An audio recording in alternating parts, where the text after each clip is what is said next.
The ghastly white fluorescent lamp bathed the entire classroom in a harsh glow. The air felt heavy and suffocating.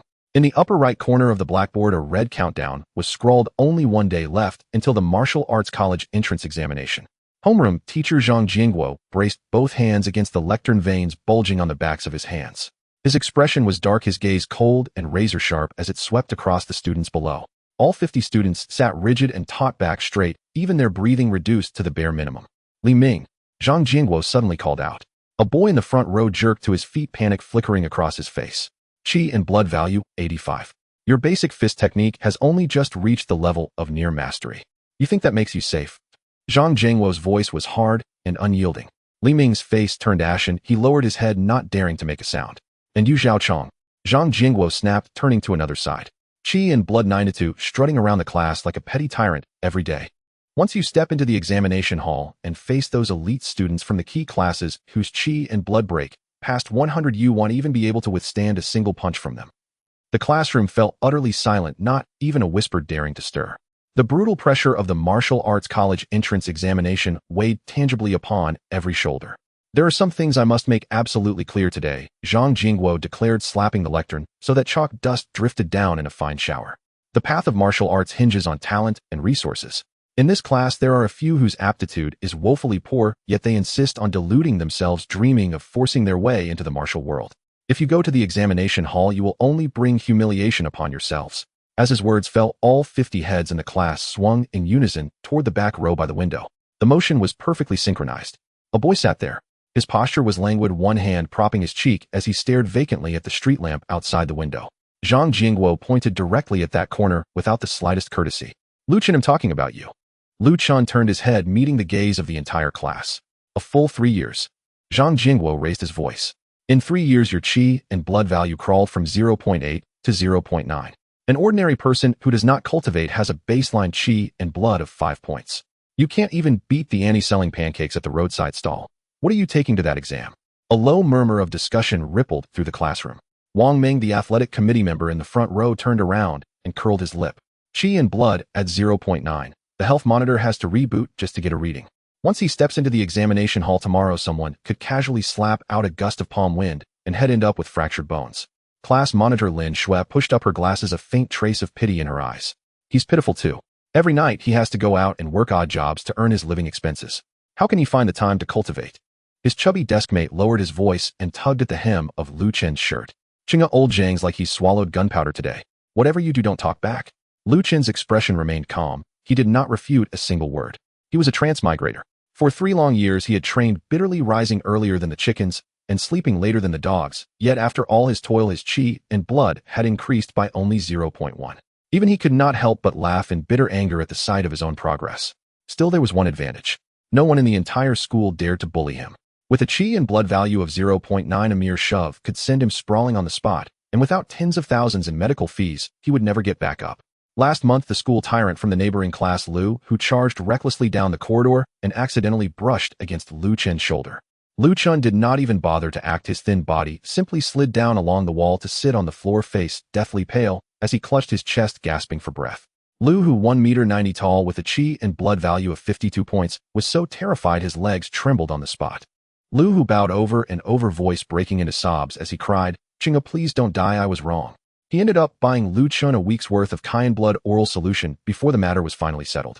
From that day on, a 2-meter radius around Lu Chen automatically became a vacuum zone. That he did not actively extort people already made him a strictly law-abiding good citizen. The sudden peal of the dismissal bell shattered the classroom's oppressive stillness. "Class dismissed." Zhang Jingguo straightened up. "Lu Chen, stay behind." The students packed their bags and filed out of the room. As they passed Lu Chen's desk, some shook their heads, others sighed softly. In no time at all, the classroom was completely emptied. Zhang Jingguo stepped down from the podium and pulled out the chair in front of Lu Chen, sitting down. The sternness faded from his face, revealing deep fatigue. He pinched the bridge of his nose and let out a long sigh. "Lu Chen, the words I said just now were harsh, but every one of them was true." Zhang Jingguo's tone softened, tinged with helplessness. "Your family circumstances are poor, your parents passed early. But martial cultivation is built on money, supplements, medicinal baths, cultivation methods. Which of these don't cost a fortune? You go out to do part-time jobs every night until midnight. How can your body possibly endure that?" Lu Chen looked at the middle-aged man before him. He knew Zhang Jingguo was a good teacher. His public scolding earlier was only meant to shatter Lu Chen's illusions so that he would not have to watch him humiliated and injured in the examination hall tomorrow. Zhang Jingguo took out a completed form from his pocket and slid it across the desk to Lu Chen. At the top of the form, a line of bold black characters was printed: recommendation form for general liberal arts examination. I swallowed my pride and stood in the office of the director of instruction for a full hour to secure this quota, Zhang Jingguo said, tapping the form. Your theoretical scores in the cultural subjects have always ranked in the top 10 of the grade. As long as you sign, you can switch to the liberal arts examination tomorrow and safely get into a public vocational college. Later you can take civil service exams, become a clerical worker, live a steady, peaceful life. Isn't that good? Old Zhang spoke until his mouth turned dry, expectation shining in his eyes. Lu Chen gazed down at the recommendation form. A life of quiet stability. In a world where martial arts could commune with the gods and aberrant beasts roamed rampant, to sit for civil service exams and work 9 to 5. To pour tea and serve those exalted martial artists. He could not resign himself to that. Just as he was about to open his mouth and refuse, an icy mechanical voice suddenly detonated deep within his mind without the slightest warning. Detection complete. Host's physical development has reached full maturity. Soul compatibility at 100%. Wanfa fusion system formally activated. Lu Chen's pupils contracted violently. A system? 3 years. A full 3 years. Did it know what those 3 years had been like for him? Every day bearing that chi and blood of 0.9, enduring the pitying looks from everyone around him. The cafeteria line always letting him go first, people clearing out of the restroom as soon as he walked in. Did it have any idea how much he had suffered? A surge of wild joy blasted straight from his heart to his head. Lu Chen clenched down hard on his back teeth, forcibly suppressing the upward curve of his lips. He drew in a deep breath and exhaled slowly. His expression remained as calm and indifferent as ever, but the hand resting on his knee had curled into a tight fist. System, what functions do you have? Lu Chen silently asked in his heart. This system can fuse all laws. Any material obtained by the host can be integrated into cultivation methods or martial skills, granting those techniques a metamorphic evolution. Yellow grade cultivation methods may be fused once, profound grade twice, and so on. 1 fusion attempt is granted per day and may be accumulated. Current host status panel generating. Host Lu Chen chi and blood value 0. 9 cultivation method: basic body tempering, art minor attainment, martial skills, sky rending, strike minor attainment, gale, step minor attainment, fusion attempts 1. Lu Chen steadied his mind and closed the panel. He lifted his gaze back to Zhang Jingguo before him. With the system in hand, the problem of chi and blood would be resolved with ease. As for the path of martial arts, he was determined to walk it. Seeing Lu Chen remain silent, Zhang Jingguo assumed his words had finally sunk in. He passed over a black signing pen. Sign it. Listen to your teacher's advice. Martial arts are not suited to you. Tomorrow the liberal arts exam will be held at 3rd High. Don't go to the wrong venue. Lu Chen did not take the pen. Instead, he reached out and gently pushed the liberal arts recommendation form back toward Zhang Jingguo. Thank you, Teacher Zhang. Lu Chen said, his voice steady and without the slightest ripple. But I still wish to sit for the martial arts examination tomorrow. Zhang Jingguo was stunned. He looked at the form that had been pushed back to him, then at Lu Chen's calm face. A flare of anger surged straight to his head. Are you insane? Zhang Jingguo shot to his feet, the chair scraping across the floor with a shrill screech. Chi and blood at 0.9. With what are you going to sit that exam? Are you taking your own life to the examination? Lu Chen sat in his seat, raising his head to look up at his enraged homeroom teacher. I have to at least try. Try my ass. Breathing hard, chest heaving, Zhang Jingguo jabbed a finger at Lu Chen's nose. Obstinate fool. You don't know what's good for you. I wash my hands of you.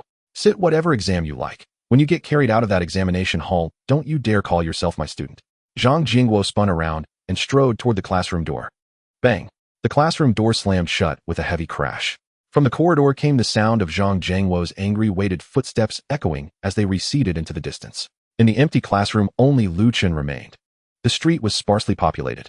From time to time, a few students in school uniforms passed by in small groups, animatedly discussing tomorrow's martial arts college entrance exam. Lu Chen pulled up the zipper of his school jacket, deliberately avoiding the crowds on the main road as he made his way home along a narrow, dim alley. As he walked, he secretly unfolded a blue virtual system panel that only he could see. Lu Chen's gaze swept across the crude panel. Basic body tempering art, the common technique freely distributed during the federal compulsory education stage. As for air-piercing strike and gale step, they were low-grade yellow-tier martial skills the school had allowed students to choose upon entering high school. They were all ubiquitous dimedicine techniques. Lu Chen halted, standing within the alley's shadows. He clenched his right fist, rousing the pitifully small 0.9 points of blood and chi in his body. Exhale. A fist-sized transparent stream of air formed around his knuckles. Lu Chen punched forward. The airflow detached from his fist floated less than half a meter ahead and then dispersed directly into the air, not even stirring a whisper of wind. This was the original form of air-piercing strike. With his current blood and chi value, the punch imprint he produced was featherlight and powerless. It could not inflict any damage in summer. It would not even be strong enough to serve as a decent breeze. Chen dispersed his blood and chi and continued walking forward. The system's explanation was brutally straightforward. Any material combined with a cultivation method or martial skill could be transformed into an entirely new technique. The material determined the direction of the transformation. But where am I supposed to find suitable material? Chen rubbed his chin, sinking into thought. At the end of the alley, an abandoned steel factory loomed in the night. The corrugated iron gate was mottled with rust and half ajar. The factory grounds had been deserted for years with no one watching over them. Weeds ran wild all around, and there were no surveillance cameras installed. Its concealment was excellent. Chen usually came here to practice his martial skills and to pick up scrap metal to sell, using the money to supplement his living expenses. He turned sideways and slipped through the gate, entering the factory building. The air was thick with a mixture of engine oil and rust. On the empty concrete floor lay discarded mechanical parts, broken gears, and shards of glass scattered in disarray. In the corners, several puddles of stagnant water mirrored the faint moonlight seeping in through the windows. Chen headed straight for the deepest corner of the factory. There lay a discarded industrial steel coil, resting horizontally. Its entire surface was pitch black, mottled with dark red rust stains. Its diameter exceeded 2 meters, and its width was about 1.5. It was a genuine product of heavy industry with a net weight of 10 tons. A pity he could not move it, otherwise selling this thing would fetch a considerable sum, enough to buy several bottles of ordinary body-tempering pills. Now, however, it seemed to be an excellent material. Chen stepped up to the coil, extended his right hand, and pressed his palm against the cold, heavy metal surface. A rough, abrasive sensation spread across his palm. Detected solid material can be recorded. The system's prompt sounded instantly in his mind. Record. Joy flashed in Chen's heart as he muttered the word. The space before his palm twisted for an instant. The giant steel coil weighing 10 tons vanished into thin air. Freed from its massive weight, the concrete floor beneath billowed up a cloud of dust. A deep, curved indentation remained where the coil had once rested. Material acquired: discarded steel coil 1. The icon in the panel's material library lit up, and a new thumbnail of a black steel coil appeared within. Chen withdrew his hand and gazed at the now empty corner. The system came with its own storage space, and there was no limit on the weight it could receive. With this ability alone, he could make a fortune working in logistics and transport. But his ambitions lay elsewhere. He summoned the forging interface. On the left was the material slot, on the right the slot for cultivation methods and martial skills. A mad idea surfaced in Chen's mind. The principle behind air-piercing strike was the external release of blood and chi to form an imprint of air for long-range attacks. If he were to fuse this tinted solid steel coil into air-piercing strike, what kind of technique would be born? Begin forging. Chen dragged discarded steel coil into the left slot, and air-piercing strike. Material confirmed: discarded steel coil. Martial skill confirmed: air-piercing strike, yellow tire, low grade. Forging initiated. On the panel, the black icon representing the steel coil and the white airflow icon for air-piercing strike moved toward each other and overlapped. A burst of blinding white light flared forth, fully engulfing both icons. Below, the progress bar raced forward. 3 seconds later, the light dispersed. Forging successful. New martial skill acquired: steel coil, air-piercing strike, yellow tire, low grade. Forging count 0. Chen stared at the brand new icon on the panel. Its background was a mass of violent, swirling airflow, and at the center of that storm was a pitch-black, heavy, solid steel coil. The name was simple and brutal, devoid of any ornate embellishment. Chen closed the panel and turned to face the factory's wide concrete yard. Night pressed down heavily, and the surroundings were deathly still. He set his feet apart in a casual stance. There was no need for elaborate power-gathering movements, no need to guide blood and chi through his entire body, and certainly no need for any shouted battle cry to bolster his momentum. Chen simply and calmly swung his right fist. No dazzling surge of blood and chi appeared on his body's surface, only a thin thread of transparent airflow coiled around his knuckles. The airflow slipped free of his fist and flew forward. In the very next instant, the air ahead was violently disturbed. That slender thread of transparent airflow ballooned in midair, transforming directly into a solid steel coil over 1 meter in length and width, pitch black and immensely heavy. The tinted steel coil materialized out of nothing. Carrying the initial momentum imparted by air-piercing strike, it tore through the air. A wild gale sprang up from barren ground. Broken glass on the ground and discarded metal parts were swept up into the air by the turbulent wind. The coil emitted a piercing shriek as it cut through the air, hurtling straight toward the factory's load-bearing wall ahead. Its speed was astonishing. Boom! A deafening roar detonated. Under the impact of the tinted coil, the half-meter-thick concrete load-bearing wall proved pathetically fragile. The wall collapsed in an instant. Steel rebars snapped, and flew screeching with tortured metal. The tremendous kinetic force drove the coil straight through the wall, its momentum barely diminished as it slammed into the concrete floor behind. The ground shuddered violently. The hard concrete fractured layer by layer and caved downward. Cracks spread in a radial pattern for several meters around. Dust mixed with shattered stone billowed into the air, obscuring all sight. Several broken chunks of concrete rocketed upward, punching straight through the factory's iron sheet roof and revealing the night sky beyond. The remaining glass windows shattered in succession, fragments raining across the floor. Chen remained in his punching posture, standing where he was. The tremors in the ground traveled up through his legs, numbing his calves. He glanced at his right fist, then lifted his gaze ahead. The smoke and dust slowly dispersed. The formerly solid load-bearing wall now gaped with a jagged hole about 3 meters in diameter. Beyond the opening, the ground had been smashed into a terrifying pit half a meter deep. The tinted steel coil lay quietly at the bottom, its surface not even slightly deformed. Holy hell! A supersonic steel coil. Chen drew back his fist and exclaimed, "This is insane. Is this even still martial arts? A tinted lump of iron slamming into one's face at such terrifying speed. Forget those top students in the key class whose blood and chi exceeded 100. Even a true martial artist who had attained a formal rank would be reduced to pulp on the spot if they dared to take such an utterly unreasonable physical strike." The most crucial point was that this strike had consumed only the negligible amount of blood and chi required for the original air-piercing strike. The cost-effectiveness was downright insane. From the distant street came a few barking dogs. Immediately afterward, beams of flashlights swept along the outer walls of the factory grounds. "What's going on over there? Was it an earthquake, or did a wall collapse?" Someone shouted loudly, accompanied by a jumble of approaching footsteps. The colossal noise had drawn the attention of nearby residents. Chen swiftly calmed himself. The steel coil was still at the bottom of the pit. Apparently, it would not disappear. In any case, it had originally been stored in this abandoned factory. Even if people investigated, they would simply assume that some heavy object had fallen and caused the collapse. He sank his blood and chi into his legs. Gale step activated. Chen's figure flickered once and melted into the night. The next morning, at the main campus of the 3rd high school, the martial arts entrance exam officially commenced. The sky was overcast with clouds hanging low. Yellow warning tape was set up outside the school gates, and armed proctors stood vigil. All the candidates wore matching black martial arts uniforms, lined up by class, passing through the detection passage at the school gates in turn. The detection device emitted a monotonous electronic ticking sound. Chen walked at the end of the crowd. He did not wear a martial arts uniform. Instead, he donned a faded old-school uniform with the zipper pulled up to his collar. With his hands in his pockets, his expression was neutral, and his pace was neither hurried nor slow. A boy in line ahead accidentally turned around. Upon seeing Chen's face, the boy's pupils constricted sharply, and he instinctively took 2 large steps back. He retreated too hastily, colliding heavily with another candidate's shoulder. The bumped candidate was about to explode in anger, but swallowed the curse that was on his lips upon following the boy's line of sight. He also stepped aside. A chain reaction quickly spread. All the students along the way instinctively stopped their movements and hurriedly made way. In just a few seconds, a 2-meter-wide vacuum zone was forcibly cleared in the crowded passage.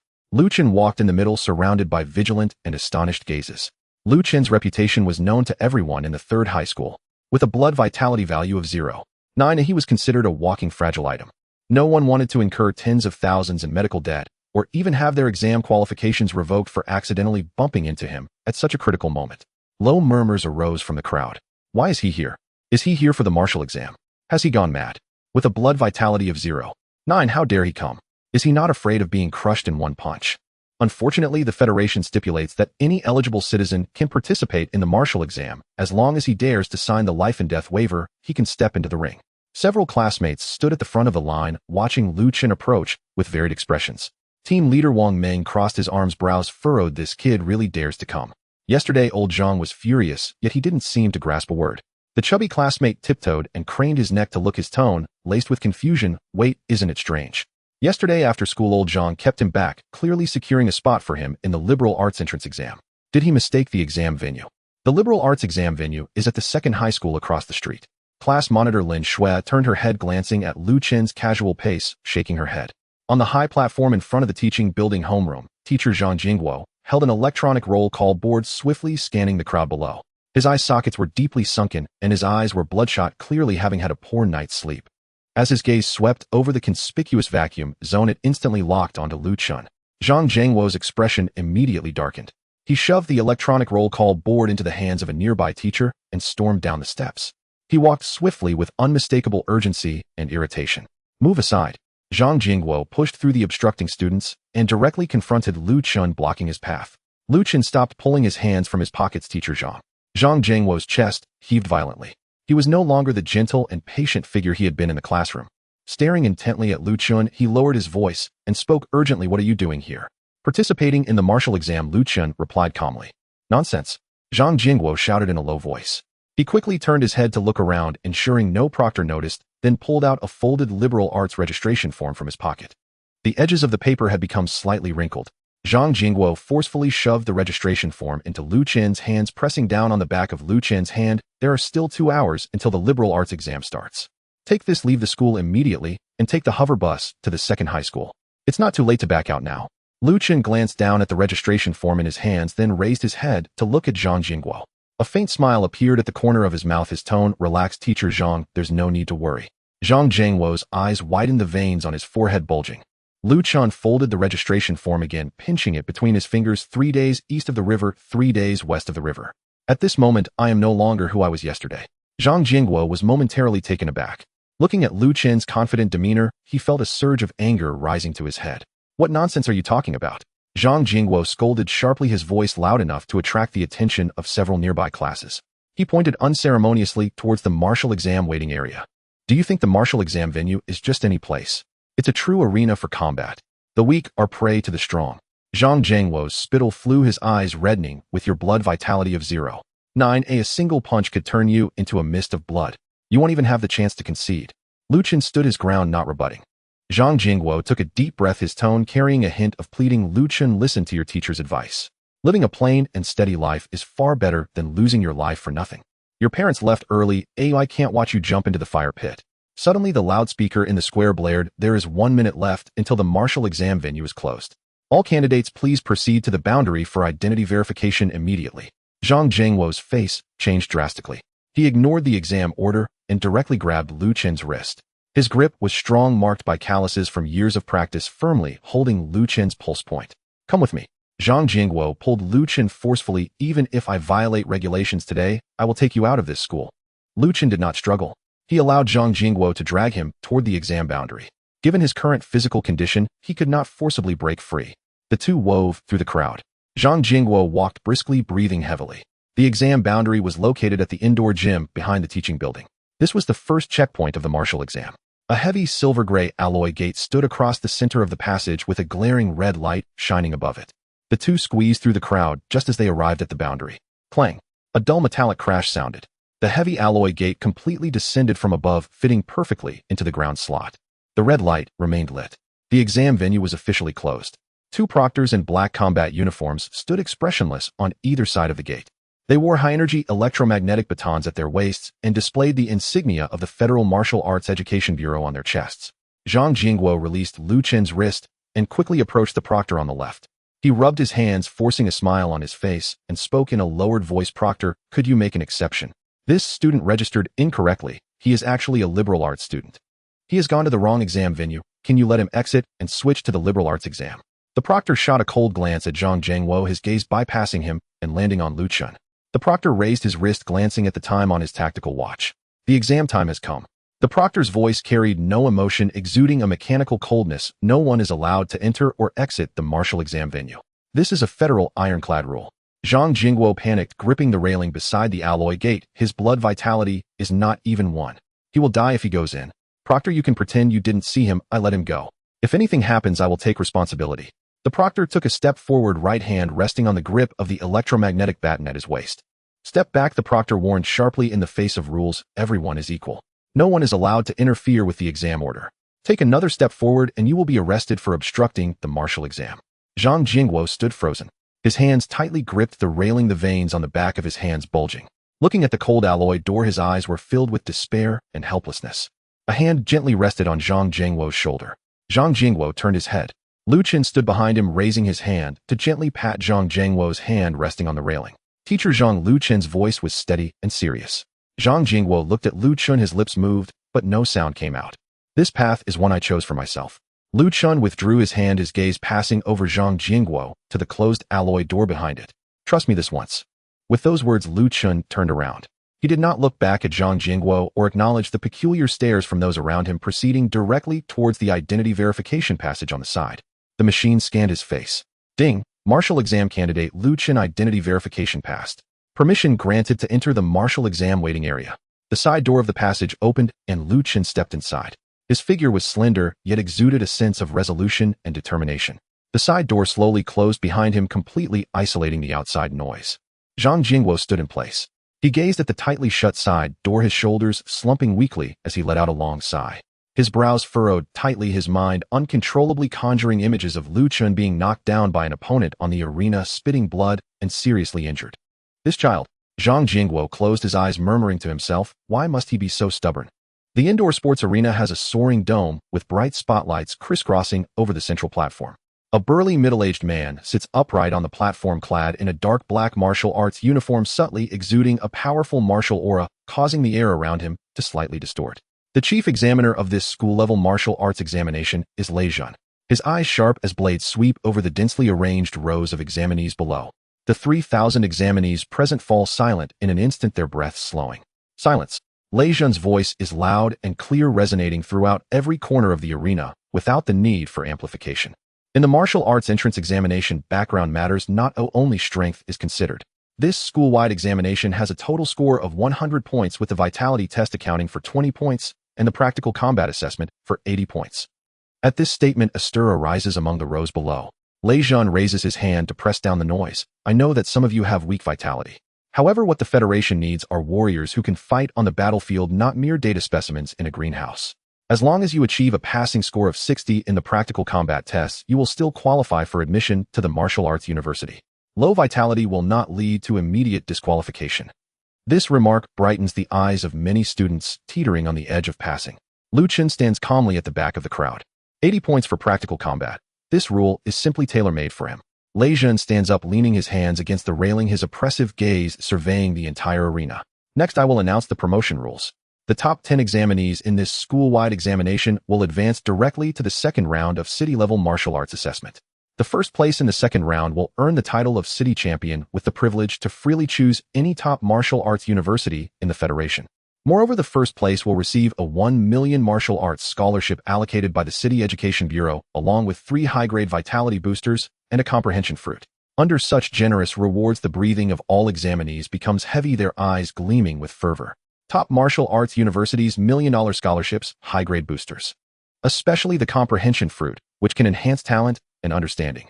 Any one of these could change the fate of an ordinary family. Now the martial arts entrance examination officially begins. Lei Zhan waves his hand. Below the platform, 20 high-precision vitality detectors are lined up. The machines start up with a low humming sound. The examinees step forward in the order of their classes. Class 3, Zhang Tao. A boy quickly walks up, takes a deep breath, and firmly presses his right palm against the detector's sensing panel. The machine screen flickers with blue light. Ding! Vitality value 72, score 14 points. The electronic synthesized voice announces crisply. Zhang Tao breathes a sigh of relief and steps down. Class 3, Li Hao.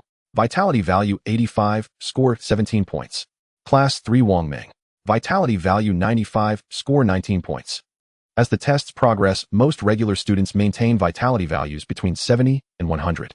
Occasionally, a few standout students breaking the 100 mark will immediately draw envious comments from the surrounding crowd. Class 3, Su Qinghan. The moment the examiner calls this name, the noisy arena falls eerily silent for a second. The crowd instinctively parts to create a path.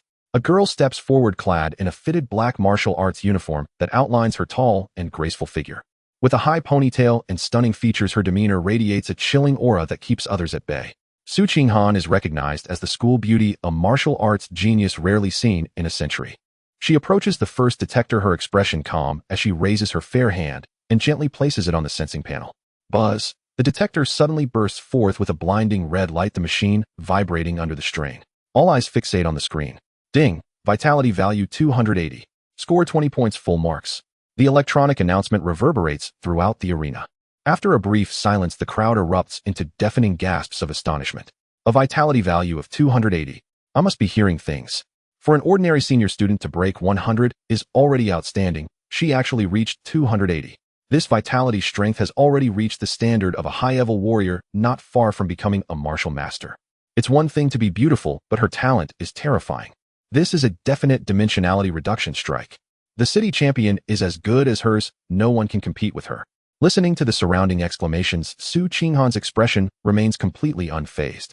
She retracts her hand, stepping to the side, her gaze level and unbothered as if all of this is merely a matter of course.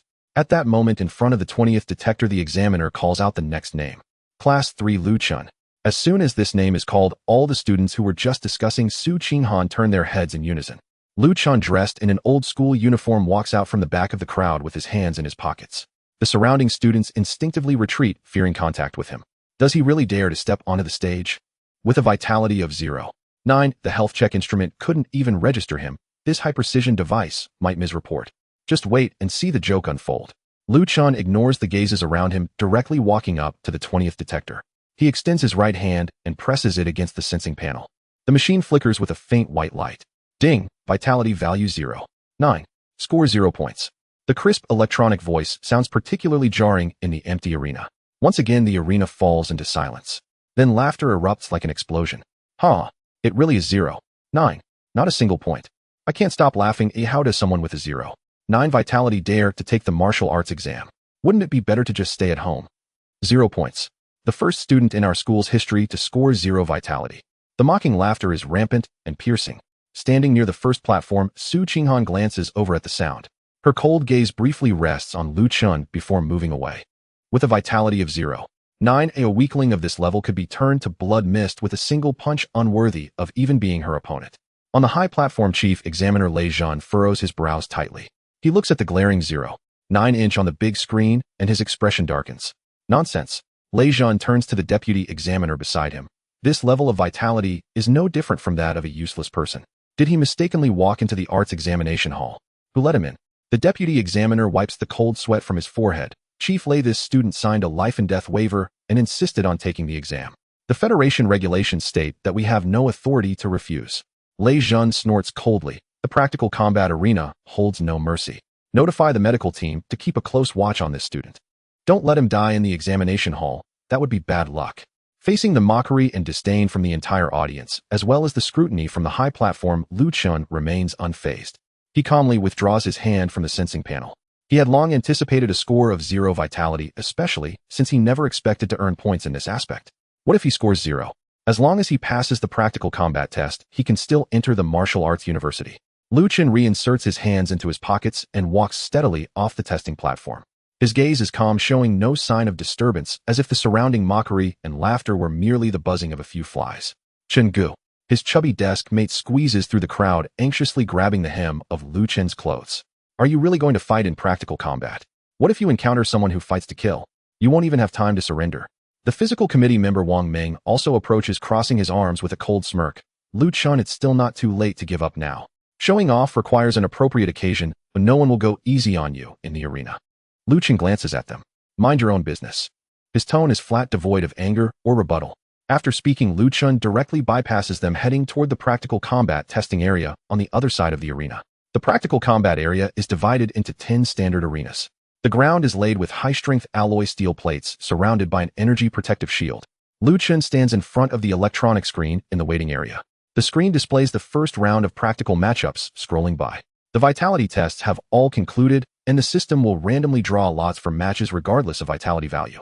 Because on the battlefield, no one will cater to you just because your vitality value is low. Lei Zhan stood at the edge of the elevated platform, hands clasped behind his back. His gaze swept across the reassembled formation of examinees below. Under the oppressive weight of his aura, the breathing of all 3,000 people in the arena slowed perceptibly. Second test, practical arena assessment. Lei Zhan announced, his voice thunderous, echoing beneath the vaulted ceiling of the enclosed gymnasium. Tournament-style advancement. Victors advance, losers are eliminated. He paused for a beat, his eyes flickering briefly over several students whose Ki-blood readings were unusually low. Each examinee is granted 2 chances to fail. One defeat does not warrant despair. Those relegated to the losing bracket still retain a chance to resurrect themselves and break into the top 10. On this arena floor, fists and feet know no mercy. But so long as you draw breath, the Federation's medical pods will restore you to life. Unleash every hidden strength you possess. Let me see your raw, unyielding spirit. Below, many students clenched their fists tightly and nodded with fierce determination. Though the martial examination regulations had long been memorized word for word from textbooks, the palpable aura of solemnity and lethality now hanging in the air sent chills down their spines. Lei Jun turned and raised a finger toward the massive holographic display suspended midair. Round 1 pairings, commence. With a sharp electronic chime, the names on screen dissolved into torrents of swirling blue light, cascading chaotically. 3,000 names were randomly shuffled, fragmented, and recombined. After 10 seconds, the luminous streams froze in place. The first 10 matched pairs solidified on the screen. All examinees tilted their heads upward, scanning the display with frantic urgency. Arena 1 Li Hao Grade 12 Class 2 versus Zhao Chong Grade 12 Class 5. Arena 2 Zhang Tao Grade 12 Class 1 versus Lu Ming Grade 12 Class 8. Eyes raced downward, skimming the first 9 arenas. Gasps of relief or sharp intakes of breath punctuated the silence. Then every gaze converged upon the final line at the bottom of the screen. Arena 10 Lu Chun Grade 12 Class 7 versus Su Qinghan Grade 12 Class 1. A surreal hush descended upon the entire gymnasium. 3 seconds later, a deafening roar erupted, so violent it seemed to shatter the dome itself. What the hell? Lu Chun versus Su Qinghan. Did the system crash? A0. 9 Kiblood reading versus 280. This isn't even a match, it's a joke. One breath from Su Qinghan would hurl him off the arena. I thought Lu Chen might break a leg in round 1. I was being generous. If he doesn't surrender instantly against Su Qinghan, he'll be reduced to crimson mist before he can blink. The crowd exploded into frenzied chaos. The sheer absurdity of the pairing spiked adrenaline across the hall. In the formation of Grade 12 Class 7, a stout boy gaped, jaw slack enough to nearly strike his own toes. Stiffly, he turned toward Lu Chun, standing alone at the rear of the line. Brother Lu. His voice trembled. Go straight to the infirmary and get a certificate for acute gastroenteritis. This really is a death sentence. The class's physical education delegate Wang Meng folded his arms and scoffed coldly. This kid didn't check the almanac before leaving home today. Su Qinghan despises nothing more than arrogant delusion. From afar in the faculty observation zone, teacher Zhang Jingguo stared fixedly at the 2 names on the screen, his face drained of all color, pale as bleached bone. He pressed both palms hard against his face, swaying unsteadily, nearly collapsing. It was over. Utterly over. His worst fear had materialized. Had Lu Chen faced an ordinary examinee, he might have endured a single blow before feigning collapse and conceding. But against a prodigy like Su Qinghan, the chasm in speed and strength was unfathomable. Lu Chen wouldn't even have time to utter the word forfeit. Examinees listed on the screen, proceed immediately to your designated arenas, intoned the mechanical voice over the public address system. The crowd parted instinctively. Su Qinghan stepped forward from her class formation, graceful, unhurried, her black form-fitting martial uniform tracing the flawless contours of her figure. Her beauty was arresting, her gaze crystalline and distant, radiating an aura that repelled all approach. Without glancing once at Lu Chun, she walked directly toward Arena 10. Elsewhere, Lu Chun withdrew his hands from the pockets of his faded school uniform and began walking, steady, unhurried, cutting cleanly through the sea of bodies. Students instinctively recoiled, pointing at his retreating back, their expressions a mixture of pity and derision. Arena 10's surface was forged from ultra-high-strength alloy 20 meters square. 4 metal pillars rose at its corners, enclosing the space within a shimmering cerulean energy barrier that hummed with low, resonant power. Su Qinghan ascended the metal steps and took position on the left side. Lu Chun climbed the same steps and stood motionless on the right. 15 meters separated them. At the center stood an examiner clad in black tactical gear. A silver insignia gleamed upon his chest, a mark of the Wuxia rank. His duty was to adjudicate victory and intervene decisively should mortal danger arise. Su Qinghan's gaze settled upon Lu Chun. She observed his threadbare uniform, felt the utter absence of Kiblood fluctuation in his slender frame, and her brows drew faintly together. Step down, she said, voice clear and cool, devoid of malice, yet absolute in its dismissal. Concede voluntarily. You do not belong here. There was no mockery, only stark, unadorned truth. She saw no reason to expend energy on a mere 0.9 Kiblood civilian, nor risk fatal overextension by holding back. Lu Chen met the gaze of the school's most celebrated beauty. No need to worry about me, he replied, calm and unwavering. I have full confidence in my own capabilities. Su Qinghan's frown deepened. She said nothing further. Some souls only grasp reality after enduring its harsh lessons. Lu Chen paid no heed to her silence. Instead, he turned toward the Wuxia examiner stationed at the arena's edge. Examiner. He called out with a faint smile. The examiner turned, cold-eyed, detached. What is it? If you're ready, begin. Might we request a more senior examiner? Lu Chen asked earnestly. The examiner froze. His expression darkened swiftly. What do you mean by that? His voice dropped, edged with frost, as the latent pressure of his Wuxia cultivation subtly rippled outward. Do you doubt my ability to safeguard your life? You've misunderstood. Lu Chen shook his head, gesturing towards Su Qinghan. I'm concerned I might strike too hard, and you won't be able to protect her. Silence fell, absolute suffocating. The onlookers who'd been jeering moments earlier stood mute, mouths agape, like strangled waterfowl. 5 full seconds passed. Then, deafening fury erupted anew. Damn it, he's lost his mind. We've seen arrogance, but never suicidal recklessness like this. Does he even know who he's addressing? Daring to provoke Su Qinghan and insult a wuxia examiner. What's swimming in that skull? Seawater? I felt sorry for him before. Now I see. Pity cloaks contempt. Miss Su hold nothing back. Break him. On the arena floor. The wuxia examiner laughed, a hollow, dangerous sound, as he suppressed the violent impulse to strike Lu Chen down where he stood. Utterly presumptuous. He spat the 4 words with icy disdain. Su Qinghan's expression hardened into glacial severity. She had harbored a sliver of compassion, to open with overwhelming ki-blood pressure, compelling Lu Chen to withdraw gracefully, sparing him injury. Now his insolence had consumed her last reserve of patience. No need for your protection, she told the examiner, voice sharp as shattered ice. All injuries borne by choice. The wuxia examiner retreated to the edge of the energy barrier and raised his right hand, then slashed it downward. Combat, begin. The moment the words left his lips, Su Qinghan did not move. Yet from her body erupted a tangible crimson aura, dense, blazing, like living flame clinging to her martial uniform. The surrounding air compressed under the sheer density of her ki-blood, cracking with muffled detonations. The terrifying pressure of her 280-point cultivation manifested as a gale-force wind sweeping across the entire arena. Ripples distorted the energy barrier along the arena's perimeter. Students seated near the front staggered backward, faces draining of color under the onslaught. So this is the weight of 280-point ki-blood. Overwhelming, utterly beyond comparison. Bathed in crimson radiance, Su Qinghan lifted her chin slightly, her gaze locked on Lu Chen across the void. You may strike first, she commanded, voice glacial. Lu Chen stood unmoved in the howling wind, his worn uniform snapping violently. He sighed softly. That paltry 0.9 ki-blood reading. No one would believe it, however plainly stated. He'd meant to warn her to brace herself. Now restraint would be mandatory. After all, reducing the school's most revered beauty to pulp would invite endless complications. Lifting his gaze, Lu Chen met Su Qinghan's eyes. Still, you strike first. His tone remained unruffled. Otherwise you may find yourself without the chance to do so. Her eyes froze. Absolute zero, absolute finality. She spoke no more. With a deep, resonant boom, the alloy floor beneath her feet fractured inward. Su Qinghan vanished, accelerating to peak velocity in an instant, as a single finger darted toward Lu Chen's throat. Teacher Zhang Jingguo shut his eyes, unable to bear witness. Lu Chen remained rooted, watching her crimson form expand rapidly within his pupils. His right fist slowly tightened. Within him, that infinitesimal trace of ki-blood flowed silently along meridians, gathering, coiling, converging at the knuckles. He deliberately restrained the speed of his punch.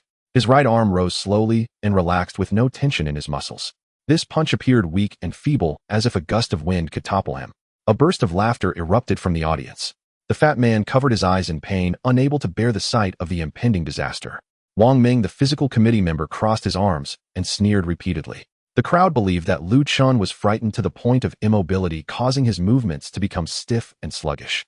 Su Qinghan frowned tightly upon witnessing the slow punch. Naked humiliation. A waste with a blood vitality of 0.9 dared to approach her with such a dismissive posture. Rage surged to her head. Su Qinghan exerted force with her legs, creating deep dents in the alloy floor. The red blood vitality around her surged once more, accelerating abruptly. The 15-meter distance closed in an instant. 5 steps. 4 steps. 3 steps. Just as Su Qinghan stepped within 3 steps of Lu Chen calmly threw out that punch. At the tip of his fist, a wisp of transparent airflow detached.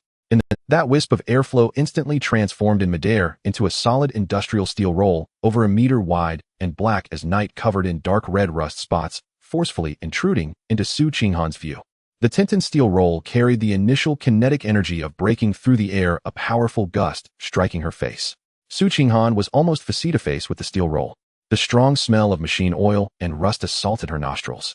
In that moment, Su Qinghan's mind went blank. She had no time to think about where this colossal object had come from. An extreme chill of death surged up her spine, causing goosebumps all over her body, and her pupils constricted violently. Deep in her mind, biological instincts sounded an alarm frantically. There was no way to dodge. She would die. Her previous sprint had been too fast, leaving her body with immense inertia. With less than 2 meters between them, there was no room for maneuvering or evasion in the face of such overwhelming pressure. She could only watch helplessly as the black steel wall came crashing down towards her face. At the edge of the arena, the martial arts examiner wearing a silver badge changed color dramatically the moment the steel roll took shape. He sensed the terrifying lethality contained within this strike. "Stop!" The martial artist shouted, unhesitatingly leaping into action. His robust blood vitality surged wildly within him, pouring into his arms, making his muscles bulge. He aimed to confront the steel roll Hedon with his bare hands. Bang! The martial artist's palm slammed against the outer wall of the steel roll. It did not halt as he had anticipated. The moment his palm struck the steel roll, an irresistible and terrifying recoil surged back into him. His arms went numb and the bones creaked under the unbearable pressure, with his blood vitality trembling violently. The Tintin weight, accompanied by terrifying inertia, was something his cultivation could not budge in the slightest. This act of obstruction was purely a mantis trying to stop a chariot. The martial artist's eyes widened, pupils dilating, his face filled with disbelief. He could do nothing but stop his actions, sliding backward under the immense force, helplessly watching as Su Qinghan was about to be crushed by the steel roll. At the critical moment, crack! The pale blue protective barrier exclusive to the 10th arena suddenly shattered, scattering countless tiny light dots. On the high platform, the chief examiner, Lei Zhun, flickered into motion. The air erupted with a loud bang. Lei Zhun's robust form suddenly appeared beside Su Qinghan. His movements were swift and decisive, showing no sign of delay. He grounded his legs, lowered his waist, and crossed his arms in front of his chest. Pure physical strength erupted with a roar. Boom! Lei Zhun's arms firmly braced against the descending black steel roll. The dull sound of collision exploded in the air. The immense kinetic energy was forcibly halted by Lei Zhun. The Tintin steel roll lost its momentum, crashing vertically onto the hard alloy slab of the arena. Clang! A deafening roar tore through the entire venue. The resounding noise reverberated throughout the empty venue. All the previous clamor, laughter, and discussions from the audience came to an abrupt halt in that moment. The entire arena fell into a deathly silence. 3,000 examinees, including the accompanying teachers, all stared wide-eyed at the massive black object on the 10th arena. Zhang Jingguo slumped in his plastic chair, eyes glazed, his brain completely frozen. The fat man had his jaw dislocated, completely unaware as drool dripped from his mouth. Wang Ming rubbed his eyes forcefully, thinking he was hallucinating. After a brief silence, a tidal wave of noise erupted, almost blowing off the roof. All the examinees were in shock, frantically asking about everything that had just happened. Where did this steel roll come from? I just blinked, and how did a steel roll appear on the arena out of nowhere? Damn, Lu Chen must have something to store items on him. He cheated. That was ruthless. The school beauty almost got crushed to death. Chaotic discussions echoed throughout the examination hall. On the arena, Su Qinghan's tense nerves suddenly relaxed. Her legs lost all strength, and her body uncontrollably slid backward, collapsing directly onto the cold stone slab of the arena. Her pale, beautiful cheeks lost all color, as white as paper. Cold sweat soaked the back of her martial arts uniform, and a few strands of hair were messily stuck to her forehead. Her hands gripped tightly onto the cracks in the ground, oblivious to the pain as her nails broke and bled, tears uncontrollably welling up in her eyes. The earlier deathly pressure had penetrated to the bone. In that brief moment, she even saw a revolving lantern. The lingering sense of fear from surviving a calamity haunted her mind, and her body trembled slightly. 280 points of blood vitality. A once-in-a-century genius. Her cold and proud demeanor was completely shattered. Lei Zhun slowly lowered his arms. He glanced at Su Qinghan, who was slumped on the ground, then turned to look at Lu Chen just a few steps away. Lu Chen still maintained his stance after throwing the punch. His expression was calm, and his breathing showed no signs of disturbance. The old faded school uniform rolled in the air currents before settling back down neatly. A Tintin solid steel roll smashed down onto the specially forged alloy arena floor, leaving 2 clear dents. The air was thick with the acrid scent of machine oil and rust. Lei Zhun furrowed his brows tightly. He could clearly see the starting stance that Lu Chen had just executed, the trajectory of his chi and blood, which was entirely the basic yellow-grade martial skill taught during the federal compulsory education, Void Strike. But that faint imprint of the punch had inexplicably transformed into a solid steel roll as soon as it left his fist. This defied the principles of martial arts. The first thought that flashed through Lei Zhun's mind was high-grade storage equipment. However, he immediately dismissed that guess.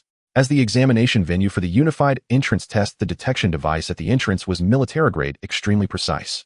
Let alone a spatial ring, even if a candidate had implanted a metal energy storage chip the size of a fingernail beneath their skin, it would trigger an alarm. Absolutely no special equipment could be overlooked, since it wasn't external cheating. Lei Zhun's thoughts shifted, and a particular group of individuals appeared in his mind. Ability Awakeners. The number of Ability Awakeners was exceedingly rare, 1 in 10,000. They were different from martial artists who trained their chi and blood in a step-by-step manner. If the ability was powerful enough, even during the extremely weak early stages of awakening, one could easily kill a seasoned expert who had immersed themselves in martial arts for years, relying solely on their bizarre abilities. Creation out of thin air. Spatial displacement. Could it be that Lu Chun is an ability awakener? A bright gleam suddenly flashed in Lei Zhen's eyes, and a strong urge to recruit surged within him. If Lu Chun truly was an ability awakener, then, as the chief examination officer, he would have struck gold. To verify his suspicion, Lei Zhen strode swiftly towards Lu Chun. "Don't move." Lei Zhen spoke in a deep voice devoid of malice, placing his right hand directly on Lu Chun's shoulder. The rich and gentle martial spirits, qi and blood, flowed effortlessly from his palm into Lu Chun's body. The qi and blood transformed into countless fine threads, forcibly penetrating Lu Chun's limbs and bones. Lei Zhen closed his eyes, completely focused. Within an ability awakener, there must exist a crystallized core that condenses mental power and rules. As long as he found the core, everything would become clear. 10 seconds later, Lei Zhen suddenly opened his eyes. After a careful examination, he found no trace of any ability core within Lu Chun's body. Instead, he clearly discerned the weakness of this body. The meridians were congested and narrow. The dantian was completely empty. There was almost no qi and blood contained within. This was the standard physique of a waste. The examination results darkened Lei Zhen's expression, filled with confusion. Not an ability awakener.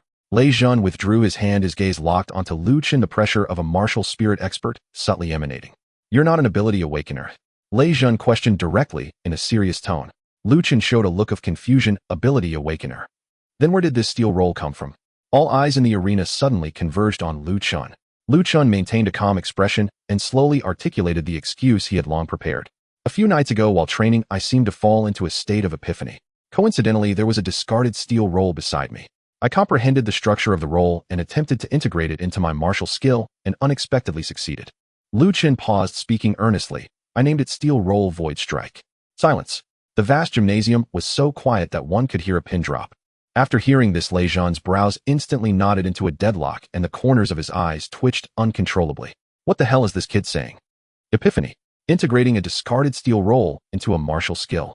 The surface of the steel roll was covered in dark red rust with rough burrs left from cutting, and it even emitted a strong industrial oil smell. This was clearly a physical object, not an energy body conjured from qi and blood. This was simply beyond the realm of martial skills. After a brief silence, the audience erupted into a deafening uproar. "Nonsense. Do you think everyone here is brainless?"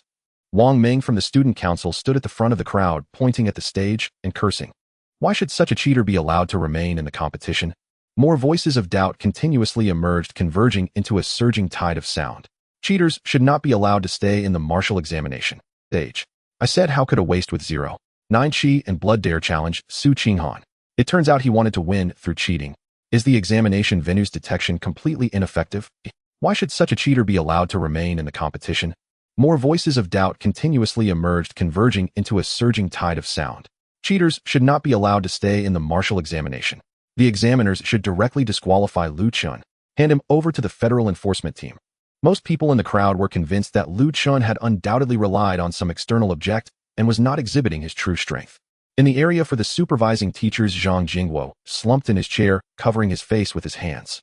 "It's over." Cheating openly in the martial examination not only ruined one's future, but could even lead to imprisonment.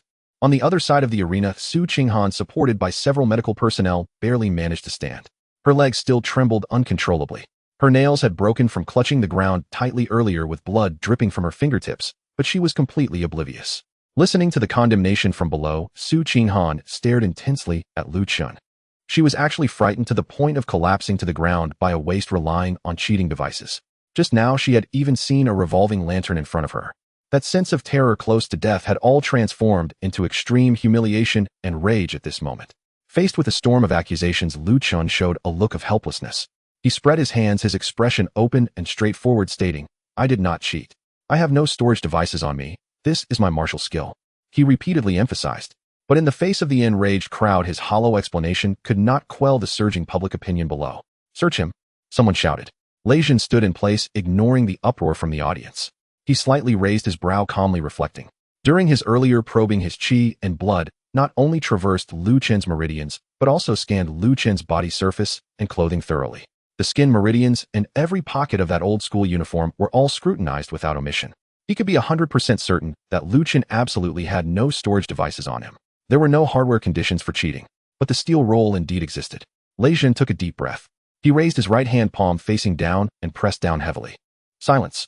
The voice of the martial spirit expert mixed with rich qi and blood erupted in the gymnasium's dome. The noise of the entire venue was forcefully suppressed. Lei Jin's gaze fixed on Lu Chen, his tone steady and serious, issuing a command in front of everyone. Since you say this is the martial skill you comprehended. He pointed to the empty alloy floor on the other side of the arena. Then do it again. Lei Jin's voice echoed in every corner of the venue. As long as you can demonstrate that so-called steel roll void strike again, you can clear your suspicion of cheating. He paused, his gaze sharp. Use your strength to silence the multitude of voices. The crowd sneered at his words. Everyone stared at Lu Chen, waiting to see the disgrace after his lies were exposed. Lu Chen looked at Lei Jin. Without hesitation, he nodded lightly. His expression was calm, showing no signs of tension or panic. All right. On the expansive arena, only Lu Chen and Lei Jin remained. The 3,000 candidates held their breath, their gazes nailed to the stage, fearing they might miss any detail. Lei Jin squinted slightly, his entire aura retracted like a slumbering lion. Make your move. Lu Chen nodded, not wasting any words.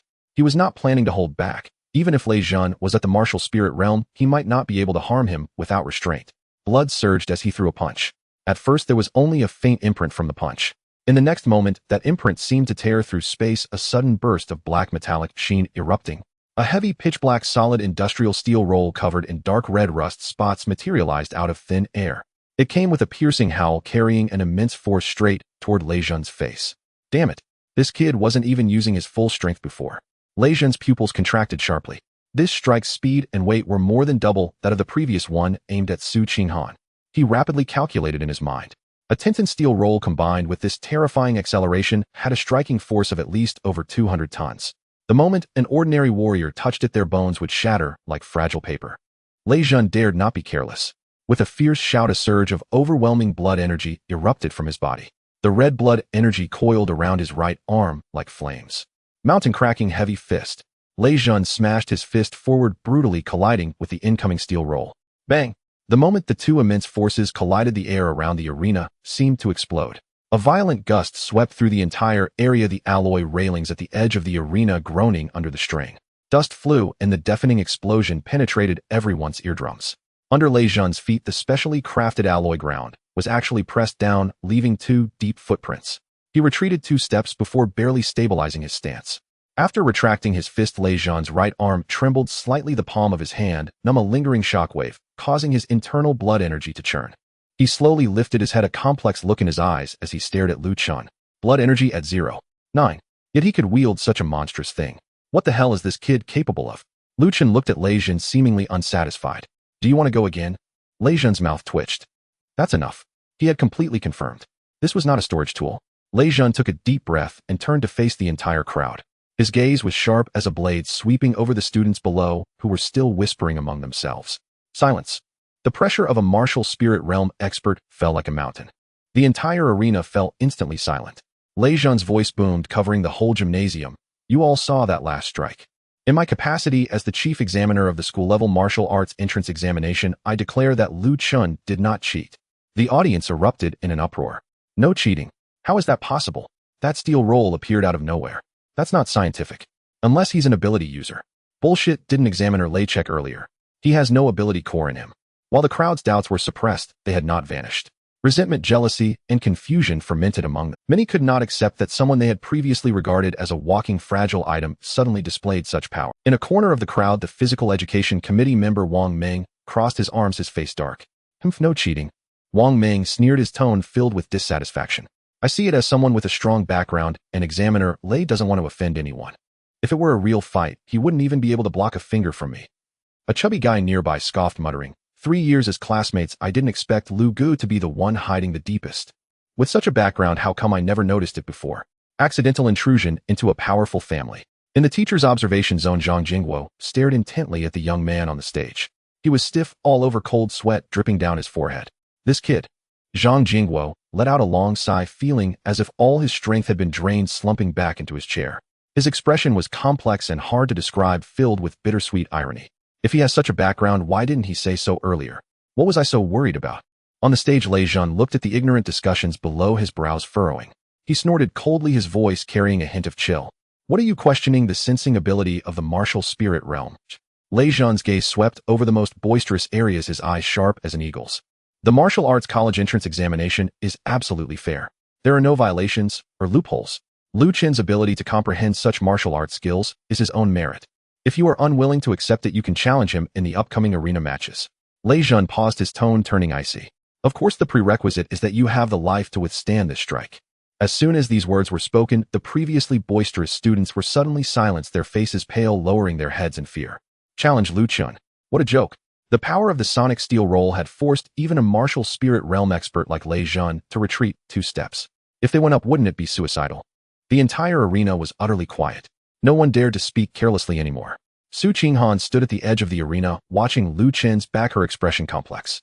Lu Chen clearly sensed the unusual gazes coming from all directions, feeling helpless. He just wanted to pass the martial arts entrance examination simply. On the stage, several examiners worked together to remove the steel roll. Lei Jun stood at the edge of the platform watching this scene, with a slight twitch at the corner of his eye. Match 10, Lu Chen wins. The mechanical, synthesized voice echoed in the dome of the venue, impartial and emotionless. The blue light flow on the large screen rapidly rolled again, beginning to match the list for the second round. 10 seconds later, the list froze. Match 10, Class 3 Senior Year Lu Chen versus Class 1 Senior Year Lin Feng. As soon as the list was announced, the gymnasium erupted again after a brief silence. Lin Feng, the second best in the grade. Now this is going to be interesting. Lin Feng's blood energy value reaches 258, and he specializes in body techniques. I heard he has a crush on Su Qinghan and plans to confess after the entrance examination. Lu Chen scared Su Qinghan into tears last time. A Lin Feng will definitely go all out. Lu Chen's steel roll indeed has great power, but it's too heavy. It can't hit anyone. 10 tons and 100 tons are no different. Lin Feng's ghost shadow steps is already perfected, perfectly countering such a heavy attack. The crowd was abuzz, the winds of discussion shifting instantly. In the ranks of Class 1 Senior Year, a tall, somber-looking boy stepped forward. Lin Feng stepped onto the 10th arena, his eyes fixed on Lu Chen, malice flowing in his gaze without concealment. I will make you understand that the glory obtained through underhanded means is ultimately nothing but fragile trash. Lin Feng's tone was icy, spreading around. Today, you will go down horizontally. Lu Chen stood still, not responding. Seeing Lu Chen's silence, Lin Feng took it as a sign of fear. He curled the corners of his mouth in arrogant glee, deliberately turning to look at Su Qinghan in the resting area below, forcing out a self-assured smile. Su Qinghan sat in her chair, her face cold, her eyes lowered, not even glancing at the arena. Lin Feng's smile froze on his face, quickly transforming into deeper gloom. He directed all this suppressed anger towards Lu Chen. I have seen through your true nature. Lin Feng turned back, his legs slightly bent, adopting a starting posture. That iron lump is indeed heavy, but as long as I am fast enough, it will just be a decoration. I will avoid your attacks, then strike with a close punch, shattering your ribs. Lu Chen sighed.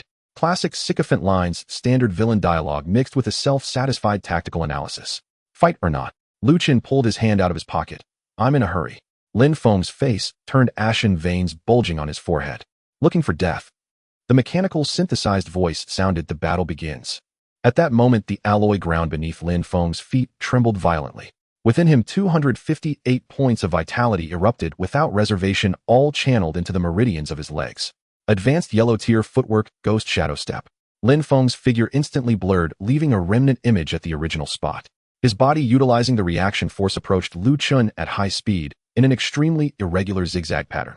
The speed was so swift that most ordinary students below could only catch a glimpse of a white figure darting back and forth on the arena. Lu Chen stood stationary, his expression unchanged. He raised his right arm, circulating his vitality, and swung a punch. Steel roll strike. A black metallic luster suddenly appeared in midair. A tinted solid steel roll accompanied by a fierce wind hurtled towards the illusory figure on the left front. Too slow. Lin Feng sneered. He forcibly twisted his waist and abdomen while moving at high speed, tilting his body to the right at an extremely tricky angle. The massive steel roll brushed past him, the force of the wind stinging his cheek. Bang! The steel roll crashed heavily against the energy shield at the edge of the arena. The light blue screen distorted violently, emitting a deafening explosive sound before bouncing it back to the ground. Seizing the opportunity, Lin Feng closed the distance, once more now within 8 meters of each other. I told you can't even touch the hem of my clothes. A cruel excitement flickered in Lin Feng's eyes. Now, Lu Chen watched Lin Feng rapidly approaching, his gaze turned slightly cold. You like to dodge, do you? Lu Chen's legs sank slightly as he assumed a horse stance. The steel breaker strike was merely a low-grade yellow-tier martial art popularized through the federal compulsory education system. Its only characteristic, extremely low vitality consumption. So low that even Lu Chen's weak vitality of 0.9 could unleash hundreds of strikes. Since one hit missed, then he would change his method. Lu Chen raised his arms, relaxed his muscles, and let his vitality begin to circulate wildly in the shortest route within his body. Right punch, left punch, right punch again. Lu Chen's punching speed increased, his arms interweaving in front of him like pistons. Aura, aura, aura, aura, aura. Accompanied by the rapid punching sound, an astonishing scene instantly unfolded on the arena. 1 steel roll, 2 steel rolls, 10 steel rolls, 50 steel rolls, hundreds. Black metallic entities surged forth like a flood from Lu Chen's fists. In a rude and unreasonable manner, they sealed off all surrounding space. The air was instantly filled with a mass of black steel entities. The noise from the crowd below abruptly ceased. 3,000 candidates widened their eyes, their pupils sharply constricting. The arrogant smile on Lin Feng's face froze completely. He looked at the torrent of steel rushing towards him, his mind momentarily blank. What the hell is this? Wasn't it supposed to be a clumsy single strike? Wasn't the vitality consumption supposed to be huge?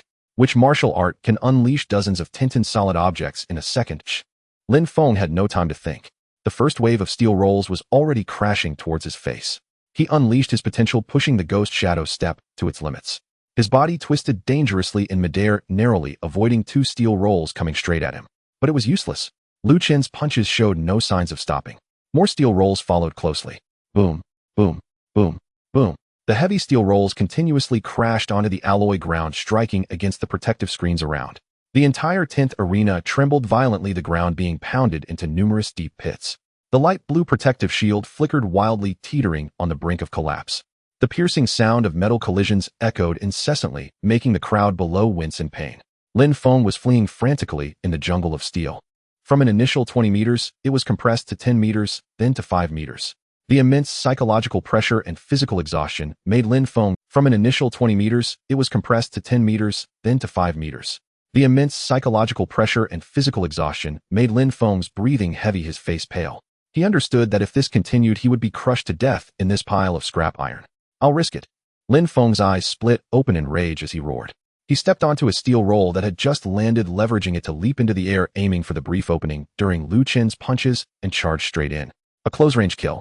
Lu Chen watched Lin Feng, who was betting everything in midair, a hint of indifference curling at the corners of his mouth. I've been waiting for you. Lu Chen stopped his continuous punches. He took a deep breath, simultaneously pulling his arms outward, then suddenly bringing them inward. Take this steel roll. 2 pitch-black steel rolls appeared simultaneously before Lu Chen. With terrifying kinetic energy, they came from the left and right like 2 steel walls, closing and completely sealing off all of Lin Feng's escape routes. Shadows enveloped Lin Feng. He looked at the rapidly approaching steel rolls, feeling the deathly chill that Su Qinghan had experienced before. Despair completely shattered his rationality. Proctor, save me. Lin Feng screamed in a high-pitched voice. On the high platform, Lei Zhan's face turned ashen. The air once again erupted with a thunderous bang as Lei Zhan's body crashed onto the 10th arena like a cannonball. He pressed his hands against the 2 steel rolls, unleashing the vitality of the martial spirit realm, his arm muscles bulging. Open up. Clang.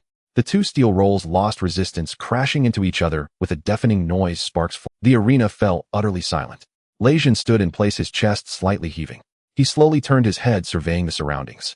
On the 20-meter-long and wide arena, at that moment, hundreds of solid steel rolls were piled up closely.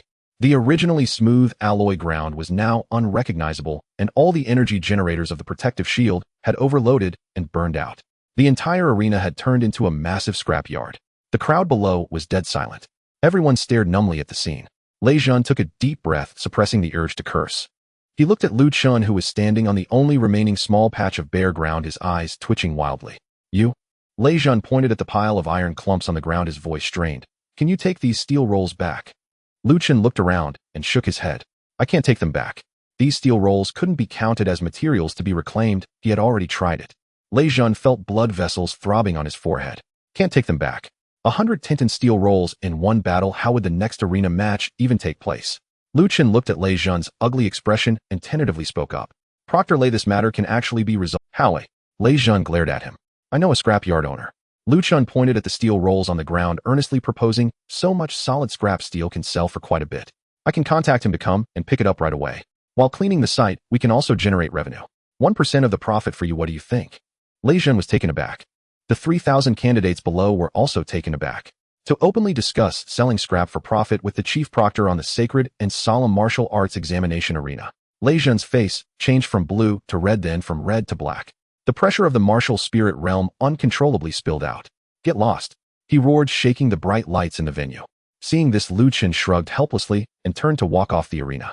Lei Jin stood amidst the ruins watching Lu Chen's back, then glanced at the steel rolls strewn about. He irritably raked his hair, pulling out a communicator from the pocket of his combat suit. Hello, Logistics Department. Lei Jin lowered his voice, his tone restrained. Get me in touch with the largest scrap yard in the city. Yes, immediately. How many? At least send 50 heavy trucks over.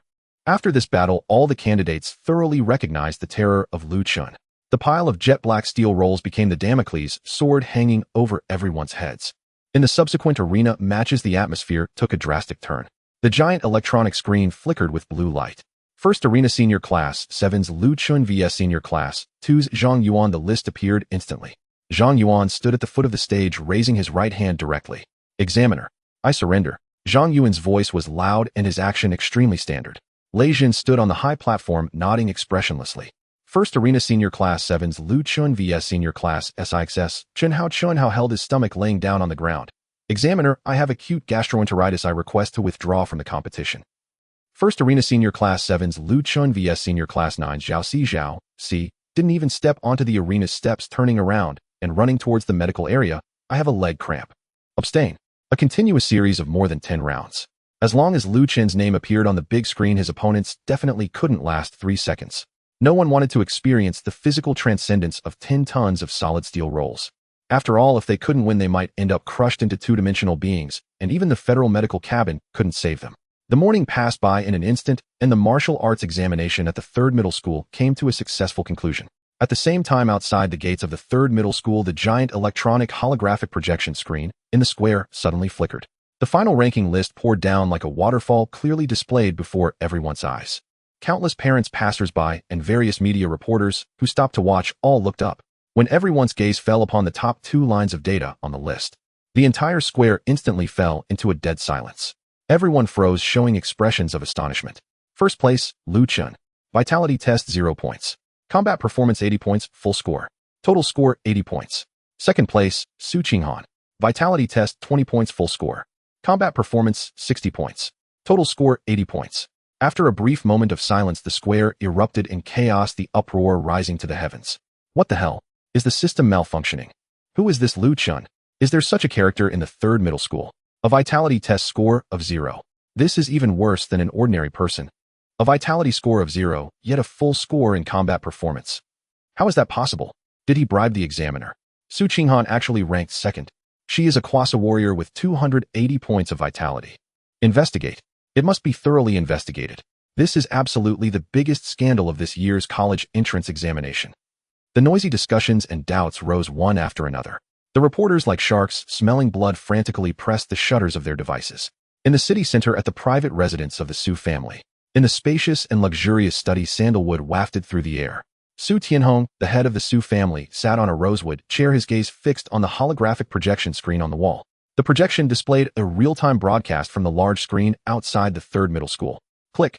The 2 iron walnuts that Su Tianhong was playing with instantly turned into a puddle of iron powder, cascading down through his fingers. This renowned martial arts master in the city frowned deeply at this moment. Second place. Qinghan's vitality is already close to entering the warrior realm, far surpassing her peers. How could she possibly take 2nd place? A scandal. There must be a scandal. Su Tianhong snorted coldly, an oppressive aura filling the room. Beside him, a subordinate dressed in a black suit quickly stepped forward, bowing his head. Master, please calm your anger. The subordinate's voice trembled. I will investigate this immediately. Su Tianhong took a deep breath, suppressing his outward aura. Go investigate. I want to know what background this Lu Chen has, daring to step over my daughter to rise to prominence. Su Tianhong's eyes were cold and fierce. Also send those reporters waiting outside the school to interview Qinghan. I will immediately instruct them to intensify their efforts to expose this Lu Chen scandal. The subordinate quickly responded. Nonsense. Su Tianhong suddenly turned his head, glaring fiercely at his subordinate. The subordinate was so frightened that his legs went weak, almost kneeling on the ground. What scandal to expose? The most important thing now is Qinghan's feelings. Su Tianhong waved his hand impatiently, a rare look of panic appearing on his usually authoritative face. Qinghan has always been strong-willed, and now that she only placed 2nd, she must be feeling extremely upset. Make sure all those reporters stay far away. Whoever dares to bother her at this time or bring up the exam, I will break their bones. The subordinate was stunned. What are you still standing there for? Hurry up. Su Tianhong shouted angrily. Yes, I understand. The subordinate hurriedly crawled out. Once outside the door, the subordinate wiped the cold sweat from his forehead, feeling a helpless, bitter smile inside. Outsiders thought the head of the Su family was domineering and authoritative, but only they, the trusted ones, knew. This esteemed martial arts master was in fact a complete daughter slave. No matter how big the issue was, it all had to take a back seat to Su Qinghan. At 1 o'clock in the afternoon, the gates of the 3rd middle school examination hall slowly opened. The heavy metal doors emitted a low, grinding sound. The parents and reporters outside immediately perked up, rushing forward. However, when the candidates lined up to exit the school gates, the crowd outside was stunned. There was no sense of relief from finishing the exam, no cheers and no tears. All 3,000 students present, whether they were top performers or at the bottom, looked strange. They seemed as though their souls had been drained, their steps heavy, and the atmosphere was suffocating. They didn't resemble students who had just completed an exam. Instead, they looked more like a group of refugees crawling out from the ruins of a battlefield. A group of reporters outside had long been waiting. In the crowd, the cold and elegant Su Qinghan took a step out of the school gate, instantly causing a commotion. "It's Su Qinghan. Quick, follow her with the camera." Several agile reporters immediately shouldered their equipment, breaking through the obstacles of the crowd, and thrust the microphone in front of Su Qinghan. "Student Su, what are your thoughts on the results of this martial arts examination?" A bespectacled male reporter spoke rapidly, his face filled with excitement. "As a favorite to win, you unexpectedly obtained a 2nd place. What are your feelings now?" As soon as he finished speaking, Su Qinghan stopped. She slowly turned her head, her cold eyes resembling ancient ice, giving the male reporter a faint glance. In her gaze, there was only an icy indifference that made one feel as if they had fallen into a frozen abyss. The male reporter felt his scalp tingle, and the questions he had prepared instantly lodged in his throat, unable to be uttered. Su Qinghan did not respond at all, retracting her gaze and walking expressionlessly forward. The crowd involuntarily parted to let her pass. Her proud figure showed no signs of stopping, quickly disappearing at the end of the street. The reporters exchanged glances, intimidated by her cold aura. None dared to chase after her. "Are you out of your mind?" The cameraman beside her lowered his equipment, muttering, "Why did you mention 2nd place? She clearly tied for 1st. Aren't you just pouring salt into her wounds? You've provoked her dislike for nothing, and now look, the interview is ruined." The male reporter, feeling frustrated, slapped his thigh. "Damn, I spoke too soon. What do we do now? We can't go back empty-handed, can we?" The cameraman's eyes turned, and a spark of inspiration struck. "Are you stupid?" The cameraman lowered his voice, pointing at the distant large screen. "That Lu Chen is the biggest highlight of today. Scoring full marks in combat performance with 0 vitality is absolutely unprecedented. Whether he cheated or has some hidden background, as long as we dig up a bit of news, it will definitely be front-page material." The male reporter's eyes suddenly lit up. "Right? Even if we give up the transportation fee from the Su family, we must seize this hot topic." The two immediately turned their heads, quickly searching the crowd of students pouring out of the school. Soon they locked onto a target. It was Lu Chen's desk, made a chubby boy who was walking out slowly. "Student." The male reporter dashed forward, thrusting the recording pen toward the chubby boy's mouth, a professional smile plastered on his face. The chubby boy paused for a moment, stopping in his tracks. He was quite good-natured and did not refuse gesturing for the reporter to ask questions at will. "Hello, student." The male reporter cleared his throat, looking puzzled as he asked, "We noticed that after the candidates from the 3rd middle school came out today, the atmosphere was very gloomy. Everyone seemed devoid of any joy from finishing the exam. Was the martial arts examination too difficult, or did everyone underperform?" The chubby boy's face twitched slightly at this question. The scene of the black steel rolls flying all over the arena, smashing the alloy ground into pits, floated uncontrollably in his mind. The strong smell of machine oil and rust seemed to linger at the tip of his nose. The chubby boy did not answer directly. He looked up at the gray sky and let out a long sigh. That sigh contained too much complexity, helplessness, and a deep sense of powerlessness.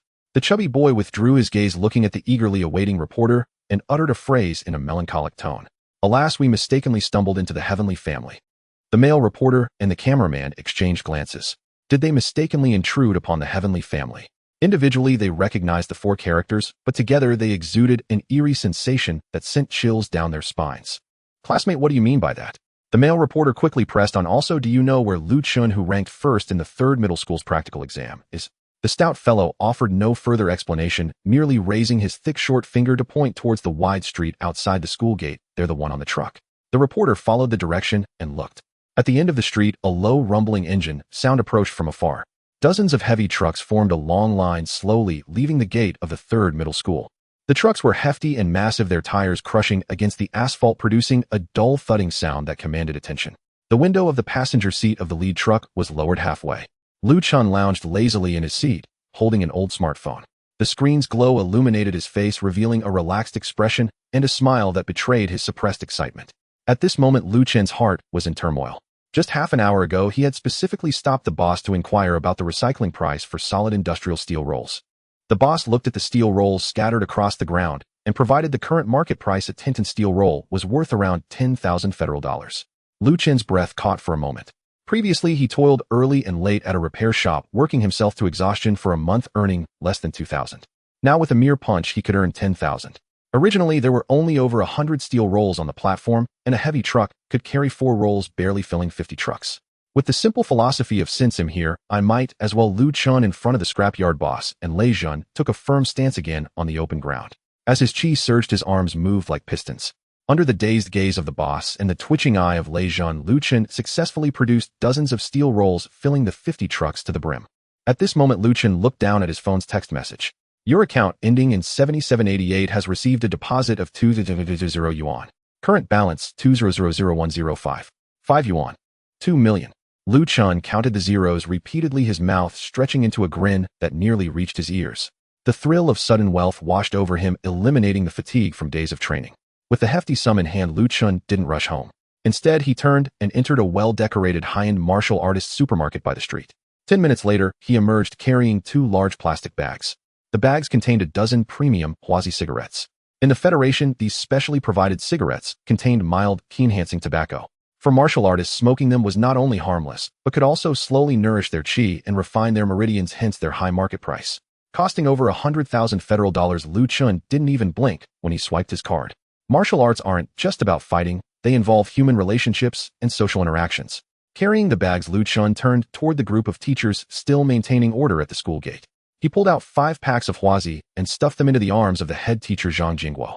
Then he approached Lei Jun and a few other proctors, giving each one a pack. Zhang Jingguo held the 5 packs of valuable keen-enhancing cigarettes, his hands trembling slightly. He looked at Lu Chen, who was wearing a faded old-school uniform, and his mind raced with everything that had happened today. The 09 Chi, the sudden appearance of the tinted steel rolls, and the apparent favoritism from the martial arts realm examiner Lei Jun. Zhang Jingguo took a deep breath, his eyes filled with complex emotions as he managed to say, Lu Chen, you really had me fooled. Lu Chen was momentarily stunned. Teacher Zhang, what did I hide? Zhang Jingguo shook his head with a look that said, I understand, you don't need to pretend, patting Lu Chen's shoulder before turning to leave. Lu Chen stood there confused. He thought that old Zhang was just thrilled he had ranked first, resulting in a mix-up in his words. Not far away, Lei Jun leaned against the school wall, tearing open a package and pulling out a keen-enhancing Huazi to light up. The faint red smoke slowly billowed out as Lei Jun's gaze deepened, intently watching Lu Chen's retreating figure walking back to the street. Have we figured out this kid's background yet? Lei Jun whispered into the micro-communicator at his collar. Captain Lei, we have found out. The communicator vibrated slightly as a message was transmitted to Lei Jun's tactical watch. Lei Jun raised his wrist and tapped the screen. Lu Chen's profile instantly appeared. Lu Chen, 18 years old, high school student. Both parents died in an attack by otherworldly beasts at an early age, leaving him to struggle alone, often relying on odd jobs to make a living.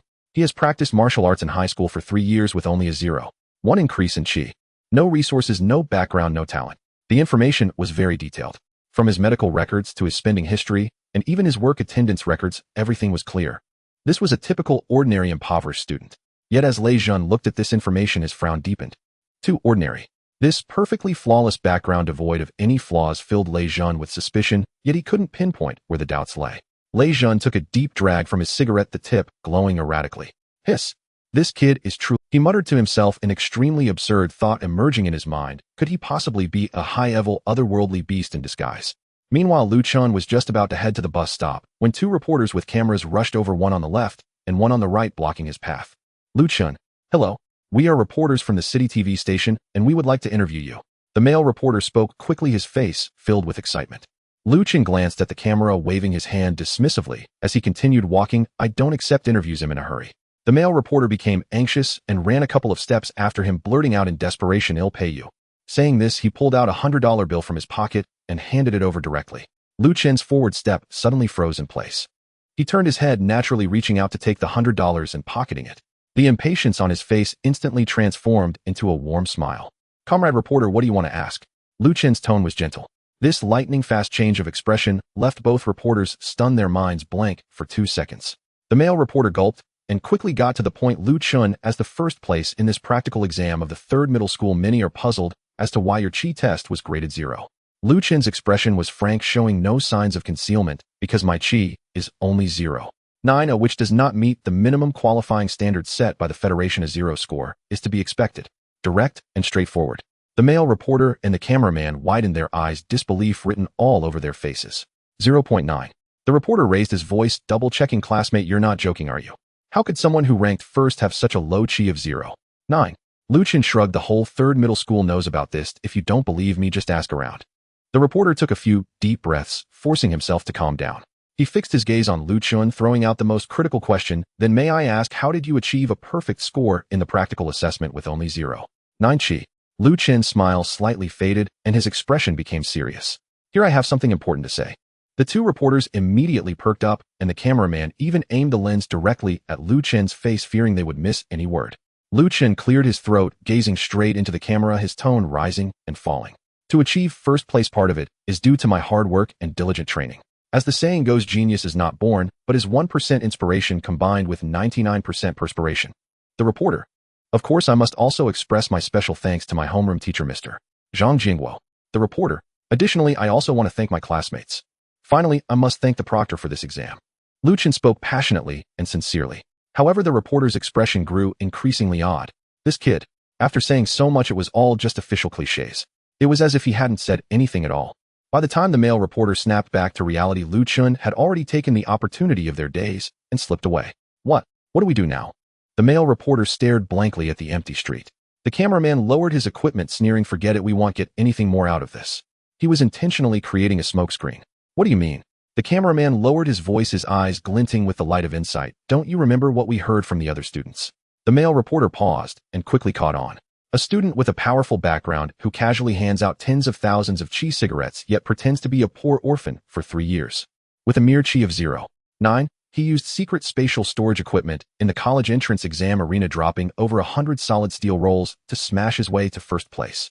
The cameraman grew more agitated as he spoke, slapping his thigh.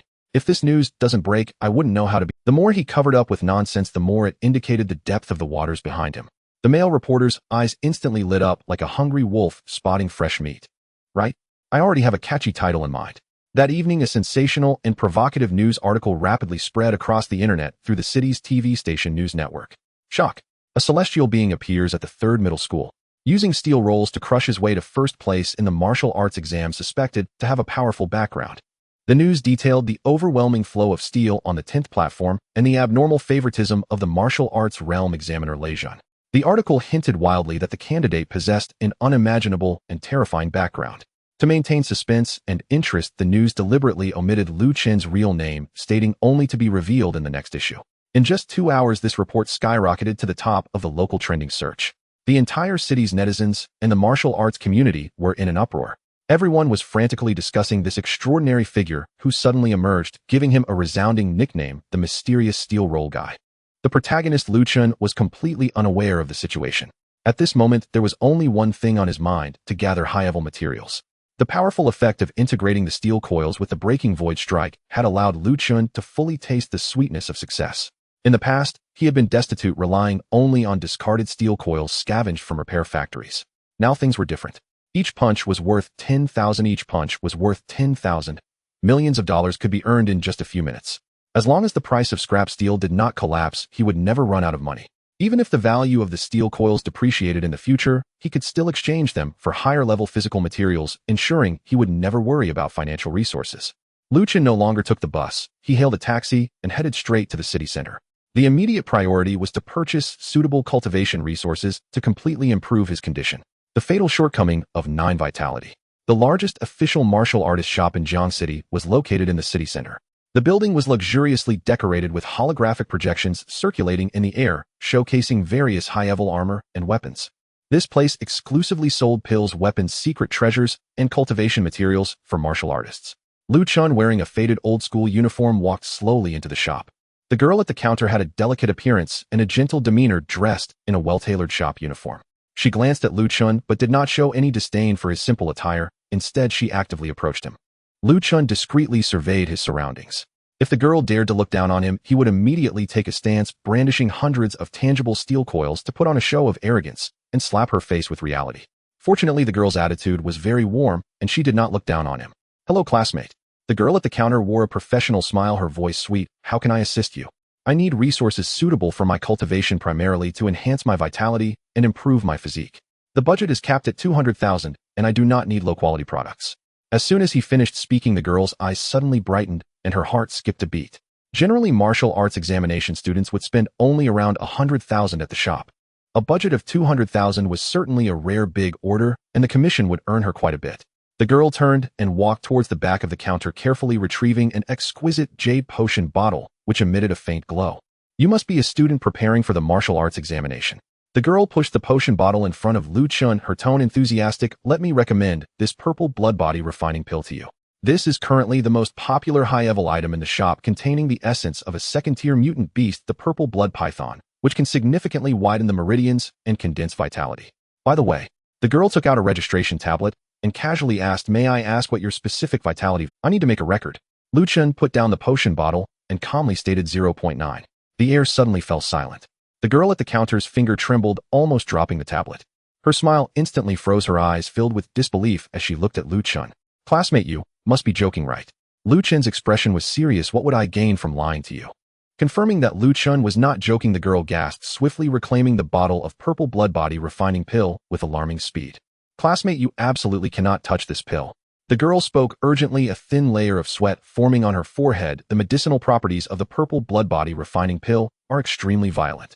A normal person needs at least 10 vitality points to withstand it. With 0.9 vitality, taking it would cause you to instantly explode and die with no chance for rescue." After thinking for a moment, the girl showed a look of regret. The 200,000 big order had flown away. Chen frowned. "Are there any alternatives?" The girl pondered for a while, finally shaking her head. Seeing Chen's disappointed expression, she sighed and took out a box wrapped in pink packaging from behind the counter. The pink box had a chubby baby's smiling face printed on it.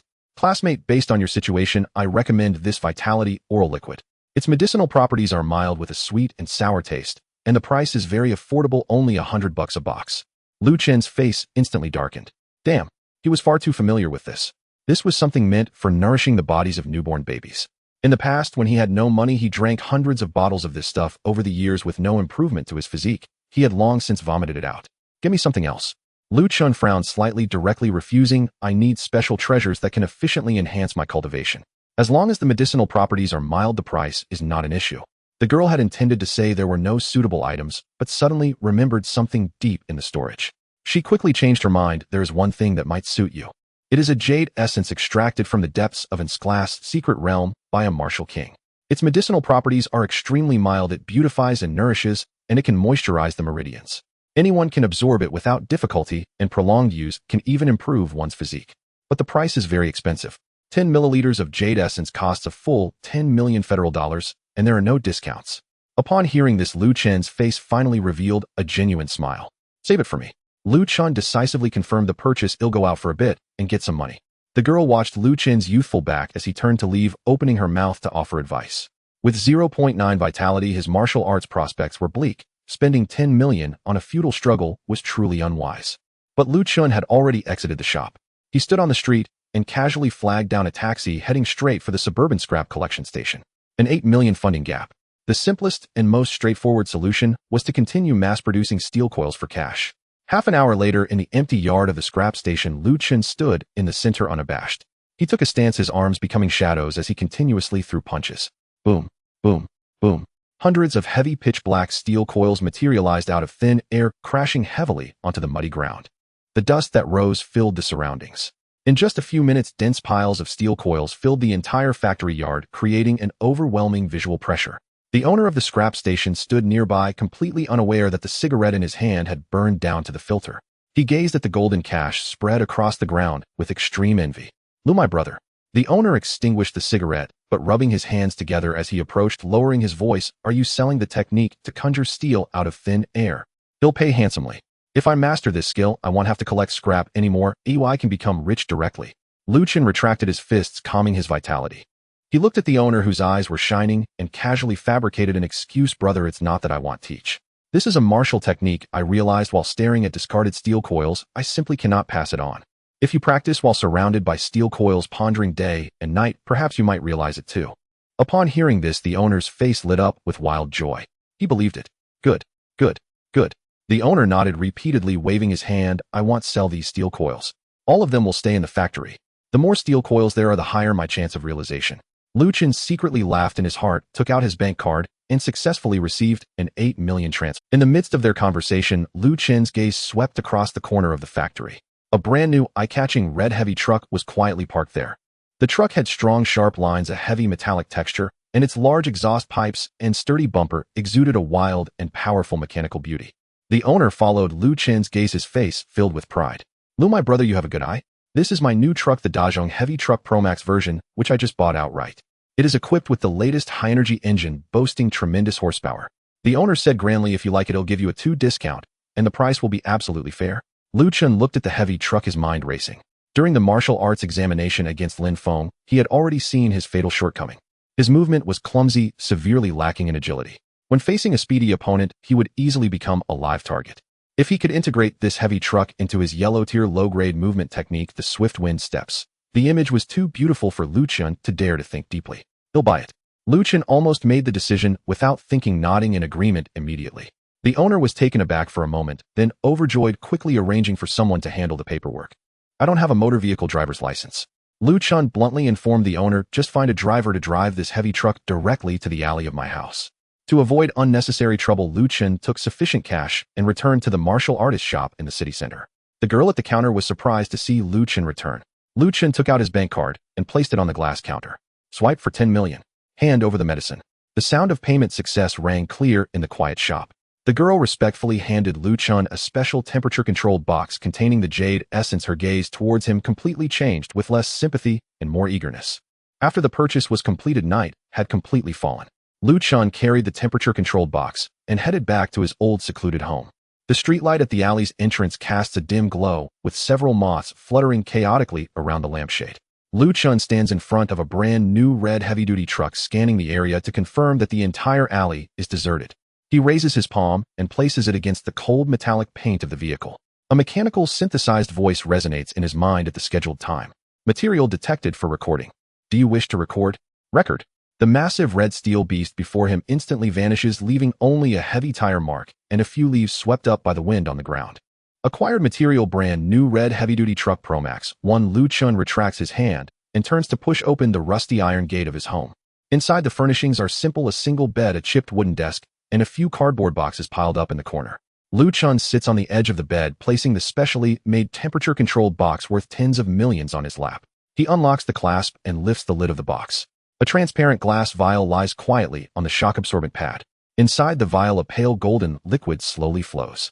The sheen is soft and restrained, lacking the violent aura of beast blood, instead emanating an extremely pure and gentle wave of spiritual energy. The system prompt chimes again. Material detected for recording. Do you wish to record? Record. With a thought from Chen, the glass vial disappears into thin air. In the grid of the system's material warehouse, a new icon radiating faint light has appeared. Acquired material, jade-like liquid. Chen summons his personal panel. His gaze lingers for a moment on the icon of red heavy-duty truck Pro Max. If he were to merge it with the yellow-tier low-grade footwork technique swift wind steps, his speed and striking power would undoubtedly undergo a qualitative leap. However, this thought is quickly suppressed. Clarity of mind is essential. No matter how fast or elusive his movements are, the cap of 0.9 for his vitality remains a choking noose. Raising his vitality and improving his frail constitution is the top priority at this moment. Chen calls up the system's furnace. In the main slot, he places the basic body refinement technique popularized by the Federation's compulsory education. In the auxiliary slot, he places the recently recorded jade-like liquid. Forging. A pure white light suddenly erupts on the panel, enveloping both icons completely. A few seconds later, the white light retracts entirely. Forging successful. Acquired new technique, jade-like body refinement technique, yellow tire, low-grade. Chen rises, spreading his feet shoulder-width apart, striking the well-practiced starting stance he has trained in for 3 years. Previously, when practicing this technique, Chen only felt muscle soreness and dry meridians, making no progress at all. But now, as he executes the first movement, the technique flows smoothly and effortlessly, devoid of any stiffness. He distinctly feels the difference. A warm and pure energy begins to generate within him. This energy flows slowly along the extraordinary meridians. The parched meridians greedily absorb the nourishing essence as if they were finally quenched after a long drought. It feels as though he is perpetually consuming the finest essence his physical body continuously nourished in subtle ways. After completing a set of movements, Chen is drenched in fine beads of sweat, breathing heavily. He immediately calls up his personal panel, his gaze locked tightly on the vitality section. The value, which had been stuck at 0.9, flickers for a moment. It changes to 1.0. Chen stands frozen in place. Damn. He mutters a curse under his breath, but his lips uncontrollably curl into a smile, the joy growing stronger. 3 years. Over 1,000 days and nights of early mornings and late nights. Today this barrier has finally shattered. The ability to raise his vitality normally means he has completely obtained a ticket to the higher echelons of martial arts. Chen's eyes gleam fiercely as he reestablishes his stance. Tonight he will train all night long. In the city center deep within the Su family's estate. A private underground training chamber. The alloy walls isolate all external sounds. In the center of the chamber hangs a specially made training sandbag weighing 500 kilograms. Bang! Bang! The dull sound of impact echoes continuously within the chamber. Su Qinghan, dressed in a tight black training suit, is soaked in sweat. Her hair sticks messily to her fair neck. Breathing heavily, her fists become shadows as she strikes the sandbag with fierce determination. Each punch is accompanied by a sharp wind. The 500-kilogram sandbag is struck high into the air before crashing down heavily. At the entrance of the chamber, Su Tianhong stands with his hands behind his back, watching his daughter fight with all her might, his brows furrowed tightly. Qinghan, stop it. Su Tianhong speaks. You have been training intensely for 4 consecutive hours. Come over and take a break, talk with Dad for a while. Su Qinghan does not stop. She suddenly twists her waist and delivers a powerful high kick to the sandbag. The sandbag lets out a loud bang. I'm fine. Su Qinghan breathes slightly heavier, her tone stubborn. My combat skills still have flaws and need to be honed further. Her gaze remains fixed on the sandbag. The surface of the sandbag gradually transforms in her eyes into Chen's calm face. The scene from the arena lingers in her mind. The sound of a tinted black steel roll, the piercing sound of it slicing through the air, and that suffocating pressure of death. Su Qinghan grits her teeth and strikes again. She cannot understand. How could someone with vitality less than normal possibly wield a tinted steel roll? Storage space. What level of storage equipment could hold over 100 tin solid steel rolls? Even if such equipment existed, the mental and vital energy consumed in continuously retrieving over 100 tin items is not something a person with 0.9 vitality can endure. Su Qinghan's punches grow heavier, her knuckles oozing with blood. Su Tianhong sees the blood on his daughter's hands, and his expression darkens completely. Chen. Su Tianhong silently murmurs this name, rage surging to the top of his head. How dare this kid use underhanded tactics to bully his daughter? He must personally teach this kid a lesson tomorrow. A hurried sound of footsteps breaks the oppressive atmosphere of the chamber. A subordinate in a black suit rushes into the chamber, head down, panic in his expression, holding a tablet computer. Master. The subordinate's voice trembles. Su Tianhong suppresses his oppressive aura, casting a cold glance. The subordinate presents the tablet. Take a look at this. Su Tianhong frowns as he takes the tablet. On the screen, the headline of the local news website is highlighted in red. Shock. A heavenly figure appears at the exam site of the 3rd high school, using steel rolls to smash people, seizing first place, suspected to have an extraordinary background. Su Tianhong clicks on the news. The article portrays Chen as a hidden figure with a terrifying background. The text subtly hints that Chen's first place was obtained through his connections and underhanded means. The comment section has exploded. A 0.9 vitality took first place. Isn't this black curtain too blatant? Feeling sorry for Su Qinghan, clearly on the verge of becoming a martial master, yet being overshadowed by someone who took shortcuts. Whoever he is, being able to manipulate so many steel rolls, this guy is formidable. From now on, let's call him Mysterious Steel Roll Guy. Mysterious Steel Roll Guy 1. Su Tianhong's expression darkens as he reads those comments. Bastard. Using my daughter as a stepping stone. Trying to gain popularity. Su Tianhong bursts out in anger, his voice echoing within the chamber. What a powerful background. I want to see who in Jiangsheng has a greater background than me. Su Tianhong. Su Qinghan halts her movements. She walks up to the tablet, glances down, and suddenly freezes. The terrifying figure that brought shadows of death suddenly overlaps with these 5 ridiculous words. Mysterious. Steel Roll Guy. Su Qinghan murmurs to herself. The next second, a clear laugh rings out in the oppressive chamber. Su Qinghan covers her mouth, her shoulders shaking slightly. She simply cannot hold back. This nickname is too silly. Su Tianhong is stunned. The subordinate in black is also stunned. They watch as the usually icy Su family eldest daughter breaks into laughter. The frustration that had been building up inside her all day dissipates with that light laugh. After a long while, Su Qinghan straightens up. She takes a deep breath, wiping the sweat from her brow. Her once obsessive gaze becomes clear and resolute again. Dad. Su Qinghan turns to look at Su Tianhong. Qinghan, you. Do not investigate him and do not interfere with him. Su Qinghan's tone is calm, yet resolute. She loosens the straps on her wrist and tosses them on the ground. Tomorrow's martial exam. Su Qinghan meets her father's eyes directly. I will defeat him openly with my true strength. The next day at dawn in the center of Jiang City, the giant No. 1 sports arena stood completely sealed off by the fully armed federal city guards. Outside the cold alloy fence a long warning line was raised. Guards stood every 3 steps, their cold gazes sweeping over everything around. This is the only examination venue for the second round of the municipal martial arts test. Its specifications, security, and attention far exceed yesterday's preliminary school assessments. The top 10 students from Jiang City No. 1 to No. 10 high schools gathered here. 100 geniuses represent the strongest young generation of this batch in Jiang City. At the entrance of the examination site, a massive holographic timer floated in midair with red numbers constantly flickering. Only 3 minutes remain until the entry deadline. Su Qinghan, dressed in a pure black combat uniform, stood upright with arms crossed, gazing over the crowd, fixated on the end of the passage. That person was nowhere to be seen. Lin Feng, standing not far away, noticed Su Qinghan's gaze. He sneered, his tone dripping with mockery. Su Qinghan stopped waiting. He wouldn't dare come. A waste with a blood value of 0.90, relying on a shady background and cheating methods to stand out in the school test. Today the municipal test is monitored by the Federal Sky Eye system, with the supervision team personally overseeing it. If he dares to step through this door, he will be exposed immediately. Lin Feng's voice was loud, deliberately allowing other school geniuses around to hear. Many turned their heads, revealing expressions of amusement. They had all heard of the mysterious steel roll man yesterday. Su Qinghan's gaze remained downcast, not even glancing at Lin Feng. Lin Feng's expression stiffened. Only 1 minute left until the entrance is closed. Suddenly a flurry of hurried footsteps echoed from the end of the passage. Excuse me. Coming through. Lu Chen, wearing a faded old-school uniform and holding half a leftover fried dough stick, was rushing over. He slid to the verification gate and slapped his identity card on the sensor area. Beep. Identity verification passed. No. 3 high school. Lu Chen. The green light on the gate lit up and Lu Chen stepped into the examination site. At the same time, the timer in midair hit 0. The heavy alloy door slammed shut, completely isolating the noise from the outside. The crowd fell silent. 100 top geniuses, dozens of examiners, and venue staff focused their gazes on Lu Chen.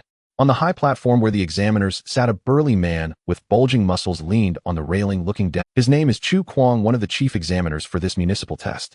Old Lei, is this the kid everyone's been talking about, who has such a powerful background that he's even rumored to be your illegitimate son? Chu Kuang turned his head, glancing at Lei Zhen, his tone filled with mockery. Lei Zhen's face turned pale, his eyes twitching wildly. Shut up. The news about Lu Chen stirred up so much that the supervision team knocked on my door at 3 in the morning last night. They nearly stripped my pants off to prove it was just a misunderstanding. Damn, having to monitor once has become a lifetime of complaints. As a martial spirit realm practitioner, when have I ever suffered such humiliation? Chu Kuang laughed out loud. Old Lei, lighten up. The supervision team is just ensuring fairness for the martial arts test. In the center of the venue, Lu Chen swallowed the last bite of his fried dough stick, casually wiped his mouth, completely ignoring the piercing gazes around him. He had been too engrossed in practicing the jade marrow body refinement technique last night. The exhilarating feeling of his blood value rising rapidly made it hard for him to stop. He accidentally forgot to set an alarm and nearly missed the entry time. Lu Chen stood still, a thought crossing his mind. A light blue screen unfolded before his eyes. Host Lu Chen. Blood value 20. Cultivation method, jade marrow body refinement technique, minor success. Martial skills, steel roll, sky breaking strike, minor success. Great fortune gale, step, minor success. Forging times 0. Lu Chen looked at the panel data, a flicker of satisfaction crossing his eyes. In just one night, his blood value skyrocketed from 0.9 to 20 points, an increase of 20 times. At this rate, he would be able to advance to the warrior realm in less than 3 days. On the way here, he casually fused that brand new Great Fortune Heavy Truck Pro Max and the low-grade yellow step technique, Gale Step. He obtained a new technique, Great Fortune Gale Step Low Grade. Although he hadn't had the chance to test it in battle, just looking at the name Great Fortune Gale Step, Lu Chen knew that once it was unleashed in the arena, it would definitely be powerful. All candidates, please pay attention. A cold, mechanical, synthesized voice from the giant speaker above suppressed all whispers in the venue. The second round of the municipal martial arts test officially begins. The rules for this assessment are straightforward, full combat duels. Winners accumulate points and losers are eliminated. The person who tops the final score will be recognized as the top scholar of the Jiang City martial arts test. The broadcast paused for a second, and the voice suddenly rose, echoing through the spacious venue. The top scholar's rewards have been announced. 5 million federal coins. 3 high-grade blood enhancement potions. specially provided by the Federal Research Institute. Consuming them can forcefully enhance blood value by 30 points for those below the Great Martial Master realm without side effects. 1 Enlightenment Fruit. Sourced from Transmigrated secret realm, consuming it can forcibly enter a state of enlightenment, significantly enhancing proficiency in martial skills and breaking through martial bottlenecks. As the announcement concluded, the entire venue erupted in excitement. The candidates' breathing became heavy, their eyes blazing with intensity. 5 million cash is an amount that ordinary families can hardly reach. High-grade blood enhancement potions are strategic resources that can save a long time of hard training. As for the Enlightenment Fruit, it is a treasure that is priceless and coveted even by masters of martial arts. Discussions erupted among the crowd. This is insane. Why are this year's rewards so exaggerated? They even brought out the Enlightenment Fruit. Just obtaining it, even a pig could comprehend advanced martial skills. The top scholar of the city is mine. Anyone who stands in my way will die. Chen stood at the edge of the crowd listening to the fervent shouts around him, his eyes shining slightly. 5 million federal coins. Chen felt no excitement. It's just 500 rolls of steel. He could stand at the scrap station for a while and earn that. This money held no allure for him.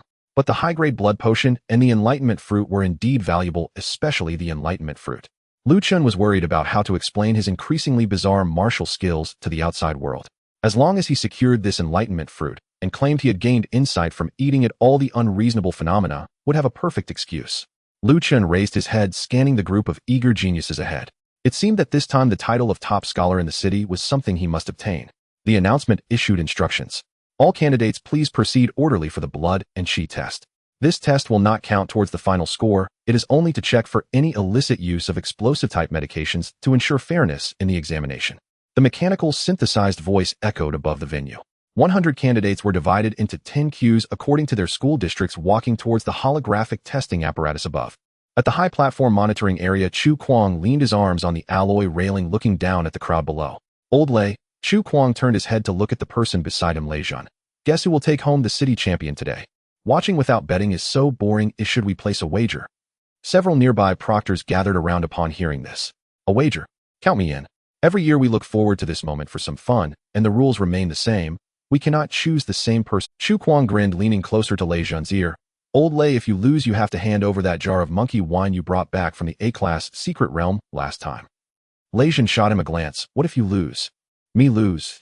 Chu Kuang scoffed. That's impossible. If I do lose, the battle blade you used to kill the monstrous beast last time is already dulled, so I will provide you with a reforge using my premium cold iron and gold. Lei Zhan thought for a moment and nodded directly. It's a deal. With the wager set, neither party could back out. Chu Kuang was full of confidence, certain of his victory. The other proctors immediately began to choose candidates. I choose Su Tian from the second school. He's a great prospect with his blood and chi almost reaching the martial master level, and he has even comprehended a low-grade mystic martial skill. I choose Zhao Long from the fourth school. Everyone rushed to pick their favored candidates, the top student from their respective schools. Chu Kuang turned to Lei Zhan after they finished choosing. Do you want to go first, or should I? You go first, Lei Zhan replied expressionlessly. Chu Kuang laughed heartily. All right. He raised his hand and pointed to the front of the first school's team. There stood a cool girl with ice blue hair. The air around her was a few degrees colder than elsewhere. First school, Chu Kuang announced to everyone, a rare awakener of ice-type abilities. Her blood and chi reaches 350 points, officially entering the martial master realm.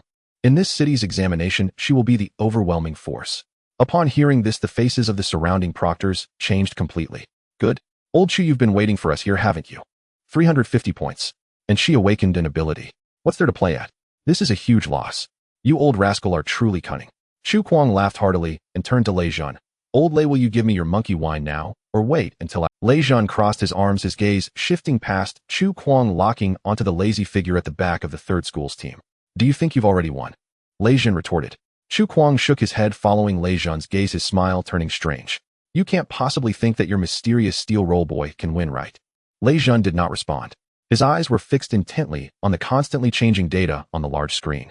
It was now Chen's turn for testing. A flash of blue light appeared on the holographic projection screen, and a line of large characters popped up. Third school Chen. Blood and chi value 20. Normal. Seeing this data, Chu Kuang burst into laughter. Blood and chi at 20 points.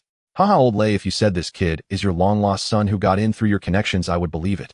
With this data, how can you expect him to take the city champion? Yet a deep thought flickered in Lei Zhan's eyes. Unlike others he knew very well. Yesterday on the third school's testing apparatus, Chen's blood and chi was only 0. 9. Just one night passed. From 0. 9-20. A 20-fold increase. This is very abnormal. Lei Jun looked at Lu Chen, who was standing beneath the testing platform with a relaxed expression, and that strange intuition in his heart resurfaced. This kid is definitely hiding something. I choose him, Lei Jun said in a low voice. Chu Kuang was stunned for a moment, then patted the railing. Old Lei, you really are confused. This is your own doing, you just don't regret it. In the center of the venue, the data on the large screen continued to flicker. Third school Lu Chen. Blood and Qi value 20. At that moment, it was not just Lei Jun who felt surprised. The entire third school candidate team fell into a collective stupor. They knew Lu Chen too well. For 3 years in high school, Lu Chen's blood and Qi had been stuck at 0. 9 emotionless. To suddenly soar to 20 points overnight was too absurd. Su Qinghan stood at the front of the line, her cold eyes slightly raised deep in thought. It's all an act. It must be an act. Could it be that Lu Chen pretended to be weak for 3 years just to make a stunning debut today? But why only reveal a blood and Qi value of 20? Is he planning to play the fool to eat the tiger? Su Qinghan clenched her fists. No matter what tricks Lu Chen was playing today, she would defeat him hidden on the arena with absolute strength. Lin Feng stood beside her, a look of disdain on his face, still unwilling to admit defeat. I thought you were hiding something deep. Lin Feng sneered. Turns out it's only a blood and Qi value of 20. He deliberately raised his voice so the other candidates from different schools could hear.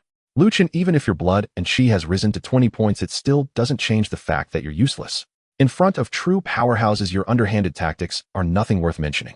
The other talented students from various schools discussed among themselves, looking puzzled. 20 points of blood and Qi. How did he get into the city examination? I've never seen a candidate with only 20 points of blood and Qi make it into the city-level examination. Is this a liberal arts student mistakenly entering the martial examination arena? No, wait.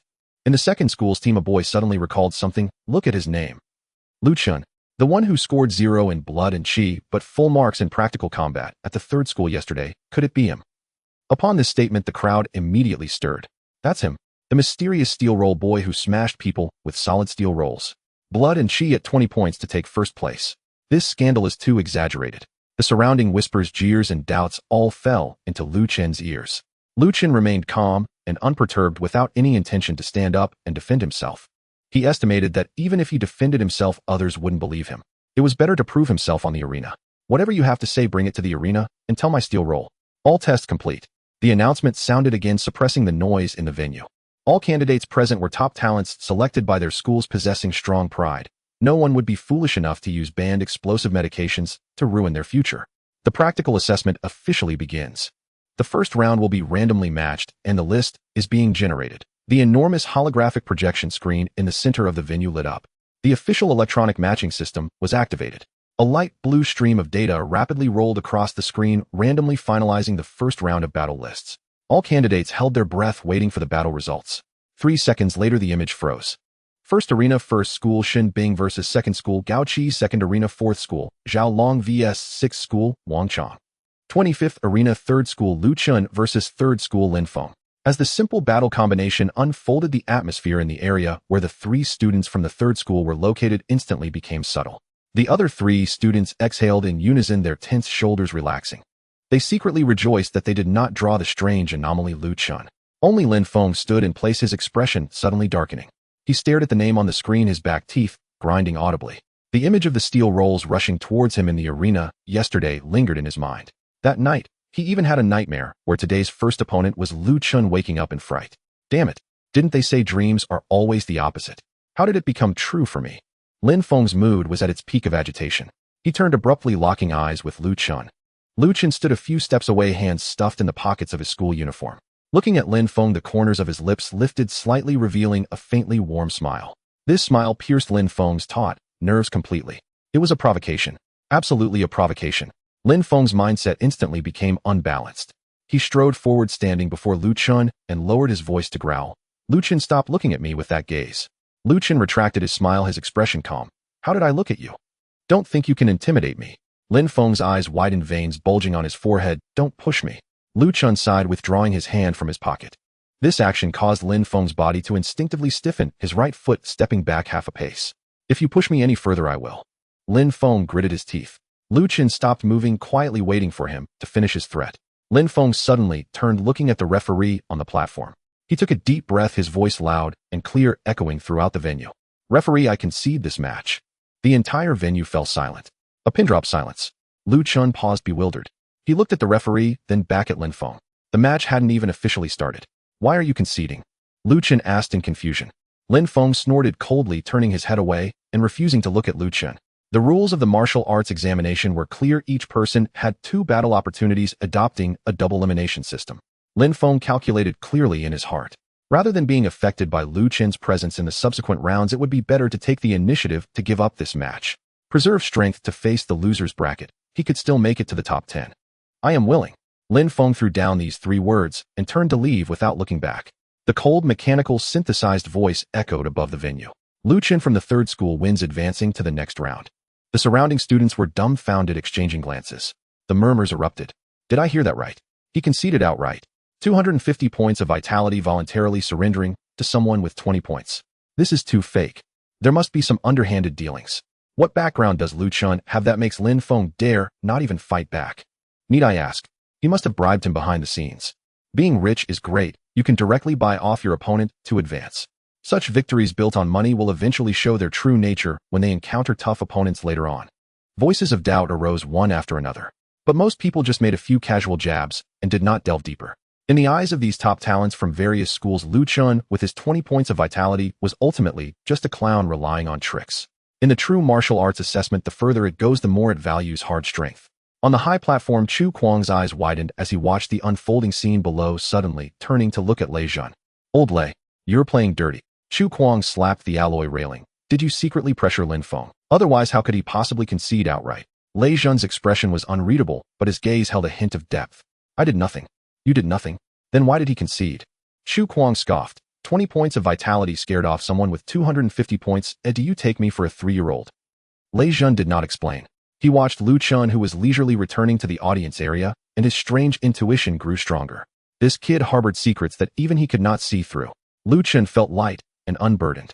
He retreated to the audience area and found a spot with a wide view to sit down. The surrounding students intentionally or unintentionally distanced themselves from him.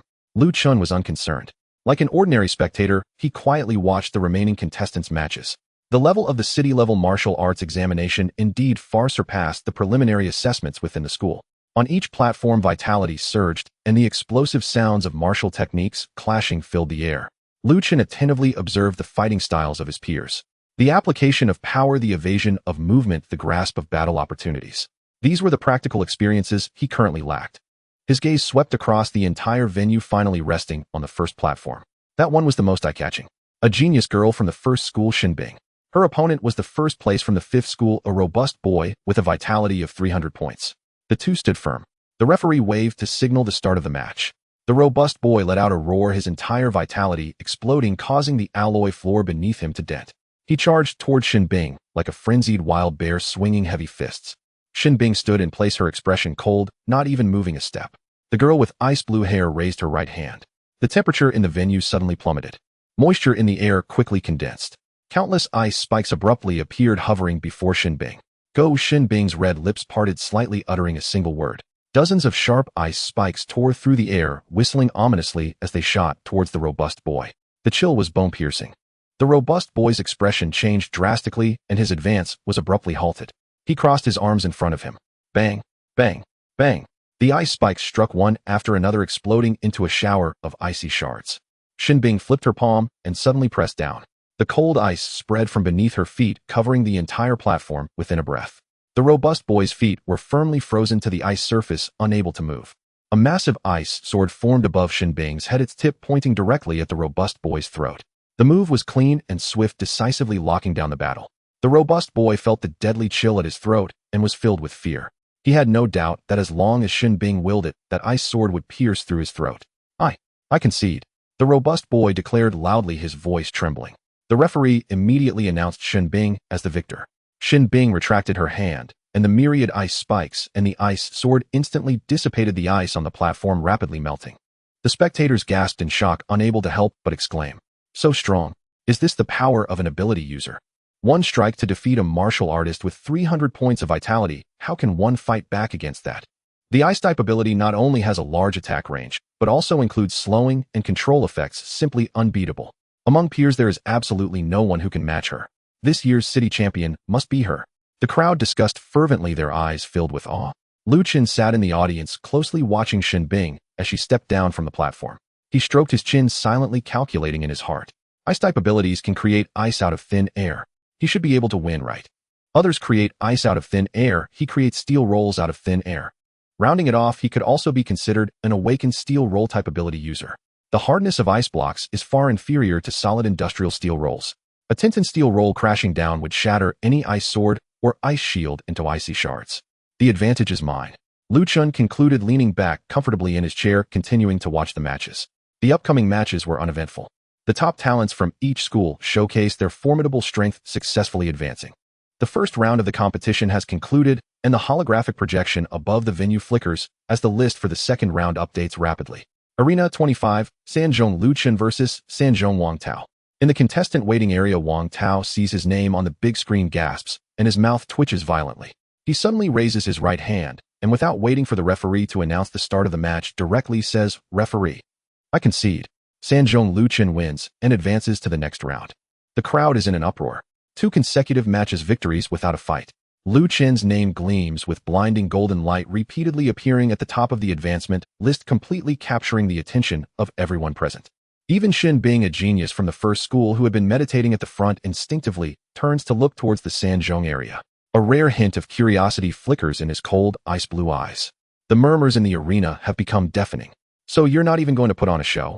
It was bad enough when Lin Feng conceded in the first round, but now this second match he concedes without even stepping onto the arena. It's a setup? It must be a setup. How much money did this kid bribe? Isn't it just about having money? If he becomes the top scorer, I'll shout out to him to call his dad. Count me in. I'll gnaw on the alloy floor of this arena. Insults and doubts rise and fall. Lu Chen stands by the side, listening to the surrounding outrage, helplessly spreading his hands. He looks at Wang Tao, who is about to sneak away, and sincerely says, "Classmate, how about you and I have a match? Who knows, you might just win. My vitality is only 20 points. Wang Tao abruptly stops in his tracks. He turns his head, giving Lu Chen a deep glance filled with resentment. "A match? With my head? You have 20 points of vitality, but you can conjure hundreds of Tintin steel rolls out of thin air. If this small frame of mine takes a hit, there's no need for rescue at all. Lugo, please let me off, I want to survive and get into college." Wang Tao gulps and quickly leaves without looking. Lu Chen sighs and sits back down. Invincibility is such a lonely state. A faint, pleasant fragrance wafts by. Su Qinghan happens to walk past Lu Chen. She is dressed in a tight black combat suit that outlines her long, straight figure. As she passes Lu Chen, she slows her pace, lowers her voice, and with an unusually faint smile in her cold tone, she teases him. Mysterious steel roll guy indeed lives up to the name. Lu Chen, puzzled, looks up. What mysterious steel roll guy? Clarify who gave me that nickname. It's so ugly. Su Qinghan doesn't explain much, merely smiling lightly. That smile, like the first thaw of ice and snow, leaves the few boys around who were secretly watching her staring in awe. Without looking back, she strides up to Arena 2, preparing for her own match. In Arena 2, Su Qinghan's opponent is the #1 genius from the 6th school, Zhao Tianyu. Zhao Tianyu has a tall stature and a rebellious face with a strong air of disdain as he looks Su Qinghan up and down. "Su Qinghan, I've heard much about you." Zhao Tianyu spins his sword, openly mocking, "But I'm curious, is there really no one left in your Sanzhong? How could a mere 20-point vitality waste like you be ranked 2nd in the school exam?" He burst into laughter, his voice echoing around, "Are you really worse than a waste?" Ha ha. The students from the 6th school join in the ridicule. Su Qinghan's faint smile disappears in an instant. The coldness in her eyes spreads visibly, and the air around her seems to drop by 10 degrees. With a frosty expression, Su Qinghan stares at Zhao Tianyu, enunciating each word. "You will know soon enough." The match begins. The referee swings his arm. As soon as the words fall, a deafening explosion erupts from the arena. Su Qinghan's figure transforms into a black flash, instantly crossing several meters to appear before Zhao Tianyu. So fast. Zhao Tianyu's arrogance freezes on his face, and his pupils constrict instinctively. He raises his guard. Bang!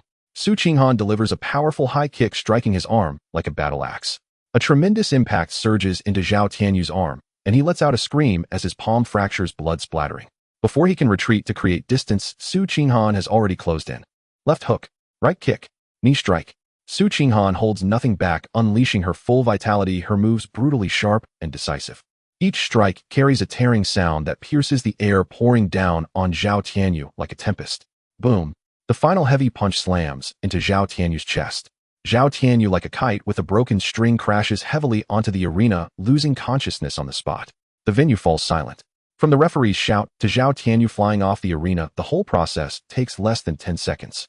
A genius from the sixth school about to step into the martial master realm has been unilaterally crushed and defeated in seconds. Su Qinghan stands in the center of the arena, her breath steady. She coldly glances at the sixth school students below who are wide-eyed and dazed before turning to walk off the arena. In the audience, gasps of astonishment rise one after another. Wow, that's too intense. Su Qinghan's combat ability is definitely not inferior to Xin Bing from the first school. At the high platform monitoring desk, Chu Kuang watches Su Qinghan display her prowess below, raising an eyebrow slightly. Old Lei, this girl is impressive, her strikes are fierce, and she possesses rich combat experience. Chu Kuang praises, then shifts the topic to Lei Jin, saying, however, that Lu Chen you picked is indeed quite lucky. All thanks to this bunch of weaklings from Sanzhong as a backdrop. Lei Jin crosses his arms, staring at the big screen, remaining silent. The list for the third round of battles is announced. Arena 1, Sanzhong Lu Chen vs. Sanzhong Li Si. Upon seeing this matchup, the entire venue erupts in a chorus of boos. Again at Sanzhong, this setup is no longer even pretending. They're directly advancing to the finals. There's no doubt. The contestant named Li Si, upon seeing his name, raises his hand right where he stands without even entering the waiting area. Referee, I concede. The announcement rings out for the third time. Sanzhong Li Si concedes voluntarily. Sanzhong Lu Chen wins. Lu Chen sits in his chair watching his opponent concede, without a fight, helplessly shaking his head and chuckling. He has not taken a single shot throughout the entire process. Not a drop of sweat has been shed. Just like that, without any pressure, he advances directly to the final top 10 of the city examination. In the arena, public sentiment is boiling. More and more people are convinced that Lu Chen has bought off his opponents, taking shortcuts and cheating the entire way. Rumors of purchasing rankings quietly spread through the arena, and some even begin to report him to the supervisory group by name. Someone in the crowd suddenly shouts, and a loud nickname spreads throughout the venue. Internal War Phantom. Striking your own people with heavy blows, revealing your true colors when encountering outsiders. The list for the fourth round of battles quickly scrolls and finally comes to a halt. Arena 1, Sanzhong Lu Chen vs. Sanzhong Su Qinghan. As soon as the list is revealed, bursts of laughter erupt in the venue. The piercing sound of whistles and boos is rampant, nearly toppling the venue's roof. The Internal War Illusionist is at it again. This lottery system must be rigged. 4 matches all against our own people, they're guaranteed to advance to the finals. Sue the school beauty, hurry up and forfeit, don't waste everyone's time with the main event. Mocking voices swept through the waiting area of Sanzhong like waves. Lu Chen sat in a chair looking up at the names on the screen. His brow furrowed, slightly puzzled within. Among the 100 candidates in Jiang City, he had drawn 4 classmates. This luck was indeed bizarre. The others assumed Su Qinghan would forfeit like the previous contestants. However, Su Qinghan did not back down. Standing firm, she pulled up the zipper of her black combat uniform and adjusted the straps on her wrists. Her cold, clear eyes shifted, locking onto Lu Chen. She stepped in front of Lu Chen, a confident smile gracing her lips. Let's go, mysterious steel roller guy. This time I won't lose. Lu Chen slowly rose one hand in his pocket. A wry smile appeared on his face as he sighed. You really shouldn't call me that nickname. Who gave it to me? So foolish. Su Qinghan's smile remained, teasingly replying. If you want to get rid of the nickname, win against me first. Victory and defeat are the rules. Lu Chen, hearing this, smoothly followed up with, all right. If I win next time you see me, you must call me Brother Lu. Su Qinghan, neither condescending nor submissive, had fierce determination in her eyes. She replied calmly, everything is based on strength. Let's see if you have that capability. The two stepped onto the wide metallic arena one after the other. All eyes in the crowd were fixated on Arena 1. The noise gradually subsided as everyone quietly awaited the match to begin. They wanted to see how Su Qinghan would expose this backdoor cheater. Fight begins. The referee swung his arm down heavily. Su Qinghan did not recklessly charge in. The image of being hit in the face by a steel roller during last school's evaluation was still fresh in her mind. She lowered her center of gravity, her feet taking small, quick steps, her entire being tense and alert, always on guard against Lu Chen's initial move. Lu Chen stood still, observing the highly vigilant Su Qinghan. He no longer held back intentionally. His vitality increased to 20 points, made him significantly stronger. Moreover, after an entire night of practicing the Jade Essence body refinement technique, the essence of Jade had transformed his bone density, muscle fibers, and neural reaction speed. Lu Chen slightly bent his legs, engaging his waist and abdomen. Power surged through his spine, connecting directly to his right arm. He suddenly threw a punch. Boom. The sharp sound of air exploding resonated on the arena. A tinted solid steel roller appeared out of nowhere, bringing terrifying momentum, tearing through the air, heading straight for Su Qinghan's face. Su Qinghan's pupils constricted. So fast. The speed of the steel roller was more than twice that of yesterday. She stomped her toes hard against the ground, rapidly dodging to the left. The steel roller grazed her shoulder, crashing heavily into the alloy railing behind her, creating a massive dent. Before Su Qinghan could steady herself, Lu Chen's arms had already transformed into a blur. The relentless piston punching technique erupted in full force. Boom, boom, boom. Countless black steel rollers materialized from thin air, converging into a torrent of steel, crushing down on Su Qinghan. Lu Chen's punching speed was astonishingly fast, showing no signs of slowing down. Su Qinghan faced this torrent of steel, instantly feeling an overwhelming sense of oppression. She fully realized in her heart that Lu Chen had been deliberately pretending to be useless throughout high school. The number of steel rollers was far too overwhelming. The space of the entire arena was rapidly compressed. Su Qinghan urged her vitality, relying on her agile movements to continuously sidestep within the gaps of the steel rollers. A steel roller crashed to the ground next to her nose, the gust of wind lifting a few strands of hair from her forehead. After a prolonged high-intensity evasion, Su Qinghan's stamina was rapidly depleting. Her forehead was drenched in sweat, and her breathing became extremely heavy. They had been at a standstill for a full 3 minutes. Su Qinghan could not find any openings to advance. She simply couldn't get within 10 meters of Lu Chen. Ahead, hundreds of tinted black steel rollers had stacked into a small mountain of steel, completely sealing off all her routes of movement. With no way to retreat, Su Qinghan stopped in her tracks, hands on her knees, breathing heavily. She looked at Lu Chen across from her, who hadn't even broken a sweat, and bit her lip. The gap was too great. I concede. Su Qinghan straightened her body and raised her right hand voluntarily. The referee immediately blew the whistle. Sanzhong, Lu Chen wins. The audience was dead silent. 100 top geniuses and dozens of examiners all stared wide-eyed at the steel mountain made up of hundreds of black rollers on the arena. A pure sense of physical oppression hit them. After a brief silence, the entire audience erupted into a frenzy. The noise exploded like a volcanic eruption, all faces filled with shock. The observing candidates were now fully convinced that Lu Chen was the mysterious steel roller guy who had gone viral online. What the heck? What kind of method is this? Hundreds of tinted steel rollers. That must add up to several thousand tons. The voices questioning the rigging did not subside, but only grew louder. This is definitely cheating. He must have high-grade storage gear hidden on him. Protest. The martial arts examination strictly prohibits the use of storage equipment for attacks. This is an outright scandal. Shouts of condemnation intertwined in the arena. Countless people pointed at Lu Chen, yelling about the inside story. On the arena, Lu Chen ignored the uproar from below. He stepped around the mountain of steel and approached Su Qinghan. Lu Chen appeared relaxed, speaking straightforwardly. What should I be called now? Su Qinghan looked up at Lu Chen's calm face. Her fair cheeks instantly flushed with a hint of crimson, her ears quickly turning hot. Taking a deep breath, she was ready to accept her defeat. Lu, brother Lu. Her voice was soft and a bit awkward. Lu Chen's lips curled up in satisfaction as he nodded. Ah. On the examiner's platform, all the examiners stood up, staring dumbfounded at the sea of steel below. The shock within them was beyond words. The burly Chu Kuang gripped the alloy railing tightly, veins bulging on the back of his hands. He suddenly turned to Lei Jun, his tone filled with disbelief. Old Lei, where did this kid get so many steel rollers? He definitely brought a top-tier storage ring. Chu Kuang questioned loudly. Lei Jun picked up a thermos beside him, took a sip of water, and remained expressionless. I checked thoroughly, he has no storage equipment on him. He said this is a technique he comprehended while observing the steel rollers in a state of enlightenment. Chu Kuang's eyes widened as if he had heard the biggest joke. Nonsense. Chu Kuang slapped the railing, creating several thousand tons of solid steel rollers out of thin air. If that's a technique of comprehension, I'll eat shit on the spot. Lei Jun smiled faintly, returning the words to him. Remember what you just said. Lei Jun tapped the table. By the way, when will you give me that top-grade cold iron essence? Chu Kuang's expression stiffened, and he frowned. I haven't even sent my guy on stage yet. Why are you in such a hurry? Chu Kuang pointed at the waiting area of Yizhong. Isn't it just throwing a steel roller? Against someone like Shen Bing, who has large-scale control ice abilities, those broken chunks of iron can't even touch anyone. At that moment, the huge broadcast above the arena suddenly blared. The cold, impartial mechanical voice suppressed all doubts in the arena. Federal Tianyin system detection complete. Candidate Lu Chen did not carry any storage equipment, no illegal energy fluctuations detected. Results are authentic and valid. The match continues. As the official announcement was made, the previously noisy insults were abruptly cut off. Silence. A silence so profound that one could hear a pin drop. All candidates fell silent, staring blankly at the announcement on the big screen. No storage equipment, yet he produced several thousand tons of steel rollers out of thin air. No one believed it. A wildly absurd yet incredibly real thought arose in everyone's mind. Lu Chen's background was likely extraordinary.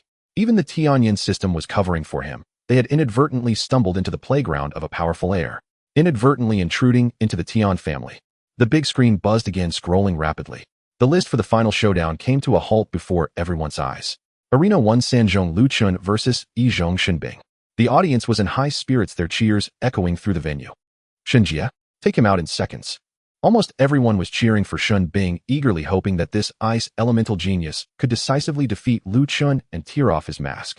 Lu Chen sat in the waiting area, puzzled by the one-sided support from the crowd. What did I do? Did I eat their... Lu Chen muttered to himself. Why is the whole arena against me? Su Qinghan, hearing his complaints, paused in her tracks. Her cold face with its subtly arched eyebrows revealed a hint of a smile. I don't know either. Su Qinghan deliberately elongated her words, her tone carrying a hint of teasing. Lu Chen rolled his eyes. The announcement sounded. The finals are about to begin. Please have both contestants take the stage. Lu Chen stood up, one hand in his pocket, and slowly stepped onto the wide metal arena. Across from him stood the genius girl Shenbing. Lu Chen looked her up and down. Shenbing was tall and wore a tight silver combat suit. Her hair was a shimmering ice blue, with even her eyebrows and eyelashes glistening with a faint icy hue, exuding an air of aloofness and coldness. Lu Chen's gaze lingered on Shenbing's hair for 2 seconds. An idea involuntarily popped into his mind. Her hair and eyelashes are ice blue. Could it be that all her body hair is blue too? As soon as the thought emerged, Lu Chen quickly suppressed it. Such a question was rather embarrassing to ask directly. Shenbing broke the silence first. Where did the steel rolls you shot come from? Lu Chen maintained a calm expression, echoing his previous statement to Lei Zhan. Epiphany, Lu Chen replied calmly. I saw an old man moving steel rolls at the recycling station and inadvertently entered a state of enlightenment. Observing the solid steel rolls, I combined it with a basic boxing technique and realized a martial skill. I named it Steel Roll Sky Strike. Shenbing furrowed her brows slightly. She had never heard of anyone achieving an epiphany to summon physical entities out of thin air, but she had never experienced such an epiphany and was unsure if Lu Chen was telling the truth. All right, Shenbing nodded seriously. Once I obtain the Dao Fruit for being the top scholar in the city, I'll also try the recycling station. The students below, eavesdropping, collectively lost their composure. Sister Shenbing, don't believe him. He's messing with you. What the hell epiphany at a recycling station? He's just talking nonsense. Ice goddess, stop wasting time and strike directly. The referee stepped to the edge of the arena, and the uproar of the crowd instantly quieted, everyone's breaths involuntarily slowing. Fight begins. Lu Chen had no intention of testing the waters. He exerted force through his legs, tightening the muscles in his back, and his arms became a blur as he threw a rapid punch. The piston boxing technique erupted in full force. Boom, boom, boom. Heavy solid steel rolls appeared one after another out of thin air. The heavy steel, carrying violent kinetic energy, tore through the air, forming a torrent of black steel rushing toward Shenbing. Shenbing's eyes showed no sign of wavering. She raised her hands, her internal blood and chi circulating at full speed, her ice elemental powers unleashed without reserve. Rise. The surface of the arena was instantly covered with a thick layer of white frost. Following this, with a sharp freezing sound, several thick ice pillars several meters high shot up from the ground. They stacked upon each other, constructing a solid ice mountain defense in front of Shenbing. Bang! Crack! The heavy steel rolls crashed hard into the ice pillars. The tremendous impact sent ice shards flying everywhere. The ice pillars shattered one after another, but the kinetic energy of the steel rolls was forcefully countered. Hundreds of tons of steel piled up in front of the ice layer, unable to advance an inch. A few remaining steel rolls that slipped through the defense smashed toward Shenbing. Her expression remained unchanged. As a martial artist, her reflexes far exceeded those of ordinary people. She lightly tapped the ice surface with her toes and deftly turned to the side. The heavy steel roll grazed past the edge of her clothing, crashing into the energy shield behind her with a deafening roar. After neutralizing the first wave of attacks, Shenbing immediately launched a counterattack. The ice beneath her feet quickly solidified, propelling her body forward. Her form accelerated in an instant, bearing down on Lu Chen with a piercing cold aura. The speed was too fast. The distance between them closed in an instant. Lu Chen halted his punching motion. He clearly saw the gap in hard power between them. Relying solely on steel rolls for ranged attacks was utterly ineffective against Shenbing. Looks like I can only use that move now. Watching Shenbing approach, Lu Chen's eyes narrowed, and he shouted, "Great movement, Gale Step. Activate."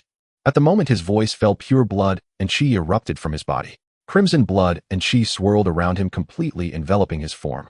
A dazzling red light abruptly burst forth in the center of the arena, blinding the front row audience, who instinctively closed their eyes. The red light lasted only a second before rapidly dissipating. In the next moment, all eyes in the venue refocused. In the center of the arena, the spot where Lu Chen had been standing was now empty. In its place stood a brand new bright red, gleaming Dazhong Pro Max heavy-duty truck over 10 meters long. 20 massive black tires were firmly pressed against the alloy ground. On the wide front of the truck, the silver Dazhong logo shimmered with a cold metallic sheen. Two enormous headlights glared like the eyes of a ferocious beast, exuding an intimidating sense of pressure. Shin Bing, rushing forward, suddenly halted. She stood less than 5 meters away from the front of the heavy truck, slowly raising her head. Her ice-blue eyelashes trembled slightly. Shin Bing stared at the massive object before her, her usually clear eyes reflecting a complete bewilderment for the first time. Her brain completely malfunctioned. What is this? A martial skill? An ability? Or an illusion? The entire Jiangxing Sports Center fell into an absolute silence at this moment. There were no cheers, no curses, no sound at all. Hundreds of top talents and dozens of staff members below were all frozen in place. Everyone's mouths were agape, their eyes glued to the red heavy truck in the arena. Even their breathing had come to a halt. On the supervising platform, Lei Jun, who had been leisurely sipping tea from a thermal cup, suddenly jolted as he realized the change in the arena. He spat out the tea in his mouth, splattering it all over the nearby Chu Kuang. Lei Jun couldn't care less about wiping his mouth, gripping the alloy railing tightly, his upper body nearly leaning over the platform. Not a drop of sweat has been shed. Just like that, without any pressure, he advances directly to the final top 10 of the city. Is it a transformer? Lei Jun shouted in disbelief, his voice echoing in the vast arena. After a brief moment of silence, a roar erupted that threatened to topple the dome above. What the hell? Is that a Cybertronian? Is this some wild evolved version of a big truck? Is this a new breed of exotic beast? Su Qinghan stood frozen in place. She tilted her head back, her cold face filled with confusion, her gaze locked onto the massive red truck that occupied a quarter of the arena. She recalled Lu Chen's mediocrity over the past 3 years, and then thought of the method he used to create steel coils out of thin air. A ridiculous thought began to wildly grow in Su Qinghan's mind. Could it be that Lu Chen isn't even human? Is he the embodiment of a big truck from 100,000 years ago? Is this truck his true form? The audience's worldview was completely shattered at this moment. They could barely convince themselves with the idea of a special storage space when he tossed a steel coil. But transforming a living person into a truck dozens of meters long in public had surpassed the understanding of carbon-based life forms. Chu Kuang gripped the alloy railing tightly, his excessive force causing it to deform.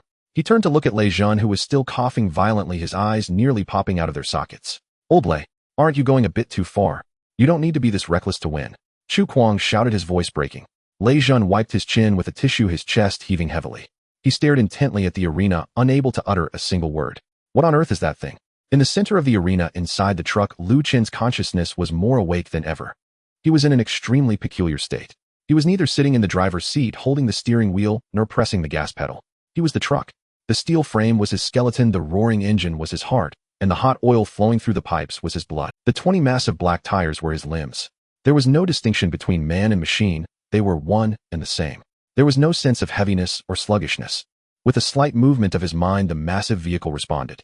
Moving forward, backward, spinning in place, even jumping. Every action was executed at will, its agility far exceeding that of his original human form. Shin Bing stood in front of the truck. She tilted her fair neck back, her ice-blue eyes filled with shock. What is— Suddenly, the deep, heavy roar of the engine erupted, shaking the entire venue. Along with the roar of the engine, Lu Chen's calm and gentle voice emanated from the front of the truck.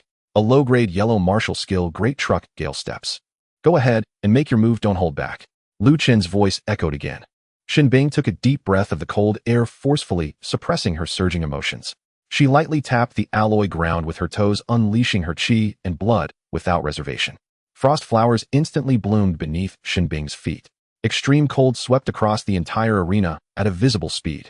The hard, thick layer of ice rapidly spread across the floor, covering every inch of the arena in an instant. The ice climbed up the truck's 20 massive tires, spreading upwards to the chassis, attempting to completely freeze and trap this colossal object. Facing the freezing ice, Lu Chen remained completely unfazed. He merely moved his limbs slightly. The red truck advanced a half-meter. Crack, boom. The hard ice layer couldn't withstand such pure physical destruction. The ice clinging to the tires and chassis immediately cracked all over, then exploded, turning into a rain of ice shards. Shin Bing's expression tightened. The ice layer below the arena surged violently.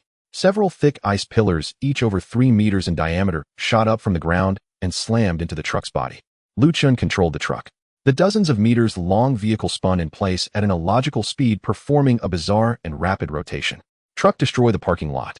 The rapidly spinning massive vehicle stirred up a powerful metal storm as the truck's hard metal edges collided heat-in with the incoming ice pillars. Boom! The piercing sound of shattering ice merged into one. The thick ice pillars were utterly weak before the truck all reduced to powder. A flurry of ice crystals flew through the air, reflecting the venue's overhead lights, while the arena was shrouded in a white blanket of snow. Both powerful abilities failed to land a hit not even leaving a scratch on the truck's red paint. Shinbing retreated continuously, creating distance. Her expression grew increasingly cold and serious, her chest rising and falling irregularly as the pressure within her surged exponentially. The hard ice blades couldn't cut through the steel plates, and the extreme cold was perfectly insulated by the metal body. As a recognized genius among martial artists, Shinbing, a strong practitioner, had her chi and blood overwhelming her peers. Yet now faced with a boy whose chi and blood only numbered 20, who hadn't even touched the threshold of being a martial artist, she felt an overwhelming sense of helplessness, as if she couldn't respond or resist. Inside the truck, Lu Chen's hearty laughter rang out. This is so damn satisfying. It's incredible that merely merging a low-grade martial skill with an ordinary truck could achieve this level. Even the martial artist before him was not a match. Moreover, while using the steps, he could still employ other martial skills. Lu Chen swung his fists rapidly. Virum, from the wide front of the red truck, a thick solid steel coil appeared out of nowhere and shot directly from. Accompanied by the furious roar of the engine, the truck's front transformed into a heavy steel Gatling gun. The dense, solid steel coils carrying immense kinetic energy tore through the flurry of ice crystals raining down on Shinbing. Bang, bang, bang. The black steel coils crashed into the ice layer, shattering all the icy obstacles in their path. The piercing sounds of ice shattering and metal clashing echoed continuously as the entire arena shook violently under the onslaught of thousands of tons of steel. Shinbing gritted her teeth, desperately dodging amid the torrent of steel. The heavy steel coils brushed against her body as they fell, the rising winds tangling her ice-blue hair. This was the hardest and most frustrating battle she had faced since beginning her martial training. There were no techniques to contend with, no chi and blood clashes. Only pure, unreasonable quality domination. Shinbing stared at the approaching red truck and the heavy steel coils being continuously shot out. She knew that conventional methods had completely failed. Her silver teeth bit down on her lower lip. Shinbing no longer held back any strength, her chi and blood boiling over. A chilling, bone-piercing cold erupted explosively from within her. Centered around Shinbing, a terrifying cold wave surged outward. The moisture in the air instantly condensed, dense white mist and frost blanketed the entire arena, completely enveloping the massive body of the red truck. Shinbing suddenly pressed her hands against the ground, her clear voice resonating throughout the venue. Ice ceiling, an extreme chill enveloped her, and in an instant Shinbing was encased in layers of ice. In the blink of an eye, she transformed into a massive crystal-clear iceberg, sharp and imposing, standing majestically in the center of the arena. The layers of ice continued to thicken, spreading outwards with frenzied aggression. Cold and unyielding, it compressed the limited space of the arena. The entire iceberg moved like a landmass, slowly yet inexorably crushing toward the red heavy truck. Lu Chen saw through Shinbing's intentions at a glance. She was not merely defending, she intended to utilize the terrifying physical pressure of the iceberg to crush both herself and the heavy truck. A suffocating sense of oppression enveloped the front of the truck. In that instant, Lu Chen's mind settled on a decisive plan. Boom! The engine roared with earth-shattering ferocity as Lu Chen exerted tremendous force with his legs. The massive steel beast, weighing hundreds of tons, completely defied the laws of physics under the stunned gaze of thousands in the audience. Instead of moving forward, the front of the truck lifted, ascending vertically into the sky. Then the heavy front of the truck dove straight down, locking onto the very center of the iceberg with lethal precision. Simultaneously, Lu Chen continuously swung his fists, pushing the piston boxing technique to its utmost. Countless thick solid steel coils ceased their scattered assault, instead stacking and condensing before the hardened front of the heavy truck. 11050. The layers of black steel reinforced each other, creating a sense of despairing weight. The man and the truck became one, encased in steel. Lu Chen locked onto the crystal-clear iceberg below, revving the engine to its red line. The massive truck, imbued with world-destroying kinetic energy, plunged through the air. Taste my combination technique. Steel coil heavy truck meteor strike. A blinding flash of red light enveloped the dark steel, resembling a falling steel meteor tearing through the air and striking fiercely at the summit of the massive iceberg. Boom! A thunderous sound echoed as the hard ice shattered. The entire massive iceberg began to collapse from the top, crumbling into pieces in an instant. The immense shadow of the descending heavy truck completely obscured Shinbing below. At the moment the iceberg shattered, she lost all her defenses. She stood dazed amidst the swirling ice mist, tilting her fair neck upward. For the first time, extreme shock and confusion appeared in her clear ice-blue eyes. Her field of vision was filled only with the red truck occupying the entire view and the piled black steel coils. Pure mass brought pure despair.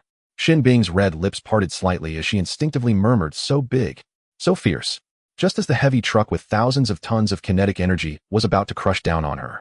Crack! The high-strength protective barrier around the arena suddenly exploded, white light fragments swirling everywhere. 10 figures simultaneously shielded Shinbing. The 10 supervisors wore unprecedented serious expressions. They activated their internal chi and blood, sending crimson light soaring into the sky, forcibly obstructing this lethal strike. Mountain cracking heavy fist. Wind thunder palm. Heavenly shield. Breaking army kill. Thousand gene barrier.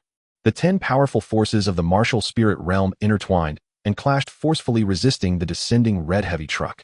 The air trembled violently, visible ripples spreading outward. Two terrifying forces became locked in a stalemate in the air. Deafening roars filled the entire stadium. Chairs in the front row were flipped by the shockwave, and numerous examinees covered their ears, displaying expressions of pain. 1 second, 2 seconds, 3 seconds. After a brief stalemate, the opposing forces finally canceled each other out. Hundreds of black steel coils lost the kinetic support of the truck and fell heavily onto the arena. Bang, bang, bang. The dull, heavy sounds of impact continued without end. In midair, a flash of red light vanished, and the red heavy truck disappeared into thin air. Lu Chen's figure reappeared, landing lightly on the mountain of steel coils. The entire venue fell into silence. Everyone stared blankly at the 10 supervisors maintaining their defensive stances on the arena, then glanced at Lu Chen, who stood atop the steel pile with an indifferent expression. Everyone completely lost their power of speech. Lei Jun, suppressing his chi and blood, slowly walked in front of Lu Chen. His usually cold face was now filled with deep resentment and helplessness.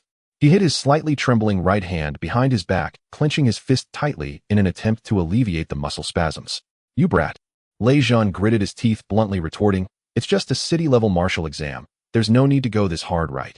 Lu Chen spread his hands, smiling helplessly. "I can't help it. I truly can't control my strength."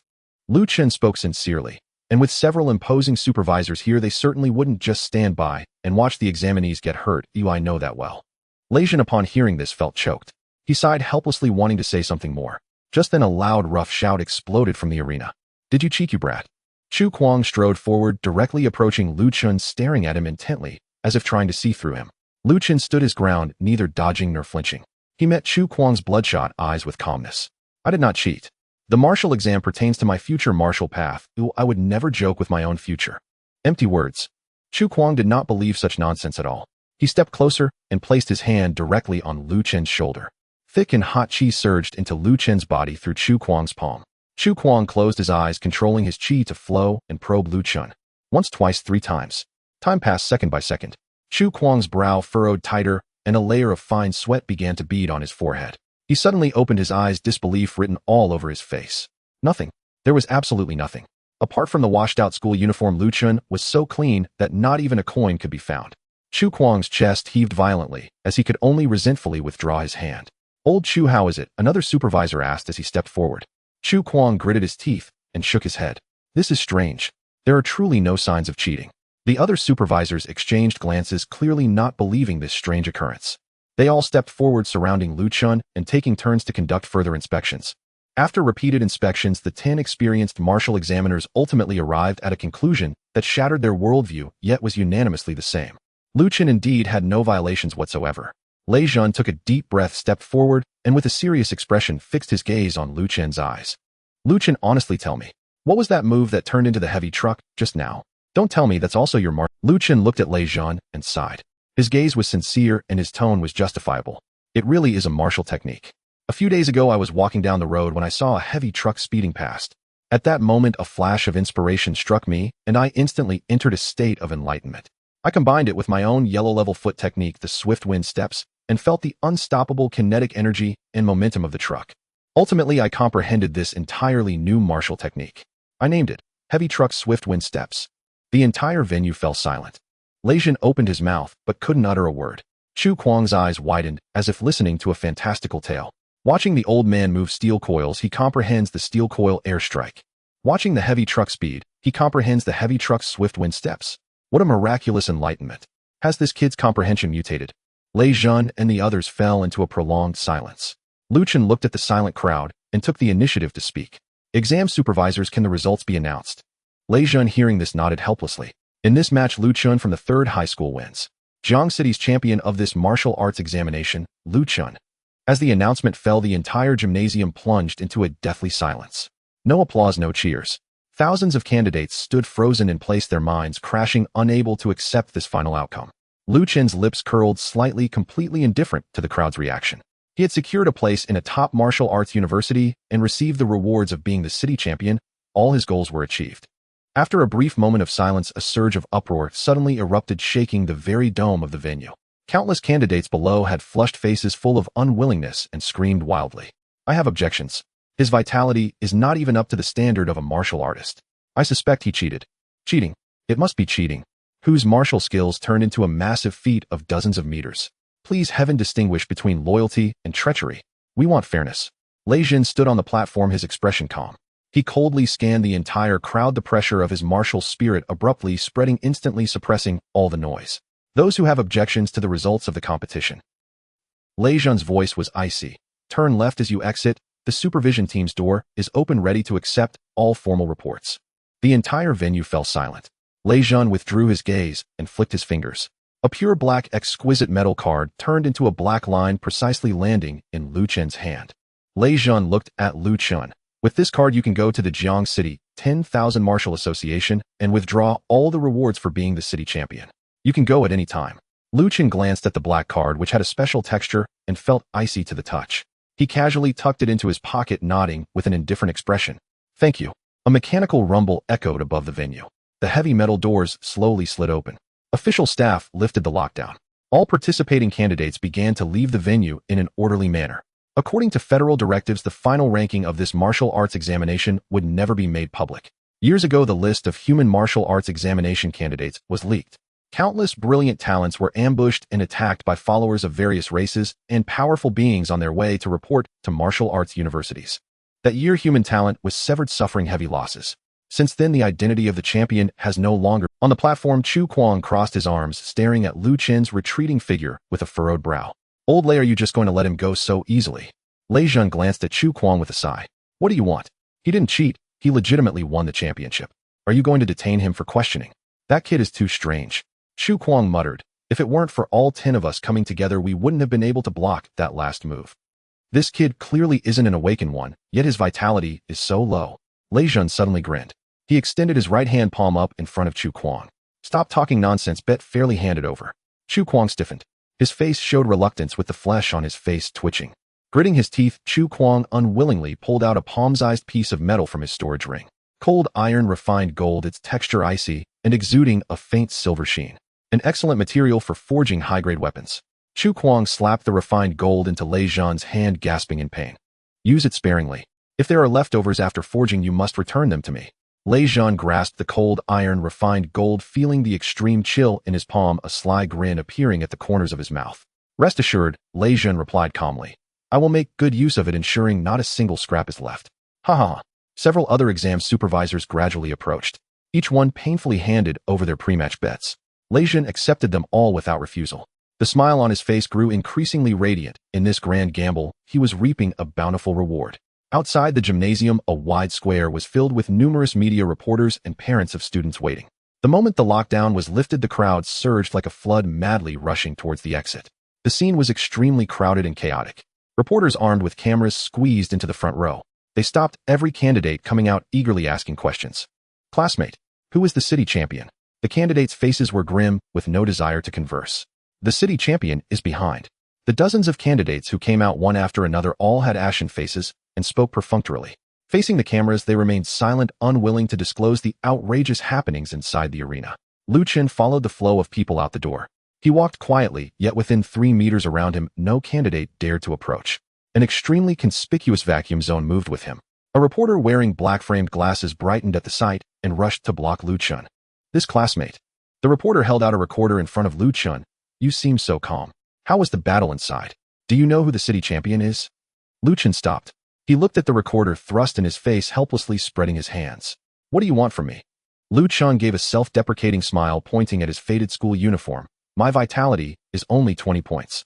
Do I look like someone who could win the championship? The reporter glanced Lu Chen up and down. Sorry to bother you.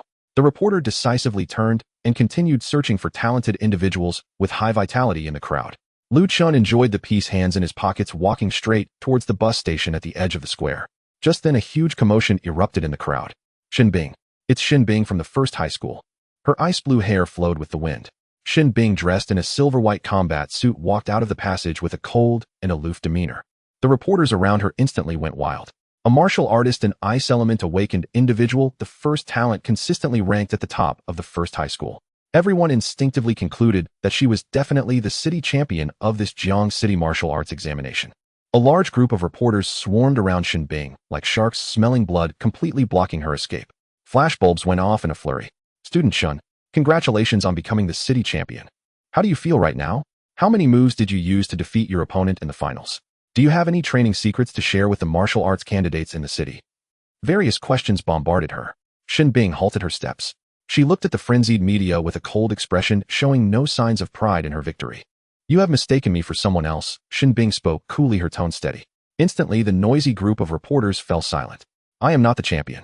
She slowly raised her fair finger, pointing accurately beyond the throngs of people at the edge of the square. Following her finger, everyone's gaze turned toward the same direction. Lu Chun was walking towards the road. The champion of this Jiang City martial arts examination is him. The entire venue fell into silence. The reporters widened their eyes, staring at the disheveled youth who had just claimed to have 20 points of vitality, completely stunned. At the edge of the crowd, the reporter who had previously interviewed Lu Chen immediately recognized him.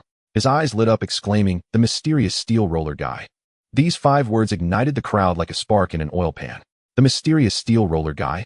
The student who won the martial arts examination by throwing steel rollers. He actually brought down the martial artist Chen Bing. The reporter grabbed the cameraman beside him, hefted the equipment, and sprinted madly toward Lu Chen. Hurry, chase after him. The reporter was ecstatic, adrenaline soaring. As he ran, he had already drafted tomorrow's headline for an explosive article in his mind. Shocking. The mysterious man wins the martial arts city champion by throwing steel rollers. Is it a decline of morals or a distortion of humanity? Lu Chen heard hurried footsteps behind him and turned to look at Chen Bing, his eyes brimming with grievance. That's utterly unchivalrous. Chen Bing stood rooted in place, gazing at Lu Chen's disheveled appearance. A faint, barely perceptible curve lifted the corners of her cool, composed lips. Without hesitation, Lu Chen spun away and bolted. Stop right there. Mysterious steel curl man, don't run. Champion. Say something. Just 2 words, champion. A swarm of reporters and onlookers surged after him like ravenous zombies drawn by the scent of blood. Cameras snapped overhead, flashbulbs strobed wildly behind him. Whether or not he was truly the champion mattered little. The moniker Mysterious Steel Curl Man had already ignited the entire web. Today they would chase him until their legs gave out. Lu Chen sprinted, brow furrowed. The crowd density around him was overwhelming. He dared not unleash the great fortune gale step. If a heavy-duty truck accelerated through this congested district, even the slightest scrape would make tomorrow's headline, City Champion Runs Down Dozens in Street Rampage. In his panicked flight, Lu Chen's gaze swept sideways and landed upon a sleek black luxury limousine parked nearby. Its door hung half open. Su Qinghan was bending to step inside. Lu Chen seized it as salvation. He veered sharply, lunged forward, gripped the doorframe with both hands, and shouted urgently into the cabin at Su Qinghan. Campus beauty, for old time's sake, as classmates, lend me a hand. Su Qinghan paused mid-motion, leaning casually against the supple leather seat. Her exquisite face softened into a playful, knowing smile as she studied Lu Chen's flustered expression. You wish to board? Her crimson lips parted with languid grace. Then what should you call me? Lu Chen grasped her meaning instantly. Senior Sister Su. Senior Sister Su, save me. A true man bends when necessary and stands firm when required. Su Qinghan's mood brightened visibly. She nodded, satisfied. Then she shifted aside, clearing more than half the rear seat. Lu Chen moved with practiced efficiency, ducking low, sliding into the car. Bang! The heavy door sealed shut, cutting off the clamor of the crowd entirely. The driver sharpied and instinctive floored the accelerator. The 12-cylinder engine roared, a deep, resonant thunder, as wide tires bit into asphalt. The vehicle surged forward, transforming into a streak of black lightning that vanished down the main thoroughfare, leaving the journalists far behind. Reporters left behind exchanged stunned glances, microphones trembling in their wind-tousled hands. One recalled the scene, whispering in disbelief. Did I hear that right? The mysterious steel curl man just called Su family's eldest daughter senior sister. A single bold conjecture flashed simultaneously across every mind. Could Su Tianhong, the patriarch of the Su family, have fathered a child outside marriage years ago? Absolutely. Otherwise, how could a penniless student with no connections possibly become city champion? Eyes gleamed, gossip flared fiercely within their chests. Inside the car, Lu Chen watched the receding crowd through the privacy-filmed window, finally exhaling in full relief. He sank into the plush leather seat and released a long, slow breath. Su Qinghan tilted her head, observing Lu Chen's relaxed expression, and couldn't suppress a soft laugh. The city's martial examination champion himself, capable of pinning even a wushu-ranked master to the ground, fleeing journalists like a startled fawn. Her tone dripped with unmistakable teasing. Lu Chen waved dismissively, smiling carelessly. The title is hollow. No need to take it too seriously. Besides, if they cornered me and bombarded me with questions, I'd never endure it. Su Qinghan shot him a wry glance, then dropped all pretense and cut straight to the point. Lu Chen, what about those 2 martial techniques you invented yourself? Are you willing to sell them? Name your price. Lu Chen shook his head firmly. I'd love to, but these techniques emerged from sudden enlightenment. They're beyond verbal transmission, you understand. Su Qinghan held his gaze in silence, her cool, clear eyes narrowing slightly. Her look conveyed one unambiguous message. Do you really expect me to believe that? She didn't press further, instead shifting seamlessly to her second objective. Since the techniques are off the table, what about the enlightenment fruit awarded to this year's champion? Would you consider transferring it? Her voice turned earnest. The Su family will offer equivalent cultivation resources, or direct cash compensation. Lu Chen refused again without pause. No, this fruit serves a far greater purpose, one I've already reserved for myself. Su Qinghan's brows lifted faintly, and she chuckled teasingly. You glimpsed steel curls and forged steel curl martial arts. You observed great fortune and conceived the heavy truck step. So tell me, do you intend to stare at this enlightenment fruit until you invent a new art, fruit-throwing fist? Lu Chen's lips curled upward, into a smile rich with quiet, inscrutable meaning. He offered no denial, only a candid reply. That's not impossible. Su Qinghan rolled her eyes, exasperated, and declined to engage further with his flights of fancy. The enlightenment fruit ranks among the highest tiers, so rare it commands no market price. A strategic-grade resource capable of forcing a profound state of enlightenment upon its user. The Jiangxing authorities truly spared no expense this year to inspire martial aspirants. If you ever manage to hurl an enlightenment fruit at someone, go ahead. I'll weep on command. Lu Chen responded with a knowing, enigmatic smile. Then don't regret it later. A fresh thought suddenly struck. By the way, senior sister Su, could you do me one more favor? Detour first. We'll stop at Wanwu Martial Commerce Association. Su Qinghan blinked, then sighed softly at the effortless familiarity of that title. Your speed at switching honorifics is almost unervingly practiced. She made no objection, merely murmuring instructions to the driver to adjust the route. Half an hour later, the black limousine glided to a halt before the headquarters tower of Jiangxing's Wanwu Martial Commerce Association. Lu Chen disembarked, producing Lei Zhan's exclusive black card, granting him unhindered passage directly into the association's subterranean top-tier precision vault, where the chief manager personally escorted him with deference. Cold metallic walls gleamed with austere luster. After intricate iris and kiblud scans, the vault door hissed open. Upon a dust-free tabletop rested a matte black metal briefcase. Lu Chen stepped forward, pressed the latch, and lifted the lid. On the left side lay 3 vials of thick paired elixir, neatly aligned. These were the champion's standard reward high-tier kiblud enhancement serums. Rich, pure, free of impurities, their spiritual energy subtly coiled within. Merely gazing upon them evoked the palpable essence of refined vitality. In the lower right corner of the case sat a palm-sized jade box, warm and lustrous to the touch. Lu Chen held his breath as he gently released its clasp. Inside rested a single azure fruit, shaped like an ordinary apricot, yet radiating emerald brilliance, its surface traced by delicate, naturally formed Tao patterns. A faint, soothing fragrance wafted outward. Just one inhalation cleansed Lu Chen's mind, scouring away all mental clutter, leaving crystalline clarity. His pores seemed to bloom open, his entire being suffused with serene ease and profound calm. So this is the legendary enlightenment fruit, he murmured, staring at it in quiet awe. An extraordinary treasure, absolutely unparalleled. Lu Chen snapped the case shut, hoisted it firmly, and strode back out of the vault, returning to the car. Su Qinghan glanced briefly at the black case in his hands, asked no questions, only inquired gently. Where next? Straight home. Yes, home. But Su Qinghan shook her head, cautioning him. Your popularity has exploded. The entire web is hunting you down. Your old residential compound, already besieged by reporters, perhaps even rogue martial artists with ill intent, will be impenetrable now. You carry the enlightenment fruit, an artifact of immense value. Its exposure would leave you defenseless. You simply cannot protect it alone. Lu Chen's brow furrowed slightly. Su Qinghan spoke sense. Wealth and treasures stir greed, and Jiangxing harbored its share of desperate, lawless souls. Then I'll stay at a hotel for a few days. After brief reflection, he decided. Hotels teem with people and peril. Equally unsafe, Su Qinghan countered flatly, then added calmly, offering her own solution.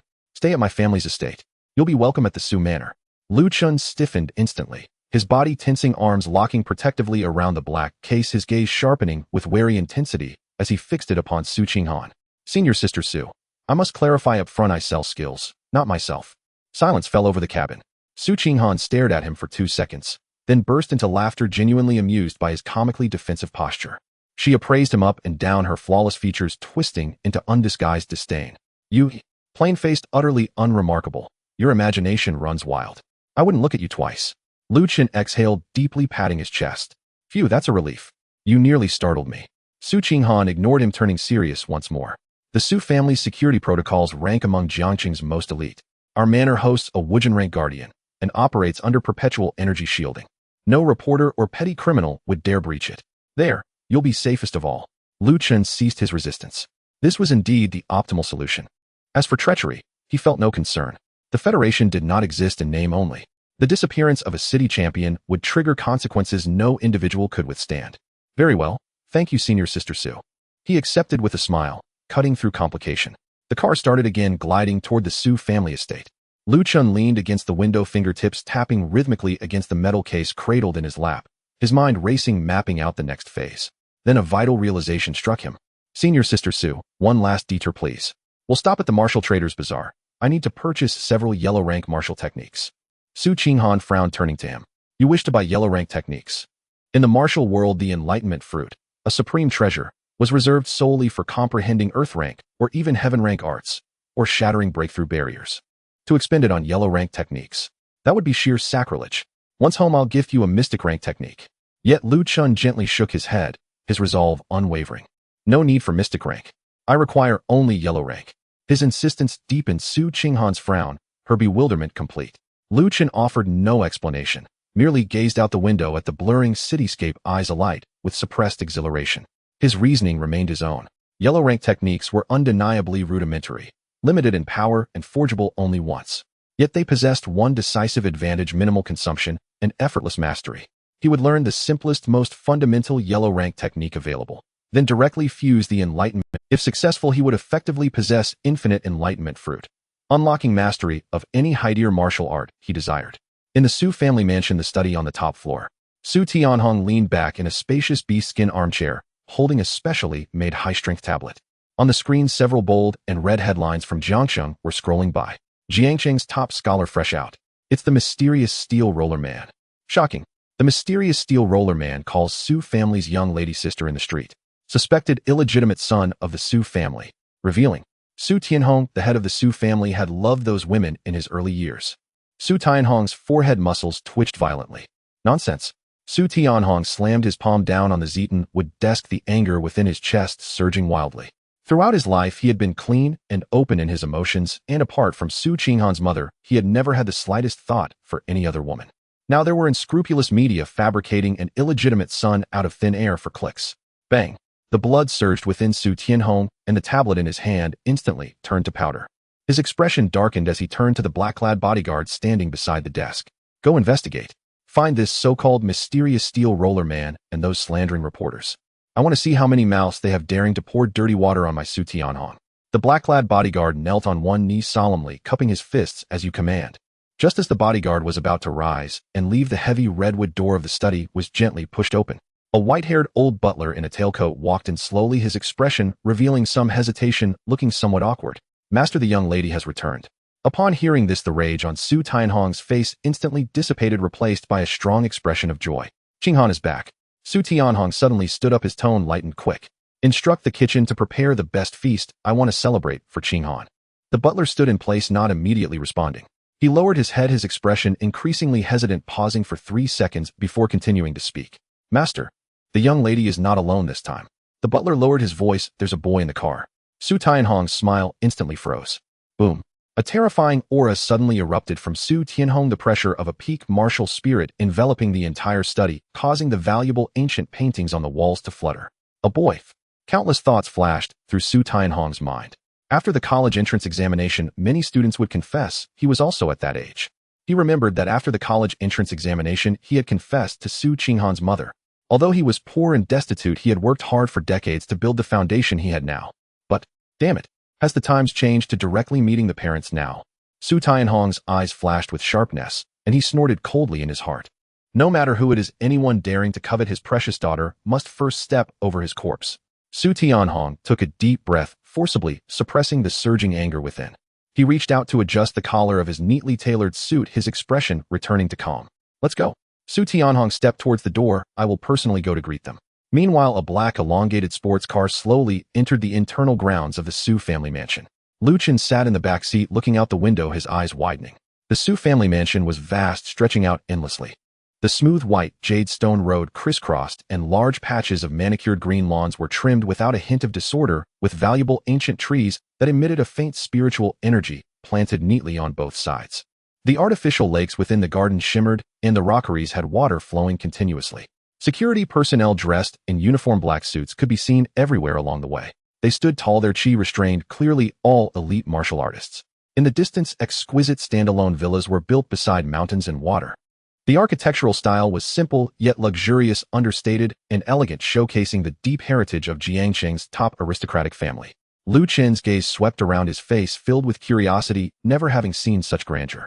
Su Qinghan turned to look at Lu Chen's amazed expression, the corners of her mouth involuntarily curling up, a hint of mirth arising in her heart. This is just too big. Lu Chen retracted his gaze and couldn't help but blurt out, how many rolls of steel would it take to buy this? Su Qinghan's smile instantly stiffened. She looked at Lu Chen speechlessly. You really know how to talk. Don't say that next time. The vehicle steadily slowed down, finally coming to a halt in front of the wide porch of the main villa. The car door opened, and Su Qinghan was the first to push the door and get out. Su Tianhong wore a gentle smile, his hands clasped behind his back, quietly waiting on the steps. Dad. Su Qinghan walked forward. Su Tianhong raised his hand and gently ruffled Su Qinghan's hair. His tone, filled with affection, finished the exam. Are you tired? You must be hungry. The meals are prepared. The father and daughter exchanged a few simple greetings. Su Tianhong's gaze naturally shifted to Lu Chen, who was getting out of the car right behind. He maintained his gentle smile as an elder, but deep in his eyes lay thick scrutiny and vigilance. Su Tianhong sized Lu Chen up and down. This kid was wearing a faded old-school uniform and had a pair of heavily worn sneakers on his feet. He was clutching a black metal briefcase in his arms, appearing as if he was afraid someone would snatch it away. At first glance, he clearly wasn't from a wealthy family. Su Qinghan followed her father's gaze, turned to Lu Chen, and simply introduced him. Dad, this is my classmate Lu Chen. He's been having some trouble lately and needs to stay at our house for a few days. Su Tianhong's eyes narrowed slightly. Lu Chen, why does that name sound so familiar? Isn't he the top student from the 3rd high school martial arts exam? Lu Chen's identity information had been investigated, but Su Tianhong had a lot on his plate and hadn't had the chance to look into it yet. He glanced again at Lu Chen's shabby attire, shaking his head inwardly.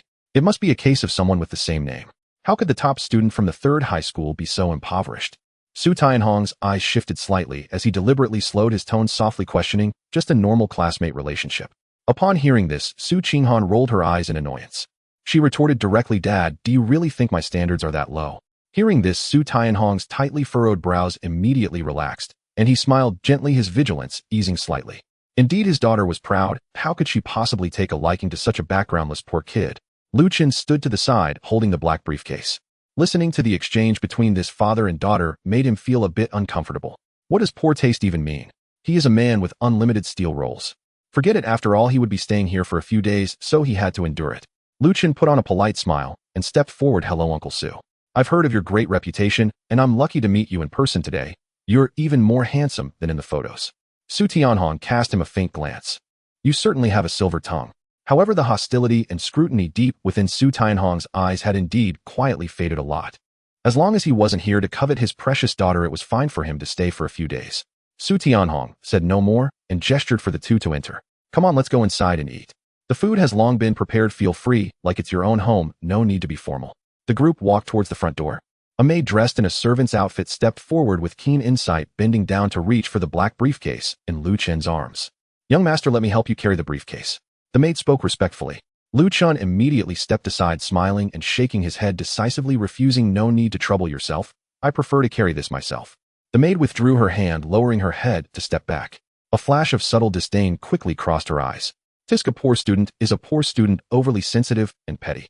As if it were some precious treasure he was afraid of being stolen away. The group walked through the luxurious hall and entered the lavish dining room. As soon as they entered, a rich, enticing aroma instantly surged forward, penetrating their noses, wildly stimulating their appetites. The solid wood dining table was already filled with exquisite dishes. Each dish was made with exceptionally fine ingredients.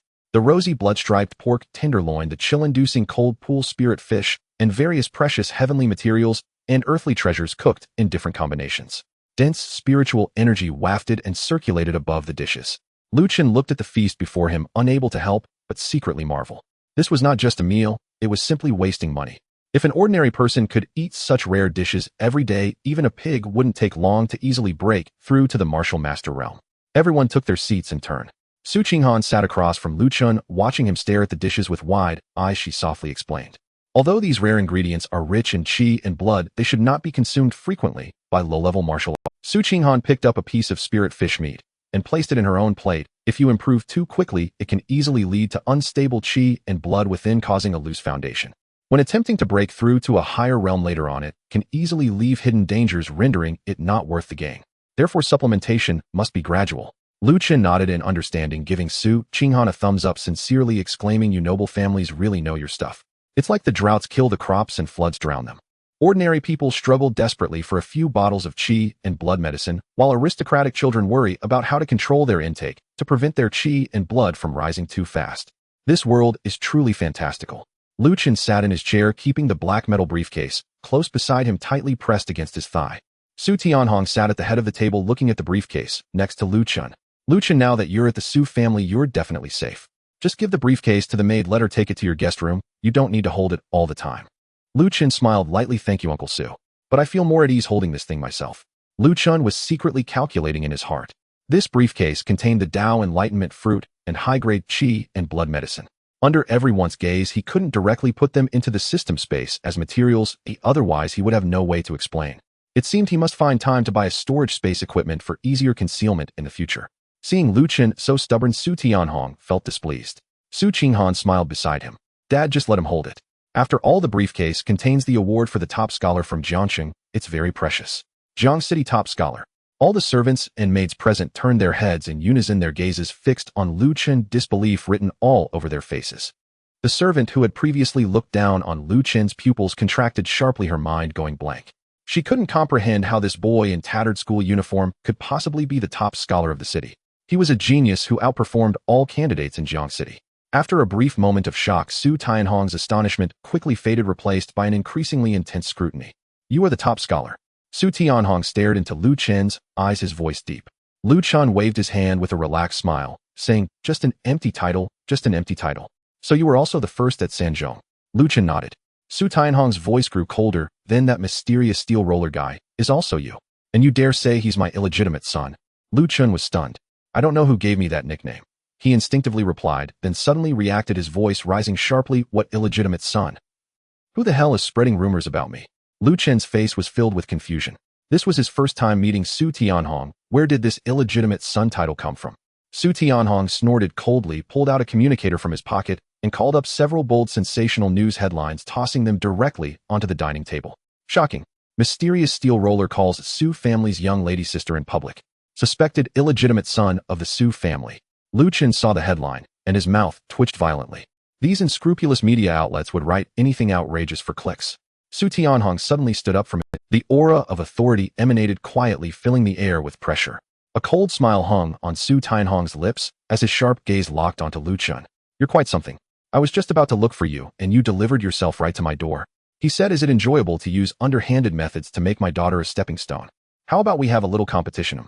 Lu Chen, looking helpless, replied, "Uncle Su, you can eat whatever you want, but don't speak recklessly. I didn't use any improper methods. I earned the title of top scholar through hard work." Beside them, Su Qinghan sensed the tense atmosphere and quickly reached out to hold Su Tianhong back. "Dad, calm down." Su Qinghan hurriedly spoke. 10 supervising examiners checked repeatedly. Lu Chen definitely did not cheat. He indeed won against me. Su Tianhong was forcibly held back by his daughter, suppressing the anger rising within him. He understood the rigorous fairness of Jiang City's martial arts examination rules. The 10 supervising examiners could not possibly make a collective oversight. But he could never understand how a student with such weak vitality could achieve the top score in the entire city. Su Tianhong furrowed his brows tightly, asking bluntly, "With such weak vitality, what exactly did you rely on to achieve the top score in the city?" Lu Chen sighed and answered honestly, "Perhaps my martial techniques are rather special, a bit stronger than others."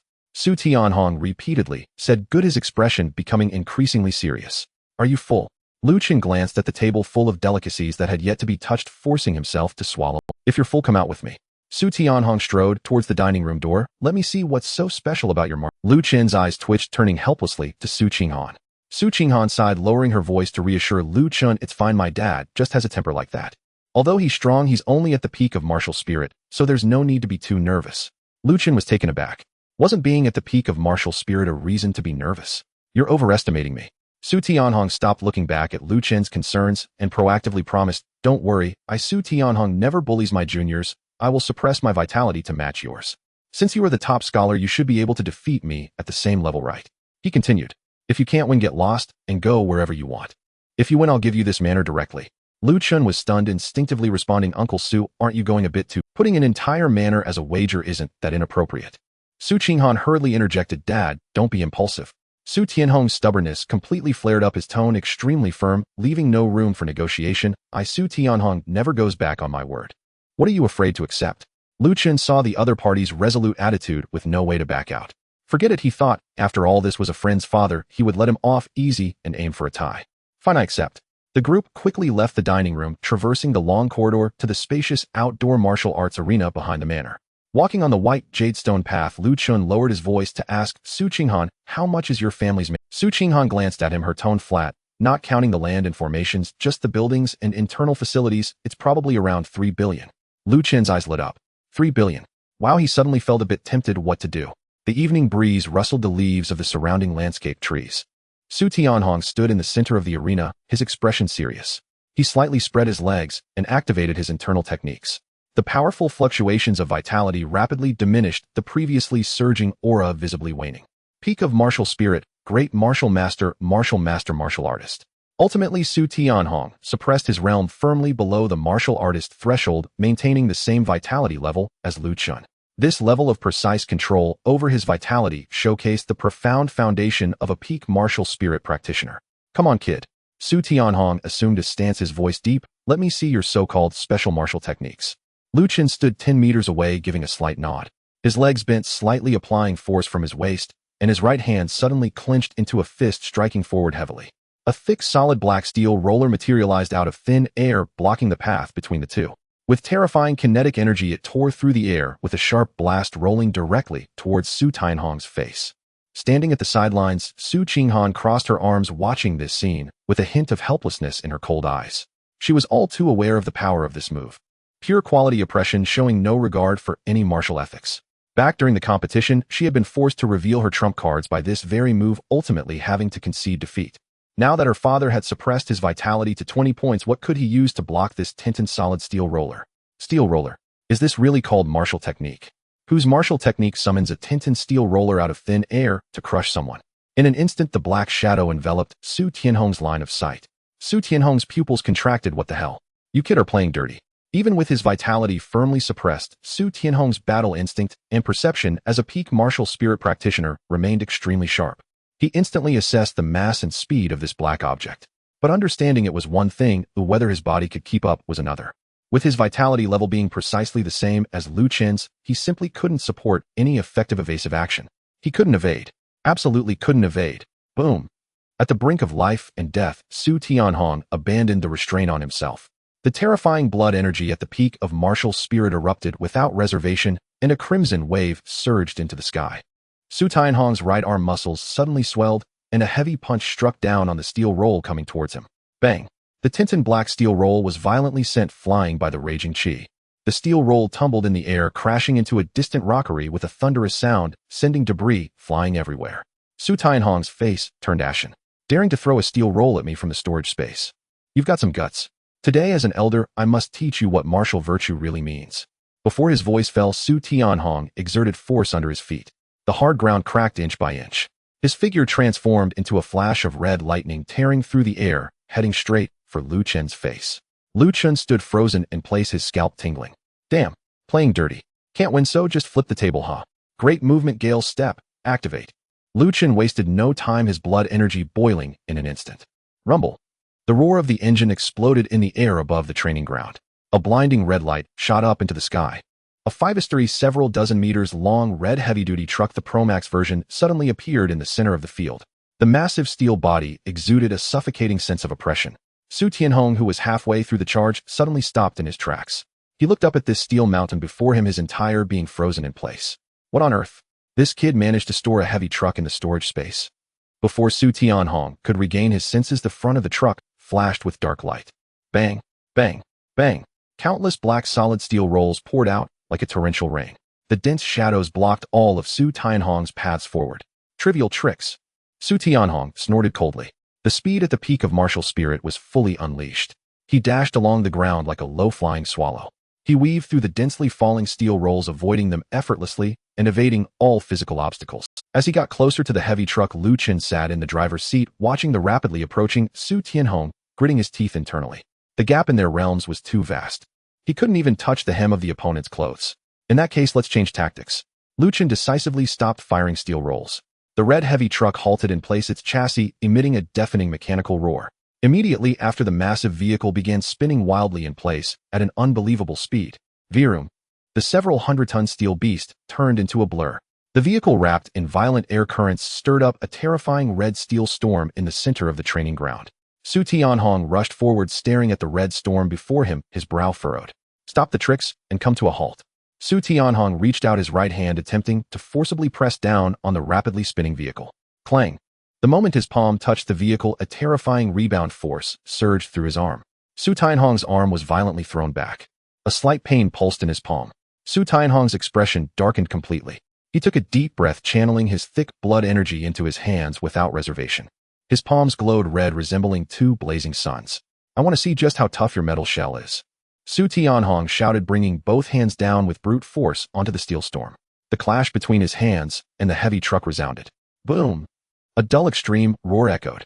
In the next moment, Su Tianhong's eyes bulged and his expression changed drastically. He underestimated the quality of the heavy truck. Even more so, he underestimated the terrifying force generated by its high-speed rotation. The several hundred-ton heavy-duty truck, when spinning, rapidly generated kinetic energy of at least several thousand tons. This was something that a peak martial spirit could not withstand. Bang! Su Tianhong let out a muffled grunt. His entire being was sent flying as if struck by a high-speed train, directly hurled away by the terrifying rotational force. He tumbled through the air for over 10 revolutions before barely stabilizing himself several dozen meters away. After landing, he slid backward for several dozen meters, carving two deep furrows in the ground. Dad! Su Qinghan, standing by the sidelines, turned pale and rushed towards Su Tianhong without a second thought. Seeing this, Chen immediately stopped, retracting the red light swiftly. The massive heavy truck vanished into thin air, and Chen's figure landed back on the devastated training ground. Su Tianhong stood there, his hands behind his back, his chest heaving violently. The hands behind his back were uncontrollably trembling. His palms were torn and blood dripped from his fingertips. Muscle and bone sent waves of piercing pain. Su Tianhong couldn't help but curse inwardly. What kind of monster was this kid? His body refining technique had long been perfected, capable of withstanding armor-piercing bullets without issue, yet today, he couldn't handle the spinning of a broken truck. Dad, are you okay? Su Qinghan rushed forward, her face filled with anxiety as she looked him over. Su Tianhong forced a calm smile. He hid his trembling hands behind his back and pretended to be profound, shaking his head. It's nothing. I only used 30% of my strength just now. It was a moment of carelessness. Chen stepped forward quickly. He looked at the debris and the utterly ruined training ground, his face filled with regret. Su uncle, I'm really sorry. I tried to control my strength just now, but I didn't expect the spinning force to be this strong. You weren't hurt, were you? Su Tianhong's smile instantly stiffened. Veins bulged on his forehead. You controlled your strength. Then why didn't you control it properly? Su Tianhong took a deep breath, gritting his teeth as he changed the topic. You still have the face to say that. That steel roll. Su Qinghan sighed helplessly on the side. She explained softly, Dad, that's the martial technique Chen created after his epiphany. The steel roll is called steel roll sky breaking strike, and that heavy truck earlier is called great movement gale step. The air suddenly fell silent. Su Tianhong's eyes widened, staring fixedly at Chen. His expression became incredibly strange. Shock, confusion, disbelief, existential doubt. Various emotions flickered across his stern face. What the hell is great movement gale step? You call transforming into a 5-story heavy truck and spinning in place a step technique? Who the hell created this crazy martial technique? Silence. A long silence of half a minute. Su Tianhong looked at Chen, then at the devastated training ground, and finally let out a long sigh. Good boy. Su Tianhong's tone was complex. I take back what I said earlier. You, the city champion, deserve your title. He paused, speaking decisively. I lost. I will honor my bet. This estate belongs to you. I will have the butler prepare the transfer contract shortly, and we will transfer it first thing tomorrow. Upon hearing this, Chen quickly waved his hands to decline. No, Su uncle, that was just a joke. How could I accept such a valuable estate from you without reason? That wouldn't be appropriate. Su Tianhong's expression darkened. His tone was incredibly firm, carrying authority. What? Do you look down on me, Su Tianhong? Su Tianhong snorted coldly. I always keep my word. If I say I'm giving it to you, then I'm giving it to you. Refusing is like slapping my face. You must take this estate. Lu Chen was left speechless. Su Qinghan smiled wryly from the side, a hint of helplessness in her eyes. Lu Chen just accepted. My dad is very concerned about his reputation. Besides, this estate is just an inconspicuous part of the many assets of our Su family. An inconspicuous part. Lu Chen couldn't help but twitch at the corners of his mouth. Since the conversation had reached this point, refusing any further would seem pretentious. Well then, I will accept it shamelessly. Thank you, Su uncle. Lu Chen nodded, accepting it calmly. Su Tianhong snorted coldly, not saying anything more. He turned and walked with slightly stiff steps towards the main building. Qinghan, give me a hand. The wind was strong just now, and I pulled my back. Su Tianhong lowered his voice. Su Qinghan held back her laughter and stepped forward to support her father. Lu Chen stood alone in the empty and devastated training ground. Watching the father and daughter leave, he felt a chaotic mix of emotions inside. What was this? He had just come to someone else's home as a guest, beat up the host, and was sent out of the house. What the hell? Does this count as taking over someone else's nest? The maid walked ahead with a light step, stopping before a heavy redwood door. She pushed the door open with both hands and stepped aside to clear the passage. A spacious guest room came into view. The interior was extremely vast, more than enough to play basketball within. On the left side of the room, there was a dedicated training room. The floor and walls of the room were covered in intricate patterns depicting a high-level spirit-gathering formation. Lu Chen felt that the standards of the facilities here far exceeded those of any top hotel in Jiangxing. The maid stood at the door, her hands clasped over her abdomen, her attitude humble and respectful. Master Lu, is there anything about the room that you are not satisfied with? If you have any needs, just ring the bell at any time. Lu Chen glanced around, his gaze sweeping over the spirit-gathering formation, nodding in satisfaction. It's quite good, I'm very satisfied. You may go about your business now. Lu Chen waved his hand casually. The maid bowed and retreated. Lu Chen closed the door behind him. The moment the door locked, the room's built-in soundproofing and protective formations activated autonomously. A semi-transparent light barrier rose against the walls, completely isolating the room from external sounds and probing. Lu Chen strode to the bedside, placing the black metal box on the soft bed before sitting down himself. He pressed the latch and opened the lid. Lu Chen extended his finger, gently touching the 3 tubes of pale red high-grade blood enhancement potion inside the box. A crisp mechanical prompt suddenly echoed in his mind. Ding. Detected collectible material, high-grade blood enhancement potion 3A. Do you wish to collect? Without hesitation, Lu Chen silently thought, collect. A faint light flashed. The 3 tubes of invaluable high-grade blood enhancement potion instantly vanished from the box, turning into materials within the system space. Next, Lu Chen reached for the warm jade box on the right, his fingertip brushing against the emerald and lustrous Dao fruit. Ding. Detected collectible material Dao fruit 1A. Do you wish to collect? Collect. The blue fruit disappeared into thin air. The box was completely empty. Lu Chen let out a long breath. Buzz, his phone in his pocket suddenly vibrated. Lu Chen took out his phone, the screen lighting up with an unread message. The sender was Su Qinghan.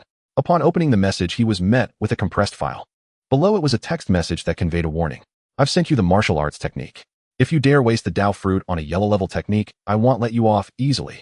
Lu Chen finished reading and smiled helplessly. Whose Dao fruit is this anyway? Can't he even make decisions about his own things? He opened the compressed file and quickly browsed the directory. Inside were neatly arranged electronic scans of 10 yellow-level advanced martial arts techniques. At the very bottom of the directory was a mid-tier mysterious martial arts technique, Crushing Fist. Lu Chen clicked on the detailed introduction of Crushing Fist. The cultivation principle of this technique was simple and straightforward, compressing and gathering all the qi and blood into the fist's surface, then detonating it at extremely close range, resulting in terrifying killing power. Lu Chen nodded slightly, silently acknowledging. Su Qinghan had indeed considered him. Currently, his offensive methods relied solely on long-range throwing of steel rolls and heavy truck collisions, making it difficult to deal with close encounters. Crushing Fist just happened to fill his gap. However, Lu Chen was not prepared to cultivate a mysterious martial art directly. His gaze quickly swept through the 10 yellow-level advanced martial arts techniques. After a moment, he carefully selected 2 manuals. The first was a foundational technique, Qi Gathering Technique. The name was simple, and its sole purpose was to accelerate the absorption of spiritual energy from the air and transform it into one's own qi and blood. The second was a martial technique, Storm Needles. Lu Chen opened the demonstration video of Storm Needles. This technique utilized one's qi and blood, compressing it into dozens of fine blood needles that scattered towards the front. The drawbacks were extremely obvious. The blood needles were minuscule, causing minimal damage, and had a very short attack range, making them useful only for distracting opponents' line of sight in practical combat. Yet the corners of Lu Chen's mouth curled up wildly, his eyes shining unusually bright. He was very satisfied. This was exactly the effect he wanted. At the same time, In the quiet study. Hiss. Su Tianhong gasped in shock. This kid is ruthless. He had not noticed earlier, but upon returning to the study he took a look. Although his skin was cracked and bleeding, the bones in his palm were completely shattered. Su Qinghan sat at the desk holding a box of black ointment that exuded rich spiritual energy. She used a jade spoon to scoop out a piece of ointment, carefully applying it to her father's hand. You're already so old, yet you still insist on being strong. Su Qinghan looked at her father, whose mouth twitched in pain, her tone carrying helplessness. You didn't even use martial techniques, just braced through the heavy truck collision. Su Tianhong was not angry at his daughter's reprimand. Instead, he chuckled gently. Your current way of disciplining is just like your mother's back in the day. Su Tianhong looked at his daughter, his gaze tender. Upon hearing the word mother, Su Qinghan's fingers applying the ointment paused slightly. She lowered her eyelids, a strong wave of longing flashing through her clear eyes. The atmosphere in the study suddenly became heavy. Su Tianhong sensed something was amiss and quickly changed the topic. This kid is too strange. Su Tianhong's expression became serious, his tone extremely grave. To be able to comprehend practical martial techniques with ordinary steel rolls and a regular heavy truck, I have never seen such a thing in my entire life. Su Qinghan deeply agreed, nodding slowly. His chi and blood is only 20 points, not yet having stepped into the realm of martial artists, yet he could withstand you a peak martial spirit. That crossed 4 major realms in between. Mentioning the defeat in their encounter, Su Tianhong's old face flushed slightly. He coughed awkwardly twice to cover up his embarrassment. Qinghan, Su Tianhong looked at his daughter, earnestly advising. It's fine to send him martial techniques and build a good relationship with him, but just don't let this kid mesmerize you. Su Tianhong snorted coldly. This kid looks honest, but he's full of tricks, sly, and cunning. Su Qinghan smiled, tightly screwing the lid on the ointment. She casually retorted to her father, Dad, if you had to choose between the yellow-haired guy and Lu Chen, who would you pick? Su Tianhong paused for a moment, then instantly slapped his thigh, his tone fierce and direct. That kid Lu Chen is nothing. But if any yellow-haired guy dares to covet my precious daughter, I'll throw his ashes to the wind. Seeing her father's fierce protective demeanor, Su Qinghan couldn't help but smile. The previously gloomy atmosphere in the study dissipated completely as the father and daughter exchanged smiles. After the laughter, Su Tianhong's expression returned to seriousness. He looked at Su Qinghan, asking solemnly, the martial examination is over and the results are in. Which martial arts university do you plan to apply to? Su Qinghan's smile gradually faded. She lowered her head to look at the desk, remaining silent for a full 10 seconds. When she lifted her gaze again, only determination remained in her eyes. Kyoto Martial University. Su Qinghan uttered 4 words. Upon hearing this name, Su Tianhong's body stiffened abruptly. His left hand, which rested on the desk, clenched tightly, veins popping on the back of his hand. His lips moved slightly, as if wanting to say something, but the words caught in his throat, forcing him to swallow them back. Su Qinghan stared directly into Su Tianhong's eyes. I am going to Kyoto, and there are 2 things I must do. First, bring my mother back. Second, seek justice for your injuries. Su Tianhong's body shook violently. A complex mix of emotions surged deep within his eyes. Resentment, anger, bitterness, and intense longing intertwined, ultimately manifesting as a heavy sigh. 20 years ago, he was also a top talent in Jiangxing, ranking among the top 3 in the martial arts examination, full of vigor. Had it not been for that man-made upheaval with his talent, he would have at least stepped into the martial emperor realm by now. But reality has no what-ifs. An accident injured his martial foundation, leaving him forever stuck at the peak of martial spirit. Su Tianhong's gaze shifted down to the photo frame at the corner of the table. In the family portrait, a stunning woman held 3-year-old Su Qinghan, her smile gentle and warm. Wainer. Su Tianhong's fingers caressed the edge of the frame, his voice hoarse. The Lin family in Kyoto. He raised his head, his gaze turning stern as he looked at his daughter. This is my responsibility, not yours. The depth of the Lin family's foundation is unfathomable. If you go alone, it would be akin to striking a stone with an egg. Upon hearing this, a confident smile appeared on Su Qinghan's exquisite face. Dad, you were able to build this family business from nothing back then. Why don't you believe in me today? A mere Lin family in Kyoto, I will definitely make them come and kneel to apologize to you. The study fell into silence. Su Tianhong gazed at his daughter's resolute eyes, his chest heaving violently. After a long while, his tense shoulders slowly relaxed and a hint of a relieved smile tugged at the corners of his mouth. All right. Su Tianhong nodded heavily, his eyes flashing with a long-repressed sharpness. No wonder she is my daughter, Su Tianhong. Then I will wait here in Jiangxing for that day. In the late night, the admissions office of Kyoto Martial University was. Staff members were working overnight to review the martial arts examination lists coming in from across the country, preparing to contact the top scorers before dawn for recruitment. A recruitment teacher wearing black-framed glasses scrolled through the Jiangxing list. His gaze suddenly froze on the name of the first place, and his actions became rigid, his face filled with shock. Old 2. Come look at this. The recruitment teacher immediately turned around and shouted loudly. A burly middle-aged man with a face full of flesh strode over. Tufu, the head of the admissions office of Kyoto Martial University. What's all the shouting about? Is there an error in the list? Tufu frowned and looked down at the computer screen. On the screen, the content of the Jiangxing list was clear and straightforward. First place, Chen. School exam vitality 0 points. Practical test full score. City exam full score. Second place, Shinbing. School exam vitality full score. Practical test full score. City exam 90 points. Note rare ice type ability awakeners. Third place, Su Qinghan. Two fuss eyes widened thinking, 0 vitality. Full score in practical test. Tufu slammed his palm on the desk, causing the cup to jump. This is definitely wrong. Is there a system entry error? Several staff members gathered around at the sound, carefully verifying the list information.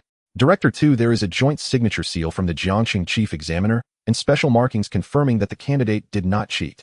The teacher with black-framed glasses pointed at the red stamp in the corner of the screen. Nonsense. Tufu shouted angrily, 0 vitality, and still getting the city's top score. And they have an ice-type ability awakener. Call the Jiangxing chief examiner immediately and ask them if they're all blind. The call was quickly connected. Tufu pressed the speaker button and loudly questioned the unusual score. On the other end of the line, the reply from the Jiangxing chief examiner was extremely concise. The scores are correct. For specific details, you can watch the video yourself. Beep, beep, beep. The call was directly hung up. In the next second, an encrypted martial arts practical test video was sent to the computer of the Kyoto Martial University admissions office. Tufu's face was cold as he opened the video.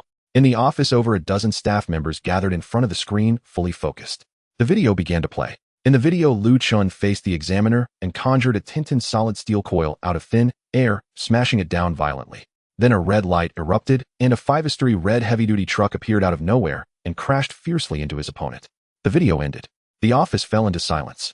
After a full half-minute, a stir erupted among the crowd. This is blatant cheating, and they aren't even pretending. Using spatial storage gear to attack. A truck running over someone. The Jiangxing chief examiner isn't doing anything about this. Is this what constitutes a martial arts examination? This is a violation of the use of heavy machinery.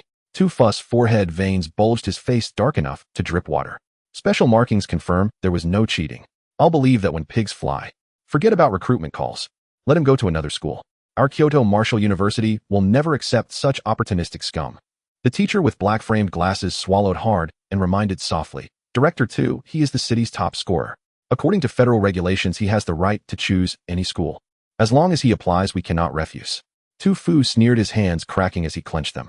Does he dare? Tufu's gaze was fierce. If he dares to apply to our school, I will personally teach him what the rules of the martial arts world are. I will let him see what true character rectification is. Upon hearing this, everyone felt a chill in their hearts. Tufu was not only the head of the admissions office, but also the chief instructor of the special training camp at Kyoto Martial University.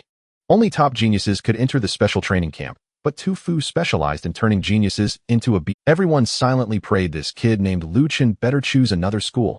Otherwise, if he fell into Tufu's hands, he would suffer greatly.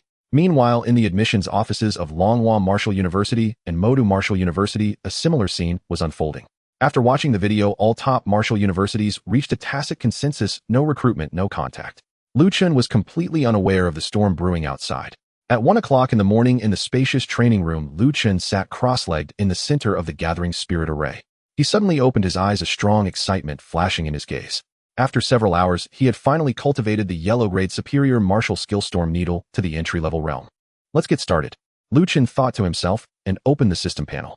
Host Chen Vitality 20 Cultivation Method Jade Essence Body Refinement Technique Minor Success Martial Skills Steel Coil Breaking Strike Minor Success Great Transport Gale Step Minor Success Storm Needle Intra-Level Forging Times 1. Chen skillfully brought up the forging interface. He dragged the Fruit of Enlightenment stored in the system space into the left material box.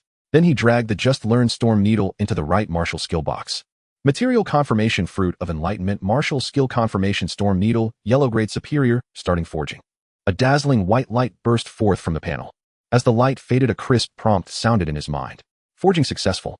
Obtained a new martial skill Storm Enlightenment Fruit. Chen stared intently at the brand new name on the panel, feeling a rush of excitement. He stood up and walked to the bedside, taking a deep breath. He activated the vitality within his body, then raised his right hand and gently struck forward. Whoosh, whoosh, whoosh. A red glow flashed from his palm and dozens of extremely thin red needles of vitality shot out instantaneously. However, at the moment these blood needles left his palm, The slender blood needles instantaneously transformed into dozens of round jade-green fruits of enlightenment, their surfaces swirling with natural Tao patterns. Thud, thud. One by one, the fragrant fruits of enlightenment gently fell, cluttering the soft bed. The rich fruit aroma instantly filled the entire room. Indeed, Chen looked at the bed full of fruits of enlightenment and couldn't help but laugh heartily. He had grasped an important aspect of the forging effect. Any attack-type martial skill activated by external vitality would be forcibly transformed into tangible material attacks after being forged with physical materials. Steel Coil Breaking Strike was like this, and Storm Enlightenment Fruit was the same. I've struck gold. I've struck gold. Chen's eyes sparkled. These are fruits of enlightenment which are priceless in the outside world and can provoke life-and-death battles among high-level martial artists. Now he could casually produce dozens of them. He bent down and picked up the fruits of enlightenment scattered on the bed, holding them in his arms. As he picked them up, Chen's smile gradually stiffened, turning into a look of worry. There were too many fruits. He didn't have a spatial storage device, and having dozens of fruits of enlightenment left him nowhere to hide them. If a servant came in to clean the room tomorrow, he would be exposed instantly. I can't keep them. Chen decisively made a decision. Forget it, he'll just eat them all. He picked up a jade-green fruit of enlightenment, examined it for 2 seconds, and directly bit into it. The flesh of the fruit entered his mouth. It did not have the sweet and fragrant taste one would expect from a heavenly treasure. Instead, an extremely intense sour and bitter flavor exploded in his mouth, rushing straight to the top of his head. Chen's entire face instantly scrunched up, his features contorted. Hiss! Chen gasped, holding his cheeks. Is this thing not ripe? It's so sour. He endured the sourness and swallowed the flesh. The moment the flesh entered his stomach, an extraordinary change occurred. A peculiar and immense medicinal power erupted. This medicinal power did not transform into vitality, but surged directly into his mind. Chen felt a loud boom in his head, and all distracting thoughts were instantly cleared. His mind became clearer than ever, his spirit as pure as it could be. The flow trajectory of spiritual energy in the surrounding air, and even the patterns of the gathering spirit array on the walls became visible to him. Enlightenment state. Chen did not dare to delay, immediately turning around to sit cross-legged in the training room, beginning to cultivate. The sky brightened. Ding-dong. The crisp sound of the doorbell penetrated the soundproofing array and reached the guest room. Chen opened his eyes. He smacked his lips and his brows furrowed tightly. A strong sourness filled his mouth. The taste rushed to his head and his teeth tingled with acidity. This fruit is powerful, but it tastes truly awful. Chen rubbed his temples, recalling the cultivation process from last night. A Tao fruit could maintain a pure state of enlightenment for about 15 minutes. In that brief 15 minutes, he managed to cultivate the mid-tier Xian stage martial skill Bingquan from scratch to perfection.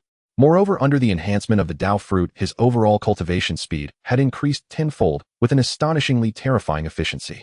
The amplification ability was impeccable, but the only downside was its horrible taste, sour and difficult to swallow. Chen raised his hand to summon his personal attribute panel, carefully observing the changes in himself after a night of hard work.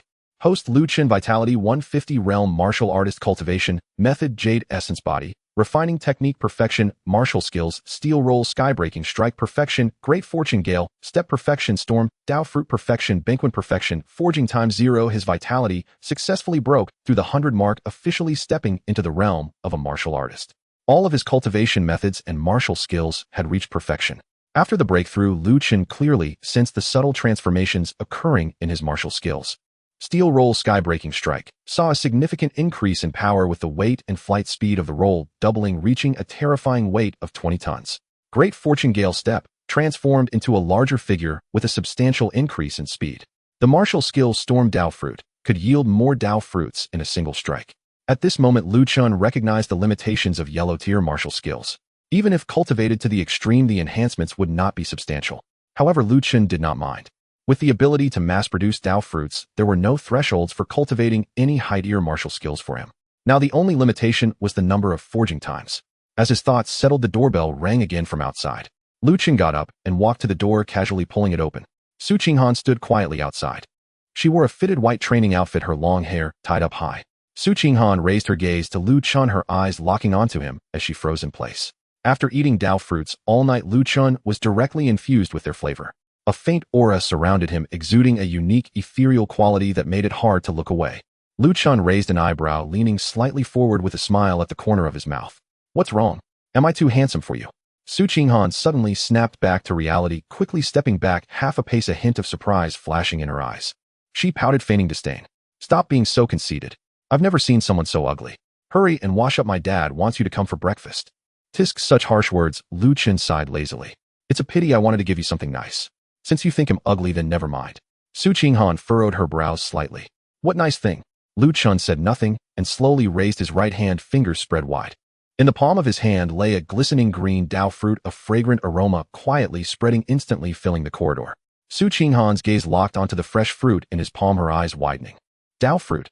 She looked up at Lu Chen, filled with confusion. You didn't eat it last night. Lu Chen smiled, nonchalantly tossing the fruit in his hand as he casually explained. I didn't eat it. Maybe my comprehension is just too good. The Xian stage martial skill you gave me reached perfection after a casual practice last night. This fruit is of no use to me. In truth, Lu Chen simply couldn't eat any more of it, and throwing it away would be a shame. Su Qinghan's breath hitched. Lu Chen spread his hands, pretending to be casual. It was originally meant as a thank you gift for the manner you gave me, but in the end. TSK. Su Qinghan's ears turned slightly red, a faint blush appearing on her cold face. Her gaze was direct and fervent, fixating on the Dao fruit. The Dao fruit held a fatal attraction for anyone. Cultivating high-tier martial skills takes a long time. A single fruit could save years of hard work. With it, he would have the confidence to confront the Lin family at the capital's martial university. Watching her eager expression, Lu Chen couldn't help but chuckle. This was the first time he had seen the usually aloof and proud Su Qinghan display such emotions. Su Qinghan clenched the hem of her clothes, suppressing her excitement, and tentatively asked, You really want to give? Lu Chen put away his smile, his expression calm. I was planning to give it directly earlier, but now it depends on your performance. Su Qinghan's cheeks flushed, her heart conflicted. In the end, she bit her silver teeth. She slightly lowered her head, her voice soft and hesitant as she spoke. Lu Chen Gij. The corridor fell silent. Lu Chen raised an eyebrow. Your voice is too soft. I didn't catch that. Su Qinghan shot him an annoyed glance. In order to get the Dao fruit, she suppressed her shyness, her tone becoming obedient and gentle. Lu Chen Gij, I misspoke earlier. You're not ugly, you're the most handsome. Let's go eat breakfast in the dining hall. The food is all ready. Lu Chen led the way. The two soon arrived at the luxurious restaurant. Su Tianhong was sitting alone at the dining table, quietly enjoying his meal. Su Qinghan gracefully pulled out the chair beside her, her tone sweet and gentle. Brother Lu Chen, please sit here. Su Tianhong's chopsticks suddenly halted. His entire being froze, and he quickly raised his head to look at the two. Lu Chen caught a glimpse of Su Tianhong's expression, and a jolt ran through his heart. Not good. Su Qinghan noticed the situation, and a glint of cunning flashed in her eyes. She leaned closer to Lu Chen, picked up a bowl of spiritual rice porridge, and said softly, Brother Lu Chen, this porridge is too hot. Let me feed you. Su Tianhong's mind went blank. A buzzing sound filled his ears. Suddenly, two glaring words floated up in his mind, training. What on earth happened during a simple meal? Had she really been trained like this in private? Su Tianhong slammed the table and stood up abruptly, his gaze fixed on Lu Chen. Kid, what have you done to my daughter? Lu Chen looked flustered and waved his hands repeatedly. Uncle Su, it's a misunderstanding, a misunderstanding. He decisively tossed the Dao fruit in his palm to Su Qinghan. Su Qinghan caught the Dao fruit steadily, a satisfied smile playing on her lips.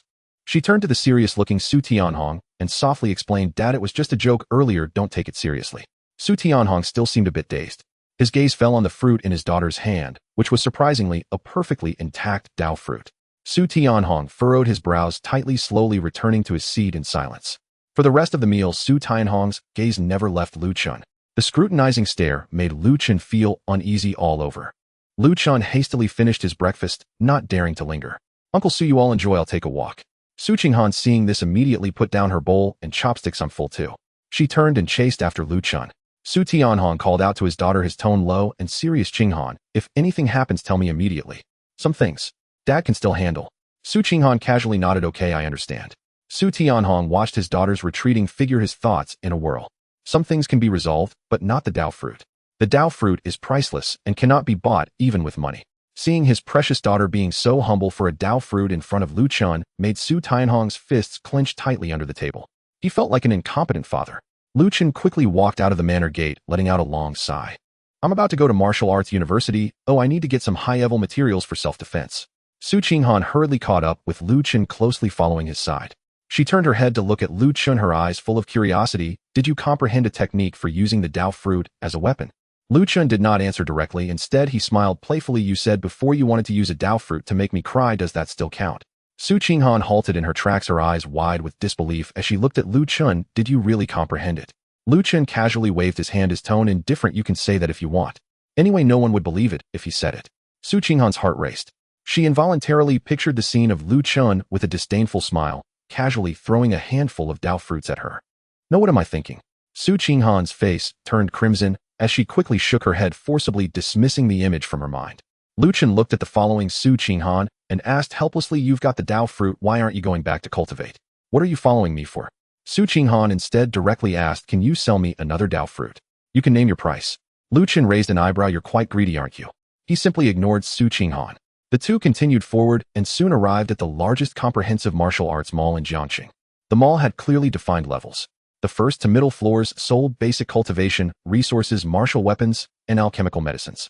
Lu Chen had little interest in cultivation supplies and went straight upstairs. The higher level area was completely different, filled with high-tech machinery. Lu Chen's gaze swept across and was instantly attracted by a sci-fi styled black cannon. The cannon barrel was thick, covered with a layer of dark alloy armor, emitting a cold metallic sheen. The cannon body was engraved with dense energy array patterns. Next to it was a detailed introduction sign, "Military Electromagnetic Cannon," generally equipped on inner-city hover trains and defensive walls. The electromagnetic cannon was extremely powerful, capable of killing ordinary alien martial emperors with a single shot. Lu Chen's eyes sparkled. What a good thing. If the principle of the electromagnetic cannon could be integrated into the collapse fist, its close combat explosive power would definitely achieve a qualitative leap. Lu Chen even came up with a bold idea. If steel rolls could be launched with an electromagnetic cannon, how powerful would that be? Lu Chen raised his hand and called over a staff member. "How much is this electromagnetic cannon?" The staff member replied respectfully, "Sir, the military electromagnetic cannon is priced at 300 million. Lu Chen's mouth twitched, momentarily stunned. Now he only had 5 million, the amount of a city champion. "Looks like I need to find the junkyard boss for some cash again." Beside him, Su Qinghan casually said, "I'll buy this electromagnetic cannon."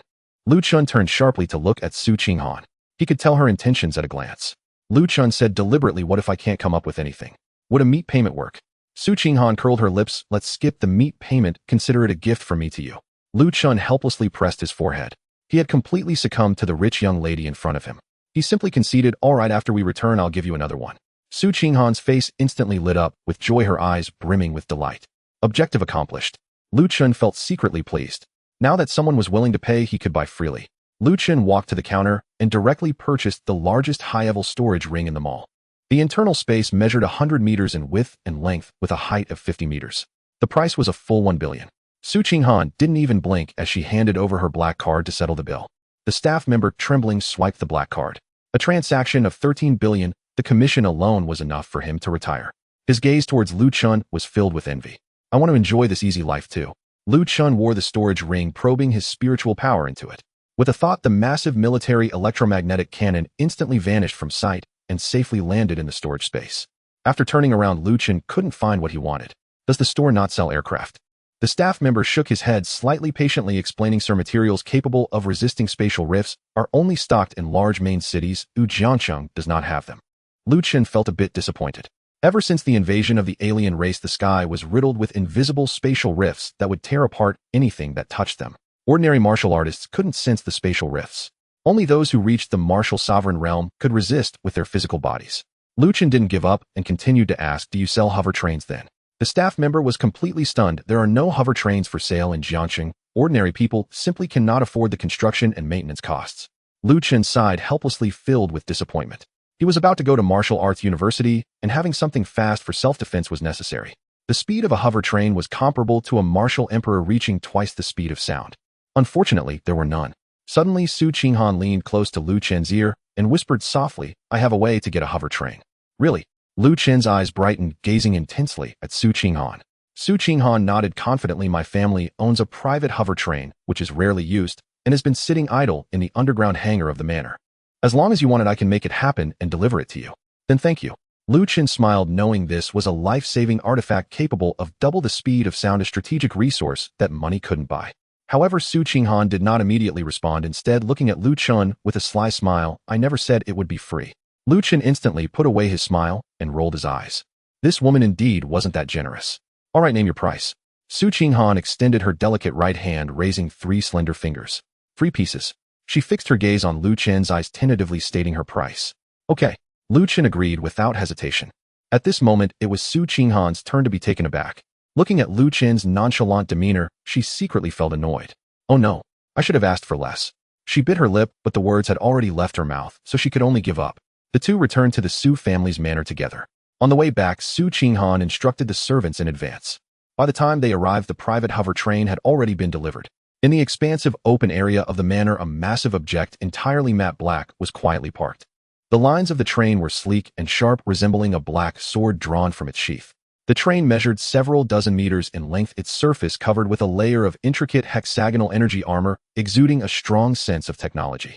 The train did not require tracks, as a bluish glow of anti-gravity emitted from its bottom, allowing it to hover several meters above the ground. The train was stable and silent, exhibiting a premium quality. Lu Chen's gaze was fixed on the hover train, his excitement barely contained.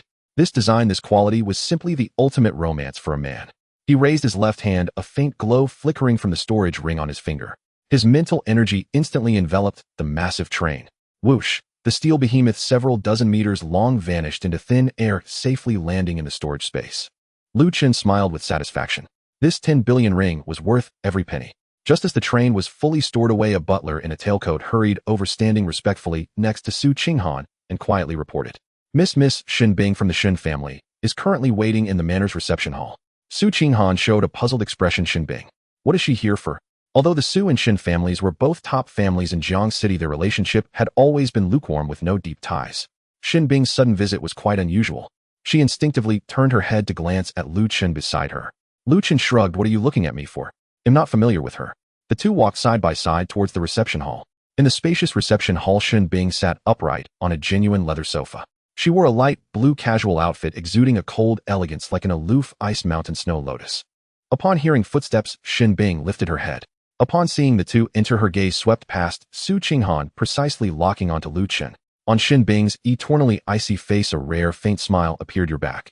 Su Qinghan asked. "Did you?" "This morning I received an official admission call from Kyoto Martial University. I've confirmed my enrollment at Kyoto Martial University. I specifically came to ask if you both are also enrolling there." Su Qinghan nodded. "I also received the notification and have enrolled at Kyoto Martial University." As her words fell, both women's gazes simultaneously landed on Lu Chen. Lu Chen furrowed his brows, tightly feeling his phone in his pocket. "Why didn't they call me?" Lu Chen pulled out his phone to check. "There are no call records at all." Shen Bing looked surprised and instinctively replied, "No. That's impossible. As the top scholar of Jiang City, how could you not receive an admission call?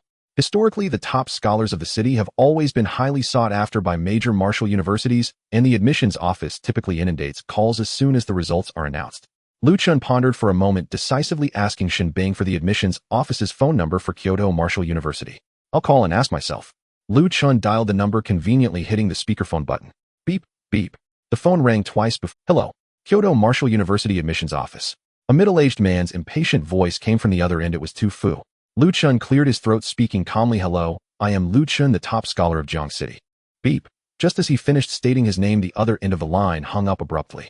The busy tone echoed in the spacious reception hall. The atmosphere suddenly turned quiet. Lu Chen stared at the darkened phone screen, completely stunned. What the hell is going on? Lu Chen's eyes widened. "They're not accepting me." Su Qinghan and Shen Bing exchanged glances, their eyes filled with amusement. The two struggled to suppress their laughter. They both guessed the possible reasons. Su Qinghan held back her laughter, softly reassuring Lu Chen, "Don't worry. The top scholar of the city has the privilege to choose their school. That's a regulation set by the Federation. As long as you choose a school, the school has no right to refuse you." "I see." Lu Chen snorted coldly, directly opening the Federation Martial Examination enrollment system on his phone. "Not answering calls, is it? Then I must go." After a series of operations, he directly filled in his sole choice for Kyoto Martial University and clicked to confirm submission. Looking at the admission successful notification that popped up on the screen, Lu Chen put away his phone with satisfaction. Shen Bing timely spoke up. "In 3 days, all admitted students need to go to Kyoto Martial University for a unified new student training camp." She looked at Lu Chen with intense eyes, proactively inviting, "How about the three of us go together then?" Su Qinghan was the first to agree. "No problem. It's good to have someone to look out for me." Lu Chen then lightly nodded, "Sure." Once the main topic was discussed, Shen Bing had no intention of leaving. She suddenly turned to Lu Chen, her expression becoming unusually serious, and asked Lu Chen, "Have you used the enlightenment fruit you have?" As soon as those words were spoken, the atmosphere in the reception hall became subtle. "If you haven't used it, I am willing to offer a high price for it. You can name your price. The Shen family will definitely satisfy you." Before Lu Chen could respond, Su Qinghan next to him immediately answered. "He ate it last night." Su Qinghan said, without changing her expression, "Such a precious item, of course, it was used immediately to enhance his strength." Lu Chen turned to look at Su Qinghan, who showed no shame, secretly rolling his eyes. 666, still guarding the food. Upon hearing the response, the light in Shen Bing's eyes instantly dimmed. Since that's the case, then forget it. See you at the station in 3 days. Shin Bing stood up to take his leave. As soon as the door to the reception room closed, Su Qinghan immediately turned around. She extended her fair palm, facing upwards, her beautiful eyes fixed intently on Lu Chun, filled with anticipation. Lu Chun glanced at her and yawned. What's the hurry? I need to use the restroom. 2 minutes later, Lu Chun emerged from the bathroom. He casually tossed something. For emerald green, fragrant enlightenment fruits arched through the air and landed steadily in Su Qinghan's arms.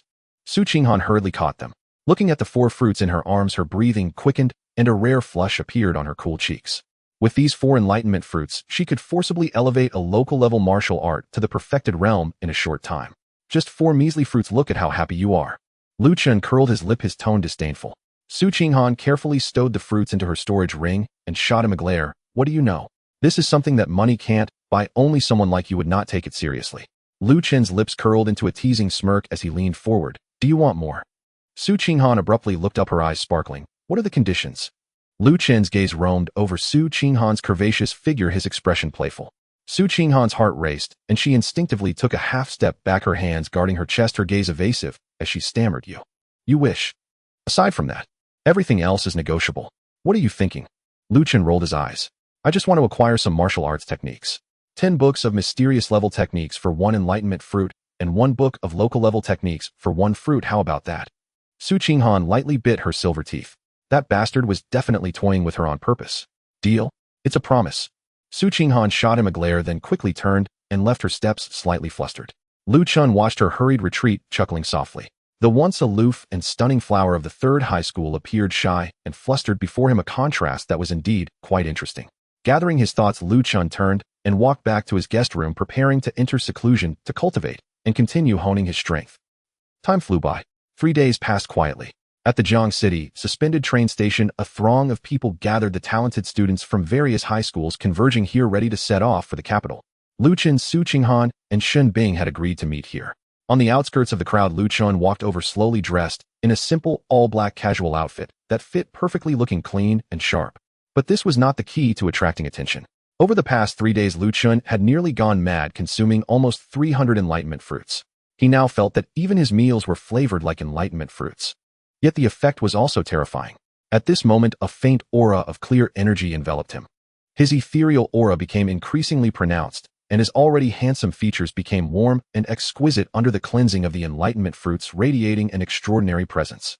Even standing beside the 2 top school beauties, Su Qinghan and Shen Bing, Lu Chen's brilliance overshadowed them, making him the absolute center of attention. Wow, is that Lu Chun? How did he become so handsome in just a few days? Did he get plastic surgery? His aura is completely different now. Damn, so envious. Why are Su and Shen the school beauties guarding him on both sides? What gives this guy the right? The surrounding Jiang City students whispered in low voices, casting sidelong glances. Countless boys felt a twinge of envy, their jealous gazes nearly piercing through Lu Chun. He could clearly sense the envious and resentful stares from all around, and a faint smile involuntarily crept onto his lips. Su Qinghan noticed the commotion around them and shot Lu Chun an annoyed glance, lowering her voice to remind him. Can you tone down that eye-catching aura of yours? If any hostile forces ambush us on the way, they'll definitely target you first. Beside her, Shen Bing said nothing, but unconsciously leaned closer to Lu Chun. Her nose twitched slightly, her gaze somewhat dreamy. She could clearly smell the peculiar fragrance emanating from Lu Chun, making her want to draw closer. Lu Chun helplessly shrugged. I can't help it, I can't tone down this aura of mine. Having eaten 300 enlightenment fruits, he probably had the taste of them even between his bones. In fact, Su Qinghan had also consumed quite a bit over these 3 days, radiating a similarly ethereal aura that was quite striking. Lu Chen secretly grumbled. What's there to fear from an ambush? As long as they're not from the martial sovereign realm, there's nothing to worry about. He looked at his personal status panel. Host Lu Chun, Vitality 990, Realm Martial Master Techniques, Jade Essence, Body Refinement, Perfected Vitality Enhancement, Chi Absorption Technique, Perfected Martial Skills, Steel Roll, Sky Shattering Strike, Perfected Great Motion Gale, Step, Perfected Violent Rain, Enlightenment Fruit, Perfected Electromagnetic Collapse, Fist, Perfected Suspended Train, Phantom Step, Perfected Forging ×0. Over the past 3 days he had successively fused high-level Vitality Enhancement Potions, Military Electromagnetic Cannons, and the Suspended Train. The high-level Vitality Enhancement Potion was fused with the Chi Absorption Technique, transforming into the Vitality Enhancement Chi Absorption Technique. The cultivation was equivalent to continuously consuming high-level Vitality Enhancement Potions, causing his vitality to soar to 990 points, approaching the threshold of a great martial master. The military electromagnetic cannon was fused with the mysterious level martial skill steel collapse fist, giving birth to the electromagnetic collapse fist. That priceless private, suspended train was fused with the body technique, turning into the suspended train phantom step. Now Lu Chen's strength had long surpassed Su Qinghan and Shen Bing beside him. The train is arriving, get ready to board. Shen Bing lifted her gaze to the distance, her cool voice interrupting Lu Chen's thoughts. Accompanied by a low rumble, a giant silver suspended train slowly pulled into the platform. The train's underside emitted a bluish anti-gravity aura, floating smoothly several meters above the ground without fixed tracks. The talented students of Jiang City lined up orderly on the platform to board. Boom! The moment the train started, a strong sense of acceleration hit them.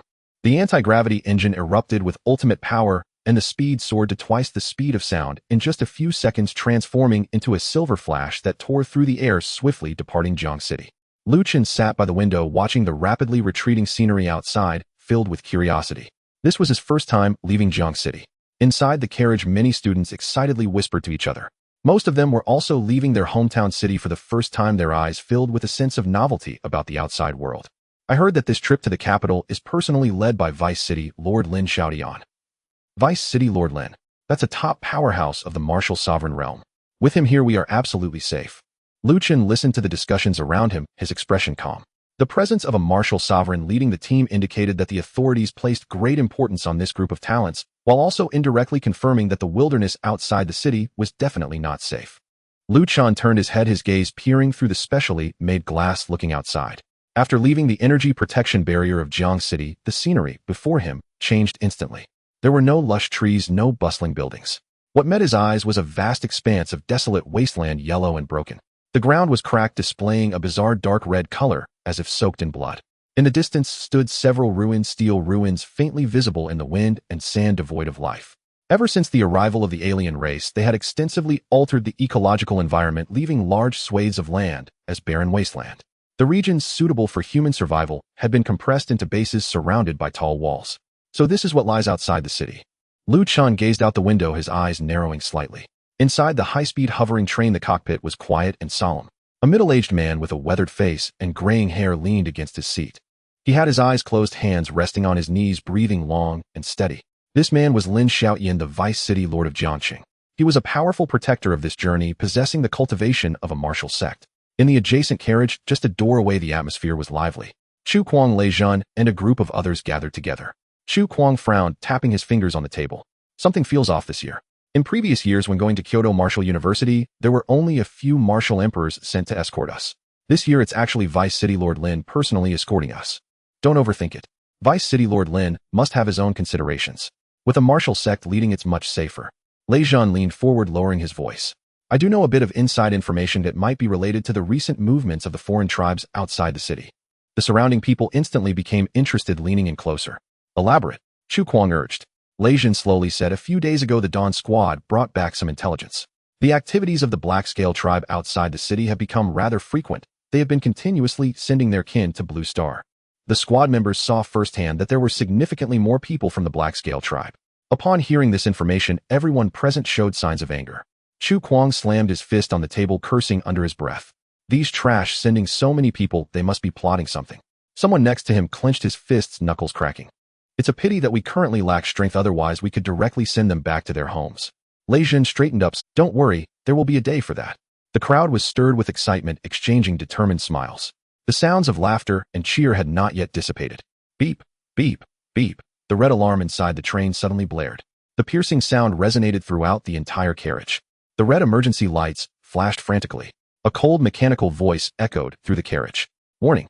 A large amount of high-energy reactions detected ahead. The energy fluctuations were intense, matching the characteristics of the Black Scale tribe. Everyone instantly stood up, their previous smiles vanishing, replaced by tense and serious expressions. Inside the cockpit, Lin Xiaoyan, who had been resting his eyes, suddenly opened them. His gaze was sharp as he stared ahead at the train's path. On the vast barren land, the Black Scale tribe's army stood in the middle of the train's route. They had deliberately set up a blockade, their formation tight. High above, a foreign figure stood in midair. He was clad in black scale armor with a single horn protruding from his forehead. A powerful wave of energy radiated from his body, distorting the surrounding air. He was a genuine martial sect powerhouse. Behind this foreign martial sect, 10 black scale, tribe martial emperors floated in midair on metal flying devices arranged neatly. On the desolate ground below, numerous exotic beasts crawled together. They were densely packed, a sea of black that completely blocked the train's path. Chu Kuang peered through the train window to see the enemy's formation and couldn't help but curse. Damn, 1 martial sect and 10 martial emperors. They really think highly of us. Lin Xiaotian pushed open the cockpit door and strode into the carriage. Chu Kuang, take over the train's main control. Lei Zhun, activate the energy shield and control the onboard weapon systems. Lin Xiaotian's voice was steady. No need to linger in battle. You all control the hovering train to break through the blockade and charge ahead at full speed. Chu Kuang suddenly looked up, his eyes reddening. Vice City Lord, what about you? I will hold off that martial sect. Lin Xiaotian spoke calmly. The others' expressions grew heavy with concern. They were well aware that Lin Xiaotian harbored latent injuries from years of battle, making him unsuitable for prolonged high-intensity combat. This confrontation with a foreign martial sect at the same level would force Lin Xiaotian to burn his own vitality and overdraw his essence, risking his life. He planned to carve a path to safety for everyone on the train at the cost of his own life. Chu Kuang suppressed the bitterness in his heart and roared. Everyone, enter combat mode immediately. The crowd quickly dispersed, rushing to their control stations. Lin Xiaoshan's lips curled into a faint smile. Don't worry, I won't easily fall in battle. Jiangxing still needs me. As his words fell, Lin Xiaotian turned and walked toward the train door. Click, the train's door opened. A fierce wind swept in, carrying dust from the wasteland. Lin Xiaotian leaped out. In midair, his vitality erupted violently. A blinding column of blood-red light shot up into the sky, dispersing the surrounding wind and sand. Lin Xiaotian uttered no further words. His figure transformed into a streak of crimson light, dashing toward the black scale tribe martial sect above. Inside the carriage where Lu Chen was, the atmosphere dropped to freezing point. The terrifying energy fluctuations from outside penetrated the special glass, pressing heavily on every student's heart. What's happening? Isn't it safest to go to Kyoto Martial University in previous years? Martial sect. That's a martial sect level foreign tribe. It's over, we're all going to die here. Panic spread like a plague throughout the carriage. Lu Chen rested his chin on one hand, his gaze piercing through the glass, accurately locking onto the horned black figure in the sky. Damn it, this flag should not have been raised carelessly. They had just discussed the issue of foreign tribes ambushing them when they hadn't even left Jiangxing's territory, and now they had directly run into trouble. Beside him, Su Qinghan and Xunbing's faces turned pale. Faced with high-level foreign tribes, they as still undeveloped prodigies were exceedingly weak. Any random martial spirit-level foreign tribe could come in and massacre all the students in this carriage, let alone the one emanating terrifying energy from outside. In this critical moment, the two girls turned their heads in unison, their gazes landing squarely on Lu Chen. Lu Chen noticed their attention, turned his head, and smiled lightly. Don't panic. Even if we can't win, I can still take the two of you out of here without much issue. Su Qinghan furrowed her brows tightly, biting her lip, taking Lu Chen's words as forced comfort. Stop joking around. Su Qinghan's voice tightened. My family's private hovering train has a maximum speed of only twice the speed of sound, equivalent to a martial emperor level. That one outside is a martial sect. The flying speed of a martial sect powerhouse can even reach 5 times the speed of sound. Once he sets his sights on us, we won't even have the chance to escape. Calm down, everyone. Xunbing took a deep breath, forcing herself to calm down, turning to the nearly panicking students around her. Everyone stay calm. Xunbing's cold voice echoed in the carriage. Vice City Lord Lin is a martial sect powerhouse. With him, here the foreign tribes won't easily cross the defense line. Moreover, the train is equipped with military electromagnetic cannons capable of killing martial emperor-level foreign tribes. Upon hearing this, the unrest in the carriage slightly eased, but the fear in everyone's eyes did not dissipate. Su Qinghan clasped her hands together, lowering her head in silence. Lu Chen leaned back against the seat, not providing any further explanation. 5 times the speed of sound. He glanced at his attribute panel. The perfected hovering train Mirage Step can reach incredible speeds when fully exerted. He himself was somewhat looking forward to it. Buzz. A deep rumbling sound resonated all around. A pale blue energy light curtain rose from the bottom of the train, instantly enveloping the entire hovering train. The protective formation fully activated, and the oppressive feeling inside the carriage lightened significantly. At the same time, high above the black scale tribe martial sect looked down at the charging Lin Xiaotian, a cruel smile forming at the corner of his mouth. Overestimating yourself. Let the genius seeds of humanity stay here. He raised his arm, covered in black scales, grasping at the air as swirling black energy surged around him, actively meeting Lin Xiaotian. Below, the densely packed black scale tribe army let out deafening roars, stepping on flying devices and riding fierce exotic beasts like a black torrent, violently charging toward the hovering train. Lin Xiaotian hung in midair, blocking the front of the black torrent. His gaze was cold as he surveyed the foreign tribes ahead, his voice booming like a great bell, shaking the wilderness. In the territory of humanity, you dare to act recklessly. Before his words fell, Lin Xiaotian suddenly formed seals with both hands. His vitality surged like a lit powder keg, instantly boiling. Forbidden technique, martial skill, burning life. At the cost of overdriving his life essence and burning his remaining lifespan, he exchanged it for an explosive peak in combat power. Boom. A blood-red pillar of light, several meters in diameter, shot up from his body, directly tearing through the clouds above. Lin Xiaotian's aged face changed visibly within the blink of an eye. The deep wrinkles were smoothed by the powerful vitality, his graying temples turned pitch black, and his hunched body regained its tall and robust stature. In the blink of an eye, he transformed from a weary old man to a peak young man in the prime of his life. Die! Lin Xiaotian returned to his prime, shouted, his figure instantly vanishing from his original spot. The next moment he appeared directly in front of the Black Scale tribe martial sect, his right fist enveloped in dazzling blood light, brutally smashing toward the opponent's face. The Black Scale martial sect snorted, coldly retaliating with a punch of his own. The two fists collided. Terrifying energy ripples spread outward in a circular wave, instantly scraping away thick layers of soil from the desolate ground below. As the two exchanged blows, they morphed into two afterimages, one red and one black, engaging in primal fierce hand-to-hand combat in midair. Each collision erupted with thunderous roars, causing the students inside the train to feel their blood surge. At the same time, on top of the train, Chu Kuang, Lei Zhun, and 10 members of the escort team had taken their positions. The howling wind whipped around, causing their clothes to flap loudly.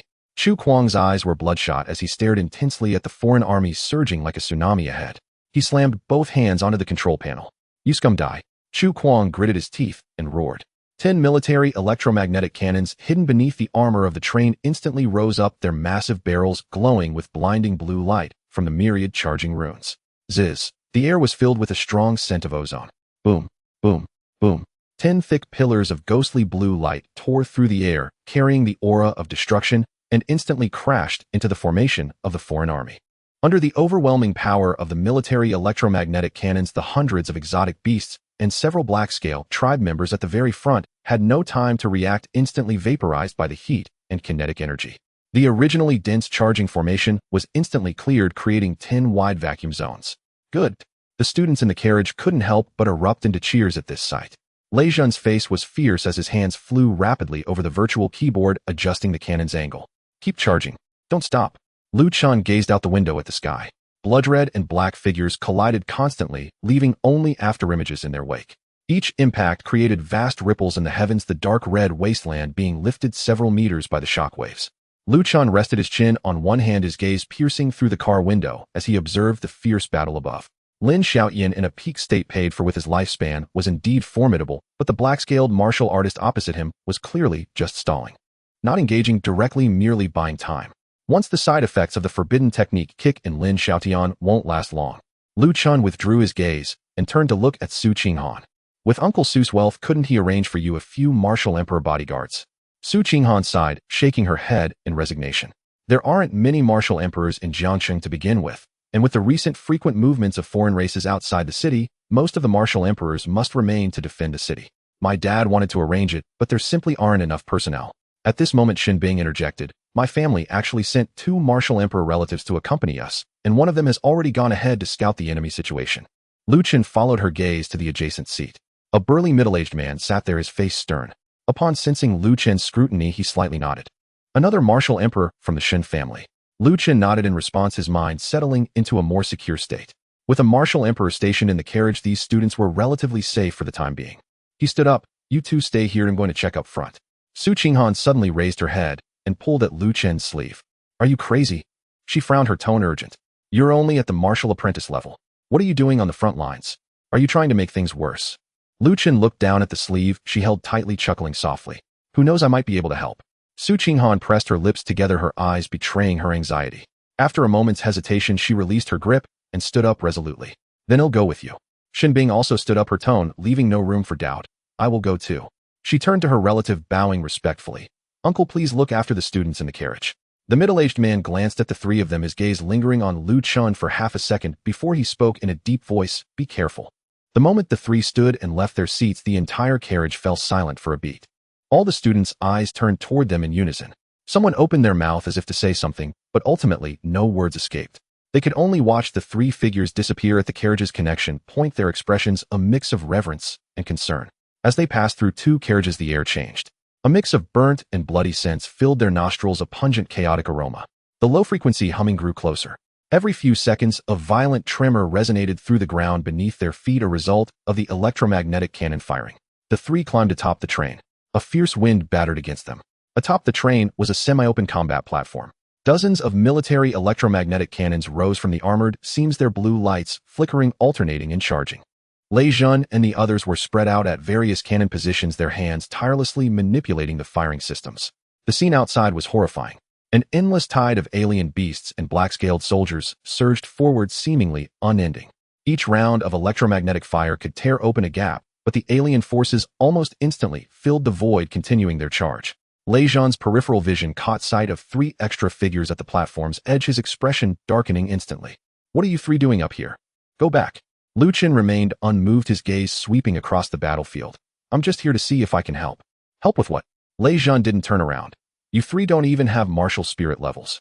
What can you do here other than make things harder for me?" Chen didn't argue. His attention was not on Lei Jun, but rather focused on a chaotic area about 200 meters to the right of the train. A large number of black-scaled soldiers and alien beasts were densely gathering in that direction, their formation not seeming to be an attack, but rather to cover something. Something was off. "Someone is approaching the train." The moment Chen's words fell, "Old Lei, be careful," a desperate shout came from the left cannon position. "It's an energy-eroding weapon." Energy-eroding weapons, specialized tools designed to counter energy shields crafted from special energy-absorbing materials capable of tearing through most energy defenses. A shadow approached the right side of the hovering train at a terrifying speed, shielded by a mass of its kin and alien beasts. It was a black-scaled martial artist clad in thick black scales. In his right hand, he held a dark short dagger, its blade shimmering with a black glow. The energy-eroding blade struck down fiercely at the energy shield of the hovering train. Crack! The ear-piercing sound of shattering echoed.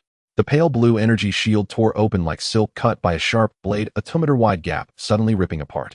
The cold wind, laden with the scent of blood, surged in, causing everyone's clothes on the platform to billow wildly. The black-scaled martial artist bared his fangs, his yellow vertical pupils gleaming with bloodthirsty delight. He stepped into the energy shield, looking down at the humans on the platform. "Die, human vermin." Lei Jun suddenly turned around, his expression twisted with rage. "Die for me." He slammed both hands onto the electromagnetic cannon control panel, but the runes on the cannon's surface glowed a dark red warning light. Charging was incomplete. Lei Jun's pupils constricted sharply. At this distance, and with this time lag, a martial emperor's explosive force could close the gap in the blink of an eye. Once they got in, it would be over. Almost no one on the hovering train could withstand it. He instantly drew the new knife. It had been forged from cold iron and fine gold just 2 days prior, and the blade had yet to taste blood. "Get out of here," Lei Jun shouted, fiercely brandishing the knife. A martial spirit against a martial emperor was simply a death wish. But he had no other choice. The black-scaled martial emperor didn't even bother to look at him, casually raising his left hand, black energy coalescing into a claw ready to strike down this arrogant ant. At that moment, buzz, boom, an extremely sharp electric crackle suddenly erupted from behind Lei. Everyone's eardrums were simultaneously pierced with pain. In an instant, a massive black shadow swept past Lei Jun's side, moving so fast, it left a visible white trail in the air. The sonic boom from breaking the sound barrier, accompanied by searing high temperatures. The black giant collided violently with the black-scaled martial emperor. Boom! The black-scaled armor hardened, scales and physical defenses crumbled as if made of paper. The black-scaled martial emperor's body exploded upon contact, transforming into a mist of blood. The giant shadow surged forward, engulfing the boiling air as it plunged into the sea of alien beasts. Hundreds of alien beasts and black-scaled foot soldiers had no time to dodge the shockwave, piercing through them, instantly crushing them. Along the path the giant shadow passed, the sand and soil were directly fused into black glass, a straight glassy trench extending from the side of the train to hundreds of meters away. Boom! The impact zone finally exploded. The shockwave expanded in a hemispherical shape, clearing out a large area of remaining alien beasts around. The sounds of gunfire, roars, and slaughter all fell silent in that moment. A brief vacuum enveloped the entire battlefield. On the platform of the train, Lei Jun remained frozen in the posture of raising his knife. Chu Kuang pressed both hands on the control panel, his mouth slightly agape, unable to close. Everyone else looked equally dazed, as if someone had pressed the pause button. Then, every gaze turned in unison towards the back. Chen stood at the edge of the platform, his right arm extended, his fist slightly retracted. Fine blue arcs of electricity crackled around his pale fist, sizzling and producing faint wisps of white smoke. The new knife in Lei Zhan's hand clattered to the ground.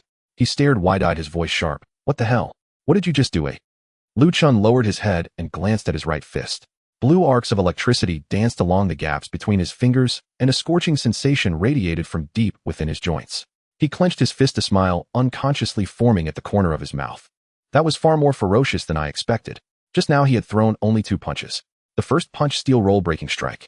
His vital energy coalesced, and a 20-ton solid steel roll formed in front of him out of thin air. The second punch, electromagnetic collapse fist. The moment the fist struck the tail of the steel roll, all the chi and blood within him transformed into electromagnetic force, infusing into the 20-ton metal. It was akin to condensing the launch power of a military electromagnetic cannon into a single punch. The moment the 20-ton steel roll was endowed with terrifying kinetic energy, it was no longer just a steel roll. It became a projectile. A steel roll electromagnetic shell. Lu Chen turned and looked at the crowd on the platform, frozen in shock, and chuckled. It's just throwing a steel roll. You all have seen it before, right? Su Qinghan and Xin Bing stood side by side, 3 meters away, one with slightly parted lips and the other with narrowed pupils, both maintaining the same dazed expression, motionless for a long time. Lei Zhan was the first to come back to his senses. What the hell? You weren't this fierce before. When Lu Chen threw the steel roll during the martial arts exam, it was already outrageous, but it only made his arm tingle. Compared to what just happened, the steel roll from the martial arts exam was just a toy. If Lu Chen had been this fierce back, then he should be in the underworld lining up for Mengpa soup right now. Lei Zhan stared fixedly at Lu Chen, his chest heaving violently, his eyes filled with uncontainable ecstasy. How many times can you use this move? Lu Chen raised a finger. Lei Zhan's expression dropped for a moment. Just once. It can be used continuously. Lei Zhan was stunned. Lu Chen moved his wrist. The qi and blood strengthening inhalation technique, when practiced, had effects equivalent to continuously consuming high-level qi and blood enhancement drugs.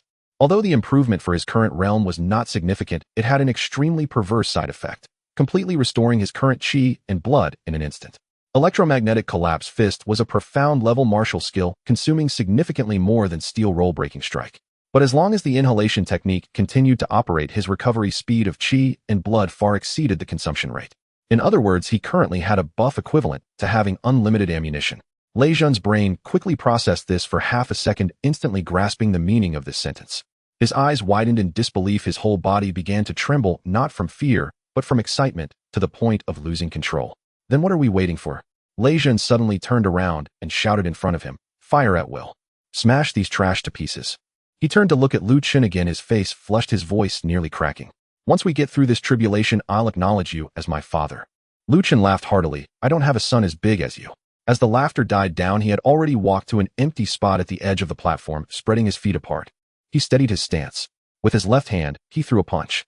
Virum. Qi and blood surged into his left fist, and a 20-ton steel roll instantly coalesced in front of his punch. With his right hand, he threw a punch. Ziz. Fine blue arcs of electricity crawled up his entire right arm, and a scorching sensation filled the air. Left hand punch, steel roll breaking strike. Right hand punch, electromagnetic collapse fist. Boom. The steel roll, tinged with black and red, tore through the air, accompanied by visible arcs of electricity rushing straight toward the enemy formation below. The ground exploded, clearing the area of enemies in its trajectory and around the point of impact. Lu Chen did not pause. The piston fist technique activated. Boom, boom, boom, boom. 1 shot, 2 shots, 3 shots. Continuous steel roll projectiles poured down from the edge of the platform, their frequency increasing and their accuracy sharpening. Each shot created a vacuum area several dozen meters in diameter within the enemy formation. The soldiers of the Black Scale tribe and the alien beasts had no time to scatter, being ground into a mist of blood. Even 2 Black Scale tribe martial sovereigns caught off guard were struck directly by the remnants of the steel roll, their scales exploding, their entire bodies turning to mist in the shockwave. The black torrent below visibly crumbled. Lu Chen felt the circulating flow of qi and blood within him, consuming, replenishing, then consuming again, and replenishing once more. The sense of destruction continually built up, and his desire for battle was thoroughly unleashed at this moment. He threw his head back and laughed. "Ha ha! Damn it, you alien bastards are living pretty well. All of you just die for me. Ha ha!" His wild laughter echoed above the wasteland, drowning out the sounds of cannon fire and screams. On the platform, the electromagnetic cannon group fired wildly in sync, with Lu Chen's rhythm instantly reversing the precarious defensive line. Su Qinghan stood in place, her gaze following the figure that kept throwing punches. The strong wind lifted the hem of his black coat, blue arcs illuminating his profile, The clear aura around him did not dissipate in battle, but instead grew more intense. Her heart raced. Her red lips parted slightly, uttering two words. Monster. Clearly only at the martial master level, yet killing martial sovereigns as if they were dogs. This could not simply be explained by talent. Shen Bing focused on Lu Chen's movements, her cold eyes sparkling with unprecedented brilliance. So fierce. She took a deep breath and walked to the other side of the platform, extending her hands forward. Dense white cold air gathered, compressed, and solidified in her palms. A crystalline ice structure in the shape of a cylinder formed before her, resembling Lu Chen's steel roll to some extent. Shen Bing pushed with both hands. The ice column whistled down, crashing into the horde of alien beasts below. Bang! Shattered ice flew everywhere, smashing several alien beasts into meat patties. But the moment the ice column hit the ground, it shattered and disintegrated, causing destruction only in a radius of a few meters. Compared to Lu Chen's steel roll projectiles that created vacuum zones of dozens of meters, the effect was worlds apart. Shen Bing gritted her teeth, gathering again and striking again. Third time, fourth time. By the fifth attempt, her arms began to tremble. Her chi and blood were nearly depleted, panting heavily, beads of sweat forming on her forehead. Su Qinghan watched this scene, slightly taken aback. Shen Bing, an ice-type ability user, was already a top-tier genius among her peers. Standing beside Lu Chen at this moment, she seemed like a firefly compared to the bright moon. Moreover, Su Qinghan looked at Shen Bing, imitating Lu Chen's steel roll, through her eyebrows twitched. What the hell has this guy turned the ice goddess of the Shen family into? She admitted that she was somewhat tempted, but she simply couldn't mimic this violent aesthetic. In the air, Lin Xiaotian glanced down at the direction of the train during a brief pause in the fight.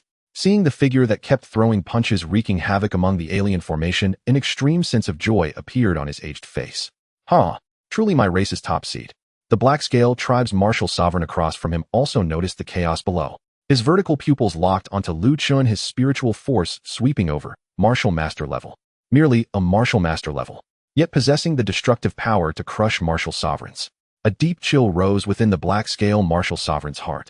This child's talent was so extraordinary, if allowed to grow, the consequences would be unimaginable. He must not be allowed to live. He withdrew his gaze, looking back at Lin Xiaotian in front of him. At this moment, Lin Xiaoshan's blood energy was visibly waning, the side effects of the life-burning forbidden technique finally beginning to show. Strands of black hair rapidly faded, turning back to gray. The wrinkles on his skin deepened at a visible rate. The Black Scale martial sovereign bared his fangs, a sinister smile forming. Your chi and blood have already begun to decay. You won't last much longer, will you? Lin Xiaotian endured the excruciating pain coursing through him, his fists unwavering. Even if I'm gravely injured and on the brink of death, I can still take you down with me. I doubt that. The Black Scale martial sovereign slowly raised his hand, pointing toward the desolate horizon behind the floating train. Lin Xiaotian instinctively turned his head. His pupils constricted sharply. Thousands of meters behind the train, a black figure was leisurely floating and following along. Covered in dense black scales with two horns protruding from its forehead, it emitted an imposing aura comparable to that of the martial sovereign in front of him. A second Black Scale Tribe martial sovereign. Lin Xiaoshan's heart tightened sharply. The Black Scale martial sovereign smirked coldly. Did you think there was only I among the martial sovereigns this time? Beep, beep, beep. The radar alarm at the rear of the train blared once more. The cold mechanical sound pierced through the entire carriage. Warning. High-energy reaction detected at the rear of the train. Energy signature matched Black Scale Clan martial sovereign. Extremely dangerous. Extremely dangerous. Everyone on the platform turned in unison. Behind the train, the black figure that had been following at a leisurely pace finally moved. No longer hiding its speed, the figure transformed into a bolt of black lightning, catching up to the hovering train in the blink of an eye. Lei Zhan's pupils constricted sharply, and he shouted, "There's another martial sovereign." He abruptly turned to Lu Chen. "You continue clearing out the surrounding trash. The rest of you, turn the cannons around. Blow that bastard away." Dozens of electromagnetic cannons simultaneously rotated their massive barrels aimed at the rear of the train. Boom, boom, boom. The deep blue beams shot forth in succession, targeting the black figure. Lu Chen accelerated his punches left and right, clearing a large vacuum around the hovering train of the surrounding exotic beasts and tribes. He then turned and fired 3 rounds from the steel coil electromagnetic cannon towards the rear of the train. The black steel coil's trailing arcs of electricity tore through the air, heading straight for the Black Scale Clan martial sovereign. The martial sovereign curled the corner of his mouth in a sneer. The beams from the ordinary electromagnetic cannons struck him, bouncing off his black-scaled armor without leaving even a mark. He even extended his right hand, preparing to catch the black steel coils in the same manner. The moment his palm touched the steel coil, crack, his right hand scales instantly shattered, sending violent vibrations through his bones. The kinetic energy carried by the steel coil electromagnetic cannon far exceeded expectations. If he had taken it, heat in his entire arm would have been wrecked. The black-scale martial sovereign's expression changed drastically as he gritted his teeth and shifted half a body position. The steel coil grazed past half of his body. Scales exploded, flesh flew, and a ghastly wound extended from his shoulder to his waist. The subsequent 2 steel coils followed in quick succession. He dodged repeatedly, his figure awkward, but managed to avoid any fatal hits. "You human ants!" The black-scale martial sovereign roared, his yellow vertical pupils brimming with murderous intent. "You have completely angered me." Chen furrowed his brow. Could he not hit? The speed of the steel coil electromagnetic cannon was indeed terrifying, but the perception of a martial sovereign was even more so. The opponent seemed able to sense the location of the killing intent before it fully formed, dodging away just before the steel coil arrived. Unless he was faster. Fast enough that the martial sovereign couldn't react. The black-scale martial sovereign no longer gave him time to think. The black figure teleported to the rear of the train, raising both fists enveloped in black energy, and slammed down fiercely. Boom! The entire hovering train shook violently, everyone nearly losing their balance. In the air, Lin Xiaoxian's eyes widened in horror. "Stop!" He tried to rush towards the train, but was firmly blocked by the black-scale martial sovereign in front of him. "Your opponent is me," the martial sovereign on the opposite side said with a cruel smile. At the rear of the train, the black-scale clan martial sovereign rained down punches as if striking at everyone's hearts. With each punch that landed, a new crack formed in the light blue energy shield. Boom! The shield shattered. The black-scale martial sovereign's fists smashed through the rear armor of the train, sending metal fragments flying everywhere. Warning! The energy circuit of the train has been damaged. Power system failure. The speed of the hovering train suddenly decreased. The anti-gravity halo at the bottom flickered erratically, the carriage shook violently, and its altitude began to drop. Inside the carriage, panic erupted completely. "It's over. The train has stopped. We're going to die here." Su Qinghan's face turned pale, and Shen Bing bit down hard on her lip, fists clenched tightly. The black-scale martial sovereign looked down from above, surveying everyone on the train with a ghastly smile, seemingly relishing their fear. The surrounding exotic beasts and black-scale soldiers surrounded the hovering train tightly, but did not approach. The electromagnetic cannons had lost power, and the runes on the barrels had completely dimmed. Lei Jun and the others directly drew their weapons, while the martial sovereign realm fighters flew out from the carriage. Most of the students also climbed onto the platform, gripping their fists, pale-faced but undeterred. Lei Jun turned his head, staring hard at Chen.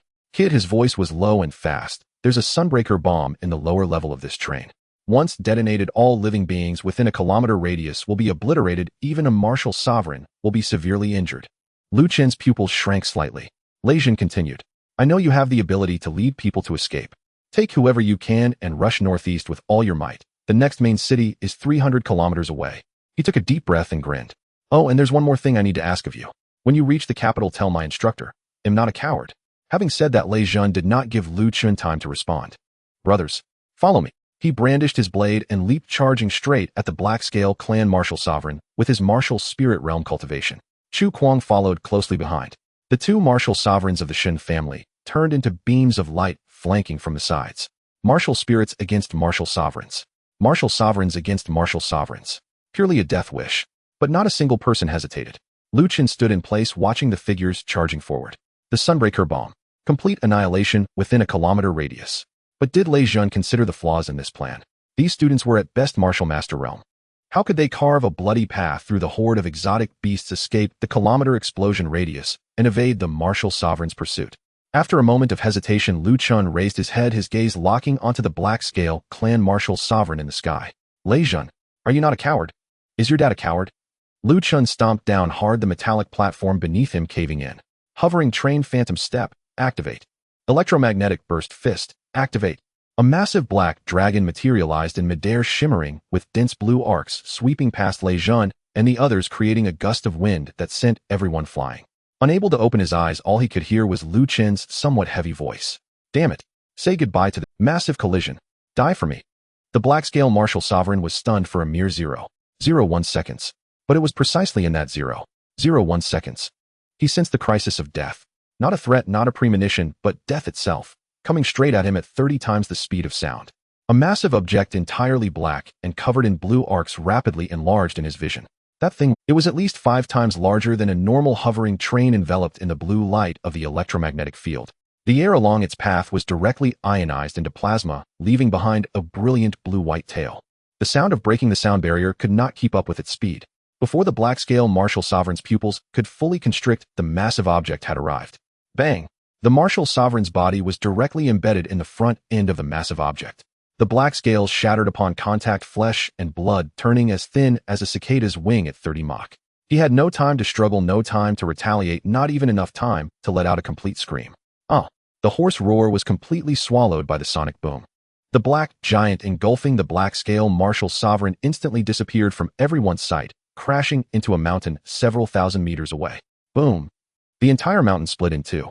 A shock wave spread in a fan shape. The ground trembled violently, and debris was sent soaring hundreds of meters into the air, obscuring the sky with dust. When the aftershock reached the train's location, it sent everyone on the platform staggering backwards. The entire battlefield fell into an eerie silence. The exotic beasts stopped their roars, and the black-scale soldiers halted their charge. Even Lin Xiaotian and another black-scale martial sovereign, who were locked in battle in the sky, ceased their movements at that moment. All living beings turned their gaze toward the distant broken mountain. Su Qinghan's pupils trembled violently. She saw clearly. The black dragon that had just taken off from the platform had originated from the very spot where Lu Chun had been standing. And now that spot was empty. That is, Lu Chun. Su Qinghan's voice trembled. Lei Zhen also reacted. He suddenly turned his head to look at the spot where Lu Chun had been standing, seeing a deep pit in the metal deck below with blue electric arcs still burning along the edges. He instantly understood everything.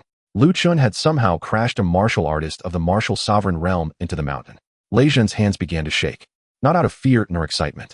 His eyes reddened and tears flowed uncontrollably. That kid was only 8. He was stalling for time with his life. Lu Chun, Lei Zhen shouted. No response. Only the rumbling echoes of the distant mountain collapse. Lei Zhen closed his eyes and took a deep breath. A wave of bitterness and anger surged in his chest, but he forcibly suppressed all emotions, turning to face everyone on the platform. Everyone listen. His voice was hoarse but firm. Do not let Lu Chen's sacrifice be in vain. Head northeast with all your might. Break through. Su Qinghan moved with the crowd, but her legs felt weak. Her gaze kept returning to the shattered mountain, and images uncontrollably surged in her mind. A few days ago, he had mockingly appraised her figure. A few days ago, he casually threw her 4 enlightenment fruits, dismissing her astonishment. An hour ago, he had leaned back in his chair smiling and saying not to panic, that he would take them away without any issues. They had known each other for less than a week. Su Qinghan raised her hand to wipe her eyes, realizing her fingertips were wet. She took a deep breath and gritted her teeth to catch up with the group. 2 martial emperors from the Chen family led the way, while Lei Zhen and Chu Kuang provided cover as dozens of people fought desperately to carve a bloody path through the beast horde.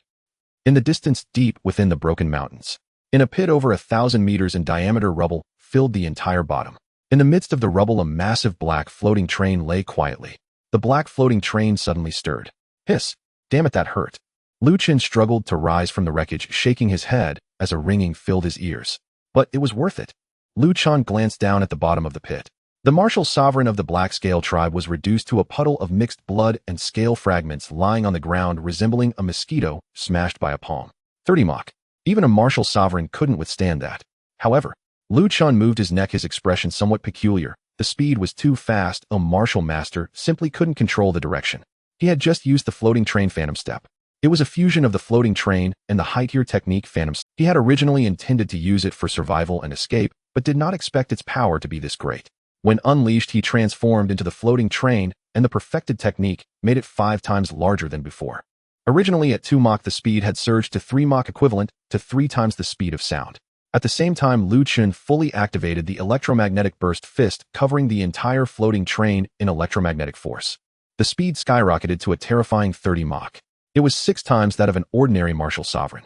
Lu Chen effectively transformed himself into a projectile shot from an electromagnetic cannon.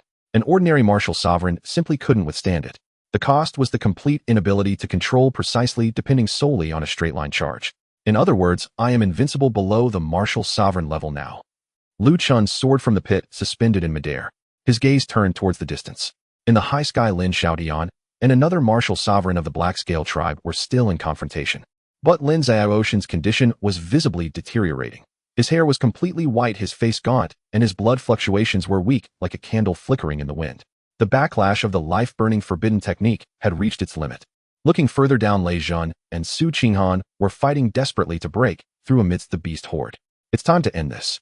Lu Chen took a deep breath. The massive floating train once again charged with violent electromagnetic power. He charged towards the last remaining martial sovereign of the Black Scale tribe. In the air, Lin Xiaotian threw a punch that missed, staggering backward. His blood and energy flickered like a candle about to go out. The martial sovereign of the Black Scale tribe floated 10 meters away and said leisurely, "You are finished, old man." Yet his gaze involuntarily drifted to the place where Lu Chun had fallen, a hint of fear rising in his heart. If Lu Chun had chosen him as the target, he wouldn't have been able to dodge. The speed was too fast, faster than a martial sovereign. However, the genius seed of the human race was already gone. Lin Xiaotian gasped heavily, his fists still raised. He watched helplessly as Lu Chun turned himself into a cannonball, crashing into the mountains with the martial sovereign. That scene etched itself deep in his pupils, burning hot till now. A promising genius of the human race had perished before him. Anger, sorrow, and unwillingness. All emotions converged in his dantian, transforming into the last wisp of blood energy. Just a mere foreign race. Lin Xiaotian formed seals with his hands, preparing to detonate his last source within. But just then a low growl pierced through the wind and sand from behind. "Vice City Lord Lin, get out of the way." Lin Xiaoshan's whole body trembled. This voice, he did not hesitate, reflexively sidestepping. A pitch-black dragon shot past him in an instant, creating a shockwave that blew him several meters away. The martial sovereign of the Black Scale tribe's pupils constricted. Not dead. He sensed the imminent aura of death approaching. He couldn't take it, Heaton. Muscle memory drove his body to move sideways instantly. The black dragon brushed past his side, the shockwave shredding half of his scale armor. That was close.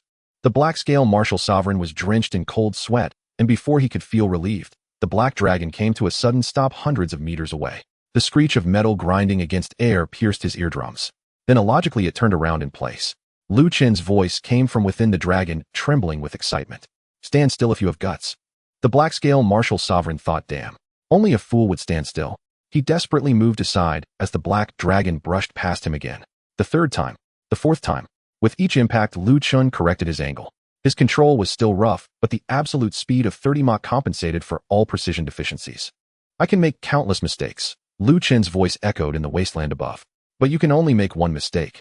The Black Scale martial sovereign's face turned ashen. He had never encountered such absurd combat in his life. He didn't dare to attack. 30 Mach speed meant that any counterattack was suicidal. He didn't dare to stop. Stopping meant being ground into meat paste. He could only run. A dignified martial sovereign was being chased around the sky by a martial master. "Damn human. What on earth are you?" Lin Xiaotian hovered at a distance watching this scene. A phrase involuntarily surfaced in his mind. "Catch up to me, and I'll give you my life." He froze for a moment, then decisively turned around, flying towards the people who were breaking through below. Lu Chen could hold on, but those below could not. On the seventh impact, the Black Scale martial sovereign's evasion finally slowed down. The floating train struck precisely, plummeting towards the ground. Ah, boom. The shockwave stirred up countless clouds of dust. Lu Chen felt days taking a while. He released the floating train phantom step, reverting to human form. The moment his feet hit the ground, he staggered a step, propping himself on his knee, gasping for breath. After 7 consecutive impacts at 30 Mach, his head felt like it had been stuffed with a blender. But the Black Scale martial sovereign in the pit had been reduced to a mushy pulp. Lu Chen rubbed his forehead, straightening up. The beast horde around him had been cleared out by Lin Xiaotian, and the remaining scattered foreign tribes were fleeing in all directions. He had just taken 2 steps. A powerful embrace crashed into him from the side, nearly knocking him back into the pit. Lei Zhan held his shoulders tightly, his eyes red, voice trembling. "You brat didn't die." Lu Chen frowned, pushing against him twice, without success. "Just because I took a break, you went around telling everyone I was dead, eh?" He paused, looking disdainful. "Unfilial child." Lei Zhan's face turned ashen. He immediately released Lu Chen, tossing him to the ground. "If you can't speak properly, just shut up." Laughter rang out from around, a sound of survival after disaster. Lu Chen spoke slowly. "Who just said that if we get through this ordeal, they would acknowledge me as a father?" The smile on Lei Zhan's face instantly froze. He stood frozen in place, his lips twitching as he gritted his teeth, and said, "You little brat." Cough, cough, cough. A series of muffled coughs came from the back of the crowd. Everyone turned around. Lin Xiaotian walked over slowly, his steps heavy. His originally mottled black hair had turned completely white, and deep wrinkles etched into his skin made him look as though he had aged 30 years in an instant. His breath was shallow, and he stumbled as he walked. Chu Kuang immediately stepped forward to support his arm. Lin Xiaotian waved his hand. "It's nothing." His voice was hoarse, yet his tone remained calm. "My constitution is still robust. Oh, I can live for another 2 years without issue." There was a moment of silence around. Everyone understood that this was not mere politeness. The forbidden technique of life burning consumes one's lifespan and essence. Lin Xiaotian had sacrificed his remaining life to buy them time. Unless there were rare treasures to extend life, it might genuinely be down to just 2 years left. No one spoke. Many students lowered their heads, clenching their fists. Lei Jun's lips moved, turning his face away. Lin Xiaodian did not linger on the matter. His gaze swept over the crowd, landing squarely on Lu Chen's face. In his spirited eyes, there was an unhidden shock and admiration. You must be the top scorer of the Jiangxing martial examination, right? Lin Xiaodian assessed Lu Chen from head to toe, then slowly exhaled. Our Jiangxing has produced a hidden dragon. He paused, his tone serious. If it weren't for you, I fear that my old bones and everyone here would have perished in this wasteland. At the peak of martial master, transcending the realms of great martial master, martial spirit, martial king, and martial emperor, he had crushed 2 alien martial sovereigns. Having lived most of his life and fought countless battles, he had never witnessed such an unimaginable achievement. Lu Chen smiled. Vice City Lord Lin is being too polite. Clearing the trash is everyone's responsibility. As a human, I can't help but feel a bit irritated seeing these aliens floundering about. Lin Xiaodian was momentarily taken aback, then burst into hearty laughter. The laughter stirred his internal injuries, causing him to cough a few times, but his mirth did not diminish. Well said. These aliens are nothing but garbage. He patted Lu Chen on the shoulder, the force light, but the weight heavy. Once we reach the capital, I will definitely apply for military merit rewards for you. Lu Chen was about to speak. Don't refuse. Lin Xiaodian raised his hand to interrupt him. Killing 2 martial sovereign aliens is what you deserve. Although Lu Chen was unsure what military merits could be exchanged for, judging by Lin Xiaoshan's attitude, it should be something good. He nodded. Then everyone gathered to count the numbers. The results left everyone stunned. 0 casualties. Not a single person died. Only a few students with weaker vitality had sustained some internal injuries under the pressure of the martial sovereigns, but their lives were not in danger. This meant a group of people on a floating train faced 2 martial sovereigns, 10 martial emperors, and a siege formation of thousands of alien beasts, defeating the odds and annihilating the enemy. And the price was 0 casualties. Everyone's gaze unconsciously focused on Lu Chen. Those students who had previously looked down on Lu Chen now held nothing but pure admiration in their eyes. Lin Xiaodian scanned the surroundings and said solemnly, the floating train has been completely scrapped. The power system is entirely destroyed. The nearest main city is about 300 kilometers from here. Everyone will walk on foot. Oh, let's go. No one raised any objections, quickly forming a line and heading northeast. The wasteland was desolate with dust storms swirling. The team moved forward in silence. Lei Jun hurriedly squeezed to Lu Chen's side, still shaken by the shock. He looked around, confirming no one was paying attention, and lowered his voice. You little brat, how have you become so formidable in just a few days, eh? Tell me quietly, are you a hidden ability, awakened one? Lu Chen sighed helplessly. Since you found me out, I won't pretend anymore. He nodded with sincerity. I am indeed an ability, awakened one. Lei Jun's eyes lit up, a look of I knew it all along appearing on his face as he excitedly rubbed his hands. I knew it. What type of ability do you have? Lu Chen smirked. Steel roll ability, awakened one. Of course, you can also call it the great luck ability or the floating train ability. Lei Jun was taken aback. He quickly reacted, his face turning ashen. I was just about to prepare a shrine for you to place beside my father to burn incense every day. Lu Chen nearly burst out laughing. Just then, Chu Kuang walked over from the side, looking a bit awkward as he scratched the back of his head, his expression sheepish. Lu Chen, about what happened earlier. I apologize. Chu Kuang rubbed his head, lowering his voice. I thought you cheated and relied on connections to achieve the top score in the martial examination. I only just realized that it was true skill. Lu Chen waved his hand dismissively. It's nothing, why I didn't take it to heart. We're all brothers. Chu Kuang felt even more apologetic upon hearing this, slapping his thigh and becoming serious. How about we swear brotherhood? He raised a finger, his tone sincere. I take a little loss, you take the elder brother role, and I'll be the second brother.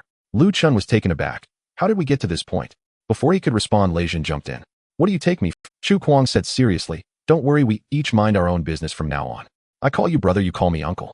Lei Jun, you damn. The two immediately began to fight. Lu Chen watched this scene, shaking his head helplessly. His gaze inadvertently swept over the crowd. Su Qinghan was walking on the side of the team, slightly turned to the side, but her gaze was fixed directly on him. Their eyes met. Su Qinghan seemed to have been scalded, quickly turning her head away, her ears turning visibly red. Lu Chen's heart stirred. He walked straight towards Su Qinghan. Leaning beside her, he lowered his voice and smiled. Hey Miss Su, why is your face so red? Have you been shaken by the aftershock just now? He leaned slightly, his tone caring, but laced with mischief. Do you want Lu Gu to check your body? The flush on Su Qinghan's face instantly faded. Her gaze turned cold. Imperfectly fine. She was seething inside.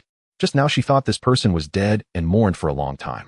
Now he was back to life and bouncing around, not a single serious word escaping his lips. She took a deep breath, forcibly changing the subject. Was the transformation into the floating train a martial technique you comprehended after observing the train? Lu Chen nodded. How about it? Impressive, right? Su Qinghan pouted. But it's just so-so. Chen saw through her stubbornness and laughed. Inconsistent. A hint of unnatural redness crossed Su Qinghan's face as she quickly shifted the topic again. Since you can turn into a floating train, why not let everyone board? Wouldn't it be easier to fly directly to the next main city? Chen's smile slightly faded as he stared directly at Su Qinghan, his tone teasing yet serious. Sister, I sell my skills, not my body. You want so many people to squeeze into my pure little body. Isn't that a bit too extravagant? I wouldn't do it for any amount of money. Su Qinghan's face turned crimson, her gaze flitting about. How did these words come from his mouth, making her feel like a brothel keeper? Can you speak like a normal person? Chen noticed her getting flustered and stopped teasing her. He put away his smile and explained seriously. When I transform into a floating train, I am also inside it.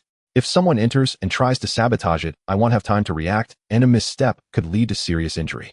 He paused for a moment. So I won't carry anyone unless I absolutely trust them. Su Qinghan was taken aback for a moment before she understood. She lowered her head, her gaze flickering, lost in thought. The redness in her ears remained. At that moment, a cool figure walked over from the side. Chen Bing stopped in front of Chen, her back straight, her expression more serious than ever. She raised her eyes, staring directly into Chen's eyes. Master. Chen was taken aback, raising his eyebrows to look at her. Why are you suddenly calling me master? Chen Bing's eyes were filled with uncontainable excitement and a thirst for knowledge, her tone resolute. I want to learn your martial techniques. I want to become your disciple. Chen gently shook his head. You can't follow. The way I practice involves 1 part strength for flying bricks, 1 part mechanism, and 8 parts external assist. Moreover, you are an ice-type ability, awaken one with far greater talent and potential than I do. There's no need for you to learn my techniques. Chen Bing shook her head vigorously. Since the martial examination platform, where she was suppressed by steel roll and great luck, that feeling of helplessness and powerlessness had etched itself into her mind. From that moment on, she had found herself strangely changed, dreaming of mastering martial techniques similar to Chen's. However, during this time, her attempts to comprehend similar martial techniques proved futile. I don't want to walk someone else's path. Chen Bing's gaze was stubborn. I want to walk your path. Chen looked at her cold, expressionless face, which was filled with an expression of, if you don't take me, I won't leave, feeling a bit of a headache. Do your family members approve? Just as he finished speaking, 2 of Chen Bing's clan uncles quickly stepped forward, their attitudes extremely respectful. We approve.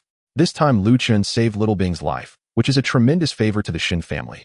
We will fully support her apprenticeship. Chen rubbed his forehead. Great, they had blocked off his escape route. All right, he sighed. You can learn, but don't blame me if you can't grasp it. Chen Bing instantly broke into a radiant smile, her cold face glowing with brilliance. Thank you, master. Meanwhile, Su Qinghan watched this scene. Kyoto Martial University. In the hall of the admissions office, a coach, dressed in martial arts uniform, walked in briskly, the sound of his footsteps echoing in the spacious hall. Old 248 of the floating trains heading to Kyoto Martial University from the 72 cities have safely arrived within Kyoto's borders. The coach paused his speech, slowing down. Old 248 of the floating trains heading to Kyoto Martial University from the 72 cities have safely arrived within Kyoto's borders.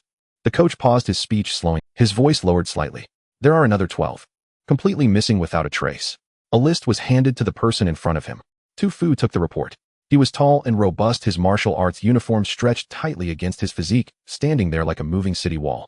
With a crew cut, his facial features were rugged and strong, high cheekbones, and a pair of copperbell eyes carried a hint of ferocity year-round. The report was filled with names. Missing list of Jiang City, a total of 50 people. Lin Xiaotian, Deputy City, Lord of Jiang City, Martial Zone Realm. Lei Jin, third-year student of Kyoto Martial University, Jiang City, Proctor Martial Spirit Realm. Chu Kuang, third-year student of Kyoto Martial University, Jiang City, Proctor Martial Spirit Realm. Chen, Jiang City's Martial Examination Champion, Martial Master Realm. Names flashed before his eyes. Tu Fu understood what these names meant. The champions of the 72 cities were the backbone of the human race's next generation. Being missing equated to death. 12 trains, over 500 elite seeds of the human race buried in the wasteland. The report was crumpled in Tu Fu's hands. The foreign tribes set up ambushes from multiple routes with precise killings and meticulous planning. This was not a spur-of-the-moment decision, it was a long-planned hunting scheme. Boom. The peak momentum of the martial zone burst forth, sweeping through the entire hall. The documents on the table were blown away by the shockwave, the paintings on the walls shattered, and everyone in the hall felt their bodies sink simultaneously. Tu Fu's eyes turned red, his voice squeezed out through clenched teeth. Immediately gather all fourth-year students of Kyoto Martial University. Assemble everyone. Everyone rushed to the quarantine wall defense line to hunt down the foreign tribes. This time, anyone who fails to hunt down less than 100 foreign tribes shall not return to Kyoto Martial University. I want the foreign tribes to know what is 100-fold retribution. The blood and hatred surged in the chests of all the coaches and staff present. Yes, The voice shook the hall, and then they all turned to leave. 3 days. 3 days of relentless marching. Chen and his team crossed 300 kilometers of wasteland, finally reaching the nearest human city, Li City. On the towering city walls, patterns flowed and hundreds of heavy firepower were displayed at the battlements, capable of annihilating even martial emperors and martial zones. The soldiers stationed on the city wall shouted, "Who goes there?" Lin Xiaotian stepped forward, his voice hoarse. Deputy City Lord of Jiang City Lin Xiaotian, leading students to Kyoto, encountered an ambush by foreign tribes on the way and broke through to arrive here. The news was reported, and the Lord of Li City personally came. A comprehensive inspection, mental power scanning, bloodline verification, parasitic checks. The process was cumbersome, yet could not be omitted. After confirming everything was correct, the Lord of Li City looked at this group of weary, yet intact team, his eyes filled with complexity. "Thank you all for your hard work." After a day of rest, the group boarded a new floating train under escort. This time there was no ambush by foreign tribes, and the journey was smooth. In less than 3 hours, the outline of a supergiant city appeared in everyone's sight. Kyoto, one of the 3 core main cities of the human race, located in the safest area of the human realm. Chen leaned against the window, looking up. His pupils slightly constricted. The city walls reached hundreds of meters high, like mountains stretching across the horizon. The buildings inside the city were arranged in neat rows, towering skyscrapers interspersed with ancient Taoist palaces. The most extravagant sight was in the sky. Giant floating islands hovered 1,000 meters above, with palatial structures stacked upon them, waterfalls cascading from the edges of the islands, transforming into mist in midair. Aircraft darted back and forth, and occasionally people could be seen standing on the backs of giant flying beasts, gliding between the floating islands. Compared to this, Jiang City seemed like a village. No, it wasn't even a village. Wow, what a big bird. What is on the floating islands? Can we go up and stay for a couple of days? Brother, you must be dreaming. Those living up there are surely wealthy people. The train car was filled with astonishment. Su Qinghan gazed intently out the window, her breathing quickening. However, Chen noticed the calm expression of Shen Bing beside him, looking out the window, as if viewing her own backyard. "You've been here before." Shen Bing nodded slightly, a faint smile appearing on her lips. "Yes, I came here when I was young. The Shen family of Jiang City is merely a branch family, and the main family is in Kyoto." She raised her hand, pointing to a magnificent floating island in the distance where a group of palatial structures could be vaguely seen, all shimmering silver. "That one is the Shen family's." Chen raised an eyebrow. "So rich. Did they directly buy a floating island?" Su Qinghan interjected seriously. "It's not just about being rich. One must have a martial sovereign stronghold within the family to qualify for occupying a floating island. In Kyoto, floating islands symbolize power, heritage, and top-tier strength." She paused. "Only a martial sovereign can reside on a floating island. That's reasonable." Chen nodded casually, his expression indifferent. "So a martial sovereign can live on a floating island. That's acceptable." Su Qinghan's eyelids twitched. "A martial sovereign, the pinnacle of the second tier of human combat power, looks down upon countless martial zones and martial emperors existing at the apex of the human realm." Chen actually looked down on them. Upon careful reflection, it seemed Chen was actually more impressive. After all, a martial master realm cultivator can slay a martial zone across 4 major realms, and it might not be impossible for a grand martial master to slay a martial sovereign. Su Qinghan took a deep breath, choosing not to argue with him. Her gaze shifted to another floating island beside the Shen family's, pure green, with ancient palaces heavy with an imposing aura. The Lin family of Kyoto. Also the place where her mother Lin Weiner resides. Su Qinghan's eyes slightly narrowed, then she withdrew her gaze, saying nothing. The floating train entered Kyoto, landing smoothly. Lin Xiaotian turned to the crowd and instructed, "Upon arriving in Kyoto, you may head to your respective martial arts universities to check in." Then he looked at Chen with a warm smile. "They'll go apply for your military merit now." Chen asked in confusion, "Don't I need to go?" "No need, someone will come to verify with you later." Chen nodded, "Thank you then." Lin Xiaotian waved his hand and turned to leave. His head of white hair stood out in the crowd, yet his steps remained steady. Chen and the others walked shoulder to shoulder towards Kyoto Martial University. Kyoto Martial University. This military chemistry academy, covering tens of thousands of square meters, serves as the highest-level martial arts training base for humanity. Every year, the top young elites are selected from 72 cities to enroll and forge the core combat power for future battles against alien races. At this moment in the practical combat field, a circular open-air arena with a diameter of 300 meters stands empty, surrounded by vacant spectator stands. The central blue stone ground is engraved with weight-increasing formation patterns, making each step feel 3 times heavier than normal gravity. 500 new students are lined up in formation on the combat field. The elite talents from various cities, full of vigor and sharp gazes, bear traces of fatigue from their long journey and relief from surviving. However, the gaps in the formation are too obvious. From 72 cities, 10 students from each city should make a total of 720 newcomers gathered here. Yet there are less than 500 standing here. On the high platform, only one figure stands alone. Tufu gazes down at the new students, remaining silent for a long time. His eyes slowly scan the vacant spots in the formation. Deep within them lies a strong pain. More than 200 children. Before they could even step through the doors of the Martial University, they are forever left on the wasteland. Tufu retracts his gaze, clasping his hands behind his back, and suddenly speaks. His voice booms like thunder, echoing throughout the combat field. From today onwards, I am your chief instructor. And also, your future hell. With his words, a peak martial master aura erupts violently. An invisible pressure pours down from the high platform, as if a mountain is suddenly pressing down on everyone's shoulders. The combination of weight-increasing formation patterns and the pressure of the martial master creates a dual crushing effect, causing many newcomers' knees to buckle instantly. Veins bulge on their foreheads, but they grit their teeth and force their bent knees straight again. Gritting their teeth and standing tall, none kneel. Tufu casts a cold glance over the crowd and asks in a deep voice, "Are you curious why I call it your hell? Let me tell you. From now on you have only two choices." He raises one finger. "Either die by my hand." He raises a second finger. "Or die by the hands of the alien races." The combat field falls silent. Tufu looks at the young faces below, filled with shock and trepidation, and smirks coldly. "Do you think I'm exaggerating?"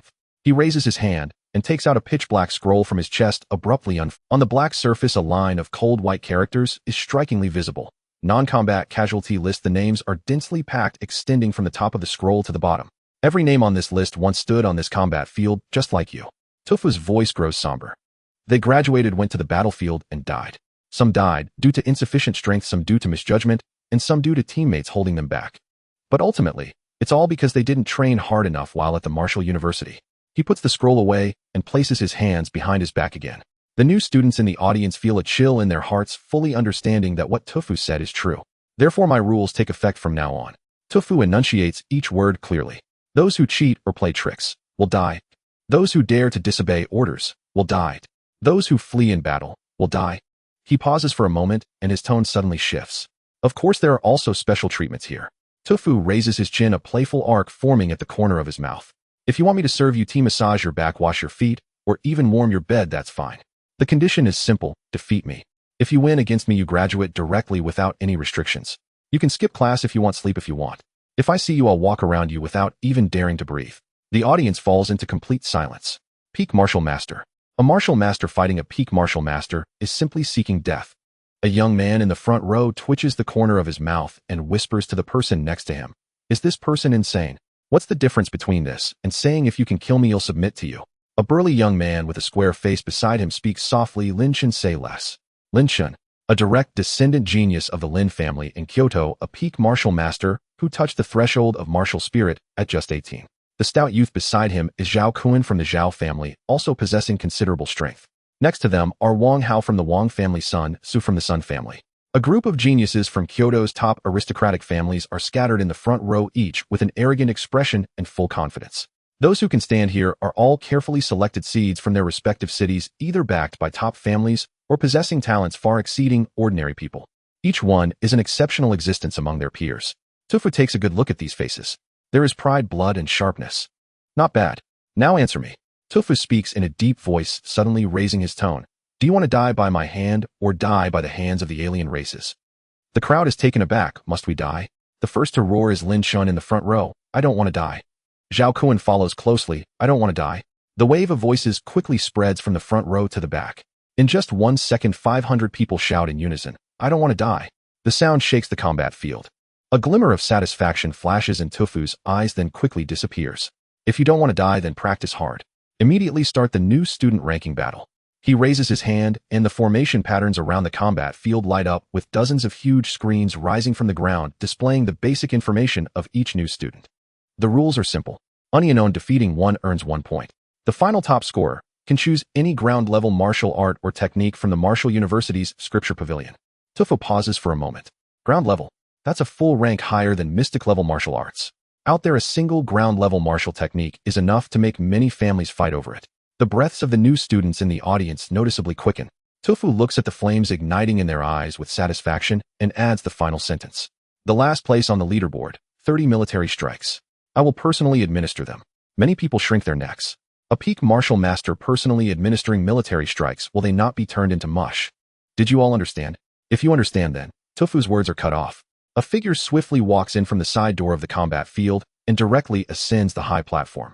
He approaches Tufu's side, lowering his voice, speaking rapidly, filled with surprise and excitement. Old Tufu, all the students from Jiang City who went missing have arrived. A total of 10, not one missing. Tufu's voice abruptly halts. What did you say? Zheng Yuan repeats, his voice also laced with undeniable shock. The 10 new students from Jiang City, all survived, none perished. No. To be precise, all the people on the floating train from Jiang City have safely arrived in Kyoto. Please elaborate on what exactly happened. The Jiang City floating train encountered an ambush by the Black Scale clan on its way to Kyoto, consisting of 2 martial sovereigns, 10 martial emperors, along with a large number of lower-tier Black Scale clan members and exotic beasts. The entire train was only escorted by Lin Xiaoyan, the deputy city lord of Jiang City, who is a martial sovereign. However, they managed to break through without any casualties, even annihilating all the exotic races, including those 2 martial sovereigns. With Lin Xiaoyan's current state, just holding off 1 martial sovereign would be the limit. How could he possibly defeat? The person on the other side had a strange tone, as if they were holding something back. Did the 10 people from Jiang City arrive? They are already arranged and waiting outside. The entire training ground is vast and divided into several functional areas, some of which he could not even name. All eyes were on the 10 individuals, but most were focused on Lu Chen due to the overwhelming aura he exuded. Ethereal and otherworldly, his calm gaze swept over everyone, making them feel small, as if they were merely insects before him. Who is that guy? So arrogant. What a show-off. Just a peak martial master. What caught his attention was the aura surrounding Lu Chen, which felt familiar. It was the aura of the enlightenment. It was as if he had been consuming enlightenment fruits daily. Why does an 18-year-old martial master possess such a strong aura of enlightenment fruit? This kid has secrets. Lu Chen walked into the line with his group. Su Qinghan and Xin Bing looked slightly pale, their nerves taut, while Lu Chen remained calm and composed. Very well, he is a tough nut. I like them tough, but it's more enjoyable to train them. He pondered the rules being explained by Tu Fu.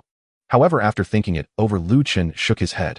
He preferred to enjoy a low-profile campus life. Lu Chen's gaze couldn't help but fall on Tu Fu, who had a rugged appearance and a muscular build. He shivered at the thought of who might be warming the bed later. Top scholar from Jiang City stepped forward. Lu Chen sensed the surging energy within Lin Chen. He was several times stronger at the peak of martial master. This made Lu Chen realize the disparity in their levels. How could a scholar from a small city compete with one from Kyoto? Lu Chen looked at Lin Chen, his tone resigned. If I accidentally kill him, will there be trouble for me? The atmosphere fell silent. Very good, full of spirit. Follow orders, begin. The crowd quickly dispersed. Lin Chen glanced at the Jiang City group behind Lu Chen, who were watching him with mixed expressions. How dare these inexperienced bumpkins look down on him? He suppressed his anger and faced Lu Chen, his aura erupting. Surrender now and you can avoid greater pain. Lu Chen smiled faintly. The martial skills and resources of the Lin family are top-notch, capable of slaying those of higher realms. Space-type abilities. This is too unfair. A gentle figure appeared in her mind, Mama. Lin Chen stood with his hands behind his back, his posture upright. The golden robe fluttered slightly in the flow of the enhanced array, making him appear like a nobleman stepping out of a painting. He even deliberately tilted his body, allowing the sunlight to hit his face at the most flattering angle. Lin Chen raised his chin, his tone laced with a condescending air of charity. He'll give you 3 moves. He extended 3 fingers and wiggled them. Within 3 moves I won't retaliate, and will let you attack. If you can injure me, I'll admit defeat. The moment he spoke, murmurs erupted around. What a bold spirit from young Master Lin. A peak great martial master letting a martial master have 3 moves, that's absolute confidence. What use are a martial master's attacks against a great martial master? There's a whole major realm difference. He wouldn't even scratch him. It's over. This match has no suspense. Outside the protective barrier, Su Qinghan frowned slightly. She wanted to say something, but ultimately just closed her mouth, a hint of sympathy in her gaze, not directed at Lu Chen. Upon hearing the words, 3 moves, Lu Chen showed no signs of bargaining. He grinned widely. So you think you're impressive? I'll make you fly soon. You're quite something, huh? Lu Chen moved his wrist, his tone light. If you have the guts, stand still and don't move. Whoever moves first is the loser. Lin Chen scoffed. Don't worry, I won't move. Lu Chen felt a surge of satisfaction in his heart. He loved such stationary targets. No need to aim, no need to predict, just hit directly. Last time he chased that martial sovereign around 7 times before hitting, which was quite embarrassing. Lu Chen gradually steadied himself, pondering for a moment. He ultimately abandoned the idea of using the electromagnetic burst fist. After all, it was the first day of enrollment. Creating a scene that led to casualties wouldn't be good. A standard steel roll would suffice. He assumed a starting posture. An extremely ordinary starting stance with his feet apart, right fist drawn to his waist, and his center of gravity slightly lowered. Lin Chen recognized it at a glance. A low-grade yellow-tier martial technique, void-breaking strike. His disdain grew more pronounced at the corners of his mouth.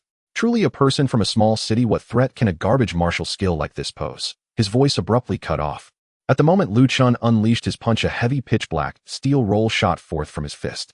The 3-meter diameter metallic cylinder, accompanied by a violent gust, slammed directly into Chen's face at an unreasonable speed. The cold touch of steel pressed against his skin. Chen's pupils constricted to the size of pinpoints. In that instant his mind went completely blank. All arrogance, all superiority, all disdain for the top scholar of a small city was replaced by 2 words. Holy crap, I'm going to die. Chen bit down hard on his tongue, the sharp pain piercing through his nerves, forcibly activating his body. Move, damn it. An invisible force of spatial power erupted, enveloping his entire being.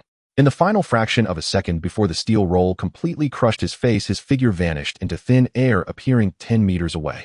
Boom! The steel roll lost its target and crashed directly against the inner wall of the energy barrier, creating a deafening explosion. The arena fell into an instant silence. All murmurs vanished completely. Chen landed on his feet, his knees nearly giving way. Breathing heavily, the fabric of his back was thoroughly drenched in cold sweat. If he had reacted just half a beat slower, he didn't dare to think further. Chen retracted his fist and raised an eyebrow. Oh, you actually managed to dodge it. He tilted his head to look at the disheveled Chen 10 meters away, his tone carrying a hint of amusement. Not bad reflexes, grandson. The crowd erupted in an uproar. The expressions of several young noblemen from the capital changed instantly. Chen's face drained of color, alternating between pale and green. He stared fixedly at Chen, his chest churning with humiliation and anger. You used spatial storage equipment. On the high platform, Tu Fu spoke up. Within the arena's barrier, there are ceiling formations, and all spatial storage equipment cannot be used. His gaze fell on Chen, his surprise barely concealed. This steel roll was purely a martial skill effect. Moreover, its power. Even a martial king couldn't withstand it.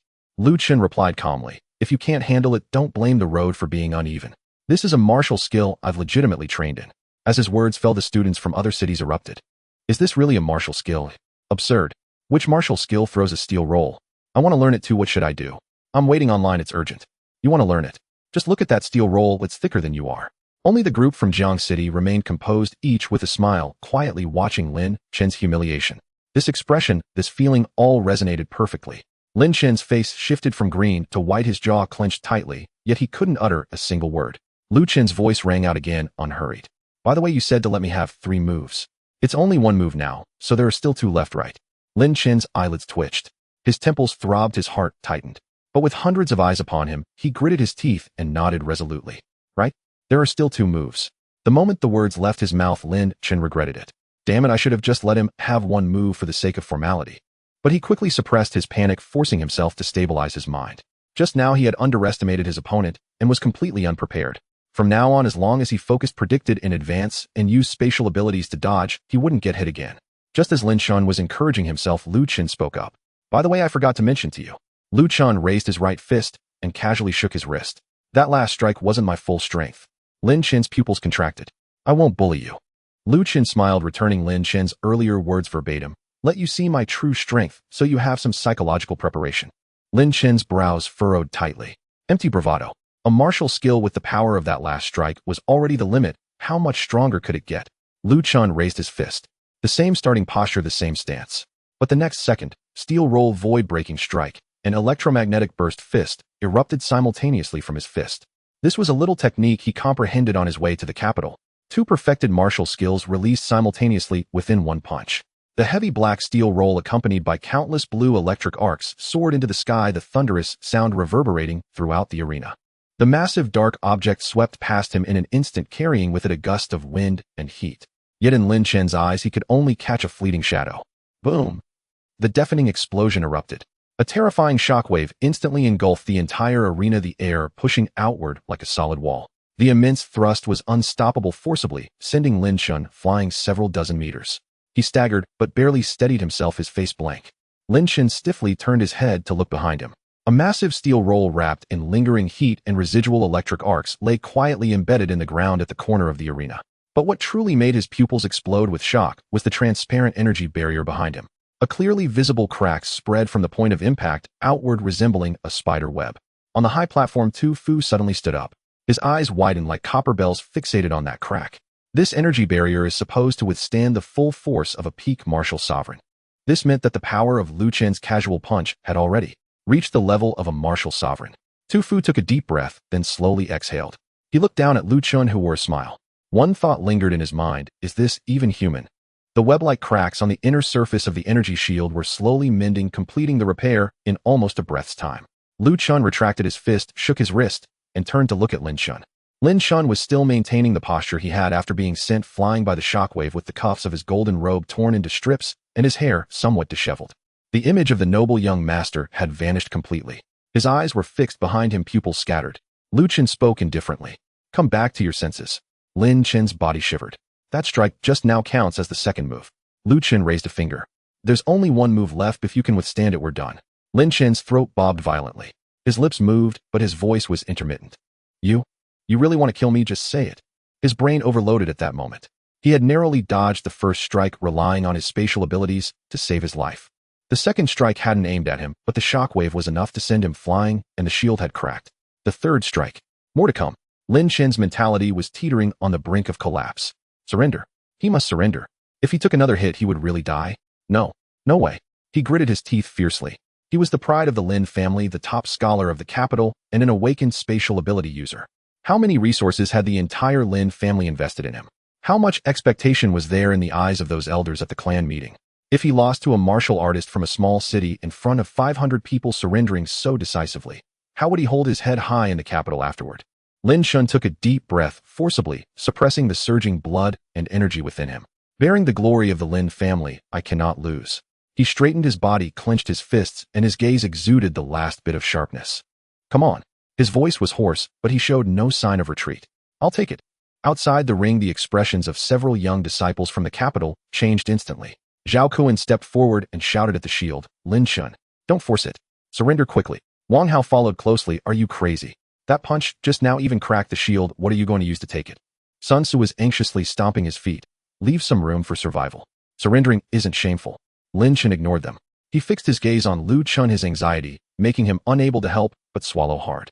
As long as he could predict in advance, as long as he activated spatial displacement the moment Lu Chen threw a punch, he would definitely be able to dodge it. He must. Lu Chen looked at Lin Chen's forced composure, his lips pale, yet refusing to concede, and couldn't help but chuckle lightly. Not bad. He nodded, his tone carrying a hint of sincerity. You actually didn't surrender. He lifted his chin slightly, a trace of appreciation flickering in his gaze. I, the top scholar of Jiang City, would like to call you the strongest of the new generation in the capital. Lin Chen's eyelids twitched. You're praising me. You're actually praising me before trying to kill me. Lu Chen stopped wasting words. He slowly raised his right fist, assuming a starting position. The movement was so slow that everyone could see every detail clearly. With his feet positioned front and back, his right fist drew back to his waist, and his center of gravity sank slightly. Lin Chen's pupils locked onto Lu Chen's fist, every nerve in his body tensed to the limit. The power of space was surging wildly within him, ready to explode at any moment. Lu Chen's lips moved slightly. Steel roll. Lin Chen's body instantly tensed up. Breaking void strike. The name was spoken. The fist did not move. Yet Lin Chen's figure had already vanished from the spot, teleporting 10 meters away.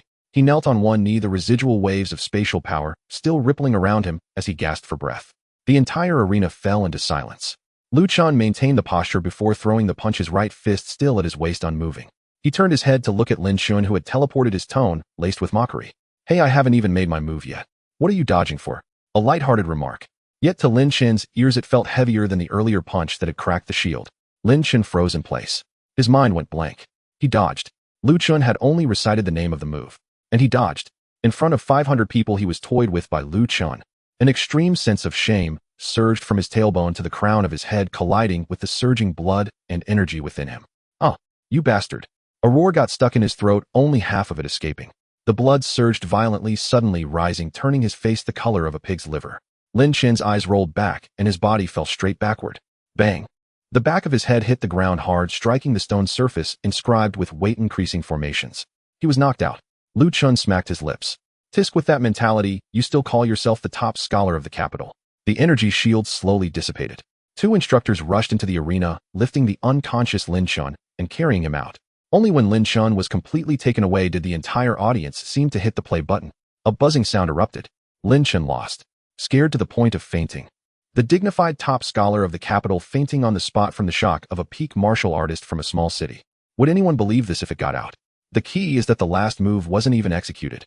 Just reciting a name, and he collapsed. I think Chen showed quite a bit of courage. At least he didn't wet himself on the spot. How do you know he didn't wet himself? Did you look at his pants? Countless gazes converged on that figure at the center of the arena. No one thought he was putting on an act anymore. He truly had strength. Tu Fu stepped down from the platform. His strides were long, quickly reaching Chen, his eyes filled with uncontainable delight. You lad, you've truly opened my eyes. Tu Fu's voice was filled with a rough chuckle. I've lived so many years, and it's the first time I've met someone who can grasp such martial skills. He felt that he had seen through Chen's technique. It was just a simple move. Throwing a steel roll. Simple, direct, and unadorned. But with just that one move, no one below the martial emperor could withstand it. This could no longer be explained by talent. It was a prodigy. A genius surpassing genius. Tu Fu stared at Chen, his right hand unconsciously clenched into a fist. His hand itched. It itched terribly. Kid. Tu Fu spoke, his voice low and carrying the unique provocation of someone with experience. Are you willing to have a spar with me? Chen was taken aback. Huh. Chen took half a step back. Tu Fu raised an eyebrow. Don't worry, I won't hurt you. I know how to hold back, it's just a spar. Originally, he intended to use Chen to temper this kid's sharpness, but now it seemed Chen wasn't worthy. He had to step up himself. Chen pondered for a moment, showing a difficult expression. The main thing is, I lack control when I strike. He scratched his head, speaking earnestly. If I can't rein in my strength and accidentally hurt you, that wouldn't be good. The arena fell silent for a beat. Tu Fu's expression froze for 2 seconds.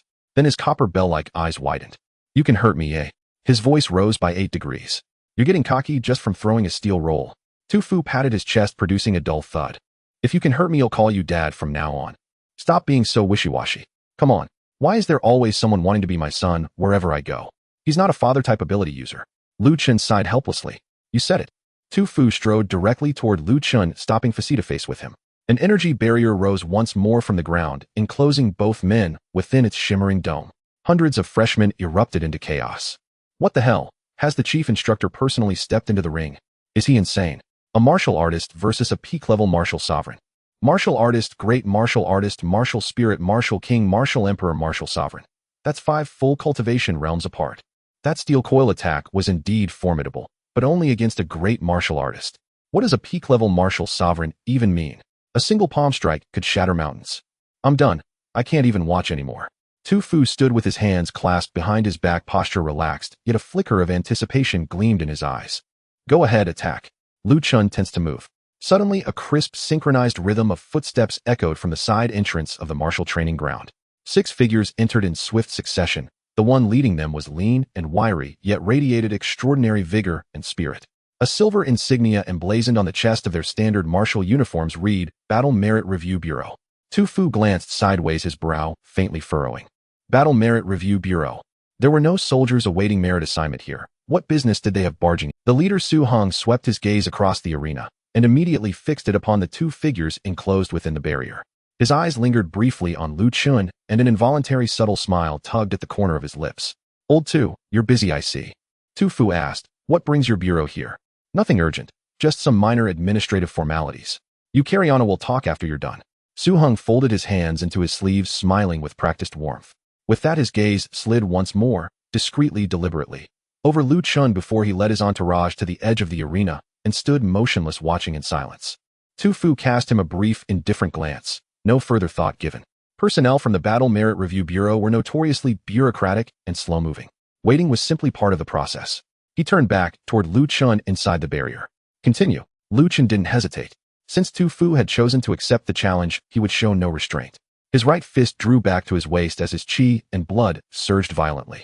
Simultaneously, the steel coil's sky-piercing strike and the electromagnetic collapse fist coalesced upon his knuckles, a dual-perfected martial technique unleashed in perfect synergy. A dense obsidian-black steel coil wreathed in crackling sapphire lightning arcs erupted forward. It rent the air asunder, electromagnetic thunder roared deafeningly, the speed so extreme that the naked eye could scarcely trace its path. This was a full-power assault. Tu Fu's eyes lit up with genuine interest. Excellent.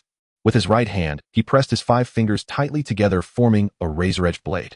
Crimson chi laced with deep black surged violently along his palm's edge, condensing to a terrifying density. In the next instant, everyone's vision blurred. Tu Fu hadn't moved from his spot, yet his right hand swept sideways in a gesture so effortless, so casual it seemed almost dismissive. Clang! A piercing metallic shriek tore through eardrums. Then, Two mangled fragments of twisted steel slammed into opposite inner walls of the barrier, detonating with dull, heavy thuds. Silence fell, absolute suffocating. Hundreds of eyes snapped in unison toward Tu Fu's back. The steel coil, still crackling with residual lightning and violent shockwaves, had been cleanly bisected. Its cut surface gleamed like polished mirror glass, utterly flawless without a single burr or imperfection. He cut it, actually cut it, barehanded. He split a projectile like a cannonball. So this is the peak of a martial sovereign. One hand cleaves that thing clean in two. No, think again. The chief instructor took it seriously. A martial artist's strike forced a peak-level martial sovereign to engage with full intent. As those words settled, realization struck every onlooker simultaneously. Their awe shouldn't center on how overwhelmingly strong Tu Fu was, but on how astonishingly potent Lu Chen's attack had become, so formidable that even a martial sovereign dared not treat it lightly. At the arena's edge, Su Heng watched the scene unfold, and his smile deepened, eyes glinting with quiet satisfaction. One of his attendants leaned in, whispering, "Director, is this the one?" Su Heng gave a slight, deliberate nod, voice low and measured. "Yes, it's him." Inside the barrier, Lu Chen stared at the severed steel coil, his brow slightly furrowed. This was the first time since mastering the steel coil electromagnetic cannon that anyone had intercepted and halted it hidden. Tu Fu slowly lowered his hand. The crimson and black, chi coating his palm, dissipated like mist. He looked at Lu Chen and spoke, voice grave and resonant. "Your steel coil possesses truly elite destructive power.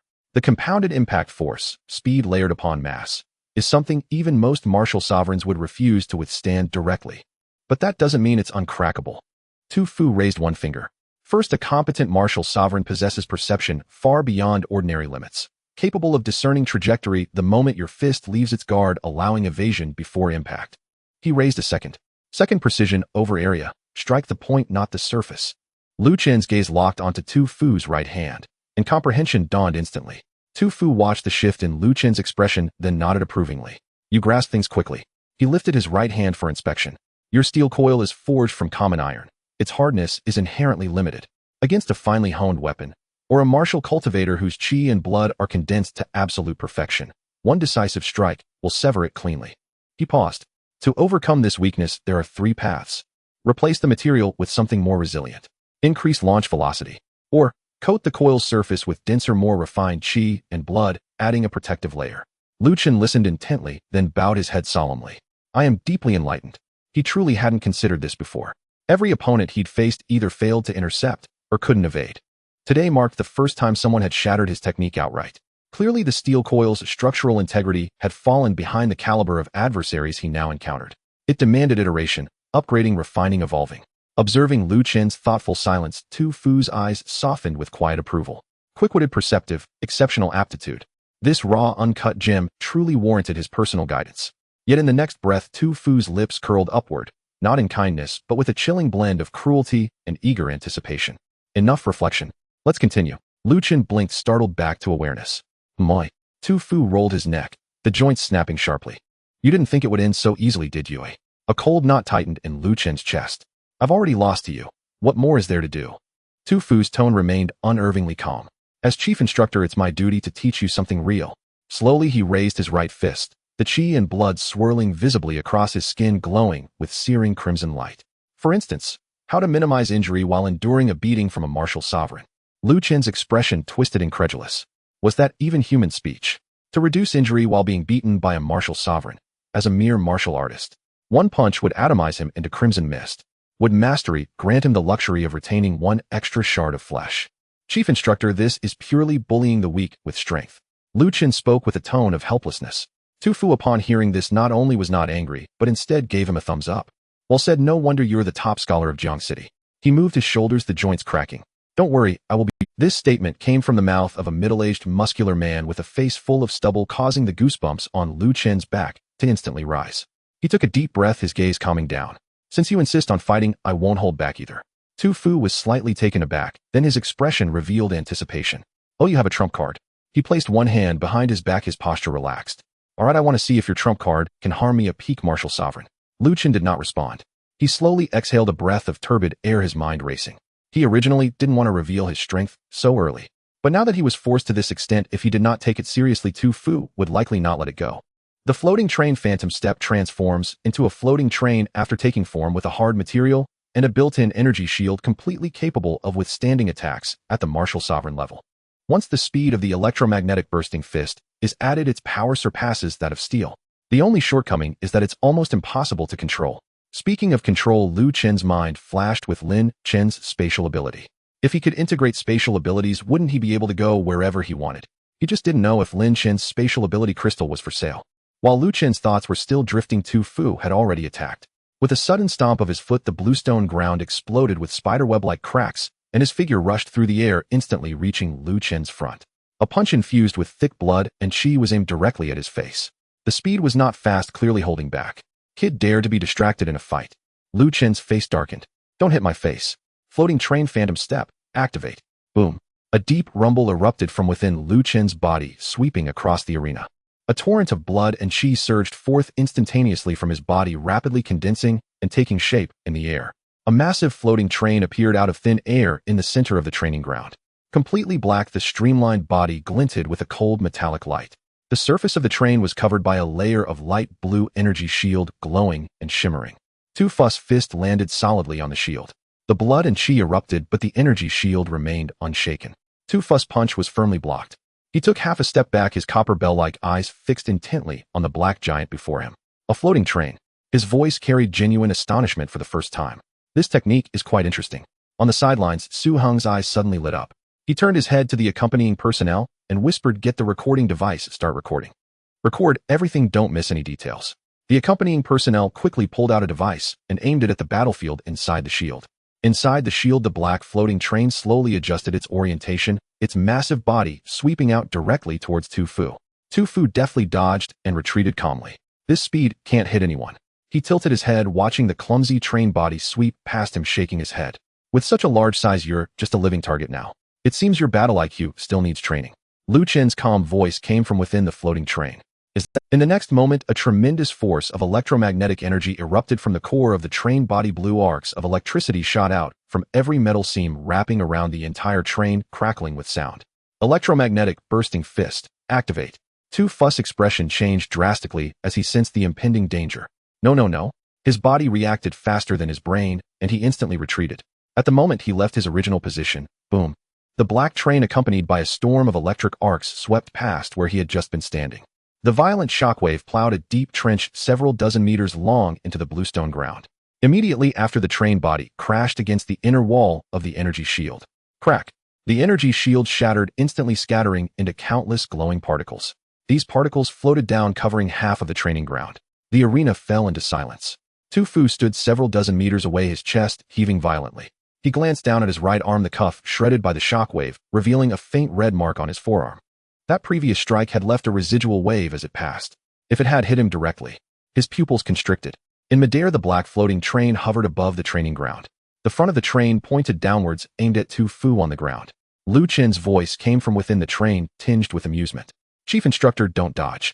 As the distinguished chief instructor of the Kyoto Martial University, a peak martial sovereign, are you afraid to take a hit from a mere martial master who just enrolled?" The 500 new students in the arena snapped back to reality. "Can anyone tell me what exactly is that martial technique?" A single strike shattered the energy shield. "What kind of power is this? This floating train is so big, so black, so thick, and so fast."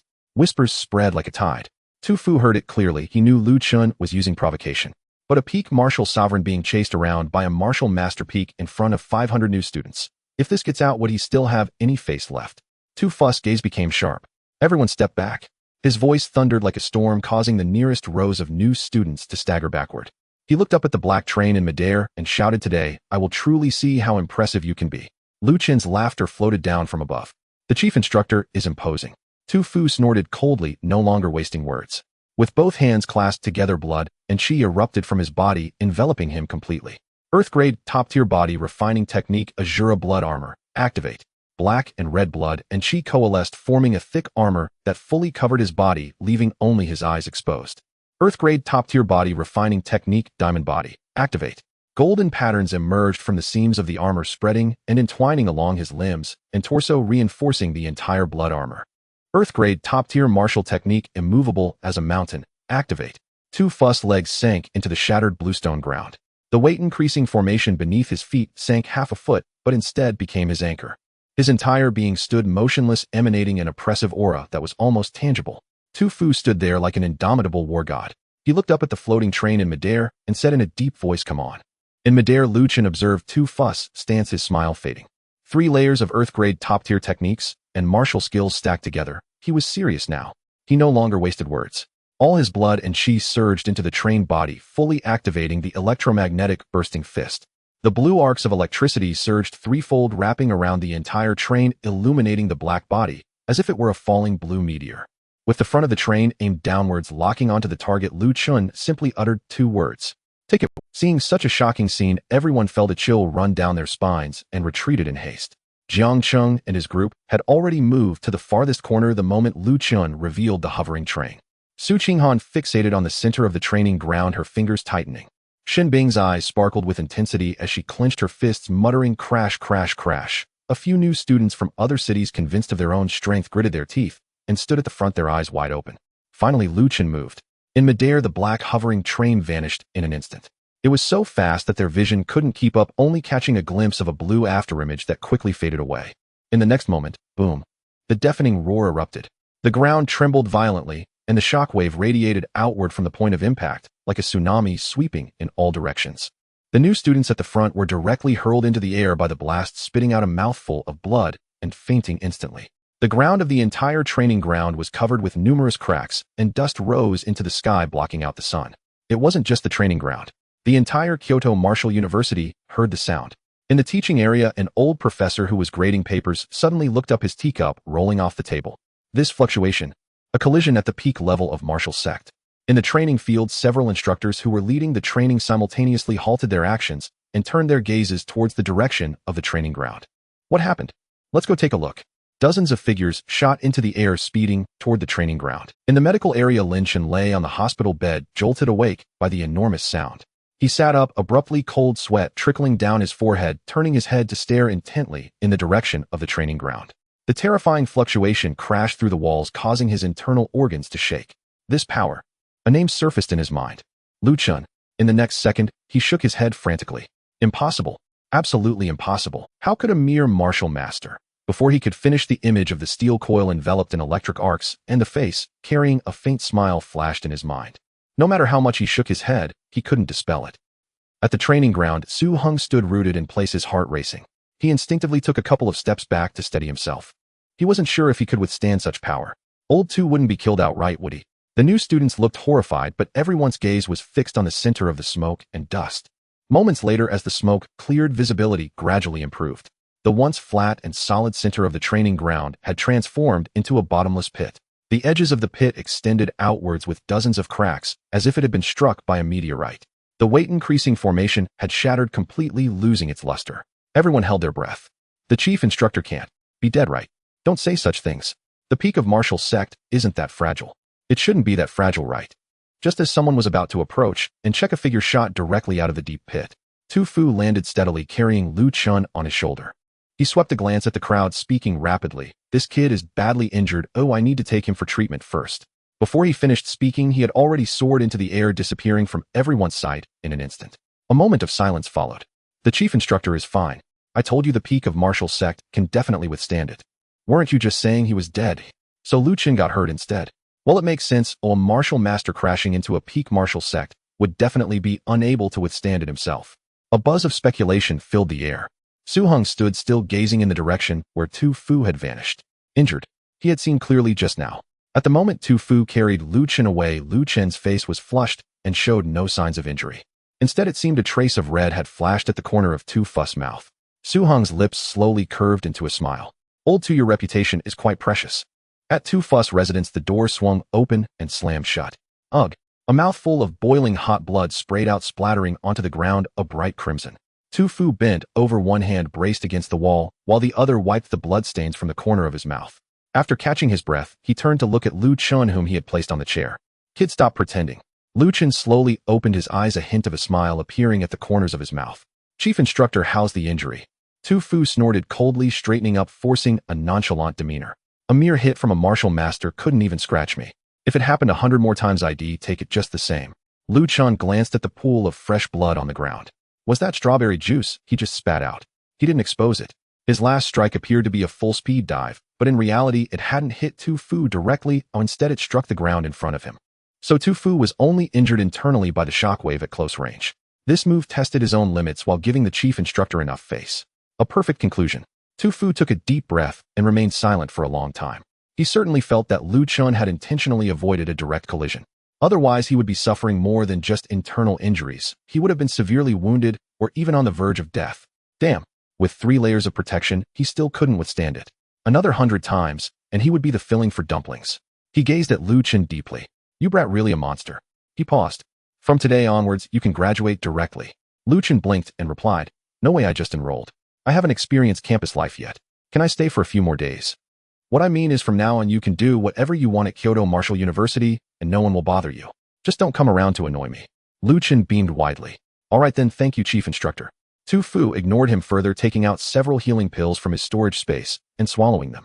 After a moment, feeling his complexion restored to about 70 or 80%, he brought Lu Chen back to the training ground.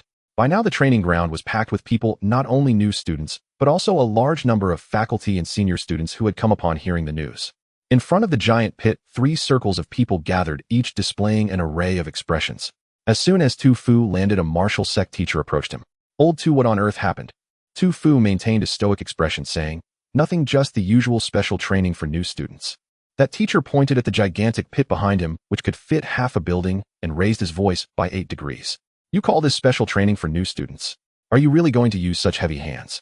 This strike would take out an ordinary martial sect. Tu Fu's face darkened. If you're fine, then get lost.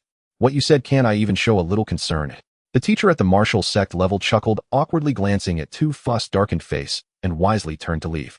There was no choice. Tu Fu was half a major realm above him, and he couldn't afford to provoke him. Tu Fu turned his head, his gaze sweeping over the senior students gathered around. Do you all want to reminisce about the training when you first entered school? His tone was flat, but the fierce light in his copper bell-like eyes made all the older students instantly recall the nightmare of being chased and beaten by Tu Fu. In the span of 3 breaths, the martial arts arena was so empty that one could gallop a horse through it. Lu Chen walked back to the Jiangqing team. Shen Bing was the first to rush over. Master. What you did just now? Lu Chen raised his index finger and placed it on his lips. Shoo. Shen Bing forcefully swallowed the latter half of her sentence, but her eyes gleamed like searchlights in the night. Su Qinghan took half a step forward, her voice very low. Is your injury serious? Lu Chen tilted his head to look at her, the corners of his lips curling up slightly, revealing a meaningful smile. He leaned in half an inch and spoke in a voice only the 2 of them could hear. Why do you think it's me who is injured? Su Qinghan's pupils constricted slightly. Her gaze passed over Lu Chen's shoulder, landing on Tu Fu in the distance, whose expression was somewhat somber. Could it be that Tu Fu's hasty departure was not because Lu Chen was injured, but rather because he himself was? But I do have good news to tell you. Lu Chen shoved his hands into his pockets, his tone lighthearted. Su Qinghan looked at him. What news? I graduated. Lu Chen smiled and said, from now on we are no longer of the same grade. You have to start calling me senior brother. You graduated right after starting school. Lu Chen sighed, his expression revealing a hint of melancholy. Alas, from now on I can only live a mundane university life. I can't wake up early every day for classes, study earnestly, and strive for improvement like you all. Just thinking about it feels regretful. Su Qinghan shot him a glare and stopped replying. 20 meters away, Tu Fu's temples pulsed violently. The peak perception of a martial sect master was incredibly sharp, and Lu Chen's whispered conversations reached his ears without missing a word. Tu Fu took a deep breath, forcibly suppressing the rising anger. He turned to look at the group of war achievement auditors standing at the edge of the arena, who had been watching the entire time, holding recording devices. If you have something to say, say it quickly. If not, then leave. Don't obstruct the view here. Su Hong did not get angry, but instead wore a gentle smile. Tu Fu was anxious, which indicated that he had indeed suffered a significant loss. He walked unhurriedly to Lu Chen's side, his gaze calm. You must be Lu Chen. Lu Chen nodded. That's me. He understood. Lin Xiaotian had mentioned that someone would come to find him, and it must be these people in front of him. Su Hong's voice was not loud, but it was clear enough for everyone in the venue to hear. According to the information submitted by Lin Xiaotian, the deputy city lord of Jiangcheng, and the combat footage, while taking the floating train to Kyoto, you encountered a large-scale ambush by foreign tribes. In the critical moment, Lu Chen killed 2 martial sect-level experts of the Black Scale tribe, while simultaneously slaying numerous foreign beasts, ensuring that everyone on the floating train escaped unharmed. The venue fell into silence. Su Hong's voice was steady and clear. Lu Chen is awarded 30,000 military merits and granted the title of Major General of the human race. The silence lasted for 3 seconds. Then it erupted. A martial master killed 2 martial sect experts. This is even more exaggerated than what is written in novels. Did I hear that wrong? 2 Martial sect. What does 30,000 military merits even mean? Can someone explain? A disciple from a noble family in Kyoto had a complex expression, his voice tense. The minimum requirement for the title of Major General is to kill a martial sect-level foreign tribe, and there must be significant military achievements. I have killed quite a few martial master-level foreign tribes during my training, and I am still only a lieutenant now. He paused, swallowed hard, his tone laced with envy. Killing a martial sect-level foreign tribe grants one 10,000 military merits, which is equivalent to 100 billion. But more importantly, it allows one to exchange for resources that are not available on the market through the military merit system. A wave of gasps surrounded him. Su-hung took a badge from the hands of a staff member behind him. It had a silver background with golden patterns, a star in the center, and intricate formations cast around the edges, shimmering with faint light. It was crafted so delicately that it was almost a work of art. Your 30,000 military merits have been recorded within it. Su-hung handed over the badge. The Major General title grants access to exchange for all resources below the Earth grade, along with a certain degree of wartime command authority, and, he paused for emphasis, judicial immunity. As soon as those three words fell, the discussions in the venue instantly quieted down by more than half. Judicial immunity. Everyone present understood what that meant. As long as Lu Chen does not commit any heinous crimes of indiscriminate killing, then nothing will happen. For specific details, you can look them up yourself. Su-hing stepped back a pace. Congratulations, you should now be the youngest Major General recorded in the human race. Lu Chen stored the badge, and recalling something, he raised his head to ask, what about Deputy City Lord Lin and the others? Su-heng's eyes revealed a hint of satisfaction. Good to ask about his companions. Rest assured the Human Federation will not mistreat them. Before he finished speaking, a figure rushed towards him. Tu Fu leaned close to Su-hung, lowering his voice as he squeezed out the words through gritted teeth. Did you already know he had the strength to kill 2 martial sect experts? Why didn't you tell me? Su-hung tilted his head to look at him, a smile in his eyes. I thought you were busy, so it wouldn't be good to disturb you. At the same time, I was a bit skeptical. But now I believe it. Tu Fu's chest felt a surge of anger. He knew Lu Chen had killed 2 martial sect experts, and still watched me go head-to-head with him. Is he playing with me? Tu Fu took a deep breath, clenching his fists, the knuckles cracking. Good. He nodded 3 times, a dangerous smile forming. Old Su, you really know how to keep things hidden. He moved his neck a bit.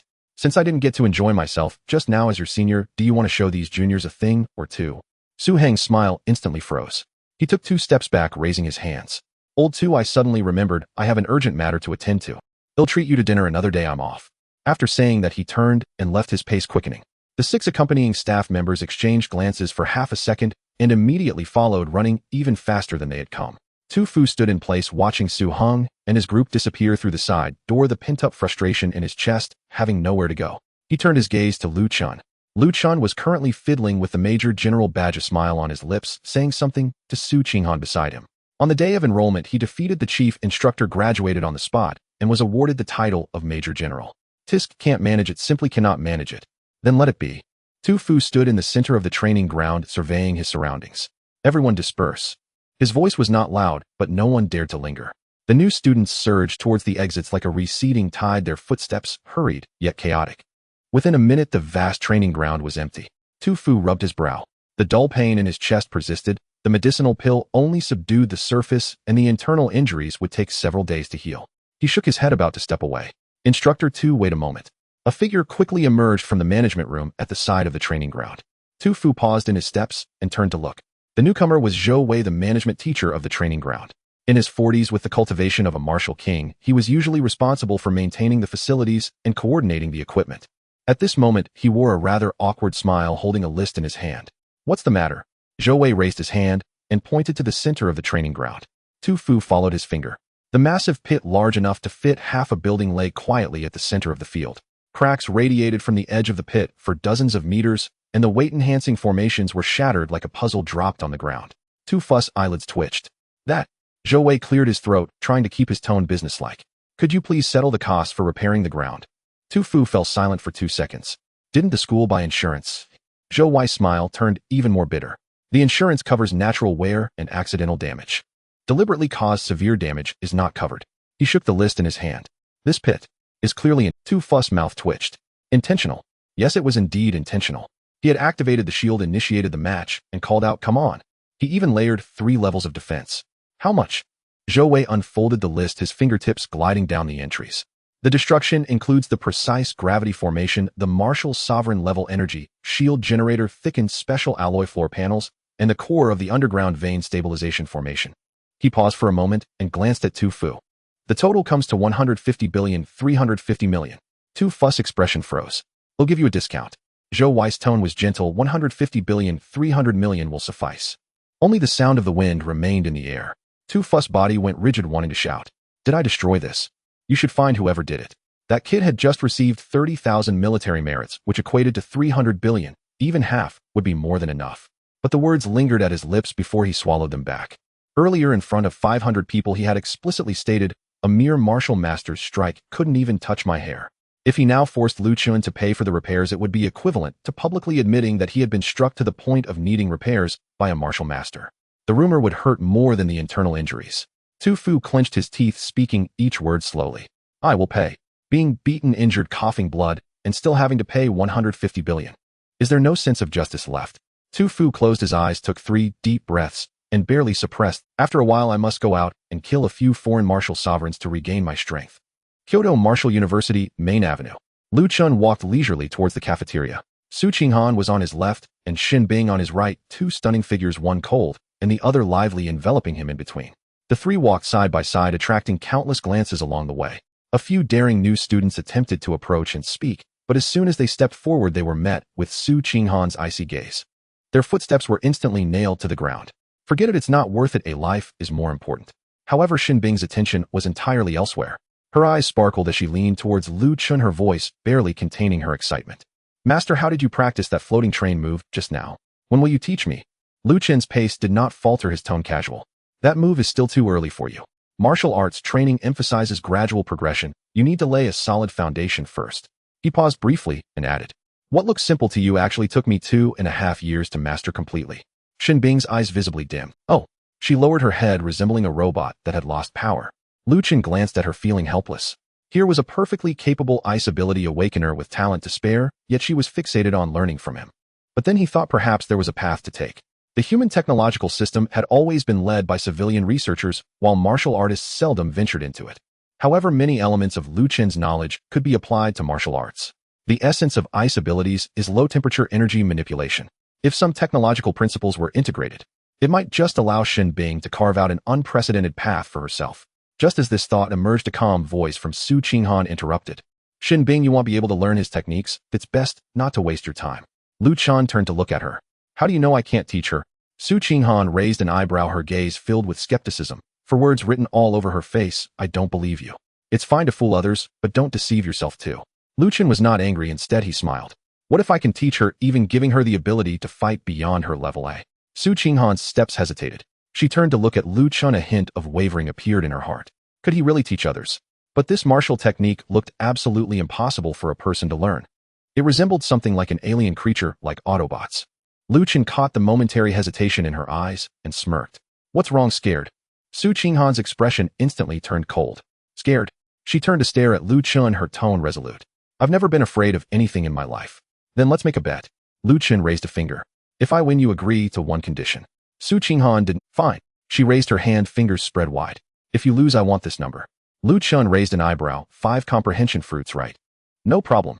He answered readily. Su Qinghan stared at him for 2 seconds, but found no hint of guilt on his face. The bet was thus made.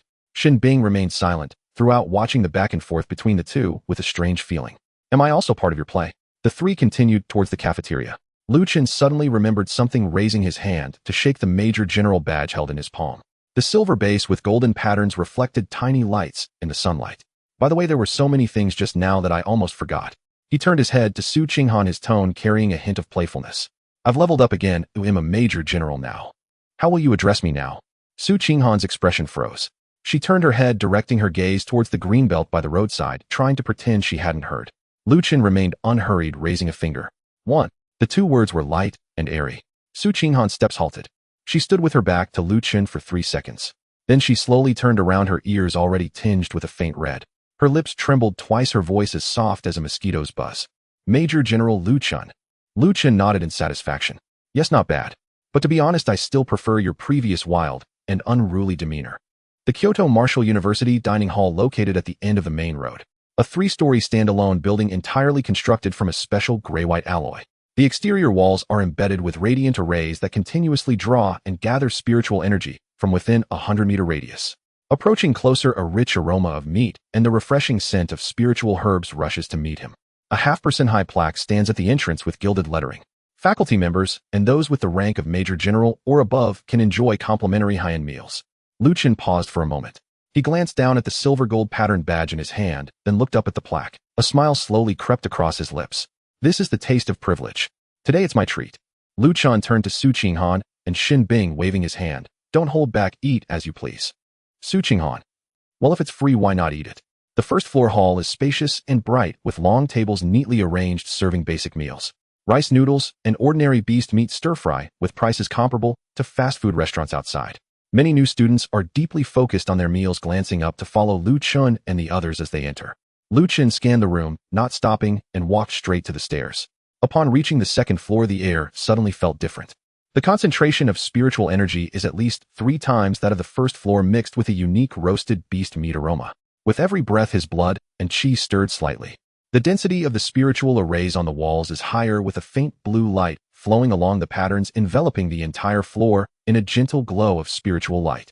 The dishes are displayed in transparent spiritual power preservation cabinets, each labeled with the ingredient grade and price. Beast meat from a martial master level creature, 500 for a portion. Great martial master level 1, 5 million. Martial spirit level, starting from 5 million. And above, martial king level, 20 million. Martial emperor level, 80 million for a portion. Chen glanced at those numbers and silently withdrew his gaze. At the top of the menu, there is a line of small print meals for martial emperor level, require a 3-day advance reservation, limited supply. He looked again. Not being able to afford it is one thing, but the key is that eating it would be futile. The energy contained in martial emperor level beast meat is too violent. At his current realm, a single bite wouldn't nourish him, but rather explode him. I need to obtain a body refining technique. Only by increasing my physical strength can I withstand higher level energy infusion. Otherwise, just watching without eating feels like I'm losing money every day. 3 portions of martial spirit level, please. Chen reported the order to the chef behind the counter, placing his Major General badge on the surface. The chef is an old man in his 50s with grease stains on his apron, wiping his hands. His peripheral vision caught sight of the badge, and he paused. Silver base with gold patterns, a star in the center. Major General. The old man raised his head, sizing up Chen. This kid looks like he's only 18 or 19. Are you sure this is yours? Chen smiled slightly. The old man skeptically picked up the badge and placed it on the scanner at the counter. Beep. A green light illuminated and a holographic projection displayed a line of text. Chen, Major General, Military Merit, permissions verified. The old man's expression changed. He looked at Chen again, this time with added seriousness. Major General, please wait a moment. Su Qinghan stood by her, voice not loud. I heard someone say before that the back kitchen of Kyoto Martial University is staffed by retired alchemists. They cook without an open flame, relying entirely on blood and chi to control the temperature. They can encapsulate the essence and spiritual energy of rare materials in the fibers of the beast meat without wasting a single bit. Chen raised an eyebrow. Alchemists as chefs. Su Qinghan replied lightly. Alchemy and cooking are essentially no different. Both involve stuffing good things into a shell. Chen was silent for a second. There was some truth to that. After a moment, 3 portions of food were served. A whole piece of rear leg meat from a crimson flame serpent as thick as an adult's forearm, with a crispy dark brown surface and tender red meat inside, full of juice when cut open, accompanied by a few slices of silver leaf herb and a small bowl of golden essence soup glimmering with luster. The aromas of meat, herbs, and spiritual energy intertwined, causing all 3 to involuntarily swallow. It smells so good. The 3 of them carried their trays towards the dining area. The seating on the second floor is divided by area with a row of large independent round tables by the window, the tabletops inlaid with intricate array circuits, and the armrests of the chairs also engraved with patterns, subtly emitting a faint light. Chen immediately chose the largest one at the back. The 3 sat down. As soon as their backs touched the chair, a warm force seeped from the backrest and cushion, precisely pressing on the acupoints on both sides of the spine. Chen was taken aback and leaned back. Does this chair have a massage function? The patterns on the chair automatically adjusted the pressure according to the changes in blood and chi, gently kneading along the meridian pathways. The spiritual energy contained in the food is accelerated and guided, circulating throughout his body along with the blood and chi. What a luxurious experience, Chen remarked, picking up a pair of chopsticks and sending a piece of crimson flame serpent meat to his mouth. As his teeth broke through the crispy surface, the inner meat almost melted away without needing to be chewed. Rich meat juice infused with a scorching spiritual energy surged from the root of his tongue straight to the crown of his head, then spread through his meridians, flooding his limbs. Every muscle fiber felt as if it had been soaked in a hot spring, tingling with comfort. Lu Chen closed his eyes for a moment. Delicious. After the first bite, the three were unable to stop. Not a word was spoken. But Lu Chen noticed from the corner of his eye that the gazes around them were increasing. Admiring, curious, wary, and a few openly contemptuous.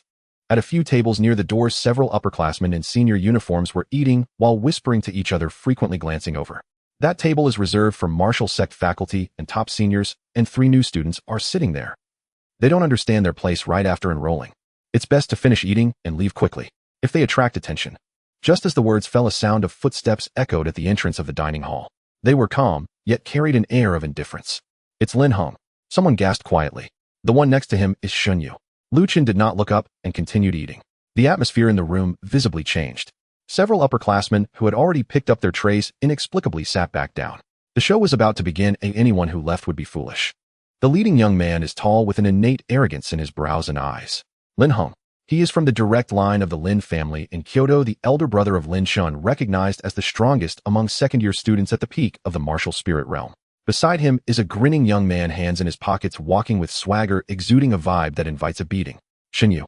He is from the branch line of the Shin family, also at the peak of the martial spirit realm. Behind them are 4 or 5 lackeys, all at least great martial master level. The group approached Lu Chen's table without a hint of hesitation, carrying their meals.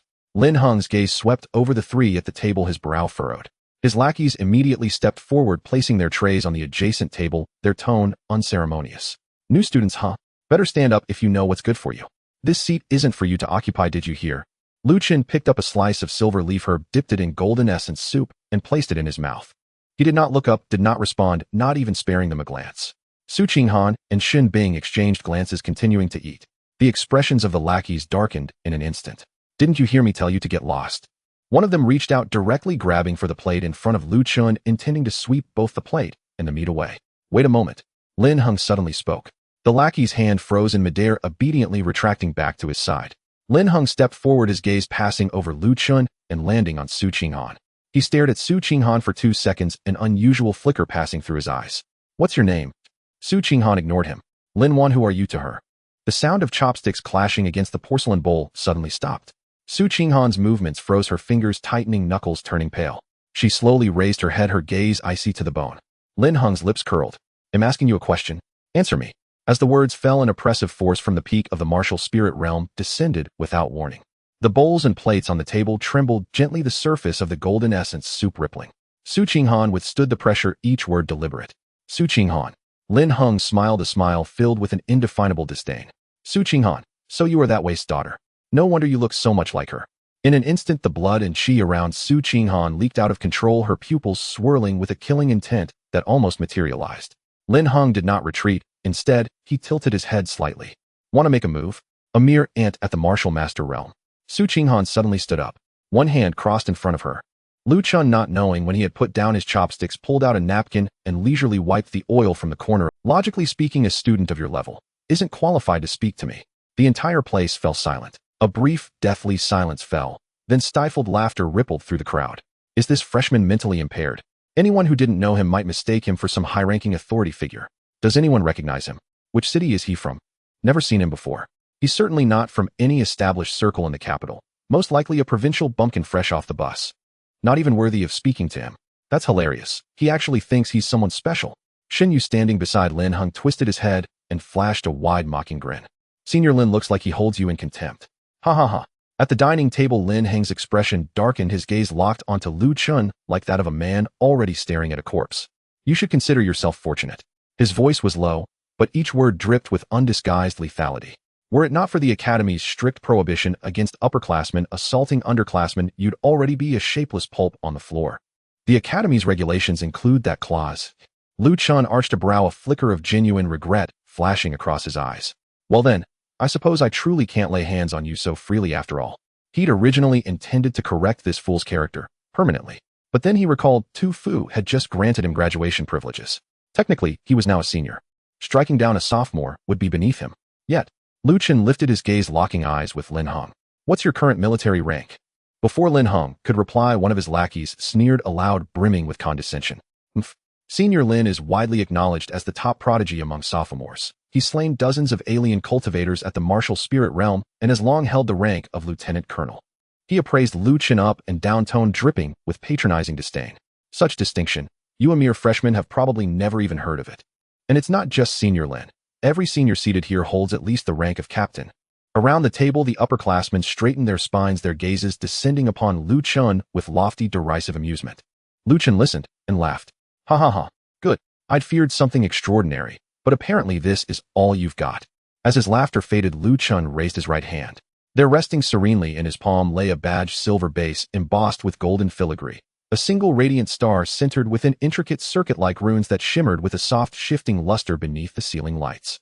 His voice was quiet, yet crystalline, piercing every ear in the room. Having beheld a major general, why do you not kneel? Every sound in the hall vanished, as if severed by an invisible switch. All eyes snapped to the badge in his palm, expressions shifted from mockery to bewilderment, then from bewilderment to utter disbelief.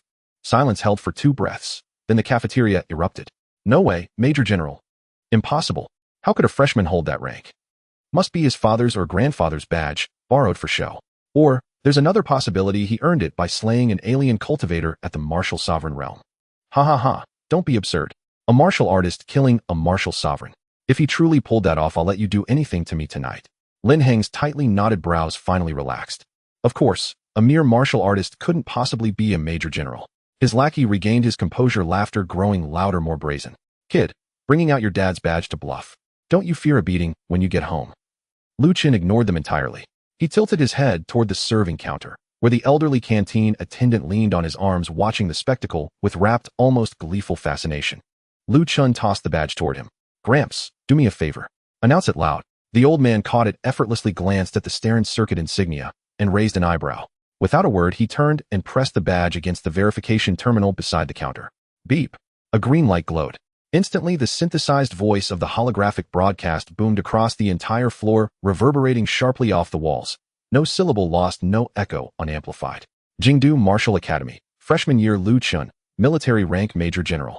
The announcement echoed 3 times.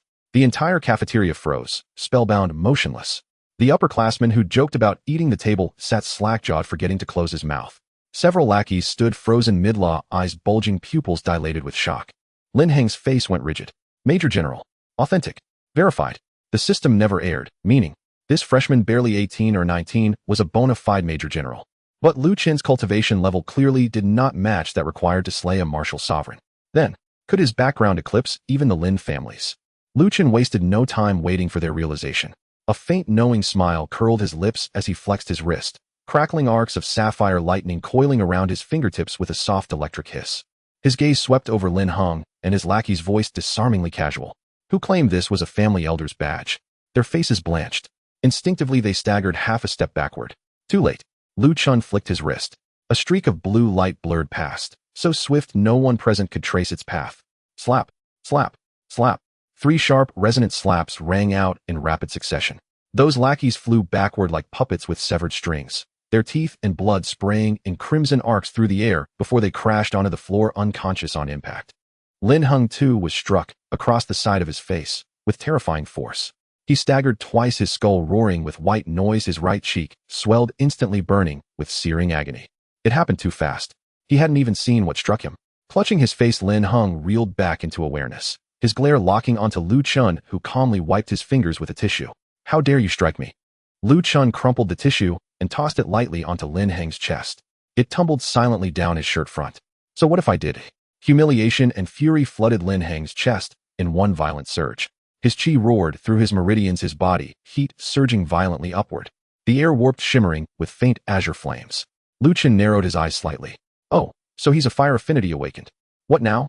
You, a mere lieutenant colonel, dare defy a major general. Lin Heng's eyes burned crimson, a guttural, ragged snarl tore from his throat. I'll make you die. Flames exploded outward, nearly engulfing the entire dining table. Just as he lunged forward, heedless of consequence, Shen Yu shot out an arm and seized Lin Heng's wrist with iron grip. Lin Heng, calm down. Think of the consequences. Shen Yu's voice dropped to a fierce, urgent whisper. If you kill a Jingdu Martial Academy freshman in front of everyone, even the Lin family won't be able to shield you. Those words struck like ice water poured over his head. Lin Heng froze mid-lunge. Flame by flame, the inferno receded into his flesh. His chest heaved, veins throbbed violently from temple to neck, his fists clenched until bone cracked. But Lu Chen watched him, then chuckled, rich with amusement. Tisk tisk tsk. This look of impotent rage. Utterly intoxicating. Lin Heng's eye sockets strained, as if about to split open. Lu Chen didn't glance at him again. Instead, he turned his gaze, calm deliberate, to Su Qinghan beside him. Call me Brother Lu. And I'll slap him twice more just for your entertainment. Su Qinghan blinked. Then like frost melting under spring sun, her icy composure dissolved. She curved her lips into a smile so luminous it made Lu Chen momentarily lose focus, and spoke voice softer, sweeter than he'd ever heard it.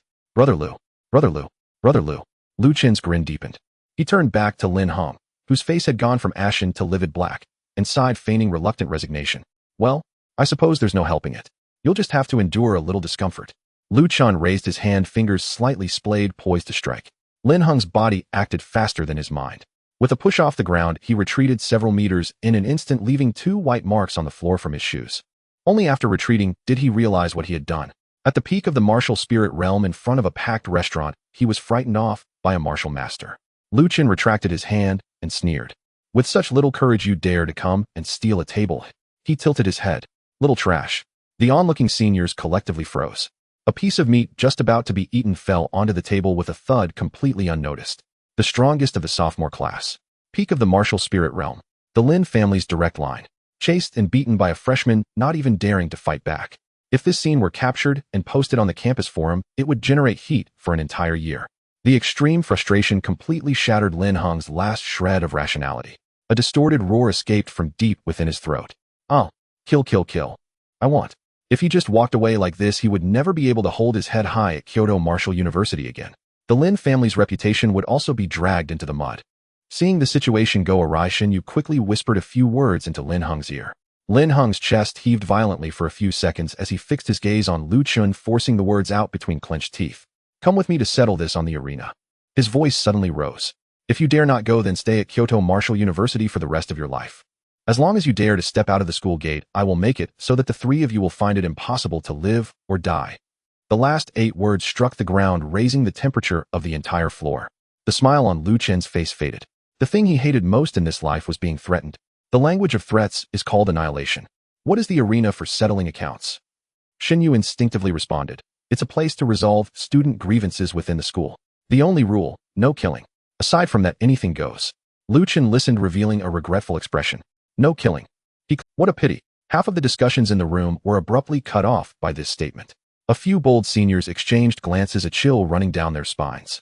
Why does it sound like he isn't afraid, but rather finds the rules bothersome? This freshman won't agree, right? A martial master against a peak martial spirit. The gap is 2 major realms. It would be strange if he agreed. All right. Lu Chen said nonchalantly, lead the way. As soon as he finished speaking, the senior who spoke was left speechless, his mouth agape. Crazy. This freshman is definitely crazy. Lin Heng twisted his mouth into a sinister arc. Overestimating oneself. He turned and strode out. Behind him, a crowd rushed after him. The seniors who were eating in the restaurant dropped their chopsticks and ran, afraid of missing out on a good spot. Su Qinghan and Xin Bing silently followed, one on each side. Just as they exited the restaurant, a few figures approached down the main road. Zhao Ku and Wang Hao Sun Su, a group of aristocratic disciples from Kyoto. Zhao Kuan spotted Lu Chen at a glance, then saw Lin Heng's group with their ashen faces hurrying by and frowned. He grabbed Shen Yu, who was lagging behind. You Xiao? Where are you going? To the arena. That freshman offended Heng Xiao, and we're going to resolve the conflict. Zhao Kun's expression changed dramatically as he dashed towards Lin Heng, blocking him with both hands. Heng Xiao, you can't go. You absolutely mustn't go. Lin Heng's face darkened, and with a sweeping motion of his hand, the overwhelming chi wrapped in heat directly shoved the 3 of them to the side of the road. Get lost. He kept walking, not turning back. Zhao Kuan scrambled to his feet and turned to grab Shen Yu, who was falling behind. You Xiao? You must stop him. You really can't fight Lu Chen. Shen Yu shrugged off his grip impatiently, saying, what's so untouchable about a new martial master? He has the strength to kill a martial sovereign. Zhao Kun's expression turned serious, speaking rapidly. On the way to Kyoto, he personally killed 2 alien martial sovereigns. 2. Shen Yu's hand froze. Are you out of your mind? A martial master killing a martial sovereign. Who would believe that? It's true. Wang Hao rushed in, his vocal cords nearly strained. We saw it with our own eyes. The huge sound from the martial arts field was from his fight with Chief Instructor Tu Fu. Lin Chen was scared to the point of wetting himself. Sun Tzu quickly added, his realm is that of a martial master, but his combat power is genuinely that of a martial sovereign. Shen Yu looked at the anxious expressions of Zhao Kuan and the others, not wanting to speak falsehoods, and suddenly felt a chill in his heart. No wonder that freshman agreed so readily. Turns out he really has strength. Damn, why didn't you say it sooner? Shin Yu turned and ran madly toward. At this moment, Lu Chun and Lin Heng had already reached the side of the settling accounts arena. The arena for settling accounts. Located at the northeast corner of Kyoto Martial University, it is a semi-open circular structure. The platform cast from black mysterious iron was engraved with prohibitive array patterns specifically designed to contain the aftermath of battles. There were several dark red stains at the edges of the platform seeping deep into the metallic texture, impossible to wash away. A faint smell of rust hung in the air. Lin Heng stepped onto the arena, looking down at Lu Chun from his elevated position, his expression twisted and unmasked. Just wait, I will burn your limbs to ashes inch by inch. Lu Chun smiled faintly, his gaze fixed on Lin Heng. His gaze fell on Lin Heng's chest. To be precise, it was on the anomalous energy crystal within his chest radiating scorching waves. He had learned from textbooks that anomalous energy crystals could be grafted. However, it required grafting from a young age along with a long period of adaptation. Lu Chun's lips slowly curved upwards. Anything can be done on the arena, right? Then you can forget about that anomalous energy crystal. He lifted his foot and had just stepped onto the first level of the platform. Heng Xiao, get down. Quickly. Shin Yu's roar came from afar. But halfway through his shout, his voice abruptly stopped. Because Lu Chun turned to look at him, wearing a smile laden with meaning. Shin Yu's feet were glued to the spot. He felt no pressure, but every hair on his body stood on end, and he became stiff all over. His intuition told him that if he said one more word, his future days would not be easy. His lips trembled, twice struggling. Save Lin Heng, or protect himself. He hadn't made up his mind yet. Lu Chun had already made the decision for him. You. He raised his hand, beckoning Shin Yu with his finger. Come up too. Shin Yu wore a troubled expression trapped between advance and retreat. He glanced at Lin Heng on the platform, whose face was contorted with fury, then at Lu Chun below, whose expression remained impassive, and his Adam's apple bobbed nervously. This is unnecessary, right? He murmured. Lu Chun lifted his gaze, slightly speaking with casual indifference. If you refuse to step up from now on, add Jingdu Wuda, every time I see you, I will lay a hand on you. The crowd around the ring froze for a heartbeat, then erupted into pandemonium. Did we hear that right? A freshman threatening a second-year elder. So arrogant, I almost want to jump in and prove myself against him. Then you go up. I would never bully the small. Translated, it means you think your superior martial rank cannot beat a freshman. Shut up. Shin Yu's face wrote out his struggle. He hesitated, unable to decide, when Lin Heng on the platform cut through with an impatient roar. Shin Yu, come up? Just get on. You do not need to do anything, I will handle him myself. You stand to the side and record the video for me. Watch how I ruin this filthy thing. Shin Yu gave up completely. There was no more dodging now. He might as well step up and watch without intervening. Lu Chun would probably not strike him, probably. Very well. I will go up. He grit his teeth and leapt onto the platform, immediately retreating to the farthest corner. With a hum, the energy shield snapped shut. A pale blue curtain of light rose from the edge of the platform, enveloping the entire ring. Lin Heng could no longer contain himself. Flames surged around him, crimson tongues licking the air as the temperature on the platform climbed to suffocating heights within seconds.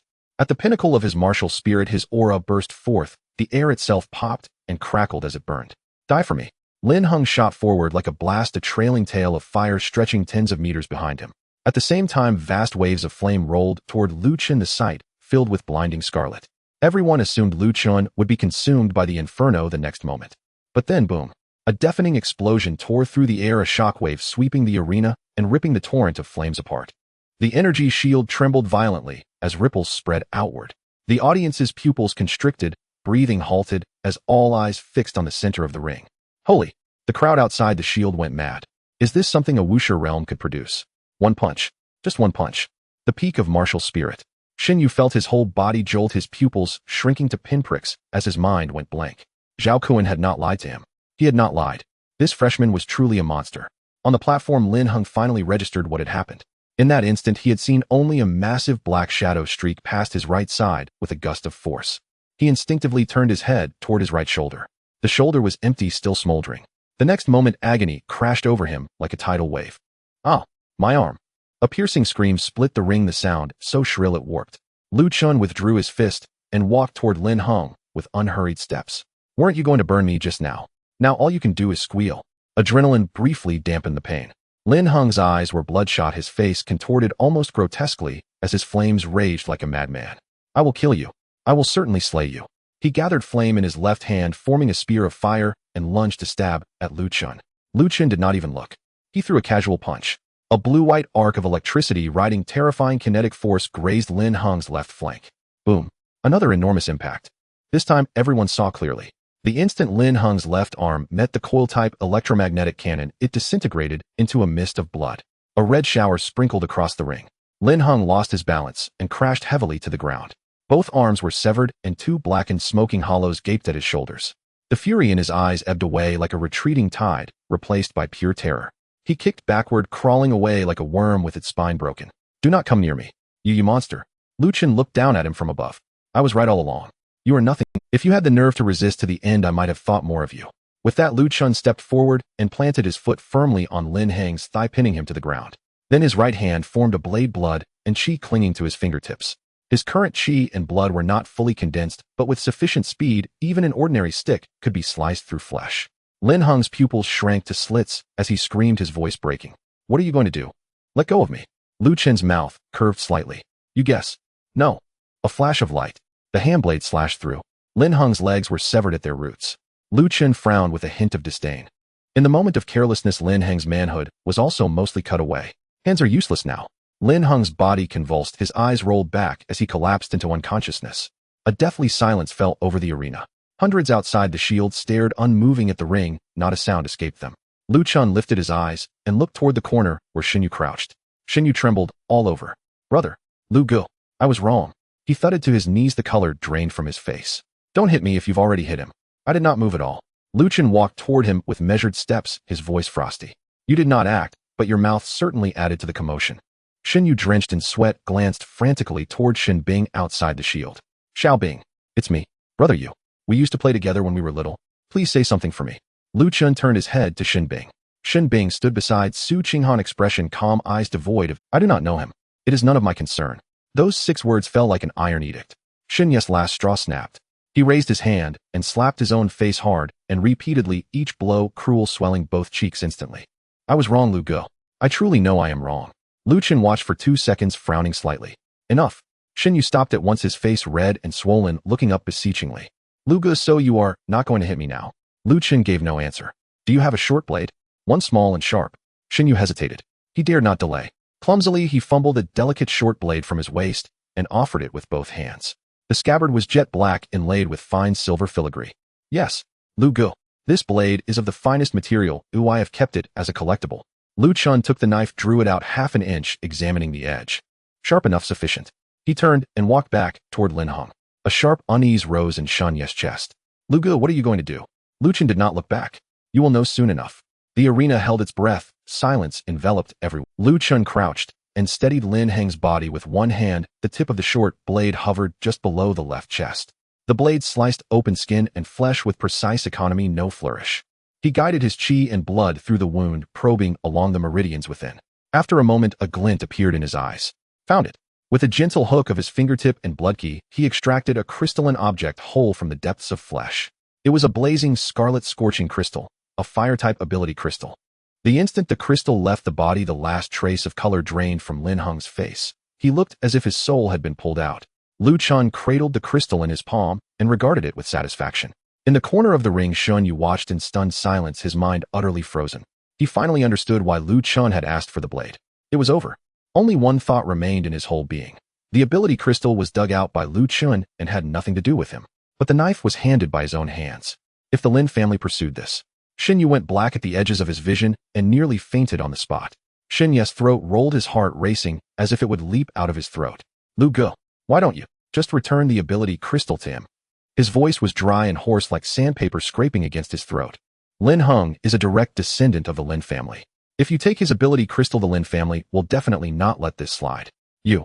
Lu Chen casually glanced at him, tossing the crimson crystal up and catching it, the scorching temperature reddening his palm. "Then how about I give you this ability crystal, eh?" With his words falling, Lu Chen pretended to hand the crystal over. Shen Yu shivered all over, darting back frantically, his hands waving like a windmill. No, I don't want it. It has nothing to do with me. Not even the slightest bit." Lu Chen looked at his demeanor and smiled faintly. "You said it yourself, on this arena killing is not allowed. Apart from that, anything goes." He glanced down at the unconscious Lin Heng on the ground. "Do you see him dead?" Shen Yu mechanically shook his head. "No." Lu Chen kept the crystal in his palm, speaking casually. "As for the Lin family, if they want to come and trouble me, then let them come. But it's best if they send someone at the martial sovereign level. Anything weaker doesn't pique my interest." Shin Yu was completely stunned. He could see that the composure on Lu Chen's face was not feigned.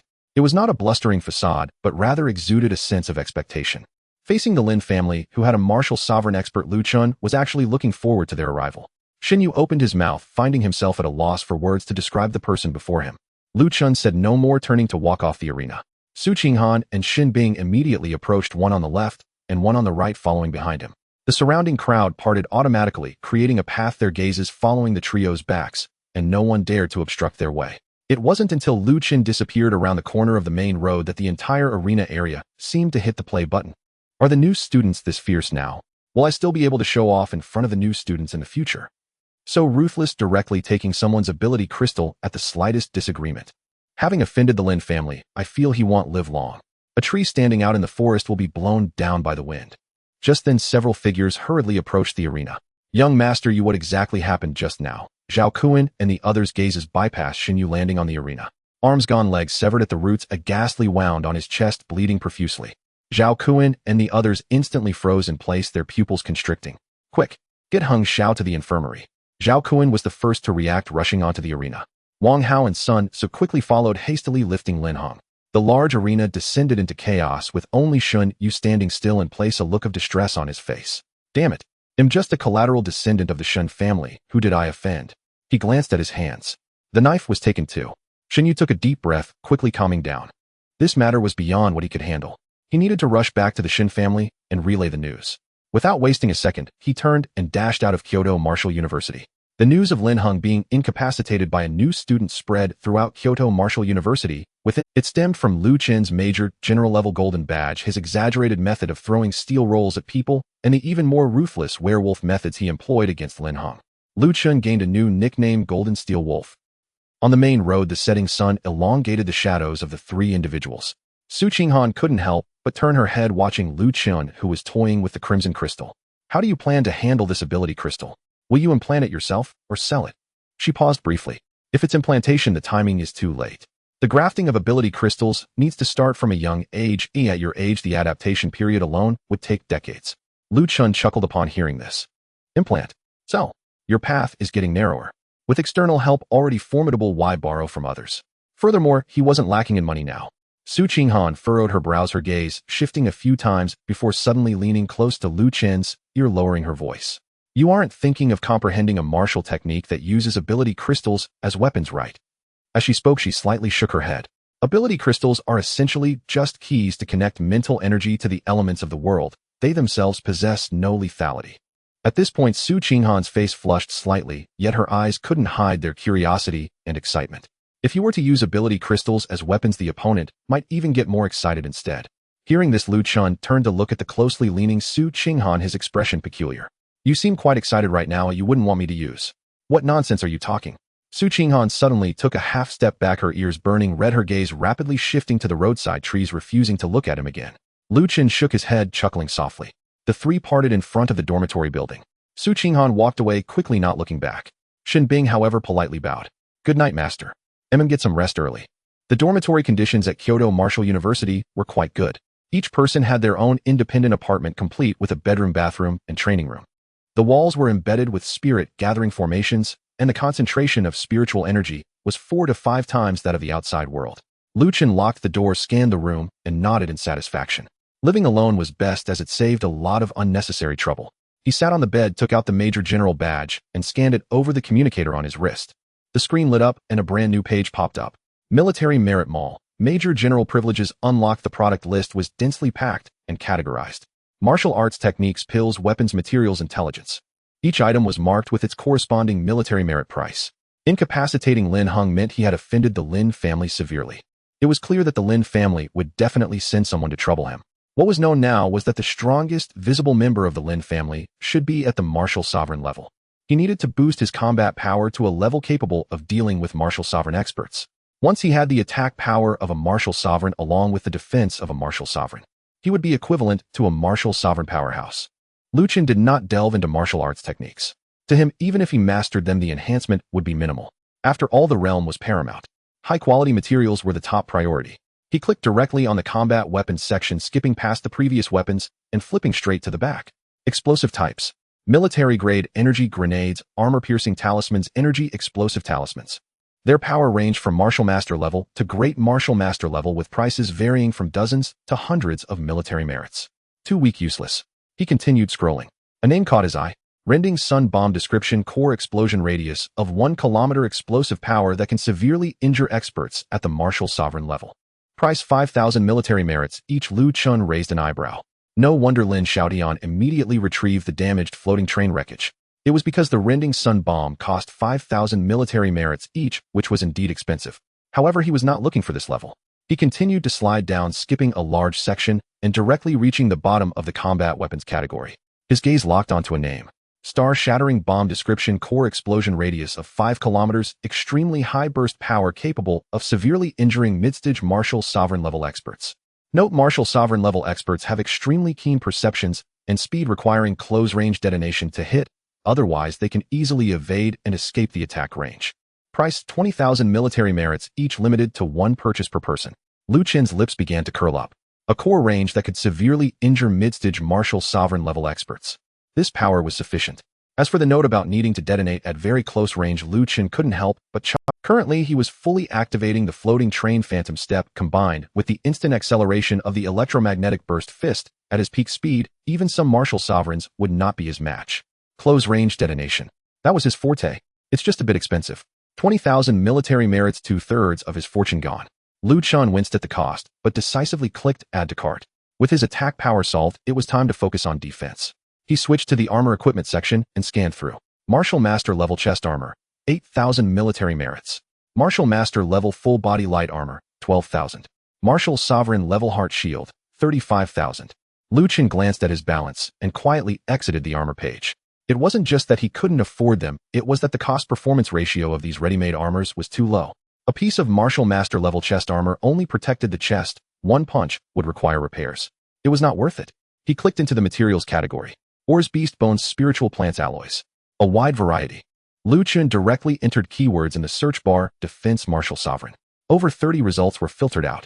Scanning from the top down, most materials either lacked sufficient defense or had outrageous prices. Until one entry caught his eye. Indestructible gold description: an alloy forged from extremely rare special metals produced in secret realms and various rare metals. It can be separately forged into armor or used as a material to integrate into existing armor. The finished product can withstand the vast majority of Martial Sovereign level attacks, significantly reducing physical impact and elemental damage, while granting the armor self-regeneration properties. Price 10,000 military merits per cubic millimeter. Lu Chen stared at that unit for 3 seconds. Damn, it's actually sold by the cubic millimeter. He couldn't help but suck in his breath. 10,000 military merits per cubic millimeter. It would probably be invisible if placed on the ground. But then he thought, what he needed was not quantity, but characteristics. The core value of indestructible gold lies in withstanding Martial Sovereign level attacks and regeneration. As long as he can obtain the material itself, even if it's just 1 cubic millimeter, it can still exert 100% efficacy through smelting. Lu Chen took a deep breath and placed the order. Star-shattering bomb 1. 20,000 military merits, indestructible gold, 1 cubic millimeter, 10,000 military merits, total 30,000 military merits balance, 0, 30,000 military merits wiped clean. Lu Chen stared at the large 0 for 2 seconds in silence. I thought 30,000 military merits was quite a lot. He rubbed his temples. It really doesn't last long. He had wanted to get a body refining technique, but that was out of the question now. However, he suddenly recalled what Tufu had said earlier. The first place in the newborn conference will reward a ground-level technique or martial skill. Since he was approved for early graduation, he should be considered first place too. At that time, he would directly choose a body refining technique to fill in the gap. Lu Chen glanced out the window. The sky had completely darkened, and the spiritual power streetlights on the campus main road were casting a warm yellow light. He'll ask Tufu about it tomorrow. He stored the communicator and sat cross-legged on the bed, closing his eyes to concentrate. Both the Jade Essence body refining technique and Blood Chi enhancement breathing method were operating simultaneously. The two techniques complemented each other. One refined the body, the other absorbed Chi. The Jade Essence liquid produced by the system surged from his dantian, permeating every inch of bone and muscle fiber along the meridians. The icy liquid infused with pure energy gradually expelled impurities from his body. At the same time, the high-grade Blood Chi enhancement potion exploded within him, turning into a scalding hot current that washed against the dantian barrier. The alternating cold and heat forged him anew. A layer of gray-black sweat seeped out from his skin, exuding a pungent odor. Time passed second by second. He did not know how long had passed. Deep within the dantian, the barrier that had shrouded him for so long began to show fine cracks. The cracks spread from the center outward, becoming denser and deeper. Crack. The barrier shattered explosively. Dense blood energy surged from the dantian like floodwaters bursting a dam, instantly flooding all 365 acupoints in his body. Lu Chen's aura surged, causing the surrounding air to vibrate with a buzzing sound.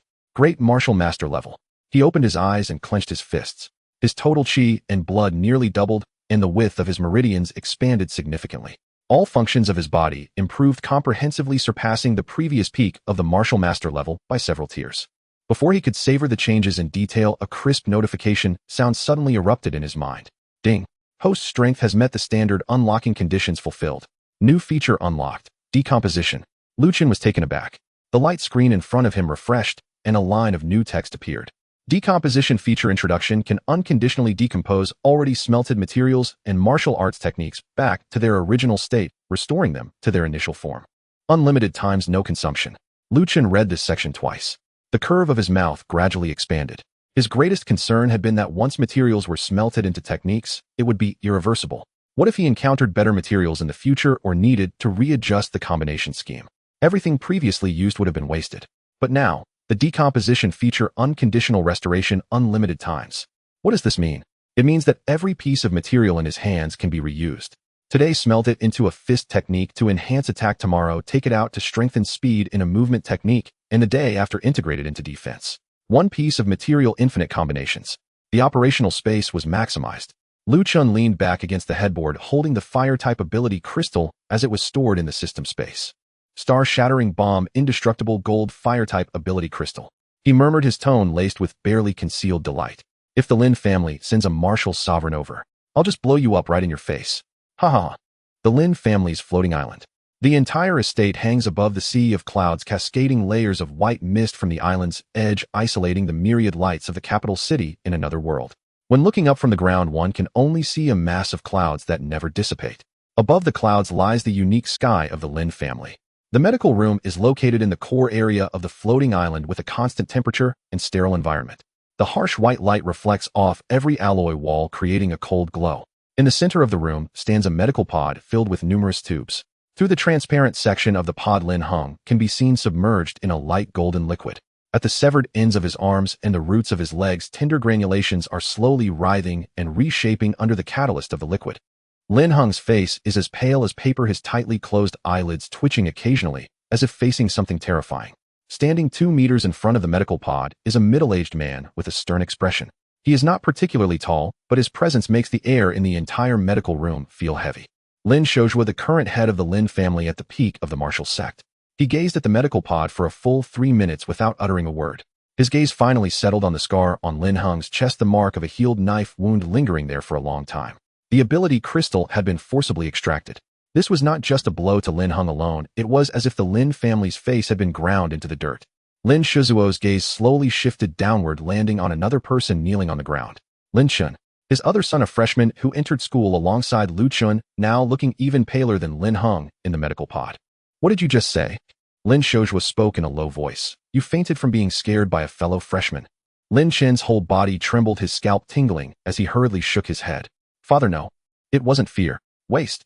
The angry shout exploded. Lin Shojua slapped out.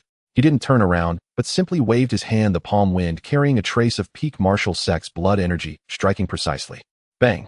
Lin Chen flew through the air, his back crashing into the alloy wall with a dull thud. Blood gushed from his mouth and nostrils simultaneously. How many family resources have I expended on you? Lin Shojua remained with his back to him, his tone flat. I even implanted that rare spatial ability crystal into your body. And what is the result? You can't even beat a newly admitted freshman. Lin Chen lay on the ground racked with pain, but dared not utter a single groan. He understood his father too well. This man who had ascended to the head of the Lin family relied on anything but mercy. A pawn of no value would be wiped off the board, and that spatial ability crystal within him, it was his only talisman. If his father deemed him unworthy of this crystal, Lin Chen dared not think any further. Footsteps echoed from the corridor. A figure rushed in, bowing in greeting. Had I have already investigated all the information about that freshman.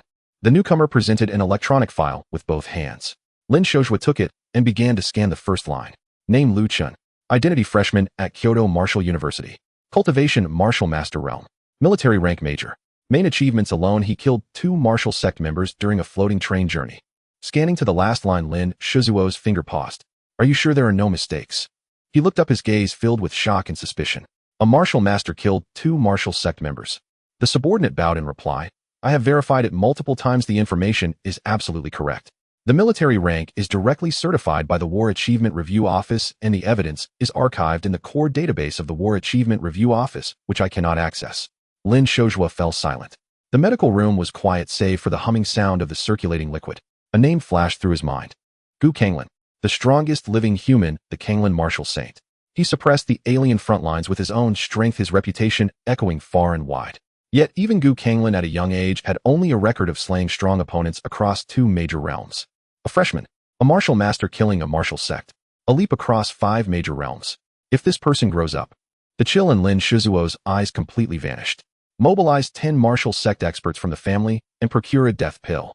His voice returned to calmness. Once Lu Chen steps out of the Kyoto area, take immediate action. The death pill, the Lin family's secret medicine. After consumption, a martial sect expert can temporarily burn everything and gain the fighting power of a martial respect early stage. The cost is that after the medicine's effect wears off, the blood energy will be exhausted and life will be extinguished. 1 life exchanged for a moment of ultimate transcendence. The subordinate accepted the order and was about to turn to leave. Father, wait. Lin Chen struggled to rise from the ground, blood smeared across half his face, but a glint of survival burned in his eyes. He had to prove that he still had value. That Lu Chen has 2 girls around him. Lin Chen spoke rapidly, fearing that if he paused for even a second, he would lose the chance to speak. One is called Su Qinghan, resembling his aunt Lin Wan. The other is called Shun, being a member of the Shun family, an ice-type ability awakener. He swallowed a mouthful of blood. The 3 of them have an unusual relationship. Lin Shozhua turned around, looking at him for the first time with proper attention. Su Qinghan looking like Lin Wan and a member of the Shin family. The 3 keywords intersected in his mind, sparking countless possibilities. Lin Shozhua had been the head for 20 years, relying on 2 words: caution. Strike a snake and not kill it, only to suffer its harm. Either do not act, or if you act, uproot it completely. Wait a moment. He called to the subordinate who had already reached the door, his voice devoid of any fluctuation. Change that. Mobilize 50 martial sect experts and 5 death pills. The subordinate froze in his tracks, abruptly turning back. Head. 50 martial sect experts. That's 2/3 of the Lin family's martial sect power. Lin Shozhua glanced at him. That look was calm, but the subordinate's back was instantly soaked in cold sweat. If I tell you to go, you go. The subordinate dared not utter another word, bowing as he exited.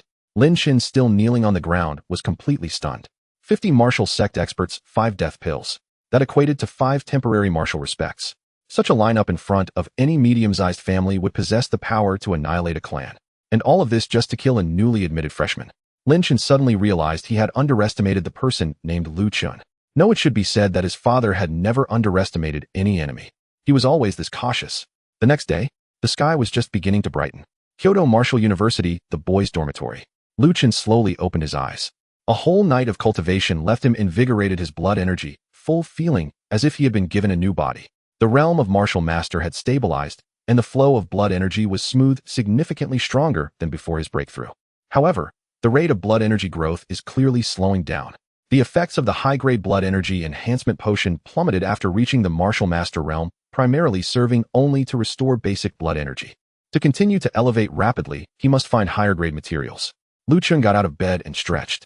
First, let's ask Tofu if the reward for the first-place newcomer in the Earth-tier technique still stands. He picked up the communicator, just about to dial out. The communicator rang by itself. A line of text popped up on the screen. Caller Tofu. Lu Chen raised an eyebrow and pressed the answer button. Hello, old two. Before he could finish his sentence, a voice exploded from the other end of the communicator, loud enough for Lu Chen to pull the device 2 inches away from his ear. Lu Chen, are you trying to ruin me completely? Lu Chen blinked. Huh? Lu Chen asked in confusion. What happened? Why are you so angry so early in the morning? On the other end of the communicator, Tu Fu's voice surprisingly carried a hint of grievance. What do you mean, what happened? I ask you, why did you buy the shattering star bomb?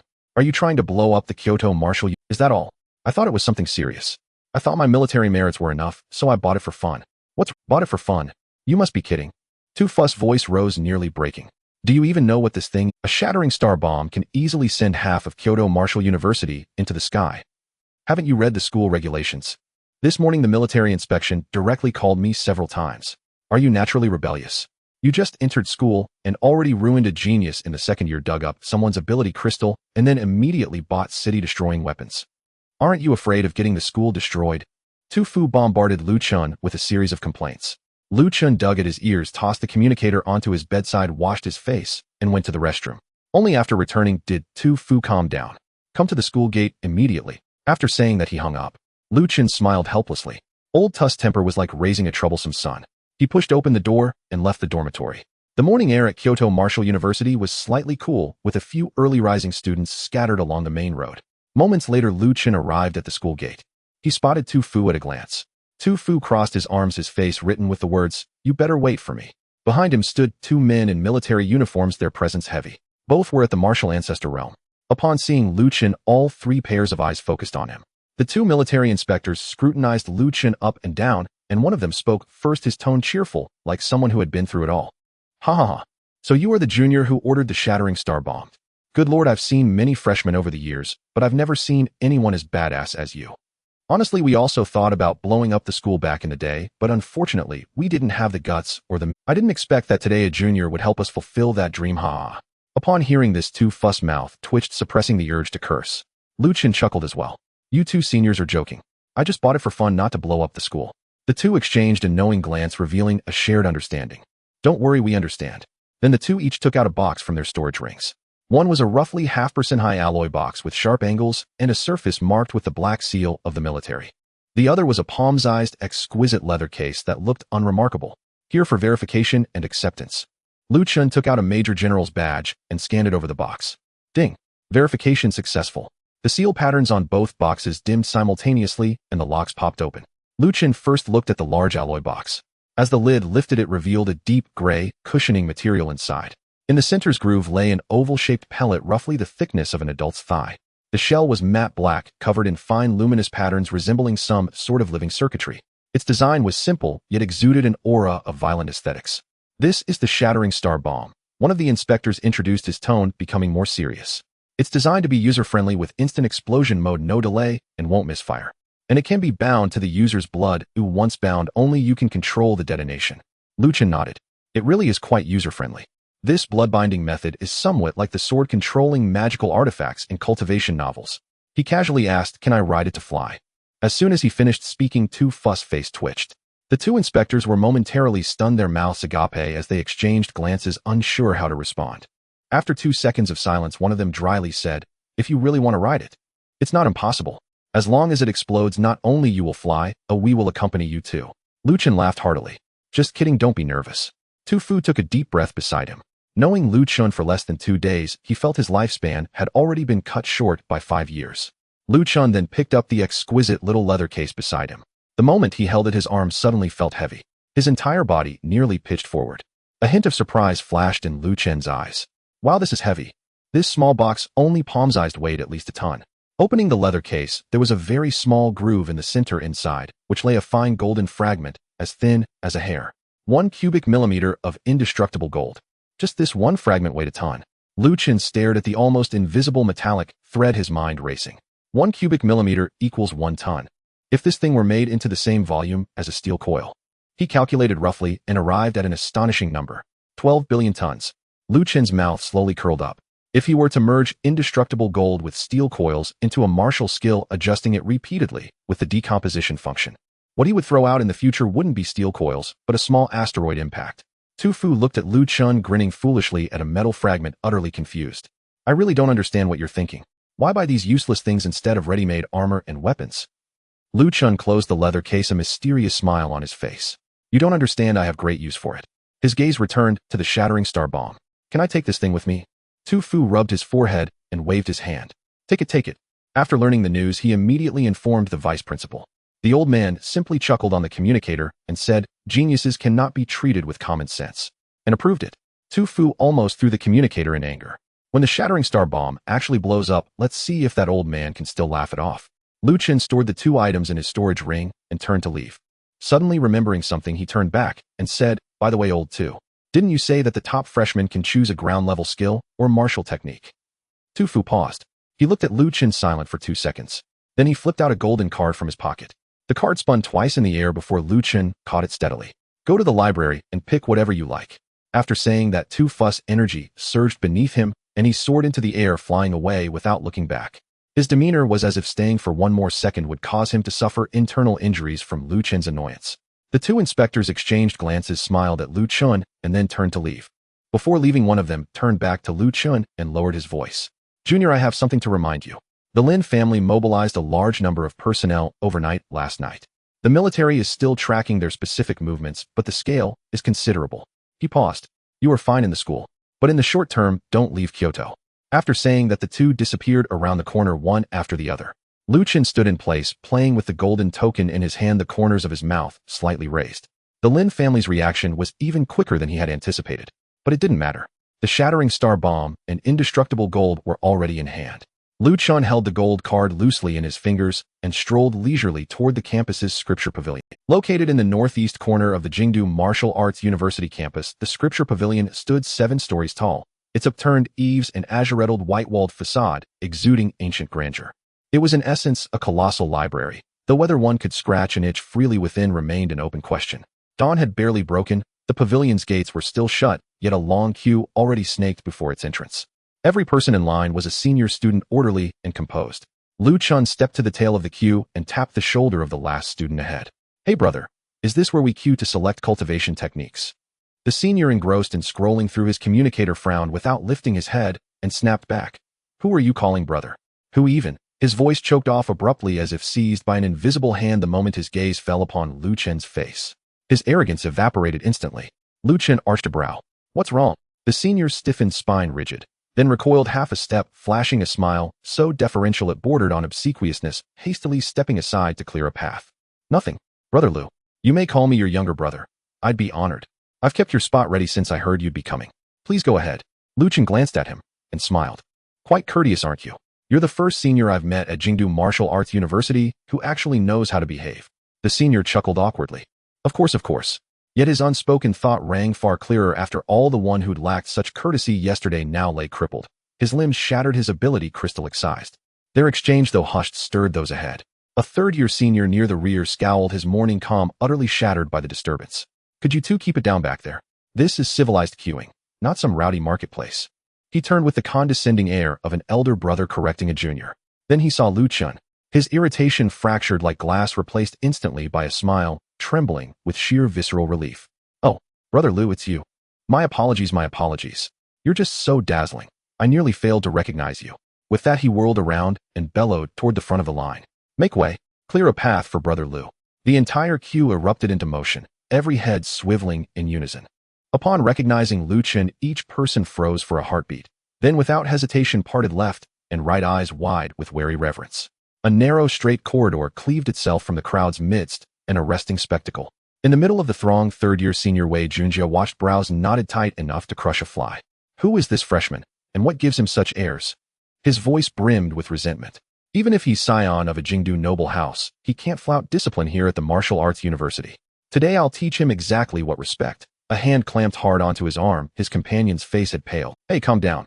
Wei Junjie jerked his arm, uselessly. "What? As a third-year senior, am I not entitled to correct a freshman? Were you even on campus yesterday?" Wei Junjie frowned. "I just returned overnight after completing a mission, planning to exchange credits for a cultivation technique." "What happened?" His companion's expression said it all, then spilled out in rapid-fire urgency. "That freshman isn't someone you touch. Yesterday on the Purge Arena, he dismantled Lin Hung of the Lin family without warning, shattered all 4 limbs, then casually excavated his ability crystal." Wei Junjie's jaw twitched. "And, let's not forget, he holds the rank of junior general with confirmed kills of 2 alien martial arts lords. Are you certain you still wish to proceed?" Silence fell. Wei Junjie's face cycled through disdain, shock, bewilderment, and finally raw terror. A martial master slaying archlords. A junior general freshman, excavating ability crystals by hand. Is he even human? Wei Junjie forced a brittle laugh, then suddenly winced, clutching his abdomen. My blood sugar's dropping. Dizzy. Gotta grab breakfast first." He spun on his heel and vanished, gone in a flash. Lu Chen observed the seniors parting instinctively, their smiles deferential and earnest, and felt a quiet wry appreciation. Jingdu Martial Arts University isn't half bad after all. Every student was exceptional, articulate, courteous. Yesterday's incidents must have been outliers. Before he could dwell further, the Scripture Pavilion's massive doors groaned open. Lu Chen stepped inside. Its interior dwarfed its exterior. each floor marked with elegant self-guiding sigils. He ascended directly to the 5th floor, designated for Earth-rank Supreme Tier physical cultivation techniques. Only a dozen scrolls hung along the entire wall, Azura Blood, Armor Vajra Body. Both had been demonstrated earlier by Tu Fu, low entry barriers, swift mastery. Yet Lu Chen found their effects underwhelming. His gaze drifted onward, until it settled upon a single dust-laden scroll tucked into the farthest corner. Ninefold blood condensation art, N-rank, Earth-rank, Superman description condenses the body's vital blood and chi 9 times in succession, forging sinews, bones, and flesh with unparalleled density. Upon completion of all 9 cycles, no peer-ranked cultivator can breach one's defense, and blood itself may manifest as indestructible weaponry, enabling effortless transcendence of battle tiers. Drawbacks: extremely demanding initiation requires extraordinary insight, exceptionally prolonged cultivation period. Each condensation phase demands vast resources. The higher the realm, the more staggering the cost. Recommended, not advised. Lu Chen finished reading and smiled. This technique gathered dust because no one chose it. And the reasons were plain: insurmountable insight thresholds, ruinous resource demands, interminable training duration. 3 towering barriers, enough to deter any ordinary cultivator at first glance. But he was no ordinary cultivator. At merely the Great Martial Master realm, his current level posed no prohibitive burden for blood condensation. Insight: he'd been steeped in the enlightenment fruit for so long that even untouched his perception now defied mortal limits. Where others saw a bottomless pit, lay his golden mine. Impenetrable defense against peers, plus bloodless weapon, combined with the innate properties of indestructible golden metal. A vivid image bloomed in Lu Chen's mind. Soon he wouldn't need steel rollers at all. Speed enough to blur, body dense enough to shatter mountains. Strike anything, and it would crumble. How could he possibly lose? Without pause, he strode to the technique exchange counter and slid his gold card across. A soft chime beep. Verification succeeded. His communicator instantly projected a comprehensive manual, dense, intricate cultivation principles flooding the screen. Lu Chen stood on the 5th floor of the scripture pavilion, his gaze sweeping across the dense array of cultivation techniques scrolling across his communicator screen. Were it anyone else, merely comprehending the meridian pathways of the first layer, initial condensation, would likely consume months. The blood and key circulation routes of the 9-fold blood condensing art were extraordinarily intricate. Each condensation demanded compressing the body's entire ki blood to its absolute limit before forcefully rain-fusing it back into the meridians. A single misstep could shatter meridians outright, or worse, trigger fatal reverse flow of ki blood. Lu Chen closed his eyes. In his mind's eye, every character of the technique, every meridian trajectory, every critical acupoint aligned themselves with the silent precision of interlocking puzzle pieces. Years of immersion in the Tao Enlightenment fruit had long since elevated his comprehension far beyond mortal bounds. Within a few breaths, he opened his eyes, and a faint knowing smile curved his lips. All 9 layers, from 1st to 9th rotation, had been fully internalized. Only practical application remained. Lu Chen turned and left the scripture pavilion. As he passed the 1st floor hall, senior disciples who had spontaneously stepped aside still stood rigidly in 2 silent rows along the corridor. At his emergence, their gazes converged upon him in unison. One whispered to his neighbor he was up there for only minutes. Did he pick something or walk away empty-handed? Mind your own business. Hurry up and go yourself, don't block the way. Lu Chen paid no heed to the murmurs behind him, his stride unwavering as he headed straight for the dining hall. His sole priority at this moment was clear nourishment. Cultivating the 9-fold blood condensing art demanded an immense reservoir of ki blood, far exceeding what his body could generate naturally. He required external infusion of premium blood meat essence. Given his current status, free access was not just convenient, it was inevitable. At the serving counter, Lu Chen smiled and said, "Master, please, a warrior king to your beast meat set meal." Behind the stove stood the same elderly cook who had served him the day before, now wiping his ladle. Upon hearing the voice, he lifted his head and held Lu Chen's gaze for a beat. "Young man, you were only a martial artist yesterday. Today you're already a grand martial artist. Lucky break, broke through last night." Lu Chen smiled lightly. The elder set down his ladle and studied him closely. "A grand martial artist's body won't withstand the ki blood surge of warrior king beast meat. This stuff detonates the moment it hits your tongue, flooding your meridians instantly. Can your frame really hold?" Lu Chen waved dismissively. "No worries. I've just mastered a body refining art. I'm perfectly fine." The elder's brow twitched slightly, but he asked no further questions. Turning, he retrieved from the kitchen a steaming set meal and placed it before Lu Chen, 3 thick slabs of deep violet beast meat glistening with subtle oil and radiating a potent coppery scent of blood. Its coarse, rugged grain betrayed its extraordinary origin. Lu Chen sat, lifted his chopsticks, and slid the first slab into his mouth. The instant his teeth pierced the flesh, boom, A torrent of overwhelming ki blood erupted from his stomach, rampaging through his insides like a caged beast unleashed. Scorching energies surged along his meridians, swelling every vein until they throbbed. Lu Chen's face flushed crimson, but his response was lightning swift. First rotation of the ninefold blood-condensing art activated. An invisible force seized his entire ki blood, drawing it violently inward from limbs and extremities toward the dantian. The wild river-like torrent was compressed again and again within the dantian, as though forcing an entire flood into the narrow bore of a needle. One breath. First condensation complete. Behind the counter, the elder's hand froze mid-wipe. Lu Chen continued eating. The second slab entered his mouth. Ki blood swelled anew. Second rotation engaged. Blood and ki recoiled once more into the dantian. 5 breaths. Second condensation complete. His pace accelerated.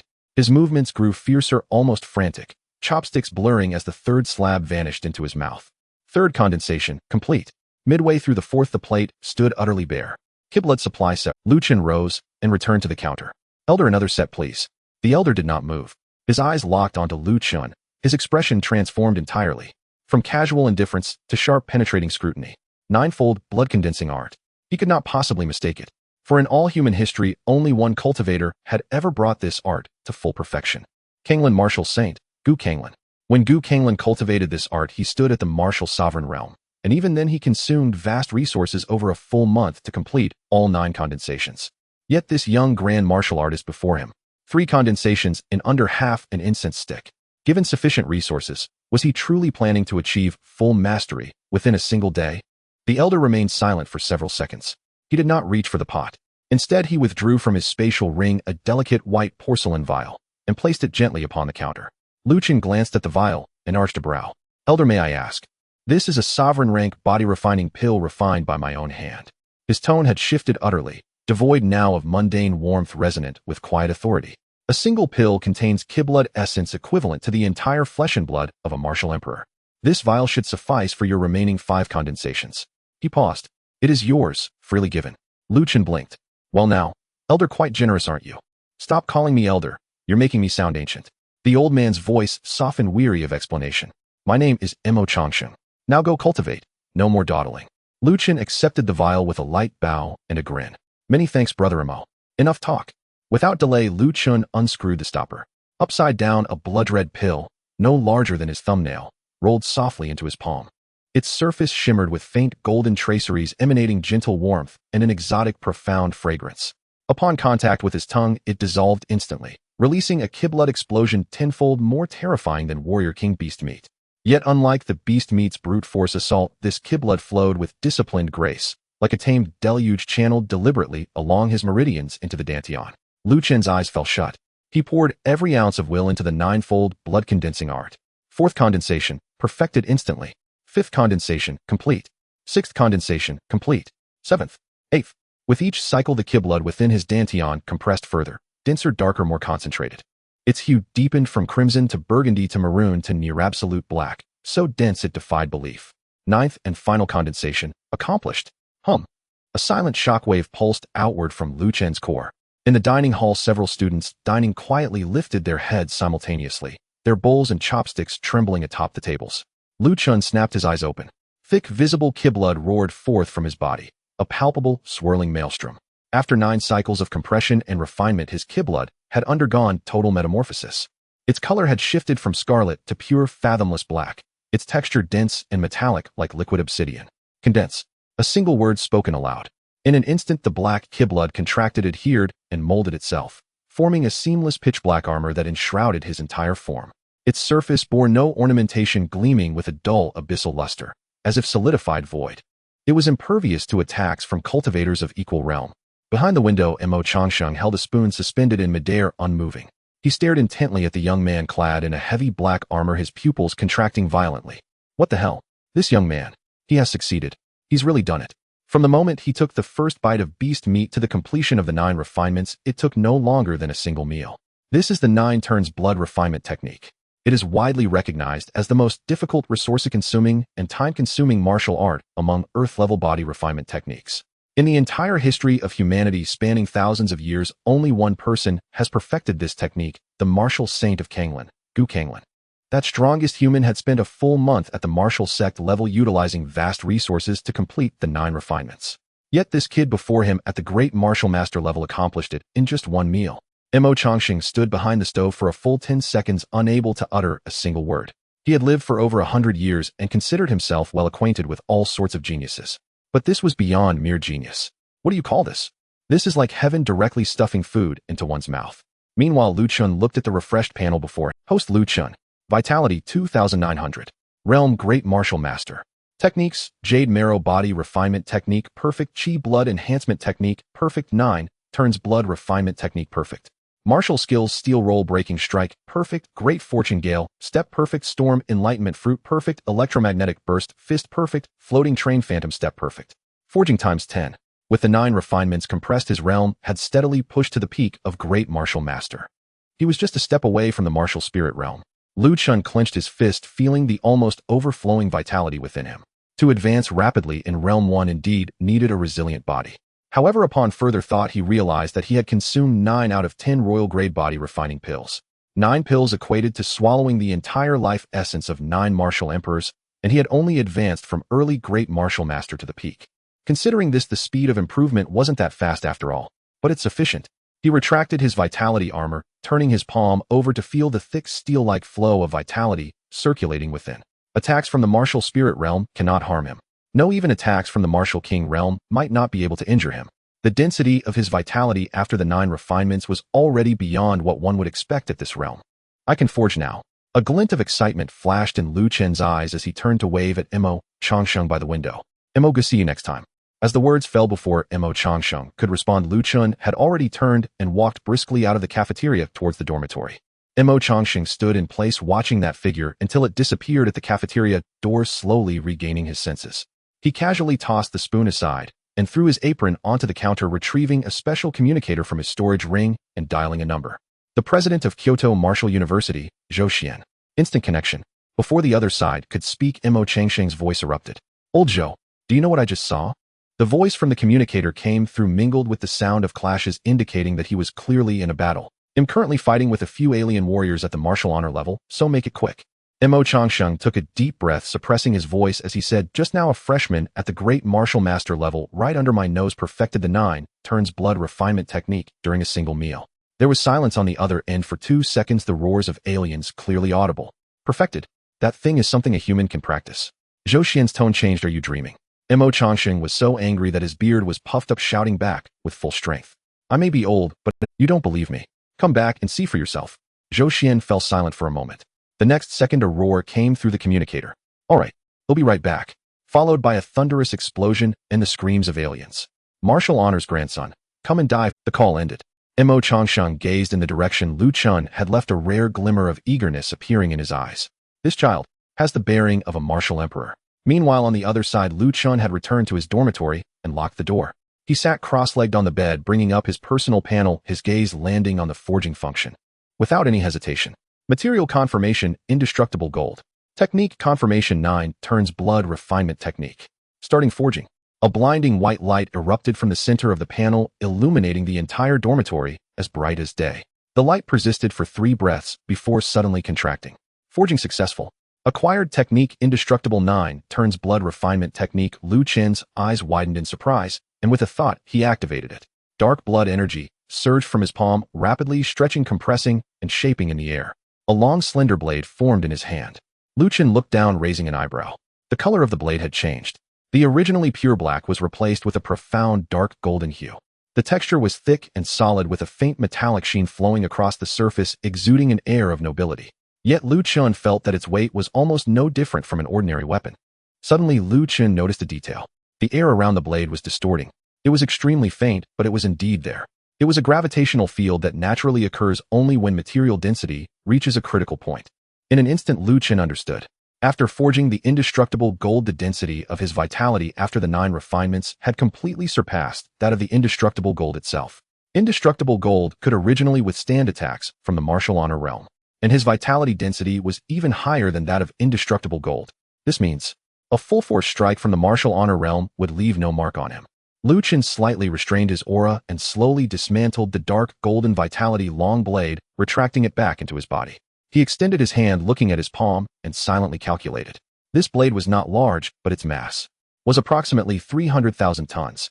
Just a casual swing would be too much for someone at the martial honor level to handle.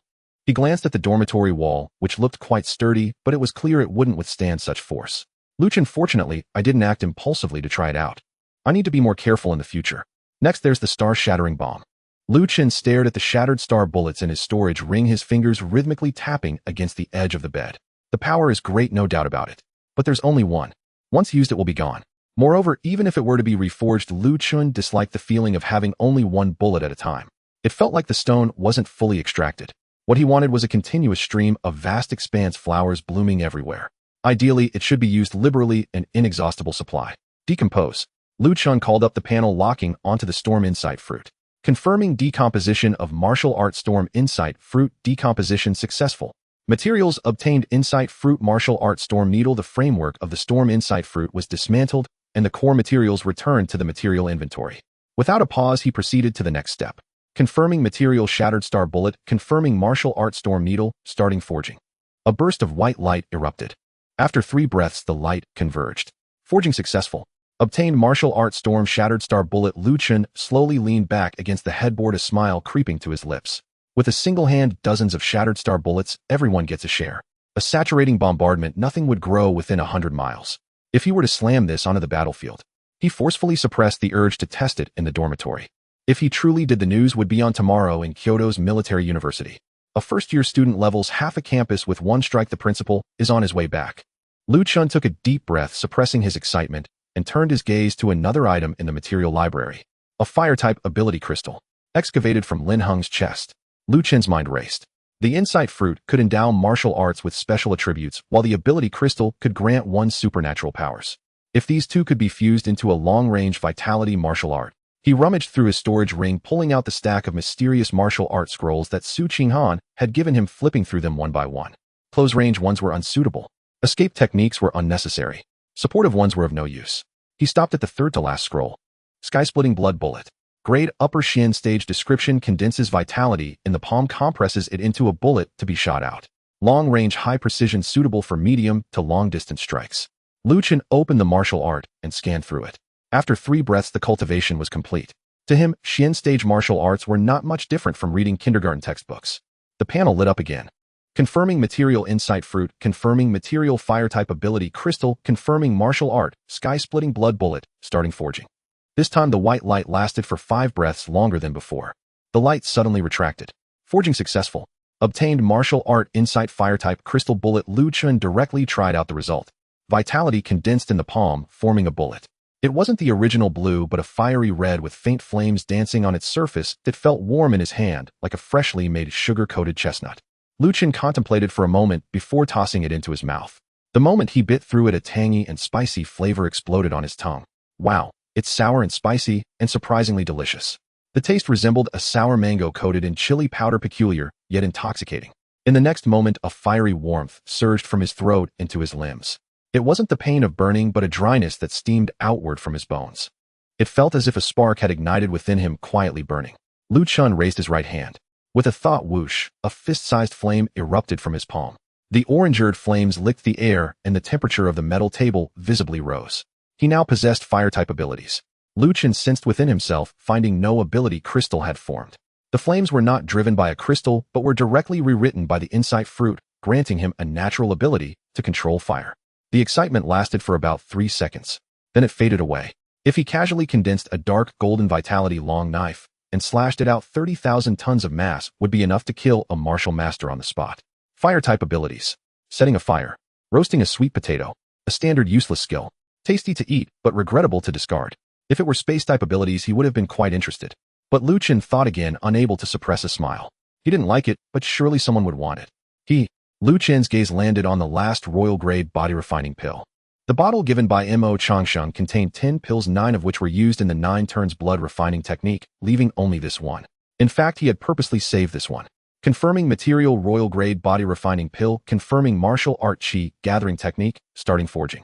A flash of white light. Forging successful. Obtained martial art royal-grade qi gathering technique. The panel refreshed entirely. Host Lu Chen Vitality Value 2900 Realm Great Martial Master Martial Arts Jade Marrow Body Refining Technique Complete Royal Grade Body Refining Chi Gathering Technique Complete Indestructible 9 Turns Blood Refining Technique Complete Martial Techniques Steel Roll Breaking Strike Complete Great Luck Gale Step Complete Storm Shattered Star Bullet Complete Electromagnetic Collapse Fist Complete Hovering Train Phantom Step Complete Insight Fire Type Crystal Bullet Complete Forging Count 5 Lu Chen Red through each line. Defense Indestructible 9 Turns Blood Refining Technique. Even a full force attack from a martial master wouldn't leave a mark. Attack. Vitality weapons can be molded at will Storm Shattered Star Bullet annihilates in waves. Support. Fire-type Insight Fruit can be mass-produced, granting abilities to whomever he desires. He is a great martial master, but his combat capability is now unrelated to being a great martial master. Lu Chen rested his hands behind his head, staring at the ceiling. A bold thought emerged. How about he directly storm the Lin family's floating island alone? If he couldn't move them, a slap of the Storm-Shattered Star Bullet would be enough to surpass the Lin family. The more he thought about this idea, the more excited he became. Just as he was seriously calculating his route, buzz. The communicator vibrated. The screen lit up with 4 words. Caller Su Qinghan. Lu Chen casually answered, his tone cheerful. Hello. This is Major Lu, please speak. 2 seconds of silence. Su Qinghan's voice came through, icy and devoid of any extra emotion. Tomorrow, all new students will uniformly head to the off-campus secret realm for practical training. Are you going? Lu Chen straightened up, his brow twitching slightly. Off-campus secret realm? What secret realm? How come I don't know about it? Why didn't old two notify me? On the other end of the line, Su Qinghan rolled her eyes.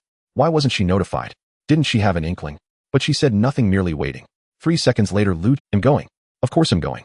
He recalled the words of the 2 military inspectors before they left. The Lin family had mobilized a lot of manpower overnight. The scale was not small. In the short term, he shouldn't leave Kyoto.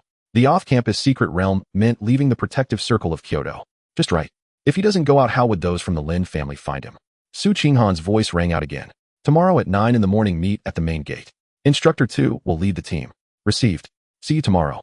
Lu Chen hung up the communicator, a smile slowly curving on his lips. At 9 in the morning, the sky was bright. Outside the main gate of Kyoto Martial University, a silver-white hover train quietly hovered. The train's streamlined body shone with a soft blue light from the spiritual energy circuits at the bottom, humming at a low frequency that resonated in the air. The front of the train bore the emblem of Kyoto Martial University, a broken sword piercing through the stars. The carriage was already half full. All first-year freshmen were scattered in groups. Some were checking their equipment in their storage rings, some whispered about the secret realm intelligence, and others looked tense and silent. At exactly 9 o'clock, a sound of breaking wind fell from the high sky. Tofu landed steadily at the front of the carriage, his military boots thudding against the metal floor. He scanned the carriage and spoke in a deep voice. Is everyone here? Yes, came the uneven responses. Tofu nodded slightly and pressed the start panel on the control console. His peripheral vision swept to the back row of the carriage. His hand stopped. In the last row of seats, Su Qinghan sat by the window with Shun Bing on the other side. Between them, a familiar figure, painfully recognizable, leaned back against the seat, eyes slightly squinted, relaxed, resembling a tourist on a day out. Tofu's eyelid twitched violently. Lu Chen. His voice rose half a pitch. What are you doing here? Lu Chen lazily opened one eye, his tone slightly aggrieved. Old two, you're being unfair. Such a big event like going out for a trip, and you sneak off without calling me. Tofu's temple throbbed. What trip? This is a secret realm training. I didn't even notify you. What are you? Those alien beasts in the secret realm. You can crush them with a flick. What's the point of going? Lu Chen raised his hand and rubbed his neck, looking innocent. Can't I just tag along to relax? Staying at school every day is so boring. Tofu almost choked on his breath. You've only been at school for a few days and you're already bored. Others would rather stay within the protective circle of Kyoto for a lifetime, but you treat Kyoto Martial University like a prison. Stop talking nonsense with me. Tofu lowered his voice, his tone becoming more serious. You messed up Lin Hong and slapped the Lin family in the face. Now the Lin family is watching you closely. They don't dare to be reckless inside Kyoto, but once you leave Kyoto, he paused, staring into Lu Chen's eyes. I can't guarantee your safety 100%.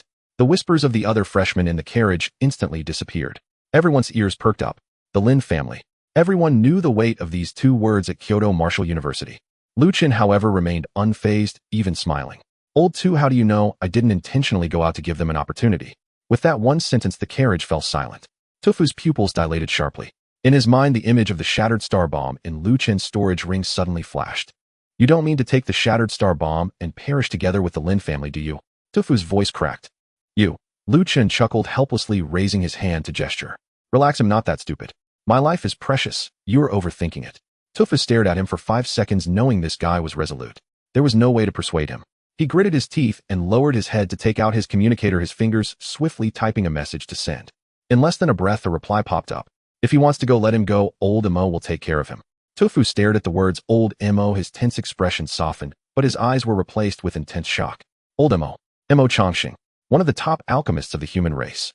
Though he had retired and was cooking in the cafeteria of Kyoto Martial University, his strength was genuinely that of a martial sovereign. He wasn't particularly skilled in fighting, yet 3 to 5 martial sovereigns couldn't approach him. Such a figure was actually willing to follow him personally.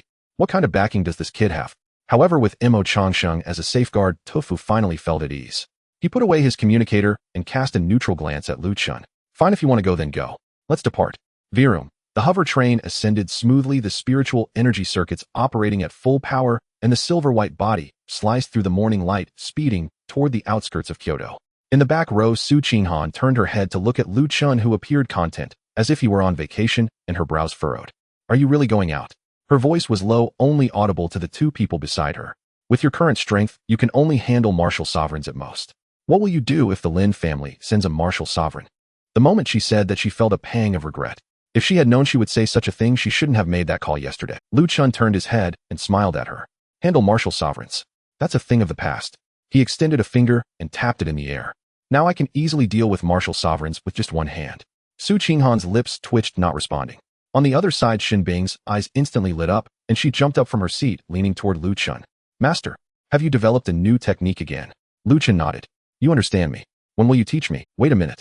You said last time. Shin Bing pressed for an answer, her words rapid. What's the rush? He'll teach you as soon as we return from this training. I guarantee that once you learn it, you'll be invincible at the same level and can easily defeat those above your level. Shin Bing's breathing quickened noticeably, her excitement evident, her lips moving slightly, as if she were imagining some shocking scene. Su Qinghan watched this scene, a thought emerging in her mind. No way. A martial master teaching another martial master to be invincible at the same level and to easily defeat those above their level. Who would believe the 2 of you? But the words almost came out, only to be swallowed back. Because she suddenly realized something. She currently could not see through Lu Chen's cultivation at all. She could still sense the flow of his blood and energy before. But at this moment, the person sitting less than half a meter beside her had concealed his aura to a bizarre degree. It was like a block of iron with an extreme density. Clearly right there, yet nothing could seep through. What realm are you at? Su Qinghan finally couldn't help but ask. Lu Chun turned his head casually and replied, Martial Spirit Realm. Su Qinghan froze. 2 days ago, he was at the peak of Martial Master. Today, he's at the Martial Spirit Realm. One major realm in a day. Did he take hormones? She opened her mouth wanting to say something, but found she couldn't organize a single word. An inexplicable pressure and anxiety surged in her heart. In the gaps of the seats behind her, a pair of eyes captured everything. Lin Chen. He sat in the middle section of the carriage, slightly leaning forward, his ears catching the snippets of conversation from the back row. The corners of his mouth curved upward slowly. Feeling proud, feeling arrogant. The happier you laugh now, the more desperate you'll be later. Once you leave Kyoto, it's your death sentence. He lowered his eyes, his fingertips silently tapping 3 times on his knee. The hover train sped swiftly. The scenery outside transformed from towering buildings to barren wasteland, and the color of the sky darkened a few shades. The concentration of spiritual energy visibly decreased, replaced by a primitive and rough, desolate aura. They had completely left the protective circle of Kyoto. Su Qinghan withdrew her gaze and looked out the window. This secret realm is an old secret realm that has been repeatedly cleaned by previous seniors. High-level resources have long been scavenged clean.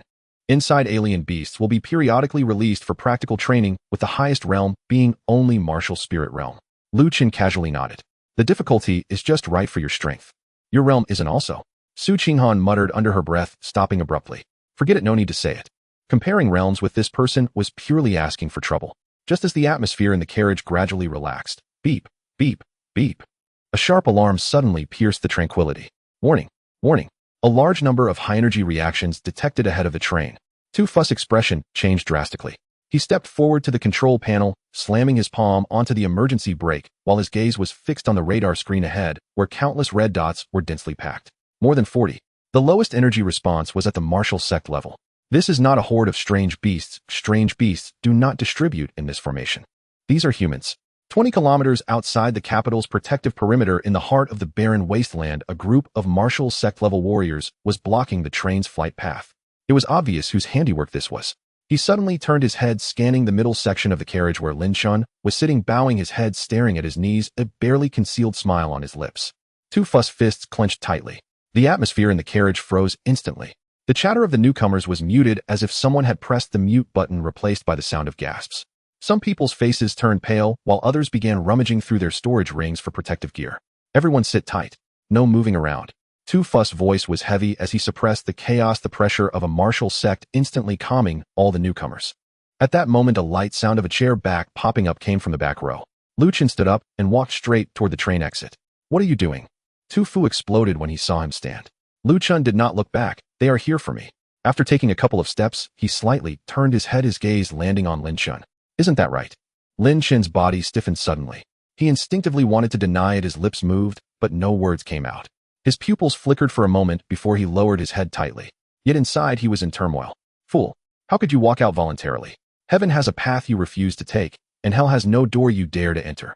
Tu Fu rushed in 3 steps to confront Lu Chen. Sit back down. While I'm here, it's not your turn to take the lead. This is the train of the Capital Martial University. As long as you stay on board, they won't dare to act recklessly. Lu Chen sighed, looking at Tu Fu's face, which was bulging with veins, his tone helpless. Old Tu, you are mistaken. It's not that they want to act recklessly, it's that I want to. Tu Fu's brow furrowed, no longer wasting words, raising his hand to force him back into his seat. Lu Chen glanced at him and shook his head. It seemed he could only show a bit of his hand. He raised his right hand palm, compressed to its limit. Dark golden blood energy seeped out from beneath his skin, spreading through his fingers, quickly stretching, condensing, and taking shape. Old Tu, if you can catch this. His words were cut off. Lu Chen's expression changed. Oh crap. Boom. At the moment the blood energy long knife took shape, the 30-ton mass crashed down without any cushioning. The hard alloy chassis of the hover train couldn't withstand even a breath being directly penetrated. The metal plates were torn apart, like paper fragments flying everywhere. Lu Chen, along with the knife, fell straight down from the bottom of the carriage, disappearing from everyone's sight. The carriage fell into silence. Tu Fu stood frozen in place. His outstretched hand hung in midair, the tension and anger on his face solidifying, leaving only confusion. He suddenly lunged to the edge of the hole and looked down, unable to hold back a shout. What the hell? What on earth are you doing? Below in the wasteland, dust billowed into the sky and a huge pit was clearly visible.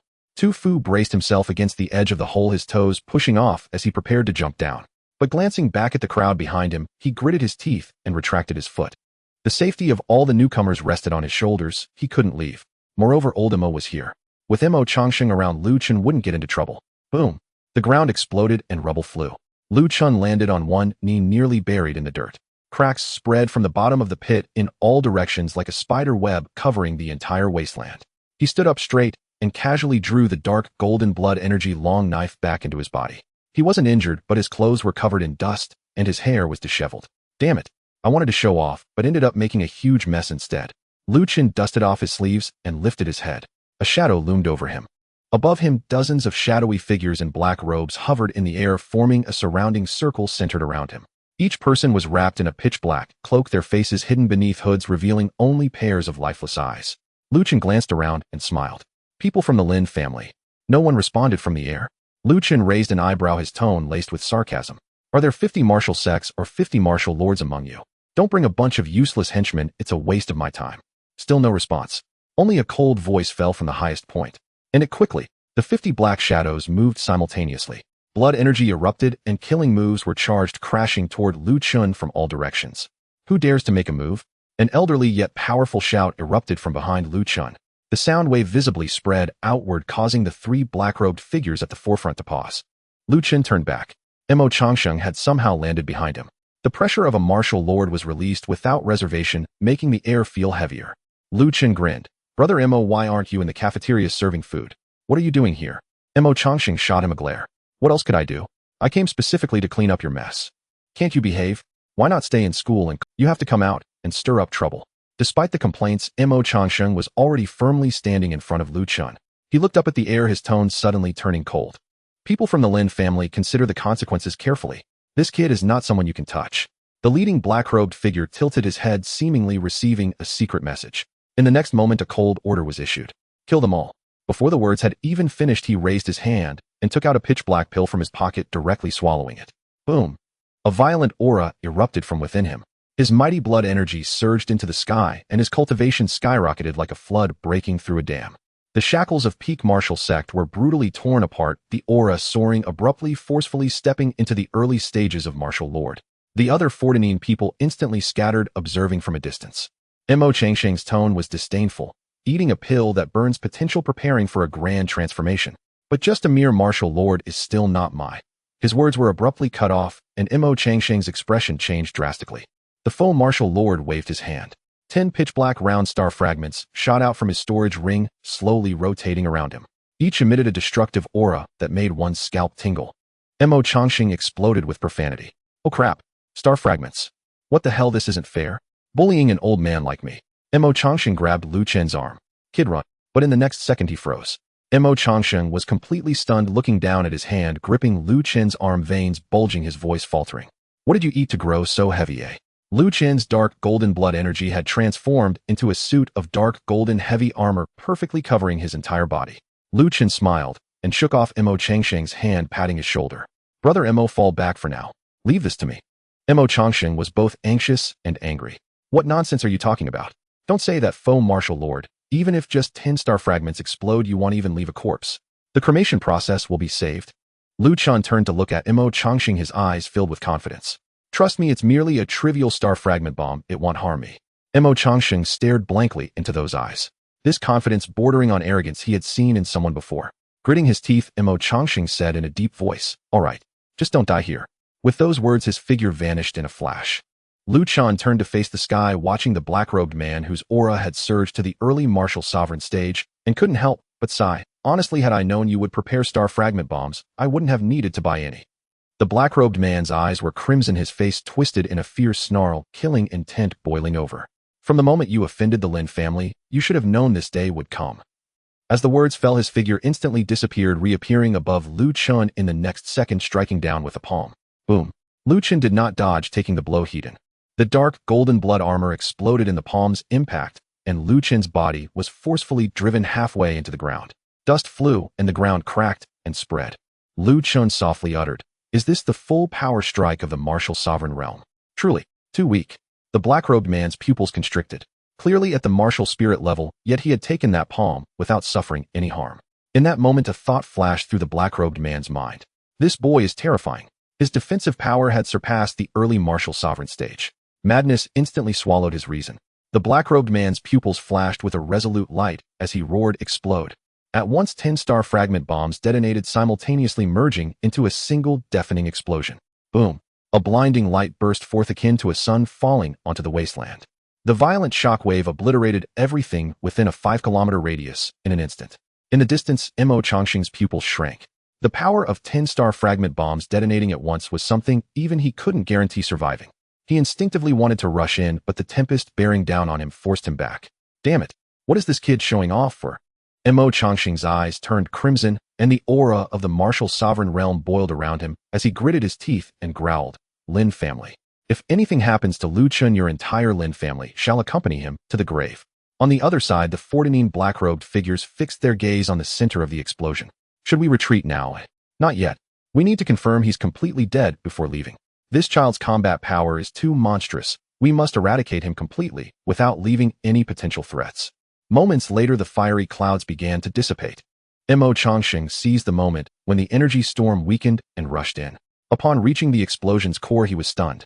Lu Chen stood there completely unharmed, his dark golden blood armor still gleaming as if brand new. Mo Changsheng opened his mouth, finally uttering, "You brat took 10 star fragment bombs and are completely fine." Lu Chen waved his hand and smiled. "Didn't I say I'm fine? What are you worried about?" With the outer layer of blood armor and his body refined by indestructible golden blood, Lu Chen felt as if he had merely been patted on the shoulder, and it was rather pleasant. Lu Chen raised his gaze to the distant black-robed man and said, "All right, the warm-up is over. Now it's my turn to retaliate." Mo Changsheng quickly grabbed him, his face puzzled. "You still want to fight back?" Just now, that was the full power strike of a pseudo-martial sovereign plus 10 star fragment bombs. It's already incredible that you can withstand it. But your attacking power may not be able to break through the defenses of a martial sovereign. Lu Chen turned around, looking at Mo Changsheng with a faint smile. "That's not necessarily true." He smiled faintly, offering no further explanation. He raised his right hand and slapped forward. Dark golden blood instantly transformed into dozens of dark golden star fragment bombs that appeared out of thin air ahead. They were densely packed, resembling a nest of freshly hatched iron egglets. Each one emanated a suffocating wave of destruction. The moment Mo Changsheng saw this, he froze like a statue. His mouth opened, but the sound caught in his throat and wouldn't come out. Star fragment bombs. Not one or two, but dozens. Lu Chen laughed heartily, his voice echoing across the wasteland. Didn't you just use star fragment bombs to blow me up? Enjoying it, right? It wouldn't be polite not to reciprocate. I have plenty of star fragment bombs here. Everyone gets a share. As Lu Chen stomped down, dark golden blood erupted from his feet, rapidly expanding along his legs, torso, and head. The phantom train step. He transformed into a dark golden hovering train. Dozens of star fragment bombs were drawn by the blood, neatly attaching to both sides of the train like an explosive truck laden with ammunition. A low rumble erupted from the train's front. The dark golden hovering train soared into the sky, blue arcs of electricity tearing through the air, its speed surpassing the limits of the naked eye, vanishing in an instant. Mo Changxing's pupils constricted, his neck snapping to the side in the distance. He didn't even catch the trajectory of the movement. Fast, ridiculously fast. In midair, the formation of the 14 black-robed figures collapsed simultaneously. The intel was wrong, shouted the foremost black-robed man, his voice tearing. He can kill martial ancestors. He can kill martial sovereigns. Everyone retreat. Immediate retreat. Run towards the capital. As long as we enter the capital, he wouldn't dare. Before he finished speaking, a dark golden light had already appeared before them. Too late. Lu Chen's voice came from within the train's body, filled with mirth. Explode for me. The star fragment bombs on both sides of the train detached and shot out in all directions. A white light engulfed everything. Boom, boom, boom, boom, boom. Chain explosions erupted in midair, turning into a dark golden firework display. The shockwaves overlapped, and the energy storms swept across the sky for miles. The dozen or so black-robed figures closest to the explosion didn't even have time to scream, their bodies erased in the first instant of the blast. The remaining black-robed figures were sent flying by the shockwaves, scattered all over the wasteland in utter disarray. Among them, 4 bit down on their teeth and pulled out pitch-black pills from their bosoms, swallowing them without hesitation. For violent auras surged into the sky, simultaneously forcibly tearing apart the shackles of the peak martial ancestor stage, their cultivation forcibly elevated to the early martial sovereign stage. The 4 pseudo-martial sovereigns shot out, charging directly at the dark golden hovering train. Well, hold him back. You all hurry and leave. The leading pseudo-martial sovereign's eyes were crimson, gathering all his chi and blood into his fist, aimed at the train's front, and struck out with a punch. The other 3 attacked simultaneously from the sides and above, aiming to deliver deadly blows. Lu Chen did not dodge, nor did he slow down. The dark golden blood had enveloped every inch of the hovering train's surface. At that moment, the weight of the train surged to a frenzied number. He himself didn't even know how heavy it was now. But that was enough. The fists of the 4 pseudo-martial sovereigns struck the train's body simultaneously. The moment of contact, they knew they were wrong. That feeling was not like striking a train, but rather like hammering a planet with their fists. The recoil from the force directly turned their arms into a mist of blood.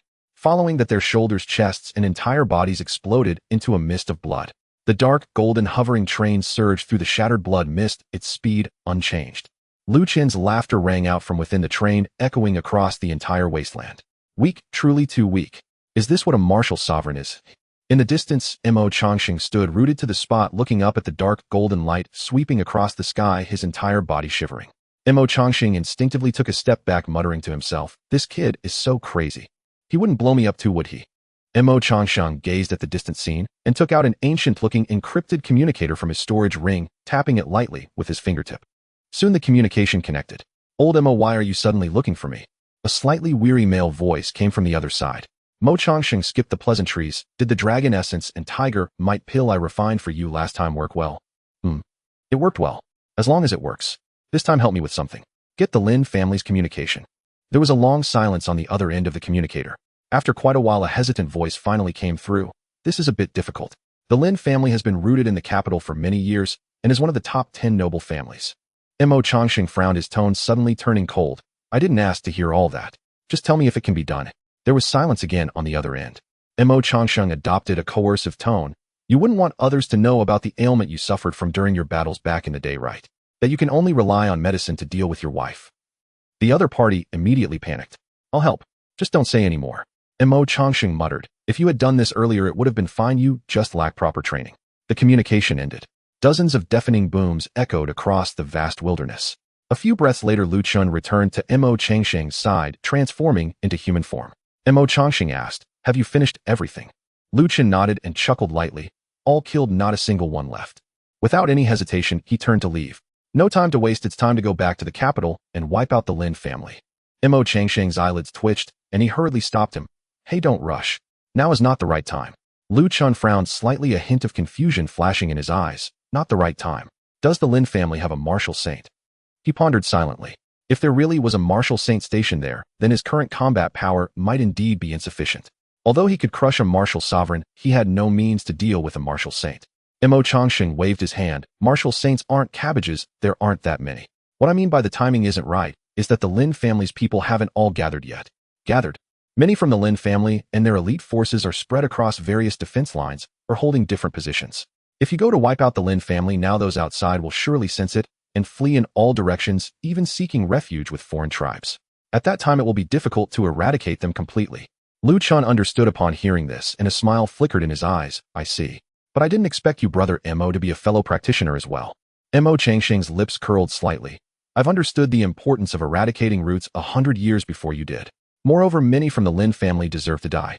Lu Chen looked puzzled. What have they done besides being arrogant and bullying others? Mo Changsheng's voice instantly turned icy, colluding with foreign tribes and trafficking information about the human race. He paused. It's just that they have hidden it deeply over the years, and there hasn't been solid evidence to uproot them. Lu Chen's gaze instantly turned cold. Then they certainly deserve to die. With the dire threat to the human race at hand being an internal traitor deserves death. So Mo Changsheng patted Lu Chen's shoulder. Let them live a little longer.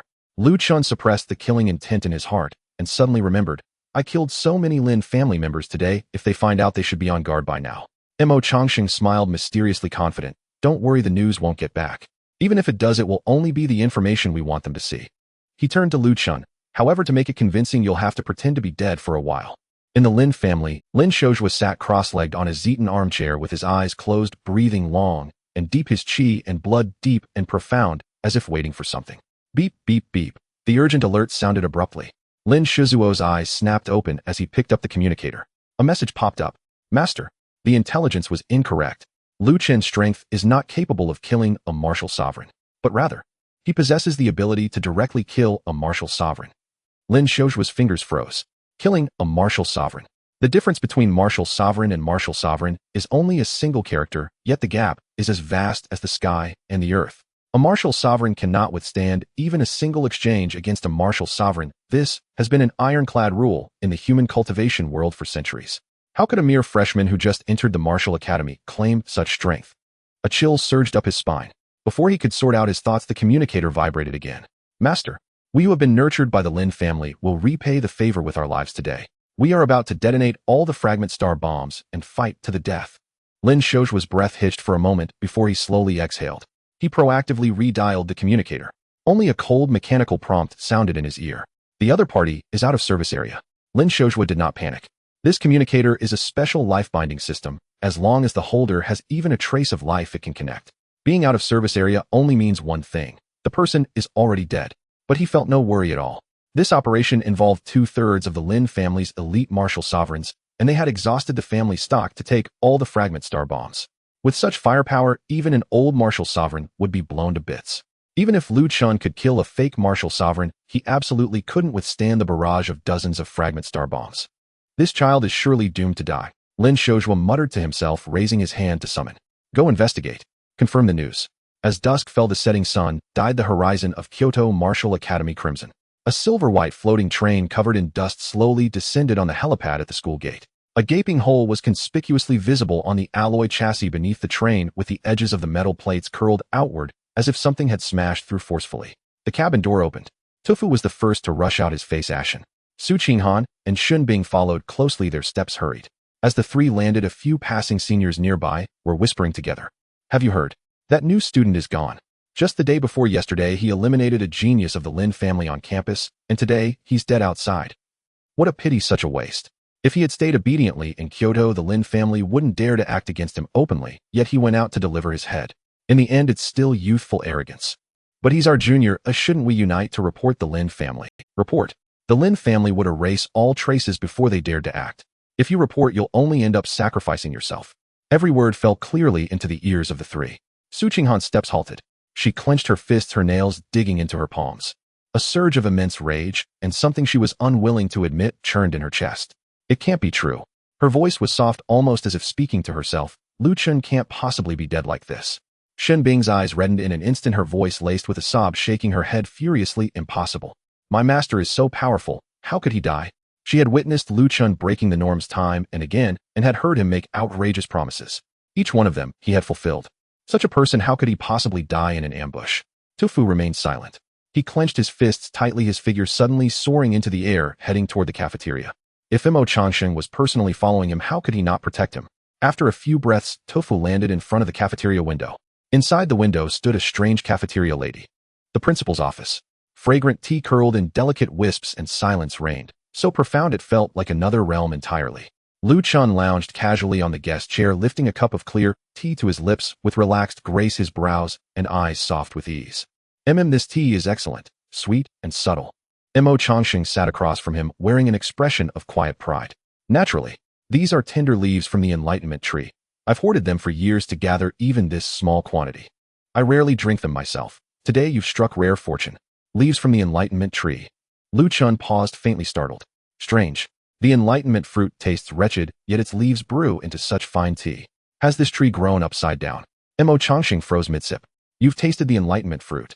Lu Chen flicked his lips dismissively, having not only eaten it, but grown thoroughly weary of it. He was about to brush the question aside, when thud, a heavy muffled impact shook the principal's office door. Lu Chen arched a brow. Someone kicked the door in, tempers quite fiery. Without glancing up, Mo Changsheng sensed the presence beyond the threshold and deactivated the barrier. In the next breath, the door burst open, and Tofu charged inside. Sweat glistened across his forehead, bloodshot veins webbed his eyes, his breathing came ragged and unsteady. His gaze swept the room wildly, until it locked onto Lu Chen. There he sat, lounging in the chair, one leg draped over the other, sipping tea with serene nonchalance. Tofu froze rigid in the doorway, his face flushing crimson. The taut thread of his composure snapped clean in two. Lu Chen, couldn't you have said something beforehand? The entire school thought you perished out there. I instructed. Mo Changsheng set down his teacup, and in 3 concise sentences laid bare the entire stratagem of feigned death, a strict information blackout control over the Lin family's communications, leading Lin Shouzhua to believe Lu Chen had been utterly obliterated by a star shatter cannon blast. Tofu stood utterly dumbfounded. Surviving a star shatter cannon blast unscathed, then slaughtering the Lin family's elite forces without a single wound. He stared at Lu Chen's unruffled, tranquil face, and for a moment couldn't decide whether to rage or bow in awe. In the end, all he managed was fine. His anger dissolved, and he let out a short, involuntary laugh, tilting his chin toward the doorway. You're sitting pretty now, but your 2 young attendants. They might already be weeping themselves unconscious. Well now, Mo Changsheng teased, didn't expect you'd turn out to be a hopeless romantic. Lu Chen nearly spat out his tea. Romantic? Don't be absurd. Just a half-brother, different father, different mother, and a devoted, obedient disciple. Pure friendship, nothing more. Setting down his cup, he tilted his head, a mischievous glint dancing in his eyes. Say, brother Mo, you've lived so long. Tell me, are you still untouched by love? Mo Changsheng sprayed tea straight across the table. Cough, cough, cough. He choked violently, his weathered face burning scarlet as he pounded the table and pointed a trembling finger at Lu Chen. You little rascal, your mouth has no gate. When admirers pursued me, your grandfather hadn't even drawn his, though I did devote myself wholly to the art of alchemy. A moment later, Tofu's communicator flashed just for principal's office. Come. No explanation. No context. When Su Qinghan received the message, she stood motionless on the stone steps beneath her dormitory, clutching the device, lost in stunned silence. Shin Bing crouched beside her, eyes swollen, red nose raw, muttering softly. Master still owes me 3 techniques he never taught. Let's go. Su Qinghan slipped the communicator away, her voice hoarse. Shin Bing looked up. What does Instructor 2 want with us? I don't know. They walked in silence. They crossed the courtyard, skirted the academic building, and approached the secluded villa housing the principal's office, still and solemn beneath the broad shade of parasol trees. At the entrance, shimmering barrier light pulsed softly, and Tofu stood beneath the eaves, his expression unreadable. Su Qinghan studied his face, searching for any clue. Tofu turned his gaze aside and pushed the door open. The barrier dissolved. The heavy wooden door slid open soundlessly. Warm, fragrant steam rushed forth. Inside, gentle light bathed the chamber. A long rosewood table stood centered, fully set, with elegant teaware, mist rising from freshly poured cups. Slouched upon the sofa, one leg draped lazily over the other, sat a figure raising a teacup to his lips. Oh, here you are. That voice, familiar, effortless, drenched in that same easy languid charm. Su Qinghan jerked her head up, and the instant her gaze met his, she froze, rooted to the floor. Lu Chen, alive, unharmed, utterly, undeniably present. The profound sorrow that had haunted her eyes, the seething volcanic fury toward the Lin family, shattered completely in that single second. In its place bloomed pure, breathless astonishment. Her throat tightened, her lips parted, but no sound emerged. Her eyes unbidden welled with sudden shimmering warmth. Just as the moment ripened, "Master, you're alive." Shin Bing's shout cleaved the emotion clean in two. Su Qinghan's lips twitched, the words poised on her tongue vanished, swallowed whole. Lu Chun set down his cup, leaning back into the cushions with practiced nonchalance. Still breathing, though those few dozen martial lords and their little firecrackers were rather tedious. Su Qinghan drew a slow, steadying breath, forcing her features into calm. Meanwhile, Shin Bing had already bounded forward in 3 quick strides, circling Lu Chun, inspecting him head to toe, then exhaled deeply, visibly relieved. "You scared me half to death. I thought I'd never learn those techniques from you." Lu Chen's expression darkened. He held her gaze for 2 silent, measured seconds. Well now? Thought she was worried about him. Turns out she only fretted over whether she'd get her lessons. What a wasted apprenticeship. Across the table, Mo Changxing watched the exchange, and the faintest curve touched his lips. Setting down his teacup, his tone softened, his manner grew gently authoritative. "Since you've both arrived, and to prevent word from leaking, you'll remain here. No leaving the premises." He paused, letting his gaze linger a moment, each upon Su Qinghan and Shin Bing. "And since time hangs idle anyway, I shall personally guide you both for the next 3 days, refining your martial cultivation, fortifying your foundations." Su Qinghan's pupils contracted sharply. Personal instruction from a martial sovereign-level expert. Such an opportunity, outside these walls, could not be bought with mountains of gold or silver. Countless veteran martial lords, decades deep in cultivation, spent lifetimes yearning for even a single word of guidance from a sovereign. She bowed her head, solemn and sincere. "We are deeply grateful, Senior Mo." Hearing this, Lu Chen instantly leaned forward, eyes alight with eager anticipation. "What about me? Brother Mo, won't you give me a few pointers too?" Mo Changxing simply looked at him. 3 seconds passed in silence. "Damn it all. I can't even beat you anymore. What could I possibly teach you?" With a sharp, exasperated sigh, he retorted, "I cannot instruct you. The one who can has yet to return." Lu Chen clicked his tongue in mock disappointment and asked no further. Su Qinghan caught the phrase, "the one who teaches you." Her heart stirred, but she voiced no inquiry. What level of cultivator could possibly instruct Lu Chun? She dared not imagine. Meanwhile, Shin Bing hadn't absorbed a word of Mo Changxing's offer. She clung to Lu Chen's side like a shadow, eyes blazing like twin lanterns, radiating one unmistakable plea: "Teach me, teach me, teach me." "Senior Mo, thank you for your generous offer, but..." She turned, beaming at Lu Chun. "May I learn under Master instead?" Mo Changxing blinked, then frowned. "Under him? What exactly could he possibly teach you?" Shin Bing turned to Lu Chun, perfectly earnest. "Master, you did promise to teach me after returning from the realm trial, didn't you?" Lu Chen smiled. "Indeed, I've prepared something just for you." Reaching into his spatial ring, he rummaged briefly, then tossed several bound volumes onto the table with casual precision. Thwop, thwop, thwop. One by one, the books landed on the rosewood surface. "My years with my chemistry teacher, 3 years theory, 5 years practice, casual reflections on materials research, the treatise of nuclear equilibrium." Silence settled over the room. Mo Changxing stretched his neck, scanning the spines of the books one by one. His expression shifted, from puzzlement to bewilderment, then to utter blankness. "I thought you'd pull out some legendary cultivation manual." He picked up the treatise on nuclear equilibrium, flipped through 2 pages, dense with formulas and theoretical derivations, and found not a single cultivation mantra. He snapped the book shut and slapped it onto the table. "What use are these scientific theories to martial cultivation? They're utterly irrelevant." His gaze locked onto Lu Chun's, voice turning grave. "Don't toy with this boy. Don't mislead others." Lu Chen lounged on the sofa, hands cradled behind his head, calm and unruffled. "Brother Mo, this isn't misguidance. It's scientific martial Tao." He raised a single finger, a confident smile playing on his lips. "The greater the knowledge, the greater the power." Mo Changxing's face contorted as if he'd swallowed a fly. He stared at Lu Chen for a full 5 seconds, long enough to confirm the young man wasn't joking. Then his lips twitched. "Martial Tao is forged through arduous cultivation, innate insight, and rare karmic opportunities, deep-rooted in destiny and accumulated virtue. That has been the unshakable law, verified by blood and sweat across millennia of venerable predecessors." He turned earnestly toward Shin Bing, voice heavy with counsel. "Young lady, heed an old man's advice.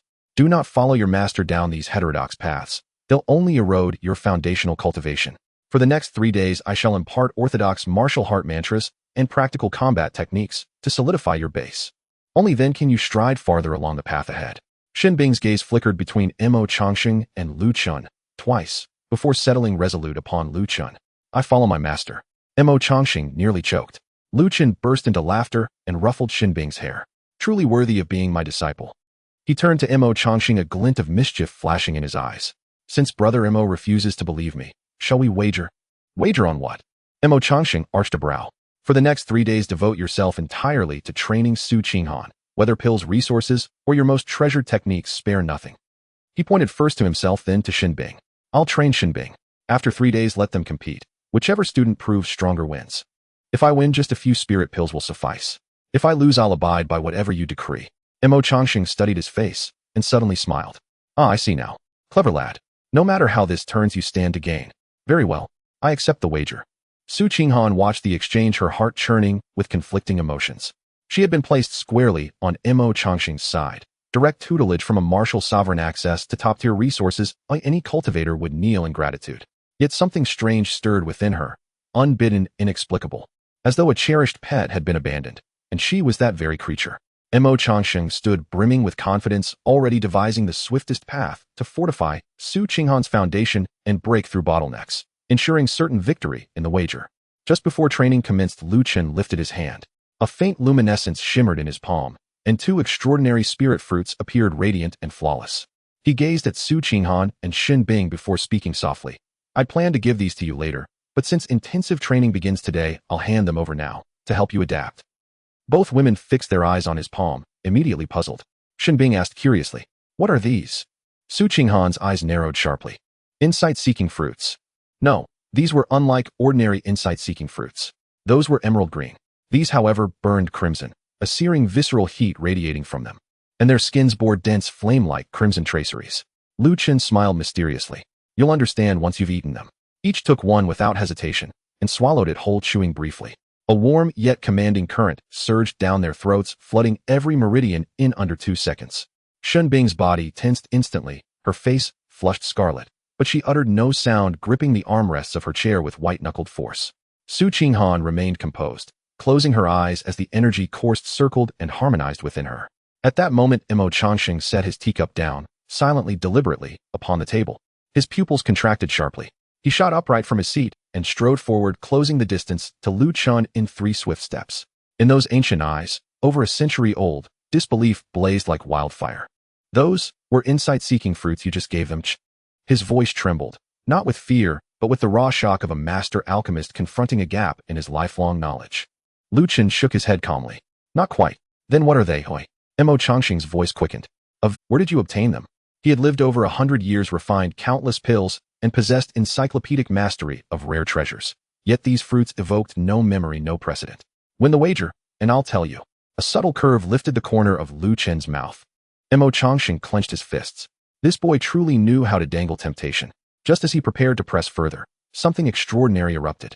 An infernal wave exploded outward from Su Qinghan and Shinbing. Heat surging violently, air rippling visibly around desks and chairs. A soft crimson halo of flame gently wreathed both young women. Like a scorching veil draped over, Mo Changxing whirled around, locking his gaze fiercely onto Shinbing. Then, an even more astonishing transformation unfolded. Her waist-length hair, once crystal clear, began shifting before his eyes. Half her tresses flared into blazing, incandescent crimson. The other half remained icy blue. Fire and ice, split cleanly down the center, a breathtaking paradoxical contrast. Chen blinked, then chuckled aloud. So it even dyes the hair. He rubbed his chin, already imagining possibilities. If he mastered a few more abilities, might she grow a rainbow-hued mane? Meanwhile, Su Qinghan slowly, a streak of crimson light flickered deep within her irises. Instinctively, she raised her palm and flicked her wrist. Boom. A vivid dancing flame erupted in her palm, fierce, alive, licking hungrily at her fingertips, yet leaving her unscathed. Su Qinghan's pupils contracted, astonishment giving way to profound, speechless awe.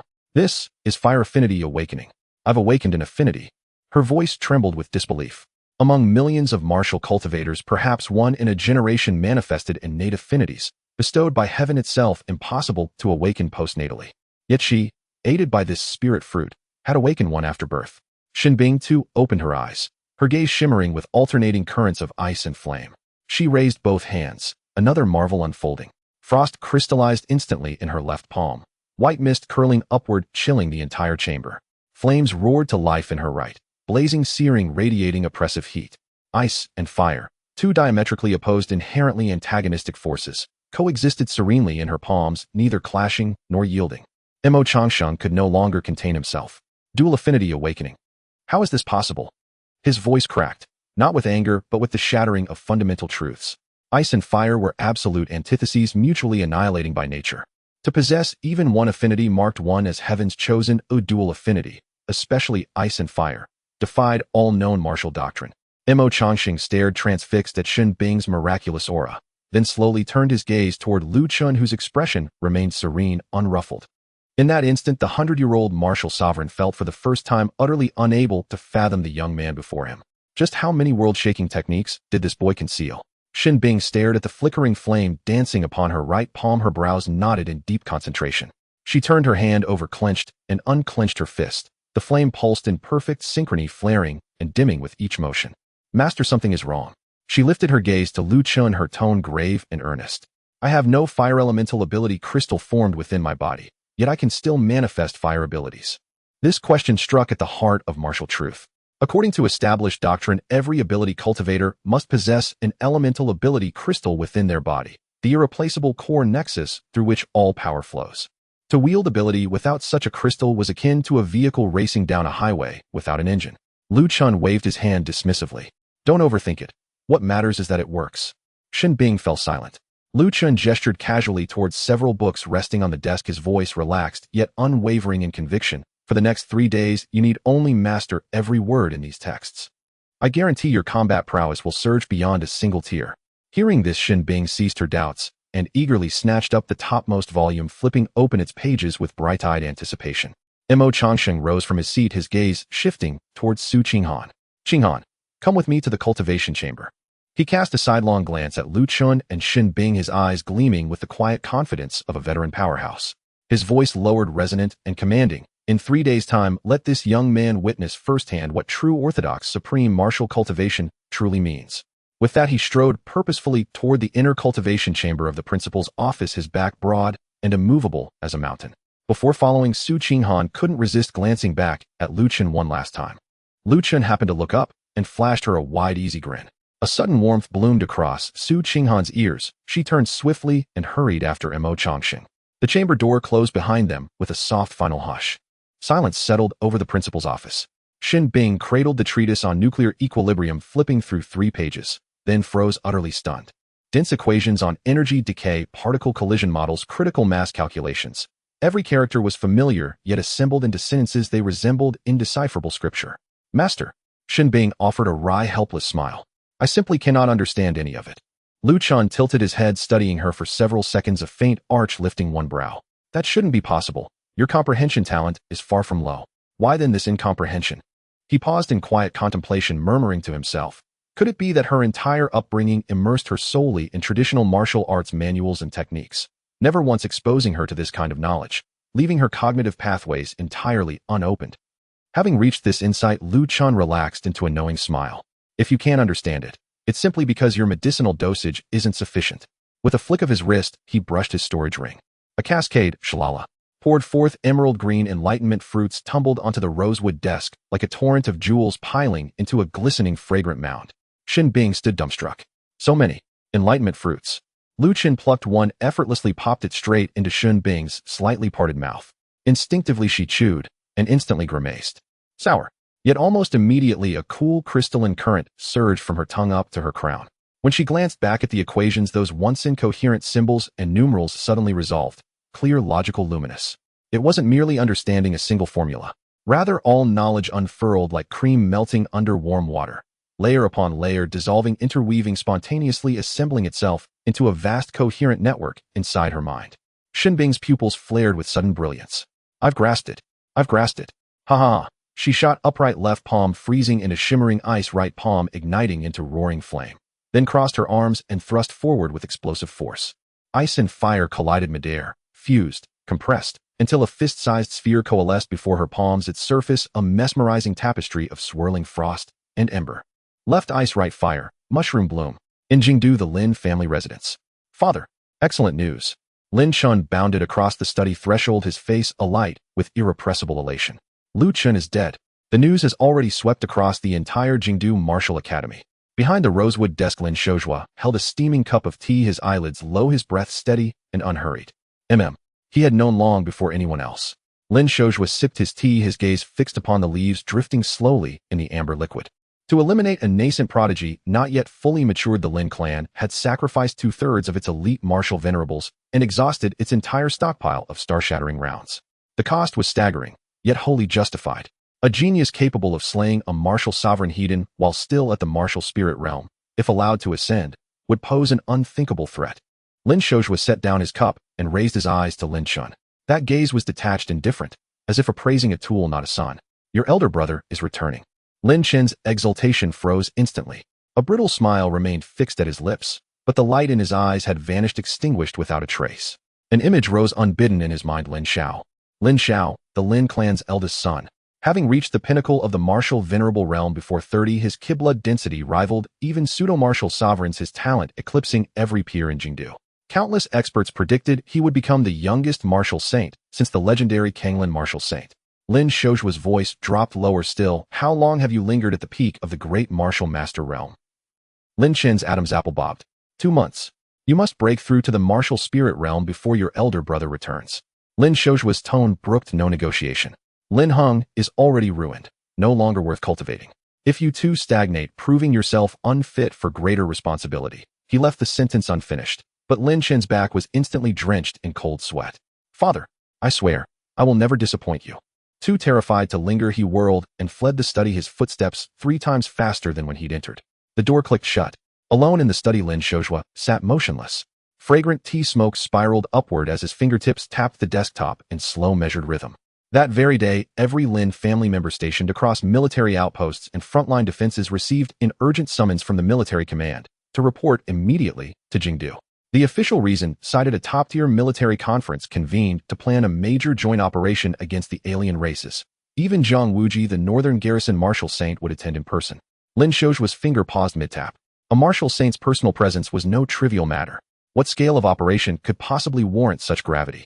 A thought flickered across his mind. Could it be they've uncovered the Lin clan's ties to the alien races? His pulse quickened, half a beat, before he dismissed the notion outright. Every shred of evidence had taken him 30 years to erase, line by line, thread by thread. Each intelligence channel passed through 3 layers of intermediaries. Every handler had been permanently silenced. After decades of flawless concealment, exposure at this juncture was impossible. He was merely overthinking. Lin Shojua lifted his teacup once more, his composure restored, calm, unruffled, absolute. And even if, by some unimaginable chance, the truth did emerge, he had long prepared a contingency. That hidden trump card alone would render the entire capital hesitant to act. 3 days passed in the blink of an eye. The iron door of the training room swung open from the inside, and Su Qinghan strode out. Her vitality surged tenfold stronger than before. In the early stage of the martial spirit realm, Lu Chun raised his eyebrows. No way, Mo. Good. Just how many top-tier treasures did you smash? 3 days to advance 2 major realms. Did you stuff someone into a pill furnace to refine them? Mo Changxing smiled with pride. What? Are you scared now? I've lived over 100 years and I have plenty of good things. It's not something you can imagine. Besides, I'm an alchemist. Lu Chen gave a thumbs up. You're impressive. This was a sincere compliment. In just 3 days, turning a martial master into a martial spirit without leaving any hidden injuries. This indicated that Mo Changxing not only expended resources, but also precisely adjusted the pill's techniques and combat rhythm. In terms of teaching depth and alchemical skills, this old man truly deserved the phrase a century of accumulation. However, Lu Chen's tone shifted, revealing a confident smile. Whether you win or not is still uncertain. On my side, I won't necessarily lose. He turned his head and motioned towards another training room. Come out and show yourself, Xinbing. Xinbing walked out slowly. Her waist-length hair was more vividly striking red on one side and blue on the other, even more so than 3 days ago. Her aura remained unchanged, still at the peak of martial master. But her gaze had changed. 3 days ago it had been filled with youthful innocence. Now it bore a particularly tranquil depth, as if she could see through all material things in this world.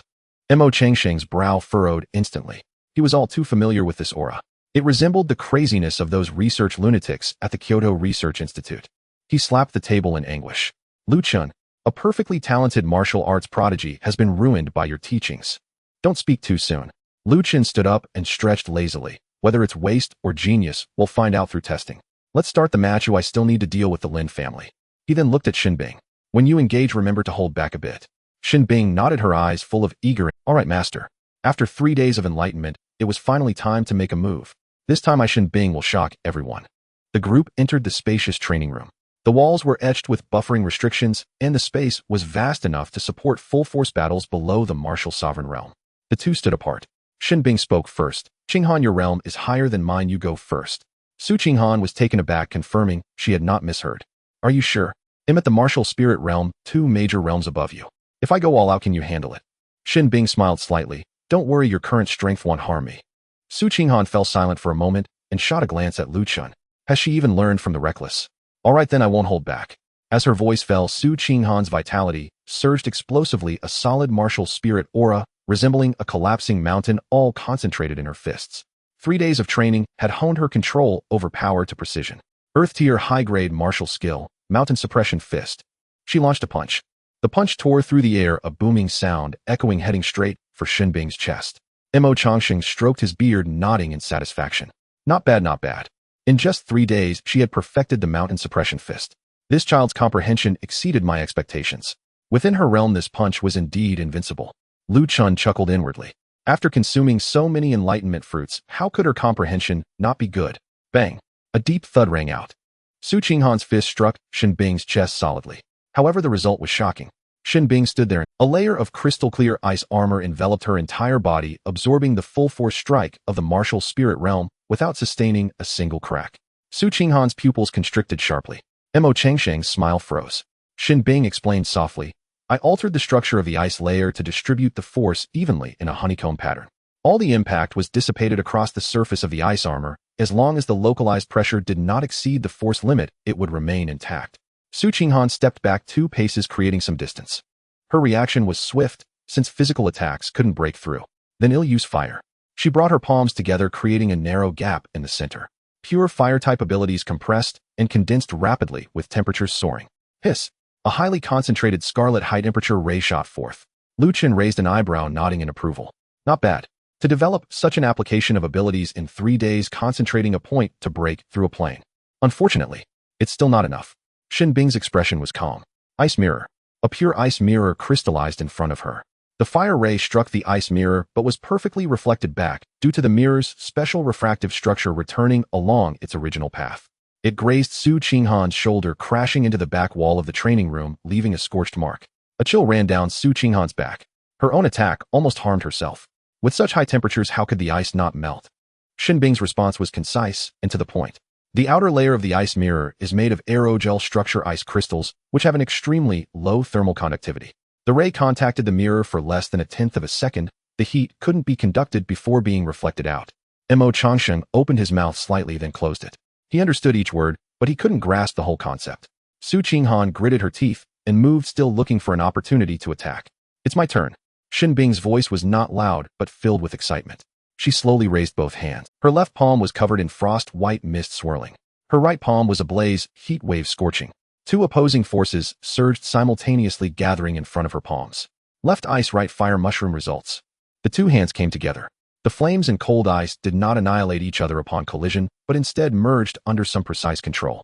Ultimately, they coalesced into a fist-sized crystal ball, beautiful as a work of art. But Su Qinghan's hair stood on end as she felt an overwhelming sense of danger. Shin Bing pushed the small ball forward, her eyes filled with excitement. Explode for me. Boom. A blinding white light erupted. The shockwave surged wildly from the center of the sphere, with high temperature, high pressure, and even oxygen being drained away.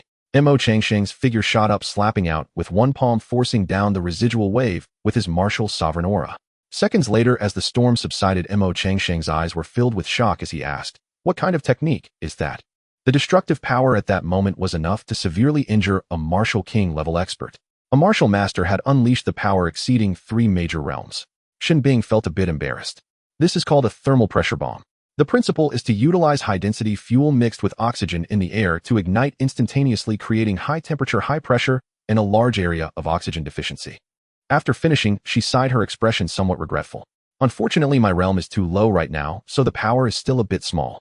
If my strength were higher, I could create a hydrogen bomb, or even. Hee. Mo Changsheng's mouth twitched involuntarily. Where is the power small? Lu Chen nodded in satisfaction. This was precisely the effect he had sought.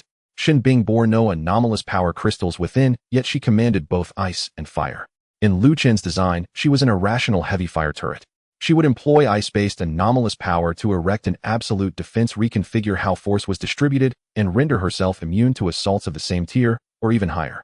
Unafraid of close-quarters combat, she would pulverize foes from afar. No weak spot invincible among her peers slaughtering those above her rank. Mo Changsheng could not fathom those arcane technicalities. What aerogel structures, what high-density fuels, what critical thresholds. But he understood destructive power. 3 days. A mere 3 days. A girl 2 major tiers behind, relying on a handful of theoretical volumes, without cultivation formulas, had brazenly crushed a legitimate genius who had broken his realm and mastered consummate terrestrial martial techniques. Mo Changsheng stood dumbstruck.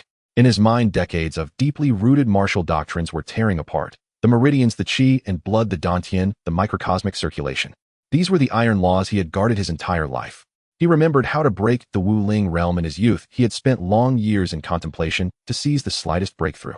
Now he looked at Chen Bing flipping through books, and in 3 days conjuring a move that grievously wounded a martial king. Could it be that the path I have walked for a century was wrong from the start? Mo Changsheng's face paled slightly. The normally steady Wu Zun qi and blood within him showed a trace of disorder. His Dao heart teetered on the verge of collapse. For a veteran who had lived 100 years, to have the past denied stung more than death. Lu Chen perceived Mo Changsheng's abnormality. He stepped forward and waved his hand before Mo Changsheng's eyes. Brother Mo, pull yourself together. Don't stare blankly. Mo Changsheng's eyes shifted and fell upon Lu Chen's face. Lu Chen smiled. You can learn this scientific martial path too. Mo Changsheng was stunned. Lu Chen continued. Your foundation is profound, your qi and blood enduring, and you possess a century of battlefield experience and alchemical depth. If you fully comprehend these theories, the destructive power you could unleash would be even more terrifying. Those few simple words instantly illuminated every blind spot in Mo Changsheng's heart.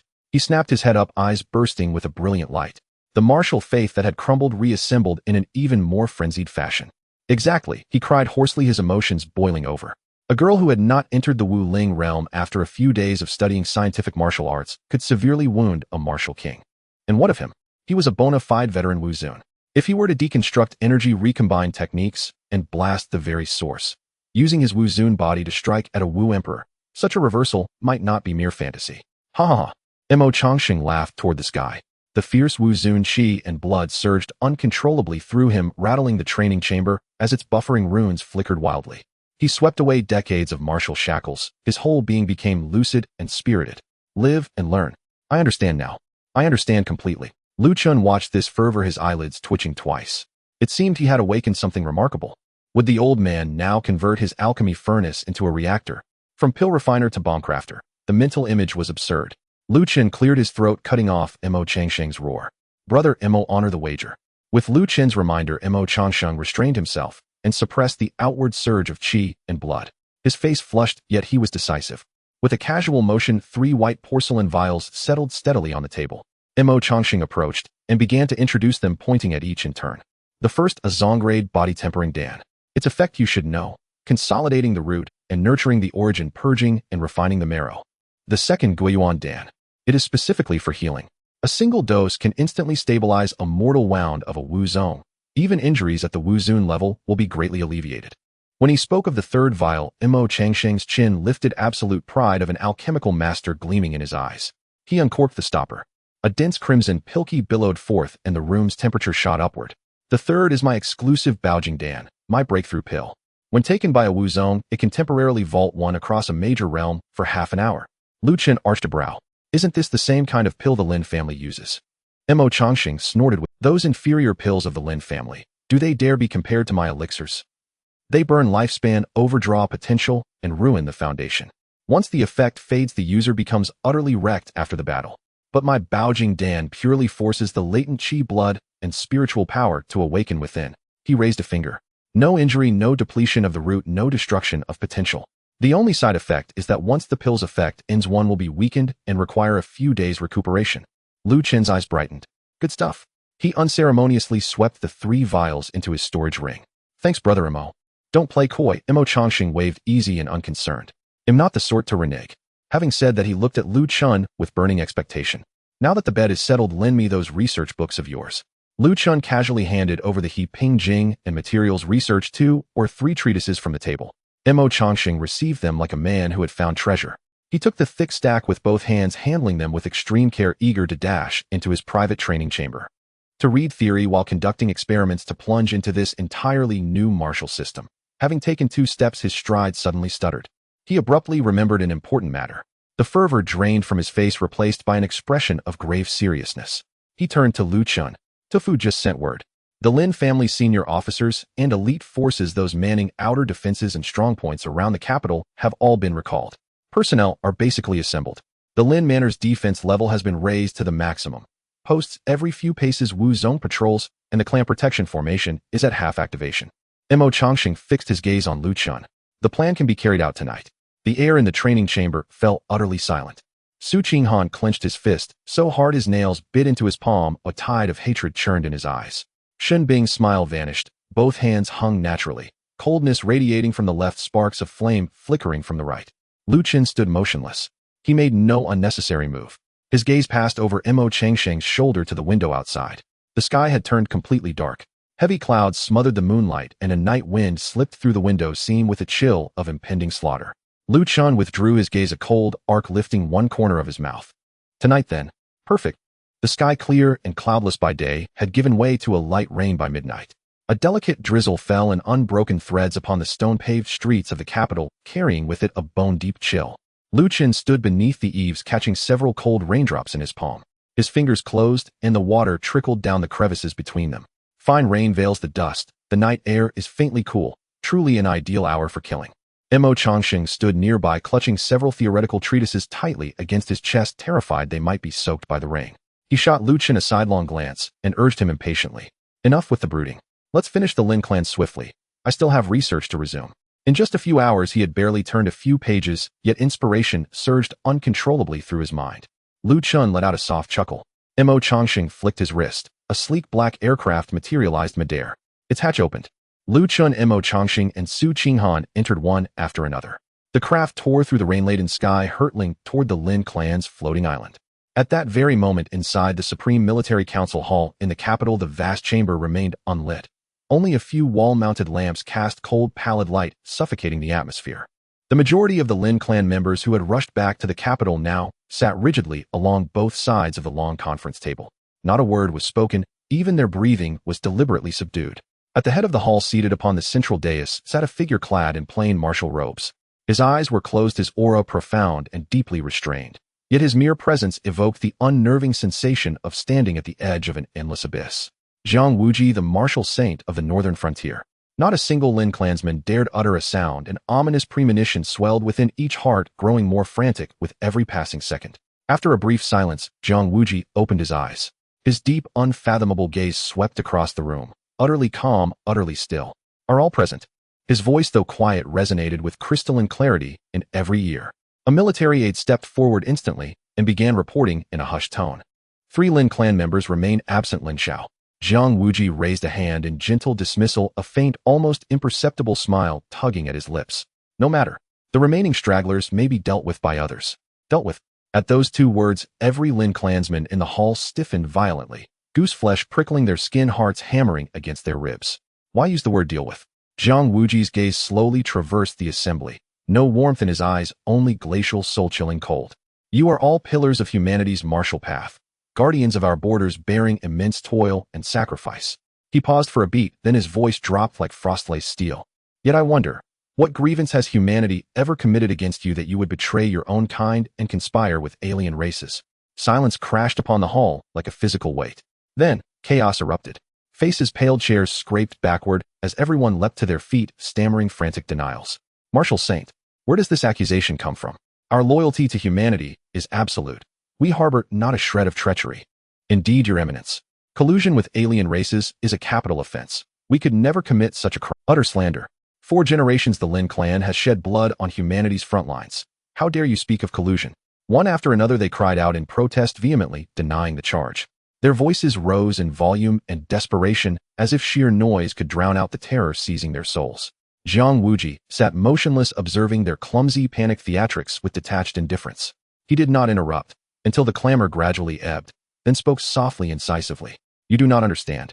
His eyelids lifted and his gaze locked precisely onto a middle-aged martial cultivator seated among them. His voice was frigid, each syllable striking like a hammer. Lin Song, 3 years ago you secretly met the alien spy chief and sold our 3rd Defense Zone's deployment maps, causing 3,000 frontline soldiers to perish beneath alien blades. Do you still deny it? Lin Song trembled violently. All color drained from his face, leaving it chalk white. The last ember of hope in his eyes guttered and died. He had covered his tracks meticulously, every accomplice silenced. How could the military department possibly know so precisely? Jiang Wuji's cold gaze swept the room once more. His crimes are but the tip of the iceberg. Shall I enumerate the rest of your transgressions one by one? Silence descended again, absolute suffocating. Then in the next breath panic and fury flared in Lin Song's eyes. He abandoned pretense entirely. Boom. A torrent of savage energy erupted from his body. His ki blood surged skyward, shattering the solid oak conference table before him. Martial sovereign realm. He was no mere martial ancestor peak cultivator. He was a true martial sovereign. Lin Song did not glance at Jiang Wuji, nor spare a thought for his kinsman. He whirled his feet, detonating with ki blood, launching himself like a streak of shadow toward the massive floor-to-ceiling window. He meant only to flee. Foolish. Jiang Wuji sneered faintly, not rising from his seat. With effortless grace, he raised his hand and pressed downward, palm facing the air. Do you truly believe you can escape before me? A low hum vibrated through the air. Lin Song froze mid-leap, suspended less than half a meter from the glass, utterly immobile. His ki blood, spiritual energy, and meridians were all locked in place by an irresistible force, paralyzed, voiceless, utterly helpless. Despair swallowed him whole. His eyes bulged, veins bursting crimson across his sclera. No. Jiang Wuji closed his fist, gently, almost absently. Lin Song's martial sovereign body exploded into a crimson mist. A sovereign-level cultivator erased in an instant. No trace remained. The coppery tang of blood flooded the air. Every Lin clansman present trembled violently, faces ashen with mortal dread. The awe-inspiring might of a martial saint, subduing a sovereign with a gesture, crushing him with a fingertip, effortless as breathing. Jiang Wuji lowered his hand, his gaze sweeping indifferently over the crumpled, trembling figures sprawled across the floor. You have two choices: surrender or attempt to flee. No one moved. Ice had replaced their blood. Flee. With a martial saint seated at the heart of the hall, who could possibly escape? The Lin clan's floating island hung serenely in the sky. When Lu Chun and the others arrived, it was already enveloped by a thick obsidian-hued barrier. Intricate formation patterns pulsed rhythmically across its surface. The aircraft hovered outside the island's perimeter. Its hatch opened. The three stepped forth. The moment they appeared, a towering, broad-shouldered figure burst from the rain-laden darkness, blazing through the air with a shrill, tearing shriek. He wore the standard black trench coat of the military department. A dense beard framed coarse, rugged features. Though his cultivation level registered as martial ancestor peak, a faint, lingering resonance of the martial sovereign realm clung to him, evidence of a fallen sovereign. Upon spotting Mo Chongqing, the man's stern expression cracked. He exhaled deeply, visibly relieved. Old Mo, if you told me this was about purging the Lin clan and rooting out alien traitors, I'd have jumped at the chance. He laughed wryly. Had you said so earlier, I wouldn't have needed your threats or bribes. I'd have volunteered gladly. Mo Chongqing gave a light snort, hands clasped behind his back, utterly unruffled. Secrecy ensures success. How could such matters be disclosed prematurely? Besides, you suffer from chronic domestic intimidation. The moment your wife asks, what secret could you possibly keep? The burly man scratched the back of his head, grinning sheepishly, speechless in the face of truth. Mo Chongqing turned slightly and gestured toward him, addressing Lu Chun. Allow me to introduce Tai Nyo, head of the Martial Dao Intelligence Division. Every intelligence network and communication surveillance system in the capital answers to him. From now on, should you require any assistance within the martial Dao world, go directly to him. And if he dares Hey, Old Mo, don't say things like that. Tai Nyo's face paled instantly, and he hurriedly cut in. Tai Nyo stepped forward, his gaze sweeping over Lu Chun. You are Lu Chun, the young genius whose reputation is well-deserved. At such a young age, you have already reached the pinnacle of the martial spirit realm. Your future is boundless. Mo Chongqing stood by, a hint of a smile at the corner of his mouth. Don't underestimate his martial spirit peak. In a real fight, he could take on 10 of you without breaking a sweat. Do you believe it? Tai Nyo widened his eyes. Don't believe it. Let's make a bet. Mo Chongqing said enthusiastically.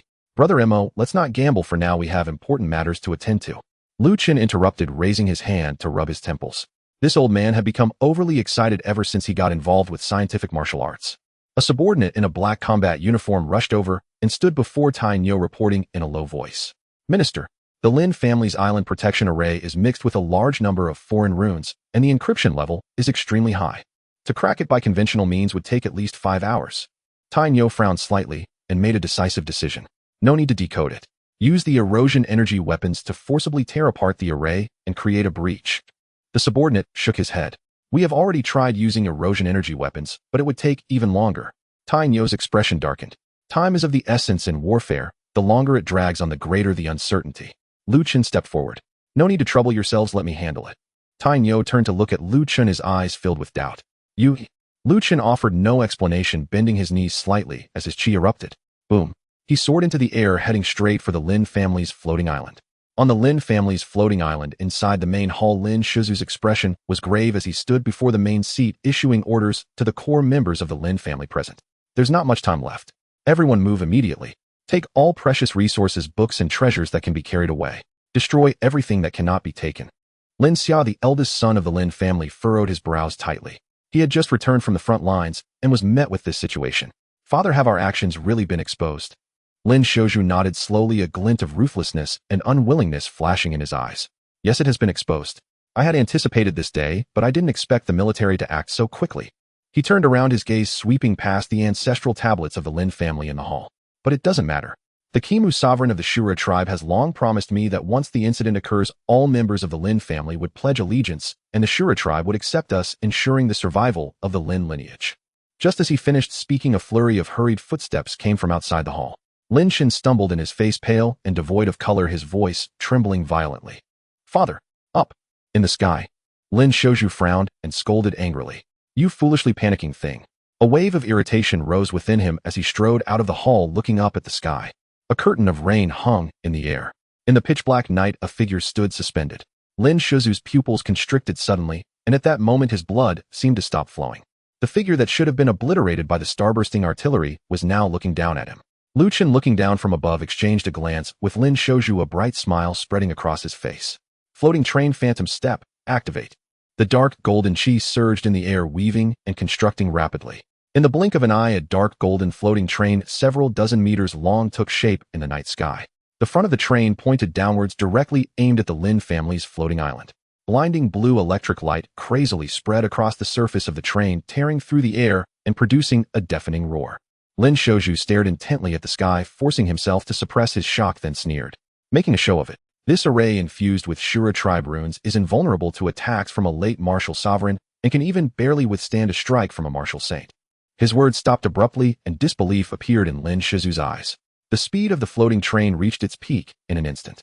With a mass of thousands, or even hundreds of millions of tons combined with ultimate velocity, kinetic energy manifested at this moment. Crack! The crisp sound of shattering echoed through the night sky. The moment the front of the train collided with the dark light barrier, there was no hesitation. The island protection array, said to withstand a martial saint's blow, could not endure even a tenth of a second, directly shattering into countless points of light.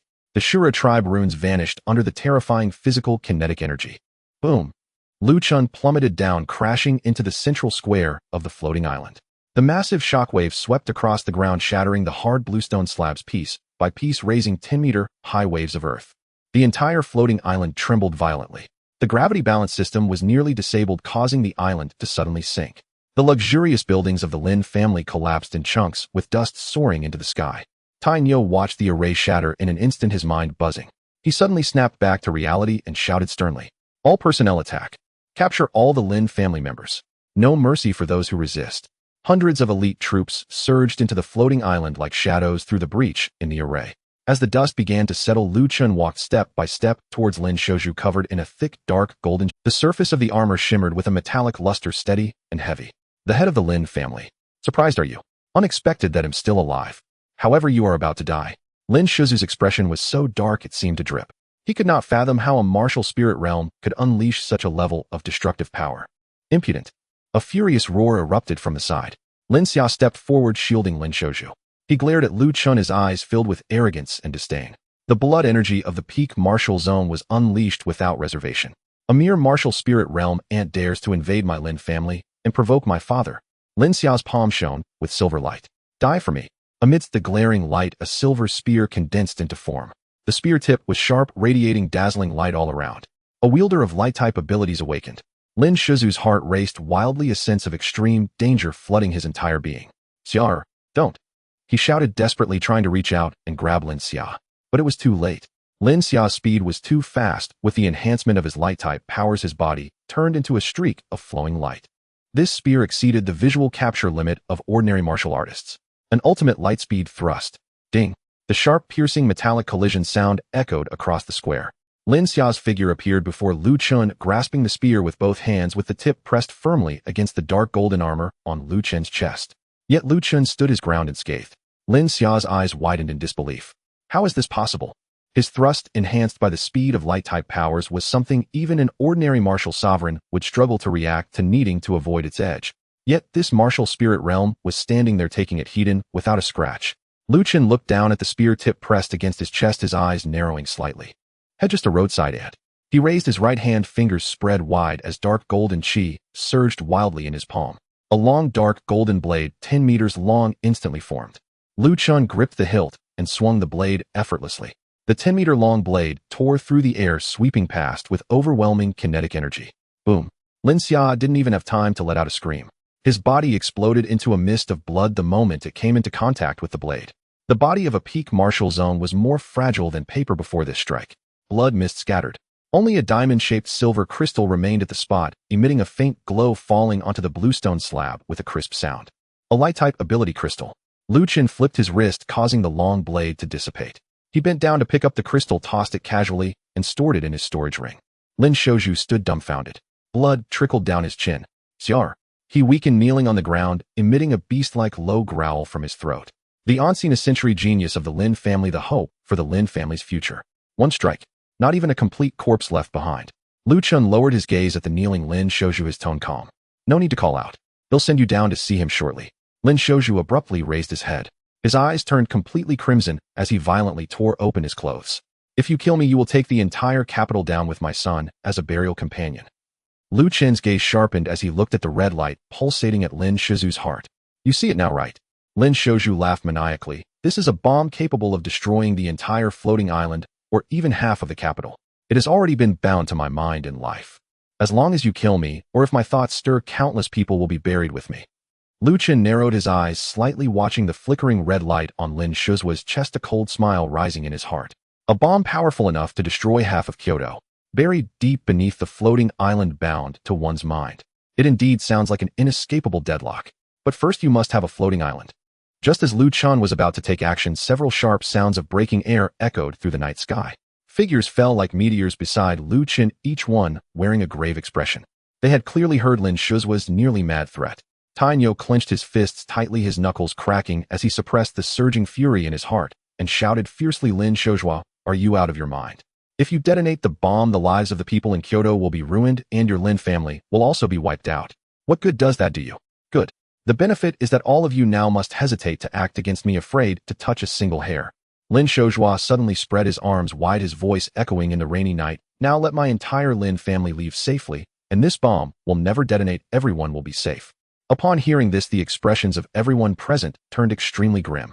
The Lin family had betrayed the human race, and the evidence was irrefutable, yet they still wanted to use the threat of a bomb to withdraw safely.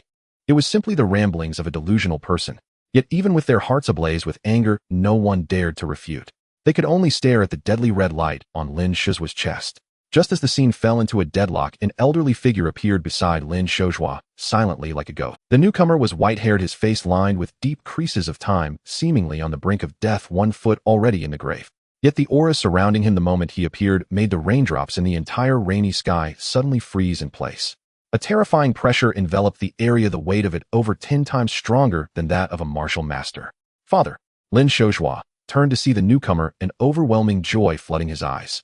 The despair of having previously lost his beloved son and the panic of facing Chen were swept away in an instant. The newcomer was none other than the previous head of the Lin family, Lin Jingyuan. Mo Changsheng's pupils suddenly constricted as he gasped and exclaimed, half-step martial saint. Lin Jingyuan, you have actually reached the threshold of the saint realm. A half-step martial saint, that is a terrifying combat power infinitely close to the first tier of the human race. Lin Jingyuan stood with his hands behind his back, looking at Mo Changsheng, a calm smile tugging at the corners of his mouth. Indeed, with the vast resources acquired through dealings with foreign races, I have touched the threshold of the martial saint realm. In a few more years, I will reach the true realm of the martial saint. Mo Changsheng's brow furrowed, his tone filled with heartache. Lin Jingyuan, you are foolish. Are you really going to make the entire Lin family betray the human race with you? Many among them have not even participated in collusion. Oh, why drag the entire Lin family down with you for your burial? Burial? Lin Jingyuan interrupted Mo Changsheng, his eyes filled with disdain. This is not a burial, but leading them to a broader world. You fools will never know how vast the world outside is. The so-called martial saints, and even martial emperors you speak of, are merely insignificant ants in the outside world. This extremely arrogant speech turned the faces of everyone present pale with anger. Just then the rain above suddenly stilled, as if the wind and rain had been completely halted by an invisible force. A majestic figure in white stepped through the rain, as if a divine being standing still in the void. The martial saint of the north, Jiang Wuji, had arrived.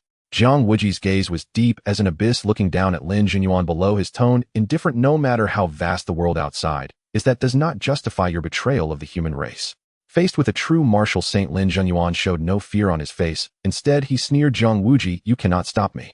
If the bomb buried beneath the floating island detonates, even as a martial saint, you will certainly be unable to protect all the people in this half of Kyoto. Jiang Wuji's brow furrowed.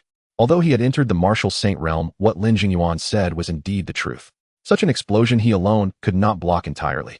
Seeing this, Lin Jingyuan's expression became even more smug. Let my entire Lin family leave Kyoto safely, and the bomb will never detonate. Everyone will be at peace. As soon as the words fell, Lin Shozhua beside him suddenly roared with a twisted face, no. I have another request. He must be handed over to me. Lin Shozhua raised his hand abruptly, his finger pointing straight at Lu Chen, eyes filled with resentment and killing intent. Impossible. No problem. Two completely opposite voices fell at the same time. Everyone in the room was instantly stunned, their gazes turning to Lu Chen.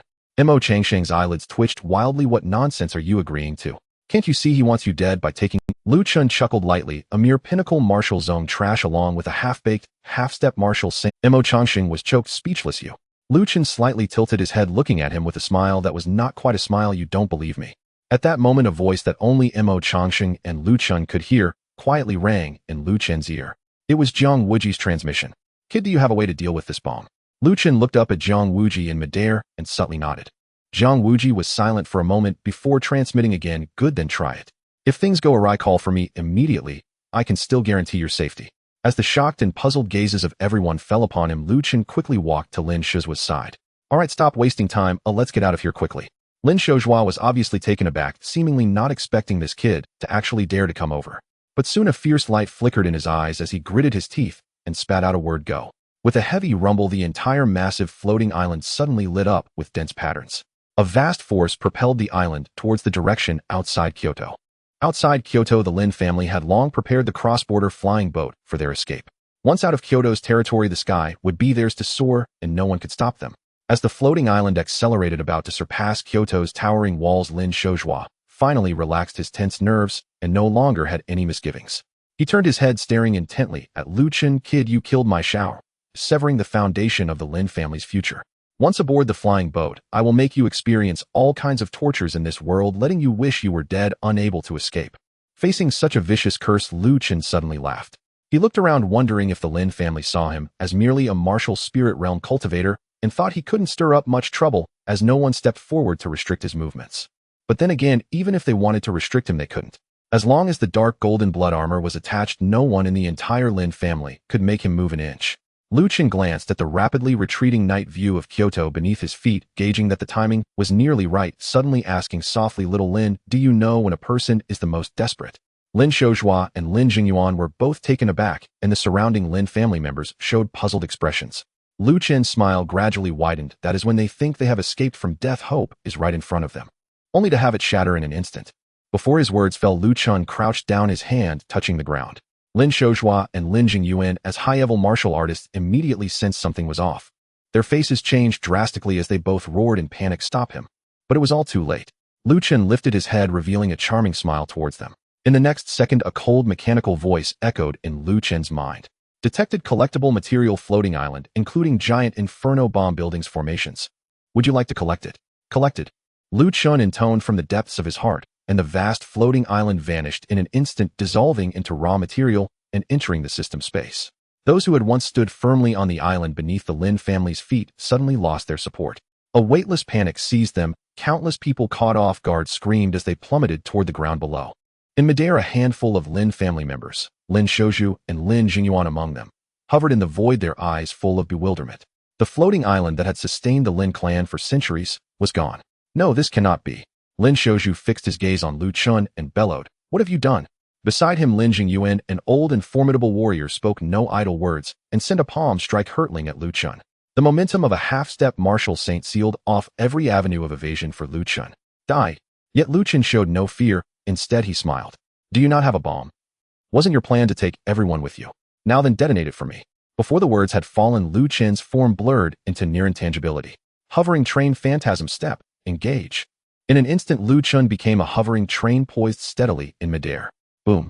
Lin Jingyuan's half-step martial saint palm slammed into the train. Clang. A crisp, ear-splitting metallic reverberation rang out, and shockwaves swept the void. The anticipated pulverization did not occur. The domineering palm enough to crush a martial lord struck the dark gold hover train and left not a scratch. It failed to breach his defenses at all. Lin Jingyuan's face went pale, disbelief blazing in his eyes. How is this possible? He had cultivated for a century, fought countless battles, yet had never seen the like. A Wuling realm cultivator withstood a full-force strike from a half-step martial saint without so much as a wound, an overturning of common sense. Before he could recover from his shock, Lu Chen's carefree laughter rang out. My turn. In the next instant, the golden train burst into a brilliant blue radiance as countless electric sparks coiled around its body, crackling with sound. Immediately thereafter, the surface of the vehicle shone with a blinding white light. Thunderous light and white radiance intertwined and merged a dazzling blue and white display. Lin Shouju's pupils constricted and his face contorted with anguish as he cried out, "This is Shower's light-type heteromorphic ability. How could you use my son's power?" Lu Chen spoke coldly, "My train cares nothing for whose son this or that is." Boom. At his words, the blue and white lights erupted violently. Lu Chen's speed increased more than tenfold. At such extreme velocity, his trajectory could no longer be tracked by the naked eye. Lin Shouju did not even have time to summon fear before his body was swallowed by that tremendous kinetic force. Bang! A soft report and a mist of blood filled the air. The proud head of the Lin family, a pinnacle martial patriarch, fell in an instant with no trace of remains. Lin Jingyuan's pupils trembled in midair as horror flooded him. Such speed. The explosive force was beyond his ability to react to. In the next moment, the hover train slammed into the protective array on the outskirts of the capital. A thrill of excitement stirred in Lu Chen. I didn't expect that fusing the light-type heteromorphic crystallization would increase my speed so drastically. Though it doesn't reach true light speed, even a martial saint would find this hard to respond to. Not far off, Lin Jingyuan watched his clan being annihilated and his son dying, his heart filled with a resolute urge to flee. This young man was not human. If he lingered any longer, death was certain. Go! Lin Jingyuan did not hesitate and turned to escape. At that moment, a commanding voice thundered through the heavens. Boy, I will aid you. The Northern Guardian Marshal Saint Jiang Wuji descended in an instant, white robes billowing, looking down upon the panicked Lin Jingyuan. In a blink, he stood before Lin Jingyuan and with one hand restrained him. No. Lin Jingyuan's eyes reddened as he struggled, but he could not muster a trace of spiritual power or blood force. All resistance was futile. At the same time, below, the troops, led by Tai Nyo, surged forward and swept up the Lin family remnants who had fallen. Those who resisted were executed on the spot. Those who surrendered were bound and confined. The Lin family, a colossus that had dominated the capital for centuries, was utterly shattered. Lin Jingyuan watched the scene with an ashen face and all light drained from his eyes. The Lin family was finished. Mo Changsheng hurried up to Lu Chen, his face still betraying undisguised shock. What exactly did you do just now? That enormous floating island simply vanished. What kind of storage could hold something so large? Lu Chen arched an eyebrow and smiled faintly. You want to know? Mo Changsheng hesitated, then shook his head decisively. Everyone has their secrets. Forget it. If you won't say, I won't pry. Not long after, Jiang Wuji walked up carrying the utterly subdued Lin Jingyuan with one hand and approached Lu Chen with unhidden admiration in his eyes. A rare young talent in this age. He had seen clearly that Lu Chen, only of the Wuling realm, had withstood a half-step martial saint's attack and instantly killed a peak martial patriarch. His combat strength was extraordinary. Lu Chen smiled mildly and answered with calm composure, not bad. Mo Changsheng could not help but curl the corner of his mouth in a faint smile. This kid was not modest in the slightest. Jiang Wuji laughed uproariously, his bearing magnanimous. Huh, good, ambitious youth. You single-handedly broke the stalemate and have done great service. You shall be richly rewarded. Saying so, he did not linger and carried Lin Jingyuan away. Lu Chen scanned the area and suddenly asked, by the way, where is Su Qinghan? Mo Changsheng replied, she seemed to have gone off alone a moment ago to fetch something. Lu Chen nodded and let his gaze sweep rapidly over the ruined ground below. Soon he spotted that familiar figure in a corner of the rubble. With a flash, he was on the ground. Su Qinghan knelt there, cradling a frail woman tenderly. The woman's face was ashen, her hair dry and yellowed, her frame wasted to the extreme. Her breath was faint and fluttering as if it might cease at any moment. Yet one could still make out delicate brows and refined features. She bore a resemblance of 70 to 80% to Su Qinghan. Lu Chen's eyes narrowed as he noticed a neat, yet gruesome vertical scar across the woman's chest.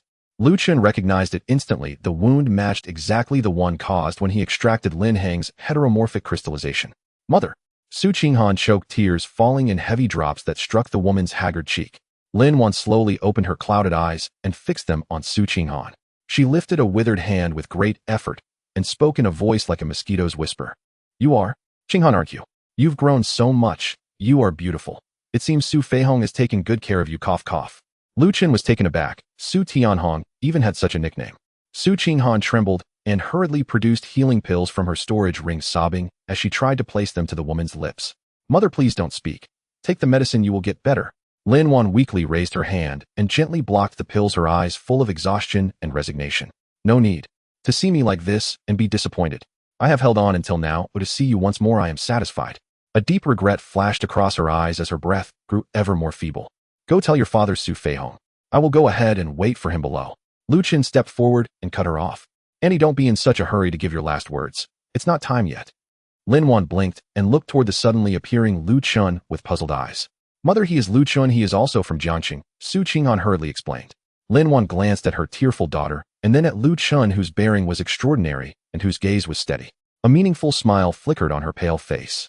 She raised her hand weakly and with faltering breath made a request. Please, take good care of Qinghan. Before she finished, Lu Chun turned his head and shouted toward the nearby Mo Changsheng, brother Mo. Come quickly and help. Mo Changsheng hurried over and bent to examine Lin Wan's condition.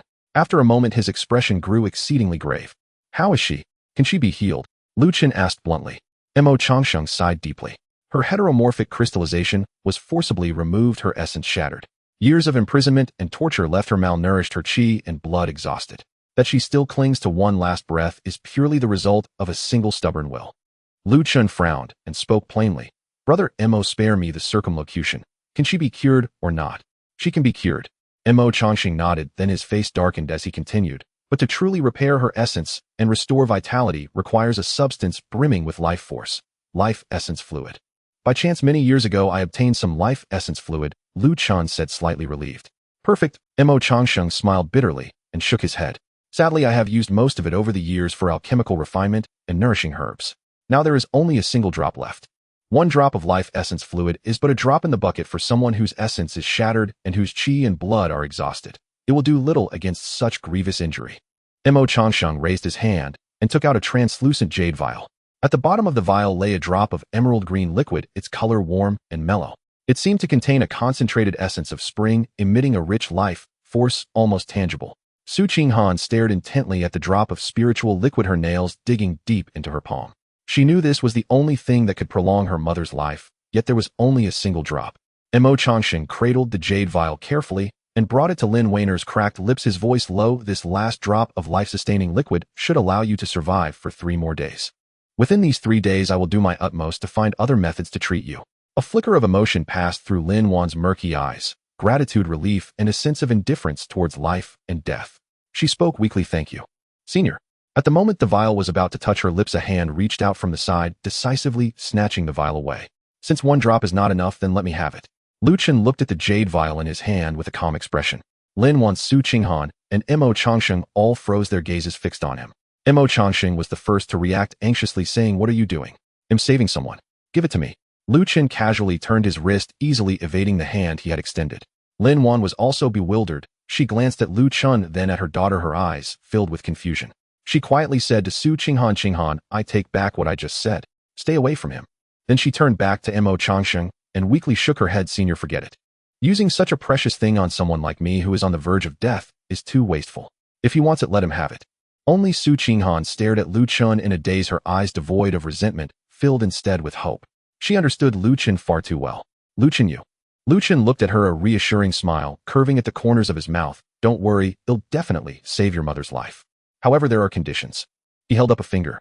Upon seeing this, Su Qinghan's ears turned instantly red. She hesitated and struggled for a moment before finally nodding lightly. Lu Chen's smile widened, then he turned. Annie, hold on a bit longer, I need to go to the restroom. After saying that, he actually turned and walked towards the nearby public restroom. Cough, cough, cough. Lin Wan was so infuriated by his actions that she coughed violently, a breath caught in her chest that wouldn't go up or down. She had already come to terms with life and death, but now Lu Chen's behavior made her feel that if she were to die now, it would be with eyes wide open. Lin Wan couldn't help but roll her eyes. Su Qinghan, seeing this, immediately panicked. Mom, don't die. Hang in there. Lu Chen quickly walked into a restroom stall and locked the door behind him.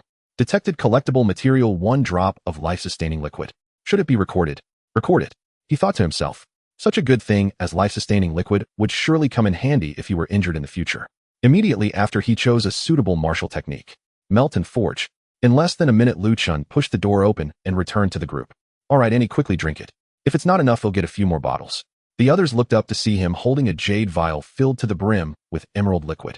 Mo Changsheng's pupils constricted, and he stepped forward to take the vial, carefully sensing it. The more he looked, the more astonished he became. This. So much. Where did you get this from?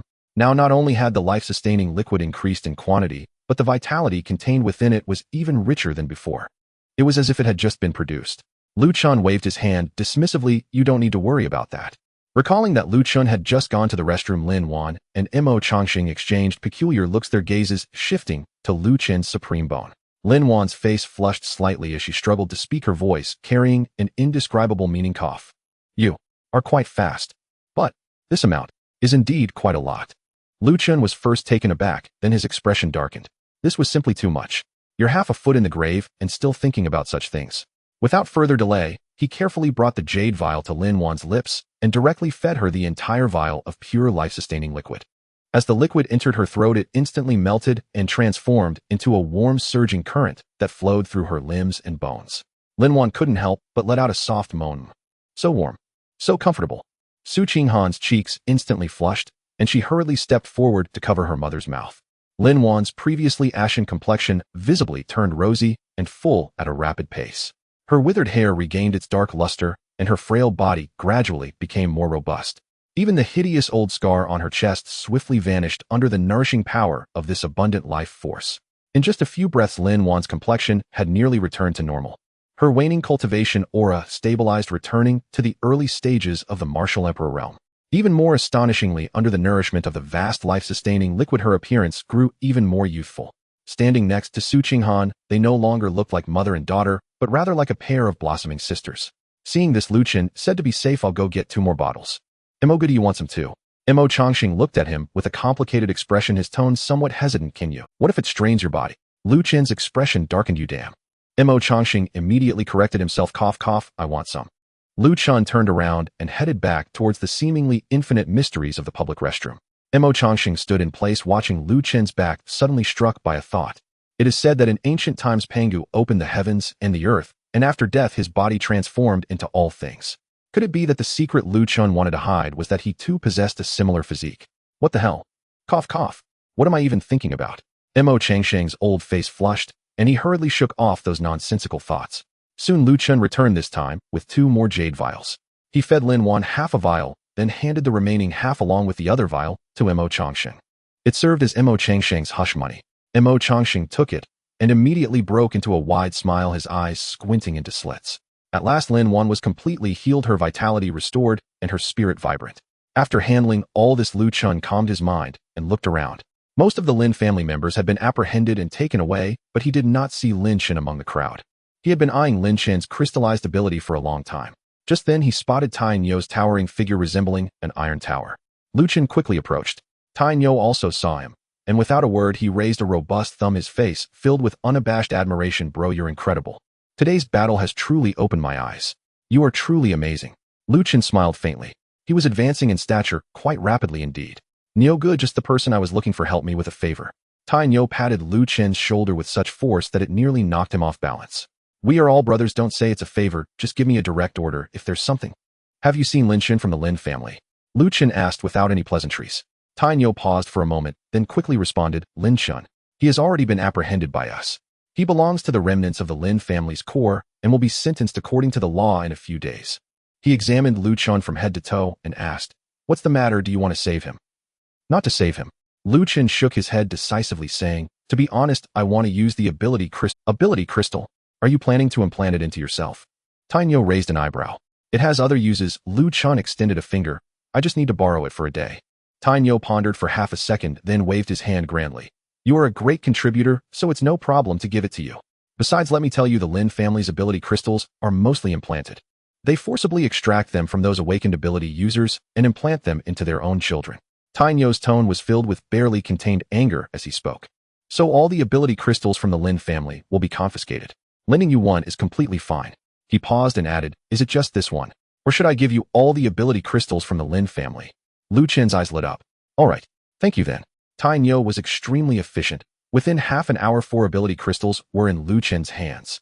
At the male dormitory of Jingdu Martial University, the night was deep. Lu Chen sat cross-legged on his bed, taking out 4 crystals from his storage ring and laying them in his palm. Silver, blue, gray, and black. 4 colors for distinctly different energy fluctuations: space system electricity, system metal manipulation, and gravity manipulation. Awakened ability users among the human race are 1 in 10,000. Lu Chen flipped through the 4 crystals, feeling a bit complicated in his heart. I can't believe the Lin family has hoarded so many. In other words, who knows how many human geniuses have died at their hands. He took a deep breath and suppressed his mixed thoughts. Record them. The 4 ability crystals transformed into streams of light, disappearing into his palm and entering the system space. Subsequently, Lu Chen selected the enlightenment fruit as a base and began to fuse the 4 ability crystals with it. Soon 4 piles of differently colored enlightenment fruits appeared before Lu Chen. He took one of each type and swallowed them in order. The moment the first one entered, a profound perception exploded from deep within his mind. Space. He could clearly sense the spatial elements around him as well as the invisible spatial rifts in the high sky. The second one was the electricity system. A dense blue electric arc coursed across his body, crackling and causing his hair to stand on end. The third one was metal manipulation. All objects in the dormitory containing metal components, the table legs, door handles, and window frames, all trembled slightly. The fourth one was gravity manipulation. Lu Chen felt his body suddenly grow heavy for a moment before returning to normal. He exhaled a breath of stale air. Let's give it a try. With a thought, an invisible force of space surrounded his entire body. Buzz. His figure vanished. In the next instant, he stood in the center of the martial arts arena at Jingdu Martial University. In the empty space, he was the only one present. The moonlight streamed down from the gaps in the dome, casting a cold light on the alloy floor. 5 kilometers. Lu Chen assessed the limit range and reached a conclusion. Within 5 kilometers, he could teleport at will. He was many times stronger than Lin Chen, who could only use his space ability after gathering strength for a long time. Lin Chen needed half a day to accumulate energy to use his space ability, while Lu Chen could do it with just a thought. With the blood density of indestructible golden metal, there was no issue of energy insufficiency at all. Moreover, he could unleash even more powerful moves. Lu Chen raised his right hand, fingers together forming a blade shape. He waved casually at the alloy floor beneath him. Shoo! A deep and orderly crack appeared on the alloy floor out of thin air. The cut was smooth enough to serve as a mirror with a depth exceeding 3 meters. Space slash. Silent and untraceable. Below the martial sovereign level, one cannot perceive the existence of this slash at all. Even if one could sense it, it would be hard to evade it. Lu Chen crouched down to examine the crack, nodding in satisfaction. Then he stood up and began testing the electricity system ability. Blue arcs of electricity leaped at his fingertips, ultimately transforming into a thick bolt of lightning that shot from his palm, crashing into the distant target wall and creating a large blackened pit. Direct attacks are possible, he said, strengthening the body. The electric current flowed through his entire body, stimulating his muscle fibers to the extreme, causing his reaction speed and explosive power to soar to a new level. If combined with the electromagnetic burst fist. Lu Chen clenched his fist, feeling the intertwining electromagnetic force on his knuckles, and grinned. The previous electromagnetic burst fist was already quite powerful, and now with the enhancement of the electricity system ability, its power would multiply several times. Next was metal manipulation. Lu Chen condensed a dark golden blood long knife and released it. The long knife hovered in midair. With a thought, the long knife silently shot out, tracing a bizarre arc through the air, cutting into the target wall before returning, hovering steadily before him. Similar to sword control in cultivation. It looks flashy indeed. Lu Chen stared at the floating long knife, a slight smile lifting the corners of his mouth. Flashy as it was, this knife was made from the condensation of indestructible golden metal blood, combined with the precise control and acceleration of the metal manipulation ability. If someone were to be struck by it, they would likely not even have time to think the word pain. Finally, gravity manipulation. Lu Chen closed his eyes, sensing the gravitational field around him. 100 times. This was the current limit of his control. The alloy floor beneath his feet emitted a dull groan, visibly sinking down. If I were to give the gravity manipulation ability to others, it would probably just serve to train their physical bodies to act as a control skill or something like that. But Lu Chen opened his eyes and couldn't help but smile. In my system space, there is still the floating island of the Lin family as material. The area of the floating island is enormous. If I could fuse the floating island material with indestructible golden metal, then add 100 times gravity and accelerate with electromagnetic force and light abilities. That image is too terrifying. Lu Chen shivered at the thought. Forget it'll save this move for dealing with real enemies. If I used it in Jingdu, there probably wouldn't be a Jingdu left afterward. The testing was complete. Chen teleported back to his dormitory, lying on his bed and letting out a long breath. He had gained so much in just one night. All right, time to sleep. Just as Chen closed his eyes, he heard a knock on the door. Knock, knock, knock. It was gentle. The person knocking seemed a bit hesitant. Chen raised an eyebrow and extended his perception outward. Outside the door stood a familiar figure. It was Su Qinghan. What was she doing here at this hour? Chen rolled out of bed and walked to the door. He opened it. Su Qinghan stood in the corridor wearing a clean white dress, her long hair down and her eyes slightly red. Seeing Chen open the door, she clearly froze for a moment, as if unsure of what to say. You're not asleep. Chen leaned against the door frame, giving her a once-over. Where's your mom? Is she settled in? Su Qinghan nodded. Senior Mo helped arrange accommodation, and she's already asleep. Then why did you come to my dormitory in the middle of the night? Su Qinghan's ears visibly turned red. Wasn't it you who asked me to come here? Su Qinghan's voice was soft, carrying a hint of justification mixed with fear. Chen raised an eyebrow slightly. I asked you to come. The corridor lights were dim, and the evening breeze flowed in through the window at the end of the hallway, causing Su Qinghan's skirt to flutter slightly. Her ears burned fiercely as her head lowered bit by bit, her voice becoming softer. You just raised a finger. Wasn't it to ask me to accompany you for the night? Chen's expression froze for 2 seconds. Then the corners of his mouth twitched, revealing an extremely strange look. When I raised a finger, it was to ask you to agree to a condition for me. He paused, his tone serious. Moreover, do I look like someone who would threaten you with your mother's life to make you comply? After saying that, scenes flashed through Chen's mind, some strangely familiar. Thinking about it was still a bit thrilling. Su Qinghan stood frozen in place. It turned out to be a misunderstanding. From the moment she learned the news to gathering the courage to step out, and even lingering at the dormitory door for a full half-hour. It was all in vain. A vague and indescribable emotion surged in her heart, a sigh of relief, followed by an inexplicable disappointment. Then, let's just pretend we never met tonight. Su Qinghan turned to leave. Wait. Since you've come, let's complete the condition you promised me. Chen smirked, grabbing her wrist and pulling her back. Su Qinghan stumbled, being pulled into the dormitory. The door closed behind them with a muffled thud. Su Qinghan pressed against the door, her heartbeat racing to her throat, her voice tight. What do you want? Chen flipped his wrist, retrieving a neatly folded piece of clothing from his storage ring and handed it to her. Put this on. Su Qinghan instinctively looked down. Just one glance, and the color drained from her cheeks to her neck, burning to her ears. The pure black velvet fabric was exquisitely cut, but alarmingly scant. A cat ear headband, a lace apron, white thigh-high stockings. What stood before her was a complete cat-made outfit. Most absurdly, a black cat tail was attached to the back of the skirt, made of special material, swaying gently on its own. This is too. Su Qinghan clenched the edges of the clothing tightly, her knuckles turning white, almost unable to lift her head in shame. Chen crossed his arms, leaning against the door, raising an eyebrow at her. What? Are you backing out on what you just promised? Su Qinghan bit her lip, struggling for a full 10 seconds. Finally, she snatched the clothes, gritting her teeth to squeeze out 2 words, "I'll wear it." She turned and pushed open the door to the secondary bedroom, slamming it shut with a bang.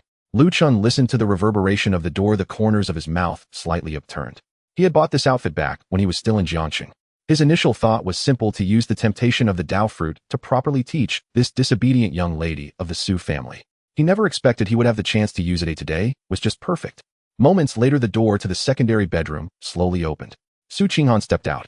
The black velvet clung to her slender waist, while the white stockings covered her long, straight legs, looking clean and striking. The cat ear headband nestled in her inky black hair. The cat tail behind her swayed gently from side to side, adding an indescribable touch of innocence and liveliness. She stood awkwardly in place, her hands tightly gripping the hem of her skirt, her whole body stiff and reluctant to move. Chen looked her over seriously for 3 seconds, nodded. Not bad, no wonder you're the school beauty of Jiangxing's 3rd high school for 3 consecutive years. Su Qinghan's face was almost bleeding from embarrassment, urging softly, is it enough now? Conditions met. Don't rush it, don't you want a special reward? Chen flipped his palm. 5 colorful Dao fruits appeared out of thin air. Besides the 4 Dao fruits Chen had just eaten, there was also a light-type ability Dao fruit. The 5 colors reflected in Su Qinghan's eyes, causing her breath to hitch. Suddenly, a strong shock and desire surged within her. Ever since the battle last night, although the Lin family was destroyed, she felt no sense of revenge achieved. Instead, she felt empty. She knew what that feeling was: an extreme desire for strength. Clearly, she had come to Kyoto University with Chen, yet she watched as Chen reached a height that ordinary people could hardly attain in just a few days.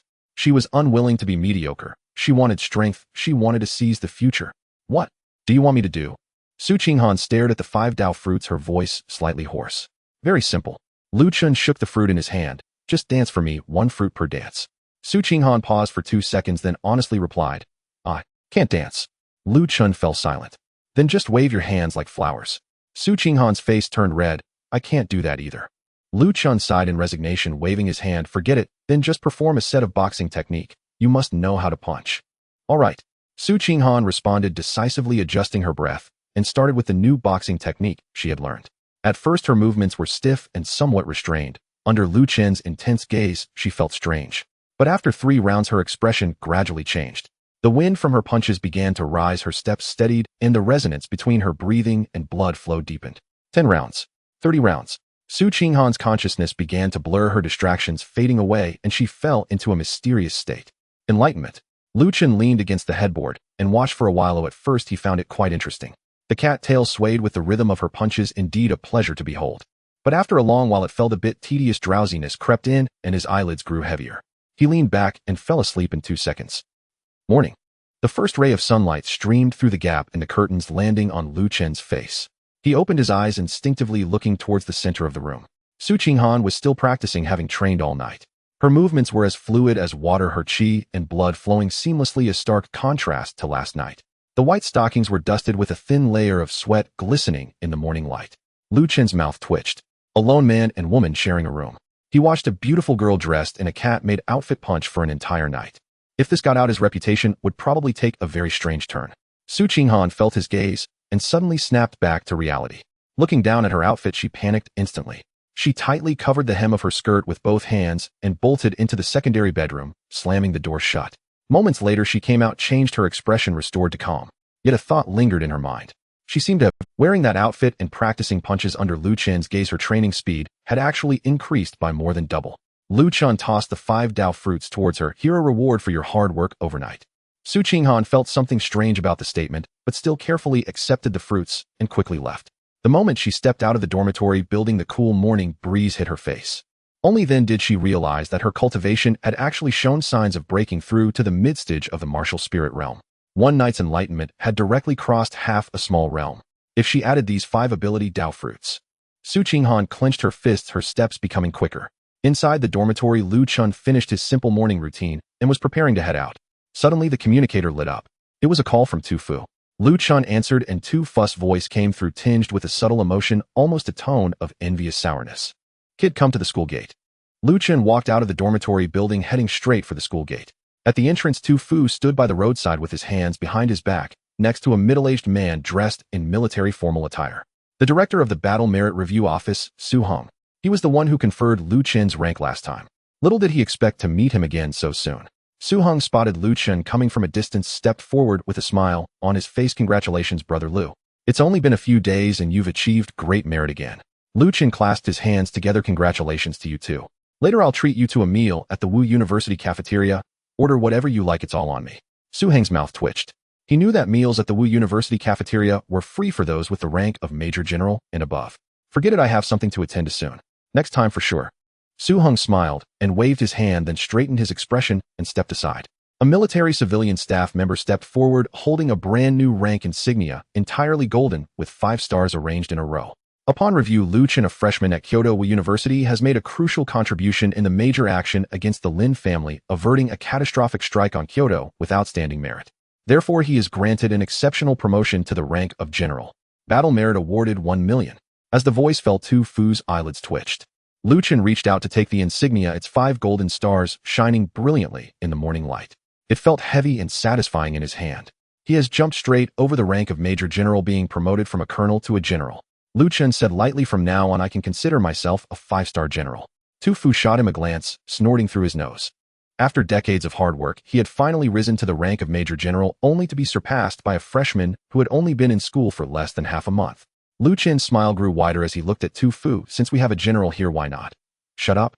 Tu Fu interrupted him directly, his eyes dangerous. Last night you wreaked havoc in the training ground again. I haven't settled the score with you yet. This morning, upon inspecting the training ground, he found the newly repaired alloy floor in complete disarray again. Deep pits, cracks, and charred targets. After checking the surveillance, it was this brat once more. Lu Chen was taken aback, then approached with a grin, putting his arm around Tu Fu's shoulder. Old Tu, what kind of relationship do we have? I was just kidding, don't take it to heart. Come on, I'll treat you to a luxurious breakfast. Tu Fu shrugged off his hand, feeling his anger subside considerably. He comforted himself, he's still a kid, I shouldn't hold it against a child. Over the next 2 days, Chen experienced a rare spell of leisure. He practiced, forged, honed his martial skills, guided his disciples in their cultivation, and occasionally exchanged insights on refining bullets with Mo Changxing. The days were fulfilling and pleasant. However, he originally thought that 1 million battle merits would last a long time. Upon opening the exchange interface, he found that a low-grade heavenly martial skill was priced at nearly 1 million. Chen flipped through the items several times. There weren't many new items added after the authority upgrade, and there were no suitable materials. He simply exchanged for a low-grade heavenly martial skill, Giant Spirit Supreme Domineering Fist. The effect was straightforward and brutal. It consumed multiples of vitality, greatly increasing physical strength and attack range akin to the descent of a giant spirit. However, in Chen's view, this was not merely a martial skill for enhancing the body, it could be entirely utilized for that particular item. With the remaining battle merit, he purchased a strand of indestructible gold. He then entered a retreat for half a day, reforging and integrating all martial skills and techniques. The panel refreshed. Host Chen Vitality 2999 Realm Martial King Abilities Fire Light Electricity Space Metal Manipulation Gravity Manipulation Techniques Sect Level Body Refining Chi Gathering Method Sect Level Body Refining Pill Indestructible 9 Turns Blood Condensation Method Indestructible Gold Martial Skills Hovering Train Light Shadow Step Hovering Train Light Ability Crystal Vitality Rain Needle Vitality Liquid Indestructible Gold Floating Island Giant Spirit Supreme Domineering Fist Indestructible Gold Floating Island Forging ×0, all 6 abilities are complete and martial skills have been fully upgraded. With the enhancement of the sect-level body refining pill, the increase in vitality was terrifying, reaching the peak of the Martial King realm. As long as he spent some time in adjustment, he could break through to the Martial Emperor realm. However, Chen was well aware that 1 drop of his vitality equated to 9 drops from others. The higher the realm, the thinner the effect of the sect-level body refining pill became. To continue advancing quickly, he needed something of a higher grade. I wonder if Mo Changxing has any sect-level body refining pills. Just as the thought crossed his mind, a loud, almost frenzied laughter suddenly erupted from the adjacent room. I did it. I finally did it. Ha ha ha. Chen stood up and pushed the door open, quickly walking into Mo Changxing's room. Mo Changxing was beaming with excitement, his eyes shining, and he was in a state of extreme exhilaration. He was holding a crystal-clear orb in his hand, slightly larger than a marble inside, which a faint green aura flowed slowly, appearing harmless. Chen, come look. Mo Changxing rushed over, holding the orb up in front of him. I did it. This is a bomb I created. I've named it the Anti-Spiritual Matter Bomb. Chen raised his eyebrows slightly. Anti-Spiritual Matter Bomb. Mo Changxing took a deep breath, his words racing. I reverse-engineered the pills with special heat, pouring all the vitality-rich medium, the vitality liquid you gave me, into it, forcefully compressing and purifying it, ultimately condensing this super high-energy state substance that lies between energy and matter. He paused, his eyes flashing with madness. Once detonated, it can instantly erase all existence related to spiritual energy within a 10-kilometer radius. Additionally, it will create a permanent spiritual energy radiation zone. Anyone absorbing the spiritual energy from the contaminated area will suffer a backlash leading to death. Chen fell silent for 2 seconds. 10 kilometers, permanent contamination, spiritual energy radiation. Isn't this just a nuclear bomb? Can I take a look? Chen extended his hand. Mo Changxing's expression turned serious. No. This thing has a fatal flaw right now. Oh, it's extremely unstable. It can only maintain balance under the continuous enveloping of my spiritual energy. If it leaves my hand, it will explode immediately. Chen's hand hovered in the air and slowly retracted. He glanced at the faint green orb in Mo Changxing's hand, then looked out at the bustling campus of Kyoto University. Brother Mo. Does this thing you're holding really have the potential to wipe Kyoto University off? Mo Changxing thought for a moment and nodded earnestly. Theoretically, it should be more than enough. Chen took a deep breath and stepped back 3 paces. Then can you please put it away first? Mo Changxing was taken aback by the suggestion, falling into silence for a long time. Chen's mind began to conjure up a bad thought. You can't actually not be able to put it away, can you? Mo Changxing chuckled awkwardly. Actually, I really forgot to prepare a suitable container while I was focused on. Chen's expression was somewhat helpless. After all this effort, his friends had only managed to create a self-destructing bomb. His mind raced with thoughts. He could use the system to instantly collect this thing as material. But if he took it out again, it would definitely explode him. Moreover, after being refined using martial techniques, could very well end up killing himself first. However, he now had spatial abilities. With his spatial abilities, could he not teleport away at the moment of the explosion, making it a perfect tool for him? Mo Changxing also realized this, a look of concern appearing on his face. The anti-spiritual substance bomb is refined using alchemy methods.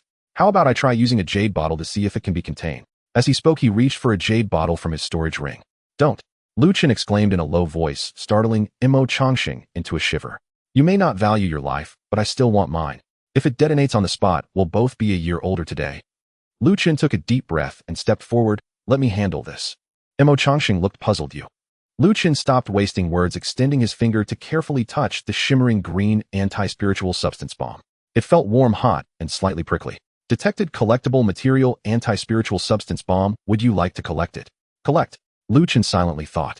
The orb in Imo Changxing's palm, exuding a sense of annihilation, vanished without a trace. Huh? Where did it go?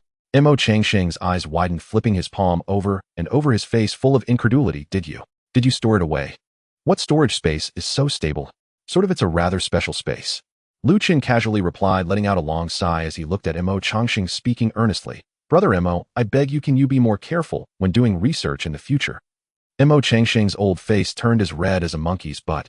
Having lived for over 100 years, he was embarrassed to be lectured by a teenager, especially since he couldn't refute a single word and could only nod awkwardly. At this moment of extreme awkwardness, bang! The door to the room was violently kicked open from the outside, splintering wood flying everywhere. An elderly man dressed in ancient scholarly robes with white hair and a long beard hanging to his chest burst in like a cannonball. The old man looked ethereal, but acted with tremendous authority, making bold movements. Before he stabilized himself, his booming voice had already resonated throughout the room. Old Imo, where is that new martial master you mentioned? The one who perfected the 9 turns blood condensation technique in just one meal. Hurry and bring him out. If he's really impressive, I'll take him in today. Then I'll let that brat Gu Kanglin see that my disciple is even better than his. Haha. Imo Changxing and Lu Chen turned their heads simultaneously to look at the newcomer. Imo Changxing, looking helpless, lowered his voice to introduce Lu Chen. This is Zhou Xian, the principal of Kyoto Martial University. He's the one I mentioned who would come back to teach you, but he didn't finish that sentence. He felt that if Lu Chen and Zhou Xian really fought, it was uncertain who would teach whom. Zhou Xian heard Imo Changxing's words and instantly locked his gaze on Lu Chen, sizing him up from head to toe. This is the genius. Standing tall, exuding a calm aura with a confident, yet not arrogant gaze, there was a hint of celestial energy about him, indeed a rare find. No way. In the next moment, Zhou Xian's pupils suddenly constricted, a look of deep shock flooding his eyes. So refined, so dense the vitality. His half-saint level perception, surprisingly, could not fully penetrate Lu Chen's body. The vitality of the other party was condensed like a high-density alloy, unbreakable.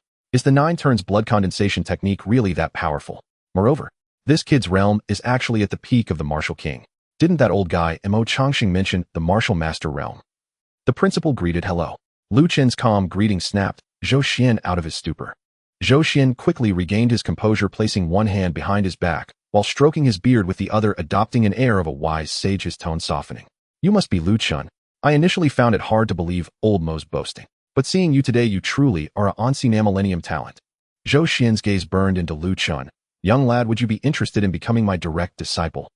Seeing Lu Chen remain silent, Zhou Xian thought he was still hesitating and quickly added, being my disciple comes with many benefits. You can learn any martial arts and techniques at Kyoto Martial University. Moreover, I can take you out for field battles frequently, helping you accumulate achievements and broaden your horizons, ensuring your military rank rises rapidly. As he spoke, Zhou Xian proudly raised his hand, revealing a golden badge that shimmered in the light, waving it before Lu Chen. By the way, speaking of military rank, I have to mention this. I hold the rank of Major General. With someone like me as your Major General mentor, you. Imo Changxing could no longer bear it and stepped forward with a twitch of his mouth. Old Zhou, stop talking. What are you causing trouble for? Zhou Xian impatiently interrupted him. I'm recruiting a disciple. Lu Chen looked at this hot-tempered, straightforward, and somewhat endearing principal, and a glimmer of amusement flickered in his eyes. He slowly raised his hand, revealing a similarly gleaming golden badge, but one that bore 5 stars embedded in it, appearing in his palm. The air instantly froze at that moment. Zhou Xian's smile froze on his face, his eyes widening in shock. You are also a Major General. Lu Chen nodded lightly, his tone calm. Principal Zhou, I currently have no intention of taking on a master. To be honest, with my current strength, I likely don't need a teacher anymore. Upon hearing this, Zhou Xian's brows furrowed slightly. What an arrogant young man. But he indeed had the capital to be arrogant. The rank of Major General indicated that Lu Chen possessed the strength to slay a martial sovereign. However, this also meant that Lu Chen's talent was astonishing. He liked that even more. Zhou Xian slowly retracted his smile and said solemnly, Young man, do not speak too confidently. Ordinary martial sovereigns cannot be compared to me. I am a half-saint. With just half a step, I can ascend to the martial saint realm. Now have you thought it over? Lu Chen still shook his head, his attitude resolute. I really have no intention of taking on a master. This time Zhou Xian was completely provoked. Hey, are you looking down on my strengths? He rolled up the loose sleeves of his scholarly robe to his shoulders, revealing exaggeratedly muscular arms with smooth lines, and his vitality surged violently. Fine. Today we will speak like men. Let's have a fight. If you win from now on, I'll be your subordinate, and you'll be the master. If you lose, you'll obediently bow your head and become my disciple. Zhou Xian sneered in his heart. He had seen many proud geniuses, but in the end none had escaped the subjugation of his iron fist. Lu Chen felt helpless. This stubborn and unyielding old man was the most clingy type, just as the atmosphere was tense and ready to explode. Ding ding ding. The sharp, urgent alarm rang wildly in the communication devices of the three of them. Lu Chen raised his hand to turn it on. A huge crimson announcement instantly filled the entire screen. Emergency, the Hu barrier defense line was completely breached 10 minutes ago. One of the three main cities of humanity, Demon City, is under siege by a massive number of alien races in grave danger. Currently, an urgent call is being issued for all personnel with a major general rank or above and martial sovereign peak combatants in Kyoto to immediately head to support. Do you accept the summons? Zhou Xian's face instantly turned extremely grave. The Hu barrier has been secure for 100 years. How could it suddenly fall? Lu Chen's gaze ignited in an instant. There was no trace of fear in his eyes, instead a wave of uncontrollable excitement and battle intent surged within him. Isn't this the perfect opportunity for him to showcase his talents? His eagerly awaited, indestructible golden, floating island giant spirit ultra-dominating fist could finally come into play. Without a moment's hesitation, Lu Chen directly confirmed on the screen. Ding. Major General Lu Chen successfully accepted the summons. Please arrive at the Kyoto Military Aircraft Distribution Center within 15 minutes to board the Kunlun No. 1 warplane for deployment. Mo.Gu Principal Zhou, I have something to attend to, so I'll take my leave now. Lu Chen greeted, and with a flicker of his form vanished from the spot. Zhou Xian was taken aback for a moment, then reacted, slapping his thigh. That kid, did he just sign up? A glint of excitement flashed in his eyes as he smiled rather than fuming. He has some ambition. I want to see just how much worth you have, General. Perfect. Once we reach the battlefield, let him truly see the vast difference between a half-step martial sage and an ordinary martial sovereign. Without a moment's hesitation, Zhou Xian confirmed on the communicator. Then he transformed into a blur, darting out at such speed that it left a series of explosive sounds in his wake. Watching the figures disappear one after another, Mo. Changxing stood still, unable to help but shake his head and chuckle. Old Zhou this time might just provoke someone into giving him a swollen face. He did not register for the battle. After all, Kyoto Martial University still needed someone to guard it. Moreover, he required time to digest and refine the new insights he had gained. Next time he would aim for something bigger. In less than 3 minutes, Lu Chen arrived at the Military Aircraft Distribution Center in Kyoto. In the vast, square, imposing aircraft with a fierce design and a sci-fi metallic texture were quietly docked. Lu Chen quickly located Kunlun No. 1. The entirely black fuselage was forged from an unknown special alloy, sleek in its lines, yet exuding a sense of power, hefty and sturdy enough to withstand the omnipresent spatial rifts in the high skies. He entered the cabin, which was spacious enough to accommodate dozens of people. Each individual wore matching black combat uniforms, their auras robust and profound, with the weakest being in the early stages of martial sovereignty. A voice filled with surprise suddenly rang out. Luga, you're here too. Lu Chen turned at the sound to see a stout young man with a refined aura hurrying towards him, his face openly filled with admiration. A peak martial sovereign, but Lu Chen had no impression of him. Who are you? The youth quickly smiled and explained, I'm Chen Yi. A few days ago, during the encirclement of the Lin family, I had the fortune of witnessing your prowess. Lu Chen smiled lightly. I see. No need to be so polite, just call me Lu Chen. Chen Yi, however, stubbornly shook his head, chuckling. He had personally witnessed Lu Chen's accomplishments, crushing martial sovereigns and withstanding a half-saint. Calling him Lu Gu was no flattery at all. Yet the others in the cabin frowned at the scene. The crowd's gazes swept over Lu Chen, seemingly unaware. He was too young and was wearing the uniform of Kyoto Martial University, making him stand out among the others. More importantly, they sensed that his realm was clearly only at the peak of martial king. A middle-aged man with a major general insignia and a stern expression finally couldn't hold back his voice, carrying a hint of severity. Kid, this is Kunlun No. 1 heading to assist Magic City, not a sightseeing place for student types like you. Did you come to the wrong place? As soon as those words were spoken, the previously somewhat noisy atmosphere in the cabin fell silent. All eyes focused on Lu Chen, filled with scrutiny. Lu Chen, upon hearing this, was not angry, rather he chuckled. Don't worry, I'm not in the wrong place. After saying this, he raised his hand and leisurely retrieved a badge from his storage ring, pinning it to his uniform.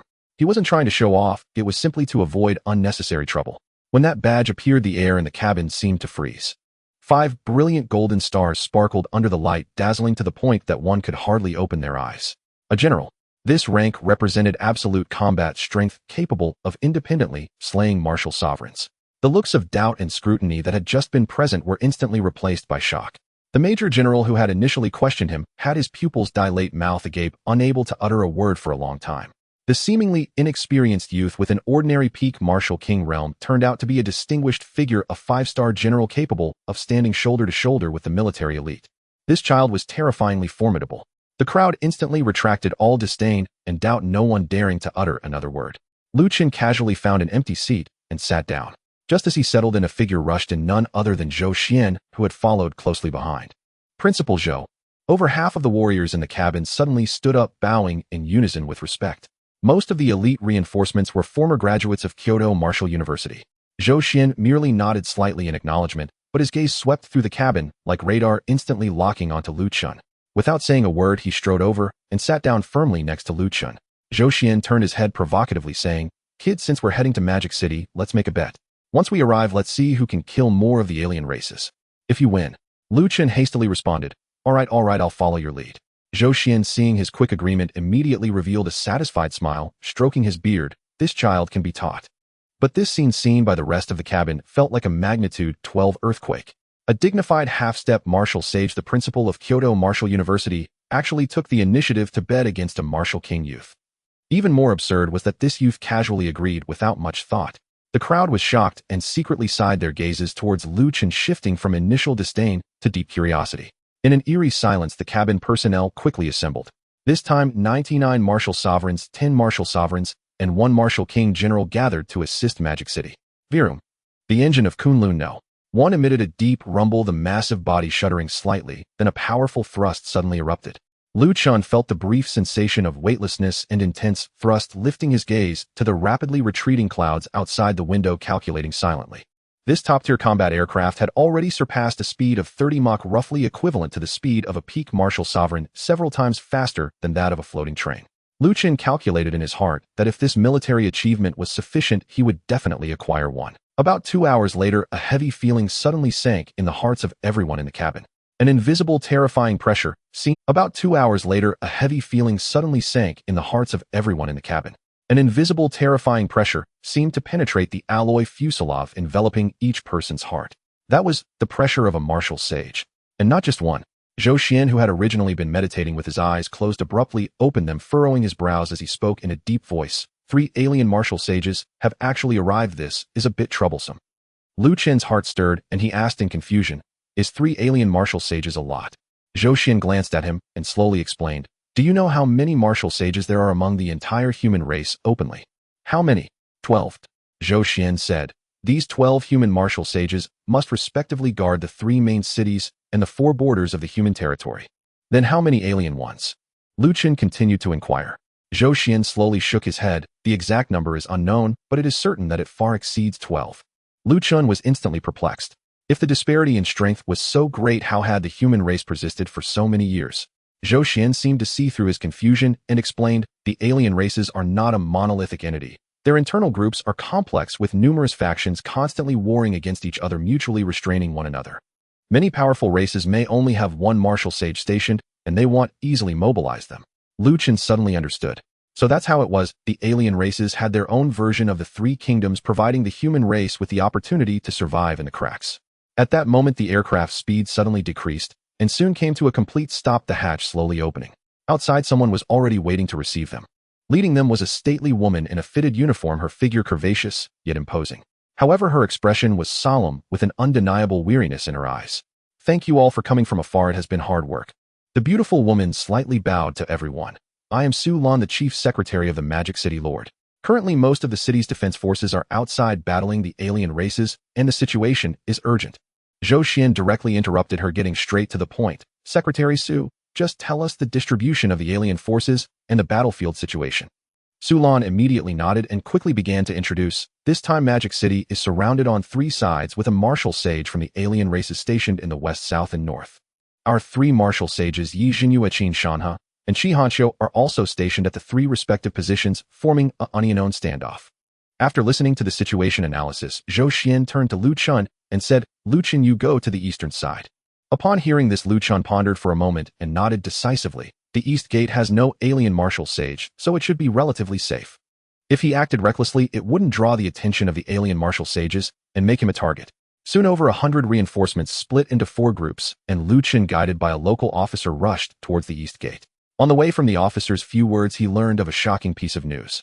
The reason the Hu barrier defense line suddenly collapsed was not due to an alien strong attack, but rather a top family in Magic City colluded with the alien races behind the scenes, causing the once impenetrable defense line to crumble overnight. Upon learning the truth, Lu Chen's expression turned slightly strange. Just days ago, the Lin family in Kyoto had been uprooted for colluding with the alien races, and now another family in Magic City was repeating the same mistake. If these 2 incidents were completely unrelated, he would not believe it. As he sped along, the towering eastern city walls were already in sight. The sounds of battle cries, explosions, and alien roars deafened the ears, both in the sky and on the ground, swarming with alien figures fiercely clashing with the human warriors. Lu Chen stood on the city wall and said to a soldier responsible for this section of the defense, "Open a gap in the city's protective array for me. Do I want to go out?" The soldier, seeing the dazzling 5-star general badge on Lu Chen's chest, was shaken to his core and dared not be the slightest bit slow, immediately preparing to operate. At that moment, a clear yet stern voice rang out from not far away. "What are you doing? A mere martial king, don't be overreaching." Lu Chen turned his gaze towards the sound. By the battlements, a figure strode rapidly towards him.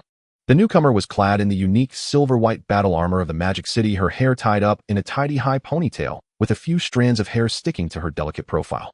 Her brows were sharp, exuding an aura of heroism. The battle armor fitted her body, outlining her toned and proportionate figure. Although she appeared only a few years older than Lu Chen, her aura had already firmly entered the early stage of the martial emperor realm.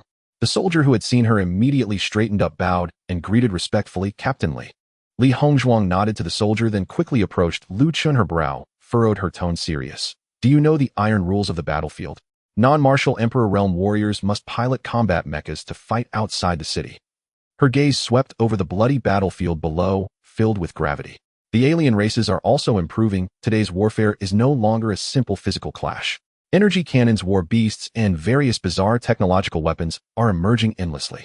A martial king realm warrior without the protection of a mecha cannot last even a minute outside the city and would be torn to pieces by the alien firepower. Lu Chen looked at her calmly and replied lightly, "I understand the rules, but I do not need them, nor do I require them. As the combat team leader, you should obey orders and open a gap in the city defense formation to let me out." Li Hongzhuang was about to explode with anger when her gaze inadvertently fell on the insignia on Lu Chen's school uniform. That badge with 5 golden stars shimmered with a dazzling luster under the smoke and flames. Her pupils contracted sharply, a storm surging in her heart. A general? So young. Martial King realm. How could he possibly be a general? She, as the top genius of the 4th year at the Magic City Martial University, currently held nothing more than the rank of colonel, far from the level of general. A thought instantly formed in Li Hongzhuang's mind. A second-generation military heiress relying on family influence to gain military achievements. To attain a general's rank at this age, the backing behind him could even be one of the 12 martial saints of the... In an instant, her impression of Lu Chen shifted from an inexperienced newcomer who doesn't know the heights of heaven and earth to an annoying parasite. Lu Chen ignored Li Hongzhuang's shock and once again ordered the soldier, "Execute the order." Yes. The soldier showed no hesitation. He only recognized military ranks. Buzz. The translucent city defense formation before Lu Chen instantly opened a gap barely wide enough for one person to pass through. The rich smell of blood mixed with burning flesh rushed towards him. "Wait, you can't." Li Hongzhuang snapped back to reality, instinctively reaching out to stop him. But Lu Chen's form flickered and he leaped out, disappearing like a fish into the sea, the gap closing behind him. "Madman." Li Hongzhuang's chest heaved with anger as she cursed under her breath. "This is simply outrageous." She dared not delay and turned to run towards the mecha warehouse behind the city wall. If this kid truly is a descendant of a martial saint, dying here would be a huge problem. No matter how reckless he is, his life cannot be lost here. If that martial saint takes it too seriously, there would inevitably be a lot of trouble afterward. Lu Chen stood suspended in the air beneath him, where human warriors combat mechas and the continuous flow of the injured. In the distance 5 kilometers away, the alien army loomed like a surging tide. The acrid smell of smoke invaded his nostrils, making Lu Chen feel the blood in his veins heat up, trembling with excitement. Buzz. At that moment, a dazzling scarlet beam tore through the sky, hurtling towards him at high speed. The power of this strike was enough to severely injure an ordinary martial emperor. Lu Chen's lips curled into a slight smile. "Congeal. Dark golden chi surged from within him, instantaneously forming a heavy giant shield before him. Boom. The scarlet beam slammed into the shield, exploding in energy, but failing to even stir a ripple. A sniper aimed at air combat units. Chen licked his lips. Tisk, such a weak attack. Now it's my turn to counter. Sword come. With a thought, the massive amount of chi and blood within him was almost instantaneously drained, transforming into a dark golden chi sword that floated behind him. Immediately afterward, Chen operated his technique, replenishing his chi and blood with each breath. One empty, one full. After 5 cycles behind Chen, dark golden long swords blotted out the sky, dyeing it a dark golden hue. Though there were fewer than 10,000, it had already reached the limit of Chen's ability to control metal. Each sword was adorned with flickering blue arcs of electricity. Go! With a command, thousands of dark golden long swords transformed into streaks of flowing light, accurately shooting towards the alien army like a torrential rain. On the battlefield, a three-eyed serpent from the alien race was recklessly piloting a 10-meter-long serpentine mecha. The mecha's body was covered in menacing metallic spikes, and with each twist and turn it could easily shred a human mecha. It had just pierced a human warrior's chest with its tail blade and was excitedly searching for its next target when it suddenly caught sight of a small dark golden long sword flying towards it. Ha, is this a weapon? So small and short it can't even pierce my membrane. Before the words left its mouth, the dark golden long sword slashed horizontally. The incredibly hard mecha shattered instantly, its defense proving futile. Boom. The mecha, along with the alien inside, was directly crushed into a mist of blood by the violent force. This was just the beginning. In the sky, thousands of dark golden sword lights descended in succession. The menacing aliens and sturdy mechas crumbled like paper before the sword light. How exhilarating. Chen stood high in the sky, watching the blooming crimson fireworks below, unable to suppress a joyous roar. Thousands of long swords enveloped in electric light transformed into a storm of metal and death. Anything touched by the sword light, whether flesh or steel, was completely shattered into a mist of blood. In a single encounter, thousands of aliens were reduced to ashes. On the city wall, all the human warriors who witnessed this scene were left in shock, mouths agape, forgetting to breathe. Who is this? Do we have such a powerful figure in Magic City? His realm is actually only peak martial king. What the hell? Is my martial emperor realm fake? No. Look at his badge. It's a general. Shock, confusion, and fervor intertwined in the hearts of the crowd. The alien army's position instantly erupted in chaos, with countless energy beams and ranged attacks converging on Chen. However, the dense attacks that fell upon Chen's chi shield merely exploded into brilliant flashes, serving no other purpose. What awaited them was an even more violent storm of sword light. Boom, boom, boom. The continuous sounds of explosions echoed back and forth. Chen single-handedly held off all the aliens. No, not just holding off, but slaughtering them. At that moment, Li Hongzhuang, piloting a crimson mecha, rushed out from the city defense formation, her heart filled with anxiety. But when she lifted her eyes to see the battlefield, she froze in the cockpit, her mind going blank. Is this? Suddenly from behind the aliens, several furious roars erupted. Humans, dare to slaughter my kin, you seek death. 10 powerful martial sovereign auras soared into the sky, rapidly heading towards Chen. Upon seeing their commanders mobilized, the previously disheartened alien army instantly regained their morale. It's the commanders. We're saved. Kill him. Kill the human. Kill, kill, kill. The human warriors on the city wall felt a tightening in their hearts as several martial sovereign experts prepared to intercept. But in the next moment, everyone's movements froze. In midair, Chen's gaze was contemptuous, merely glancing lightly. 10 dark golden long swords detached from the sword formation, each heading towards the 10 alien martial sovereigns. On the long swords, electric light and white light intertwined, the speed instantly surpassing the limit. Boom, boom, boom. The 10 imposing alien martial sovereigns had no time to react before they exploded into 10 puffs of blood mist in midair. The whole scene fell into silence. The commanders are all dead.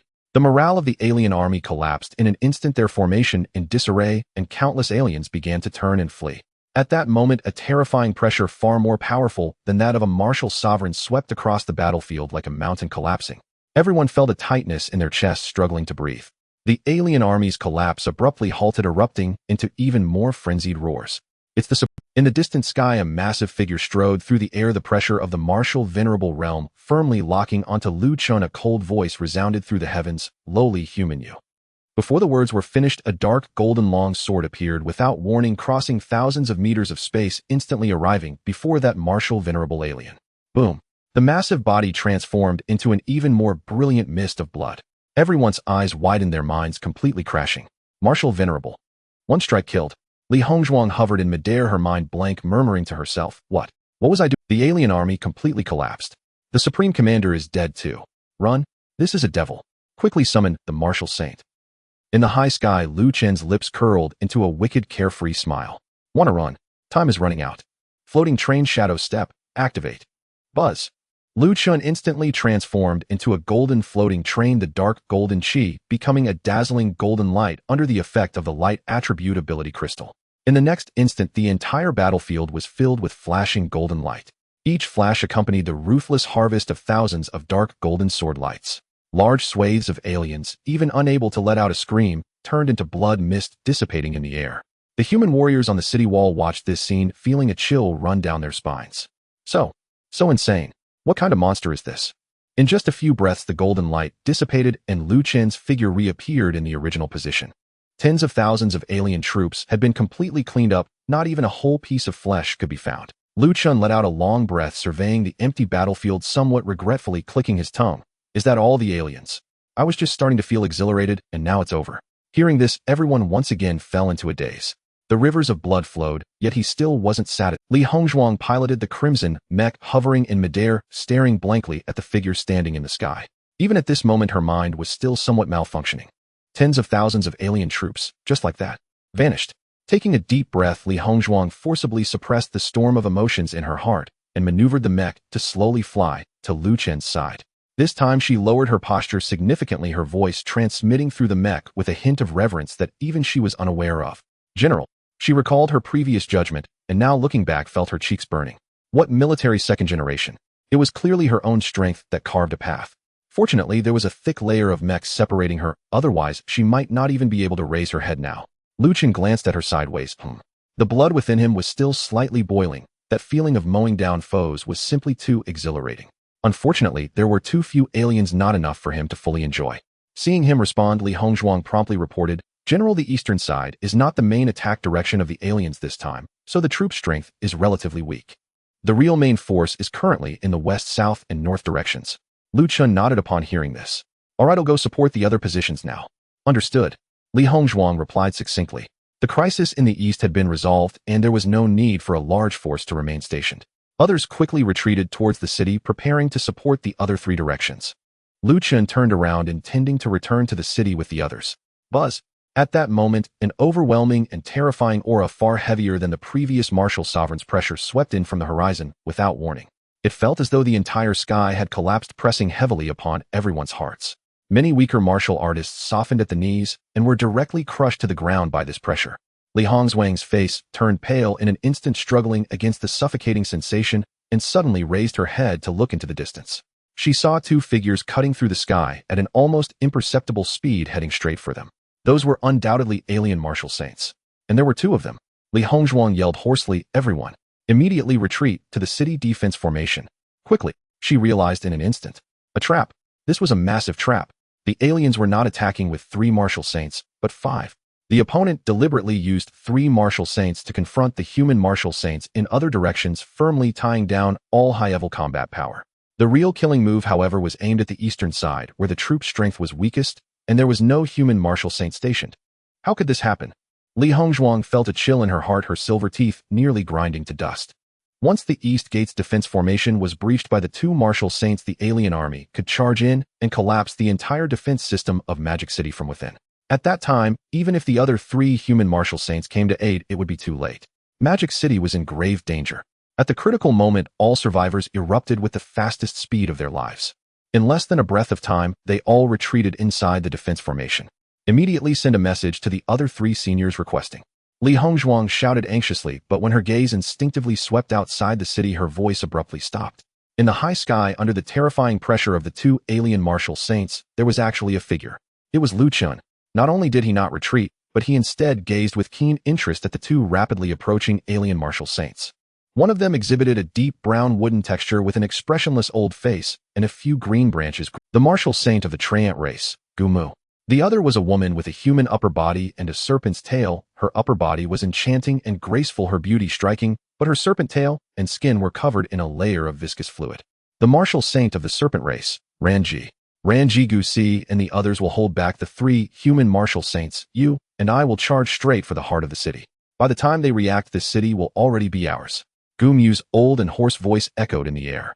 Ranji licked her crimson tongue over her lips, letting out a cackling laugh. You've lived long, Gu Mu. Your mind is also cunning, even using the human military strategy of drawing the tiger away from its mountain lair so adeptly. Living a few more years does have its benefits, Gu Mu replied with a smile. As they joked, the two martial saints finally reached the battlefield above the east side. Then they both froze simultaneously. The empty battlefield was littered with parched dark red blood stains, not a single complete corpse to be found. Ranji's brows furrowed instantly. Where are my kin? Oh, you mean those insignificant ones? Naturally, they have all been killed by me. A playful voice rang out. Gu Mu and Ranji looked in the direction of the voice and finally noticed Chen hovering not far away. Upon sensing the unmistakable aura of a martial king from the other party, the two were momentarily stunned, then simultaneously let out a sneer. A mere martial king ant dares to speak wildly before a martial saint. Ranji released her martial saint, pressure crushing towards Chen like a mountain collapse or a tsunami. Yet the other party stood tall, his expression calm, seemingly unscathed. My! The two martial saints simultaneously exclaimed in surprise. A martial king enduring the pressure of a martial saint. Chen smirked. To be honest, the wails of your kin before they died were truly melodious. As soon as these words were spoken, all the human martial artists within the city wall who heard it suddenly felt their scalps tingle. He's gone mad. This general is definitely insane. Those are two living alien martial saints. He's not fleeing, and even dares to provoke them face to face. Ant. Seeking death. Ranji was instantly enraged, her enchanting face contorting, her eyes filled with murderous intent. She flicked her finger, and a concentrated emerald green poisonous ray shot towards Chen's face. Chen stood in place, dark golden vitality surged from within him, forming a heavy armor that covered his entire body. Hiss! The poisonous ray collided with the armor, producing an ear-piercing corrosive sound as wisps of green smoke rose. Chen raised an eyebrow slightly. Oh, not bad for a martial saint's attack. I can actually feel a hint of pain. As soon as he finished speaking, the tiny dents caused by the corrosion instantly healed under the self-healing properties of the indestructible fine gold. This scene made both Gu Mu and Ranji's gazes sharpen. Something's off. Gu Mu's murky eyes fixed on Chen, his perception sweeping back and forth. But no matter how he sensed, Chen was undeniably a martial king. Variable. This child is a variable. Gu Mu's heart trembled, and he shouted decisively. Ranji, stop testing. Join forces and kill him immediately. Break through the defense formation. Otherwise, delays may lead to unforeseen changes. Boom. The two alien martial saints no longer held back, launching all-out attacks simultaneously. Gu Mu's body expanded wildly in the void, rooting itself in the air, transforming into a towering giant tree in an instant. Countless thick, dragon-like black vines lashed out towards Chen from all directions. Ranji slithered closer, her serpent tail moving swiftly. The viscous poison surrounding her spread in the air, forming a field of emerald green toxic mist that sealed off all of Chen's escape routes. Chen's eyes finally revealed a hint of excitement. Now that's more like it. With a thought, thousands of dark golden long swords emerged from behind him, confronting the raging vines. Boom. At the moment the vines collided with the swords, Gu Mu's expression drastically changed.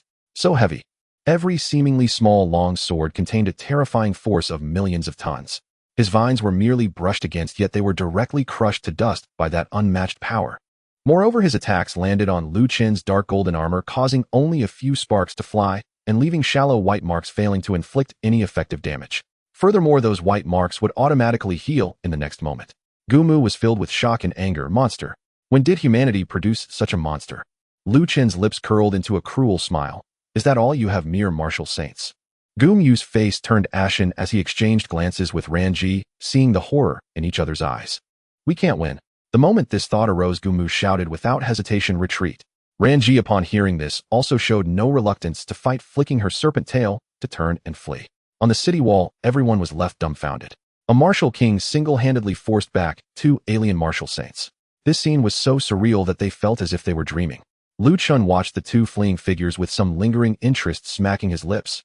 As expected of martial saints, they flee faster than anyone else when the situation turns dire. It's really disappointing. But the next second, a charming smile appeared on Chen's face. Unfortunately, you chose the wrong direction. If you had run towards Magic City, I might have been wary of you. But now, let you taste my precious treasure. Chen laughed heartily. Do you believe in light?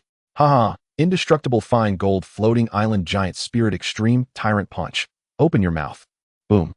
Chen's figure instantly expanded tenfold in the brilliant golden light, transforming into a muscular golden giant. On the city wall, Li Hongzhuang saw this and screamed, General, don't chase. Be careful of traps. Before she finished speaking, Lu Chen's figure flickered, and he used spatial abilities to instantly vanish from the spot. Just as Li Hongzhuang was anxiously worried, a figure appeared beside her, urgently shouting, "Where's my apprentice?" The crowd turned to look, revealing a refined elderly man standing amidst them.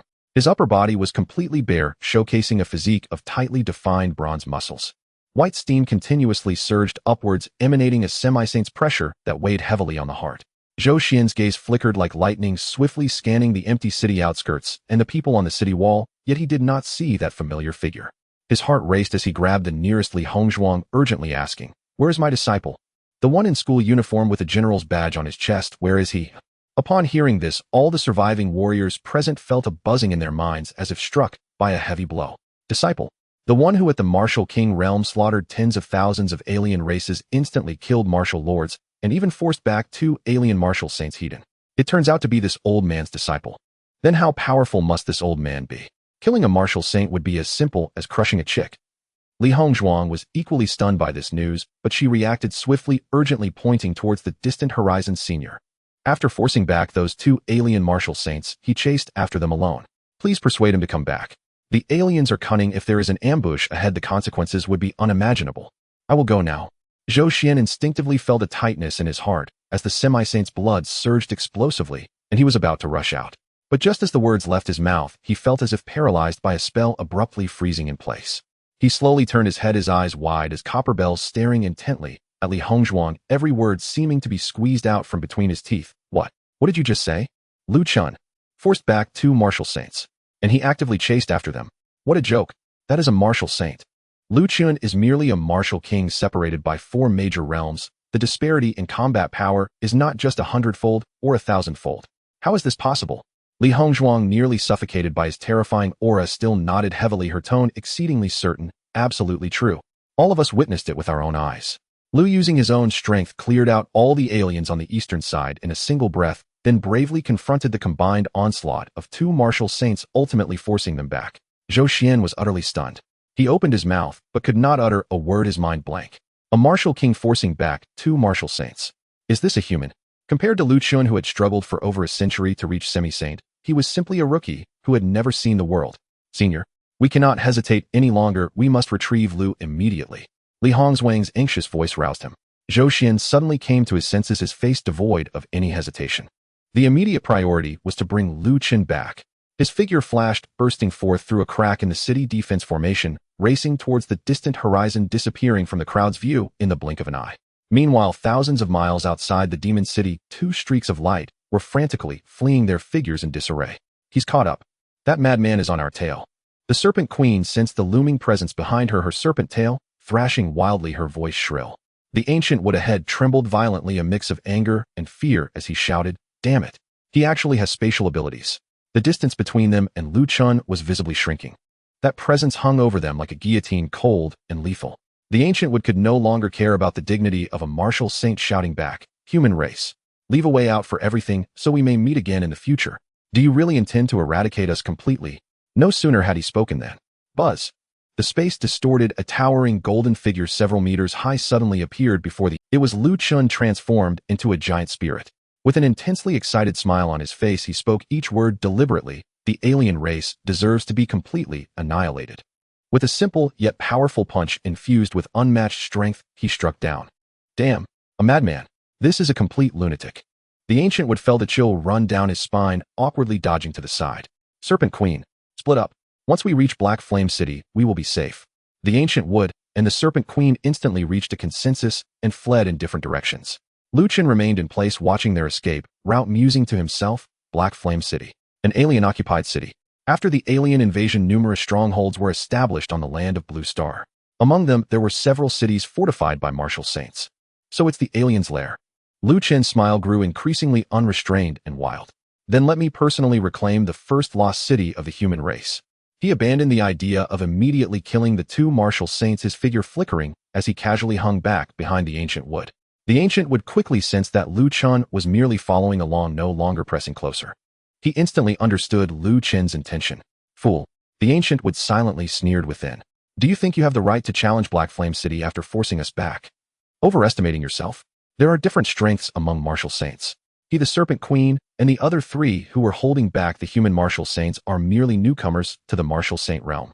But in Black Flame City there resides a true powerhouse, Yin Tian the Great Saint, a terrifying existence who has entered the late stages of the martial saint realm for many years. As long as he returns to Black Flame City, this arrogant human will undoubtedly die. In less than 10 minutes, under the guidance of the Ancient Wood, a huge and menacing black giant city appeared in Lu Chen's view. The architectural style of the city was bizarre and chaotic. The most striking feature was the enormous active volcano at the center of the city. Thick black smoke mixed with dark red flames surged into the sky, and a massive amount of volcanic ash obscured the sun, casting the entire city into a stifling shadow. Yin Tian the Great Saint, save me! The Ancient Wood's cry for help echoed through the skies. In the next moment, the entire active volcano trembled violently, shaking the earth. Boom! A thick, dark red lava column shot into the sky, exploding at a height of 1,000 meters, transforming into a rain of fire. Amidst the lava and flames, a figure towering several dozen meters tall, composed entirely of flowing lava, slowly materialized. Upon seeing this, Lu Chen stopped in his tracks. The Ancient Wood flashed, quickly arriving beside the lava giant, pointing at the distant Lu Chen urgently, saying, Yin Tian, this child is an unparalleled genius born of the human race. At the mere martial king realm, yet possesses combat power that does not fear our martial saints. He must be killed immediately, or he will become a future threat. The lava giant known as Yin Tian glanced at the Ancient Wood with his dark red eyes, releasing a deep rumbling laugh. Had two martial saints being chased back to their lair by a human ant truly disgraceful? The Ancient Wood's face stiffened, but he dared not rebut. Yin Tian, uninterested in him, cast a scornful gaze at Lu Chen in the distance and casually pointed. Whoosh! A highly concentrated superheated lava instantly crossed several thousand meters, precisely hitting Lu Chen's massive golden body. Sizzle! The lava landed on Lu Chen's surface, producing a piercing sound, yet left not a single mark. Lu Chen remained calm, casually brushing off the lava from his chest, his gaze sweeping over the city filled with the sins of the alien race, a cruel smile forming on his lips. It's better for aliens to gather. This way it's more exciting to kill them. With a thought, Lu Chen's figure suddenly vanished from the spot, using spatial abilities to swiftly flicker towards Black Flame City. Seeing his attack so easily neutralized, Yin Tian's dark red eyes flickered with a hint of suspicion. But when he saw Lu Chen's figure disappear, he let out a disdainful snort. So he was just putting on a brave face and ran away. Wait, what is that thing in the sky? The Ancient Wood beside him suddenly looked up, his voice filled with extreme. In the sky, tens of thousands of meters above, Lu Chen's figure reappeared, his smile wild and unrestrained. Indestructible gold floating island giant, dominating fist, open. With one punch he struck at the void before him. The fist mark exploded, and a floating island made of dark golden indestructible gold spanning at least 5 kilometers was conjured out of thin air. Not enough. Still not big enough.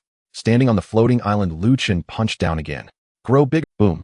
A massive amount of blood surged wildly, and the entire floating island's volume instantaneously skyrocketed by more than 10 times, transforming into a dark golden continent that overshadowed the sky. Below, all the aliens in Black Flame City instantly lost their light. What is that? Is it darkening? Yin Tian and the Ancient Wood simultaneously looked up, feeling the suffocating pressure, their brows furrowing. The floating island began to plummet with terrifying gravitational acceleration. Yet Lu Chen remained dissatisfied, standing in the center of the falling island, laughing maniacally. Too slow. This falling speed is too slow. Electromagnetic force rotate for me. Light elemental abilities accelerate for me. 100-fold gravity enhance for me. Give me more falling speed. Buzz, buzz, buzz. With the frantic infusion of multiple powers, the indestructible gold floating island, comparable to a city, instantly surpassed its limits in speed. A terrifying shockwave erupted from the center of Haiyan City, wildly expanding in all directions. The ground was torn asunder before it transforming into billowing clouds of dust. The mountains were flattened and rivers evaporated. Thousands of miles away, Zhou Xian, racing toward Haiyan City, suddenly halted midair. He raised his head in alarm, looking towards the horizon, his pupils suddenly constricting to the size of pinheads. What the hell is that? A dazzling beam of light, indescribable by words, seemed to pierce through the heavens and earth, dropping down straight from the 9th heaven to the ground. The next moment, boom! It was as if the entire world was wailing. A shockwave of sheer terror swept up mountains of dust, instantly reaching Zhou Xian. Even a half-saint like him felt a shiver of fear before this pure destructive force. His chi blood shield flickered wildly as he was forcefully pushed back hundreds of meters by an irresistible force, barely managing to stabilize himself. But this was merely the beginning. The shockwave showed no sign of stopping, continuing its unstoppable momentum, crossing mountains and rivers, racing thousands of miles, and crashing directly into the distant Demon City barrier. At this moment in the west, south, and north battlefields of the Demon City, the armies of the human race and the alien race were still engaged in a brutal fight, the bloodshed intense. The martial sovereign was locked in deadly combat, and the martial sect members fought valiantly, turning the entire battlefield into a meat grinder. Suddenly the ground began to tremble violently, without warning, causing countless human martial artists and aliens to stagger and fall. In the sky, the three alien martial saints who were engaged in a fierce battle with the human martial saint froze in place. They simultaneously halted their movements abruptly, turning to gaze in the same direction.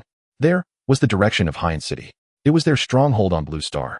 Such a terrifying fluctuation could be sensed clearly even thousands of miles away, and the Hyan City at the center of the storm. A chilling thought uncontrollably surfaced in their minds. Our home is gone. We have been here working hard to restrain the human martial saints, and in the blink of an eye our backyard was wiped out. Under the violent turmoil of their minds, the three of them immediately revealed fatal openings in their attacks. Good opportunity. The three human martial saints were extremely experienced in battle. Yi Zhenyue let out a furious roar, his battle blade glowing fiercely as he slashed his opponent away, blood spurting everywhere. Qin Shanhe and Qi Hanshou also struck simultaneously, severely wounding their respective opponents. Retreat.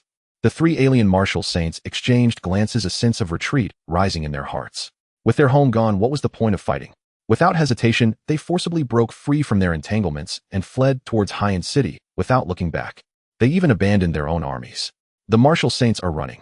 Something happened in the direction of Hyan City. The alien army, witnessing this, instantly fell into disarray, their morale collapsing. On the human side, although they were equally shocked by the might of heaven and earth, seeing the alien leadership fleeing, their morale surged instantly. Kill! The battle cry shook the heavens as the human martial artists launched a desperate counterattack, driving the terrified alien army back in waves, rivers of blood flowing. After a long while, the remnants of destruction finally began to settle. Lu Chen hovered over the ruins of Hyan City, looking down. The once menacing alien giant city had been completely erased from the map. In its place was a bottomless glassy pit over 50 kilometers in diameter. At the center of the pit, an indestructible golden island like a dark tombstone quietly embedded itself in the earth. What a relief! Lu Chen let out a long sigh, his face breaking into an exhilarating smile. He had unleashed all his power without reservation, resulting in an extreme explosion. The sensation was indescribably wonderful, sending shivers of excitement through every cell in his body. Those alien martial saints should be dead by now. Lu Chen casually spread his perception, and beneath the pit silence reigned with no signs of life. But the next moment his brow raised slightly.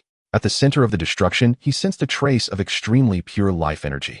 With a flash of his figure, Lu Chen instantly teleported to that place. There amidst the charred soil lay a palm-sized, entirely green tree heart, resembling an emerald sculpture, quietly emitting a shimmering green light. This didn't shatter under such power. What a good find. Lu Chen bent down and picked up the tree heart. Detected collectible material, heart of a millennium-old tree. Would you like to collect? Collect, Lu Chen silently thought. With a flash of green light, the tree heart, infused with immense life force, instantly transformed into a material and was stored in the system space. At that moment, a desperate shout echoed from afar, growing closer and more heart-wrenching. Lu Chen, you little bastard, if you're not dead, hurry up and respond. What are you boasting about as a martial king? If you die, how can I? Lu Chen frowned. It was Zhou Xian, but why did this voice carry a hint of a sob? He looked up and replied robustly towards the direction of the voice. Zhou Xian's roar abruptly stopped. The next moment, a shadow descended from the sky, landing heavily before Lu Chen. Bang! Without a word, Zhou Xian opened his arms and tightly embraced Lu Chen, the force so strong it seemed he wanted to meld him into his body. Cough, cough. Old man, this is a bit ambiguous. Lu Chen frowned, his face showing disgust. Zhou Xian, hearing this, released Lu Chen and laughed. I knew you were tough. Ha ha ha. Just glad you're okay. Lu Chen caught a glimpse of Zhou Xian's reddened eyes and couldn't help but chuckle. You cried. Zhou Xian's body stiffened abruptly, his neck straining as he shouted angrily, bullshit. The wind is strong and it got in my eyes. Lu Chen didn't expose him, just letting his smile grow wider. Having an elder at home is like having a treasure. Although their time together was short, this old fellow was quite adorable now. Zhou Xian gathered his thoughts, surveying the terrifying scene as if doomsday had descended, and asked, what on earth is going on? What was that noise just now? We'll talk when we get back. Lu Chen waved his hand. Suddenly both of them raised their brows simultaneously, looking towards the distant horizon. They saw three figures racing towards them at an astonishing speed. The figures were disheveled, their auras chaotic, but indeed, three martial saints' pressures were unmistakable. Zhou Xian's expression instantly turned grave. It's those three alien martial saints. How did they end up here? He instinctively pulled Lu Chen behind him, his half-saint chi blood surging again, his eyes resolute. Lu Chen, stay put. Wait for me to hold them off, seize the opportunity to run, and don't look back. Zhou Xian's words were not finished. A hand, however, rested on his shoulder, gently pulling him back. Lu Chen's upright figure stood like an unshakable mountain blocking in front of him. The youth's calm voice carried a hint of dominance. You, a half-saint, shouldn't be reckless. Just stay back. I'll handle these three trash. Zhou Xian stood there completely stunned. He was lost in thought as the domineering words echoed repeatedly in his mind. Stay behind and behave. Being protected. How long has it been since he experienced this feeling? Ever since he stepped into the martial path and became one of the pillars of the human race, he had always been the one standing in front of others. Yet today a mere martial king had placed him a half-saint behind him. Is this reasonable? Before Zhou Xian could regain his composure from his chaotic thoughts, Lu Chen's figure had already vanished from his sight. In the next instant he appeared directly in front of the three rapidly approaching alien martial saints. Zhou Xian's pupils suddenly constricted as he gasped this. His space-type ability. The three panicking alien martial saints were startled by Lu Chen's sudden appearance and abruptly halted. One of the alien martial saints had a single horn on his head with skin as dark as that of a demon. Another had 3 hands and 6 eyes with crimson pupils and a body covered in strange purple patterns. The last one had a back covered in dense yellow bone spines glimmering with a dangerous cold light. But at this moment their gazes were not on Lu Chen, but rather beyond him, fixated on the giant pit that had turned to glass. Where is Black Flame City? Where did such a large Black Flame City go? What on earth happened here? Damn it. My 300 concubines are still in Black Flame City. The horned demon alien martial saint was the first to react, his crimson gaze locking onto Lu Chen as he shouted fiercely, Human ant, tell me what happened here. Where is Black Flame City? Lu Chen smiled playfully, extending his right hand as dark golden blood surged forth. In the blink of an eye, he condensed a dark golden giant sword that was 100 meters long in his hand. He weighed the giant sword and casually said, You 3 remnants will soon find out where Black Flame City went. The horned demon exploded with rage, impudent. A mere martial king dares to be arrogant. Once I capture you, buzz. His words had not yet fully escaped his lips. Dazzling lightning and brilliant golden light instantly filled the entire giant sword, transforming its originally dark golden blade into a dazzling golden one.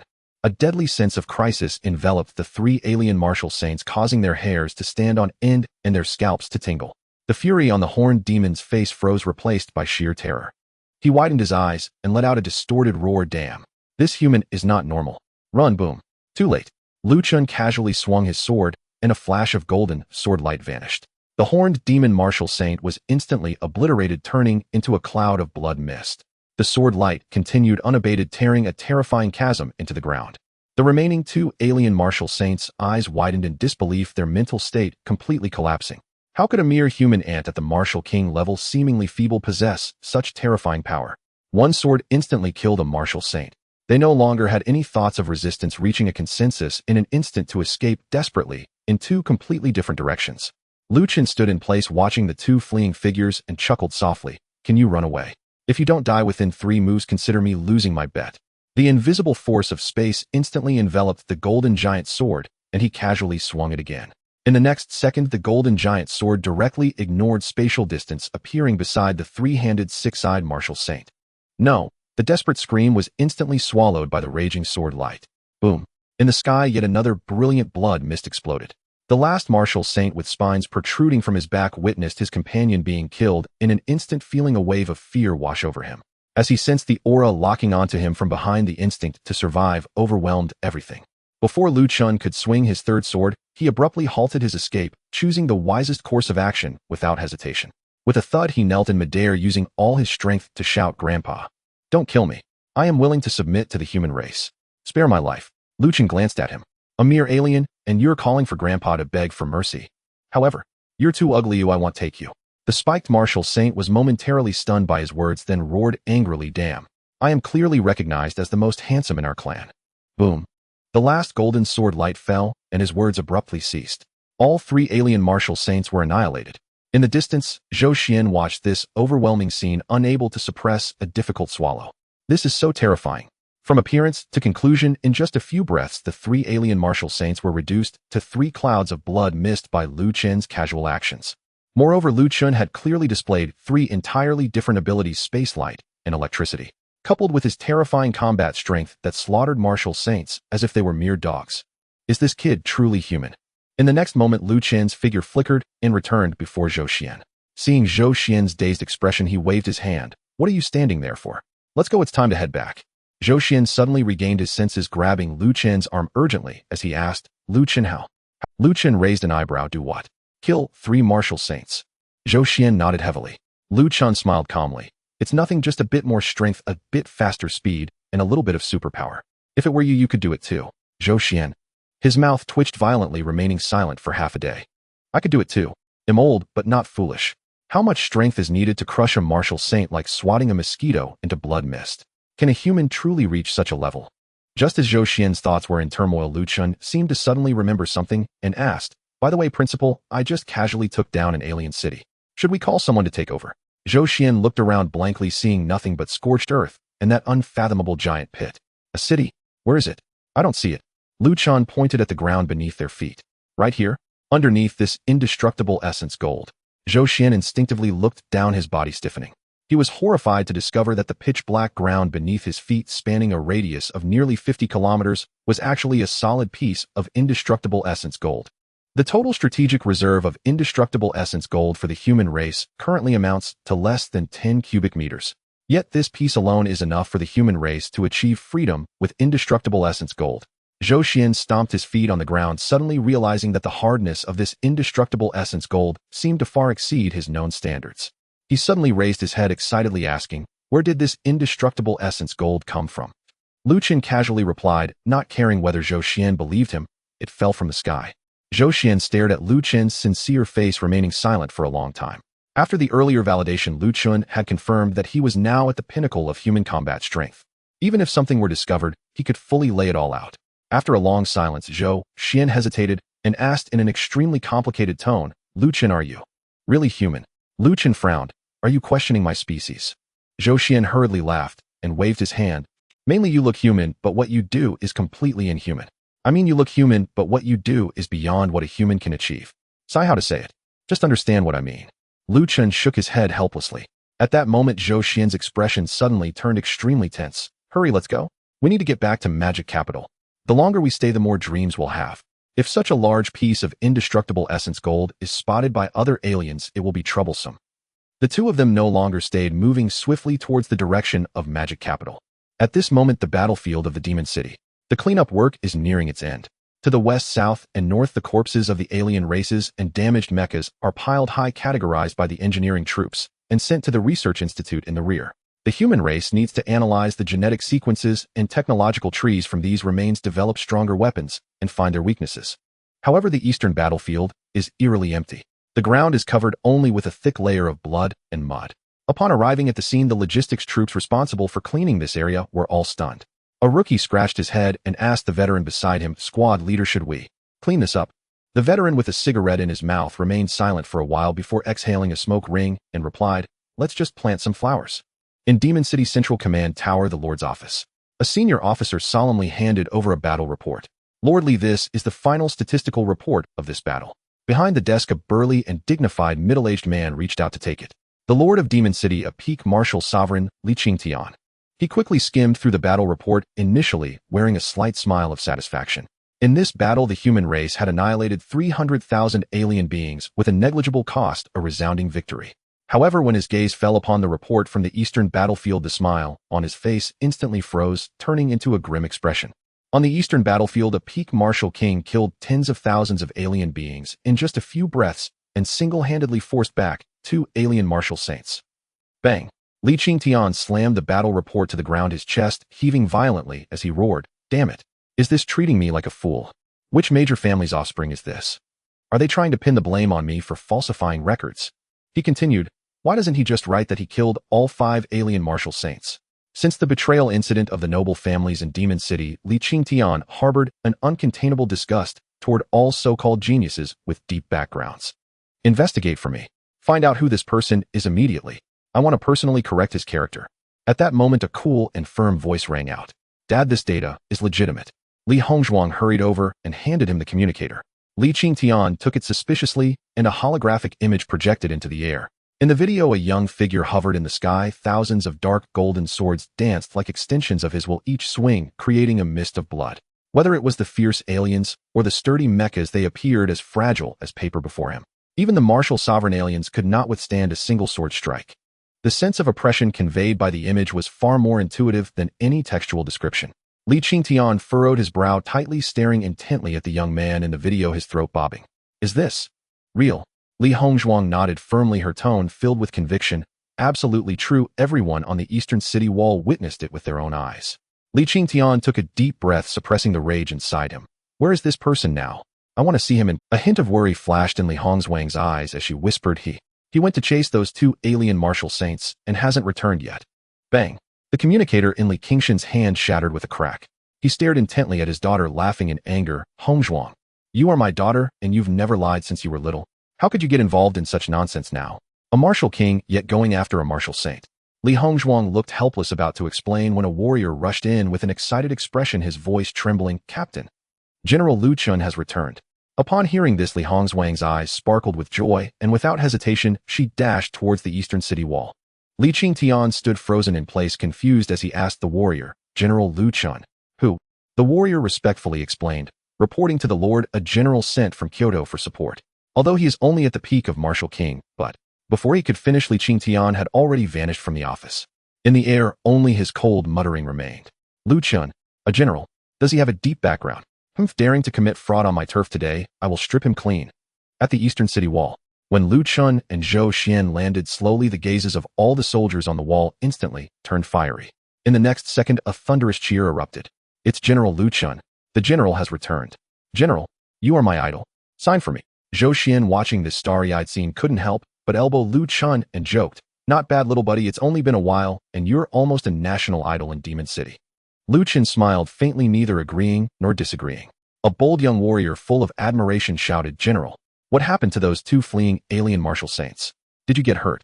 As soon as this was said, the entire crowd fell silent, all holding their breath, waiting for an answer. Lu Chen chuckled lightly and said, Those two martial saints have already been casually killed by me.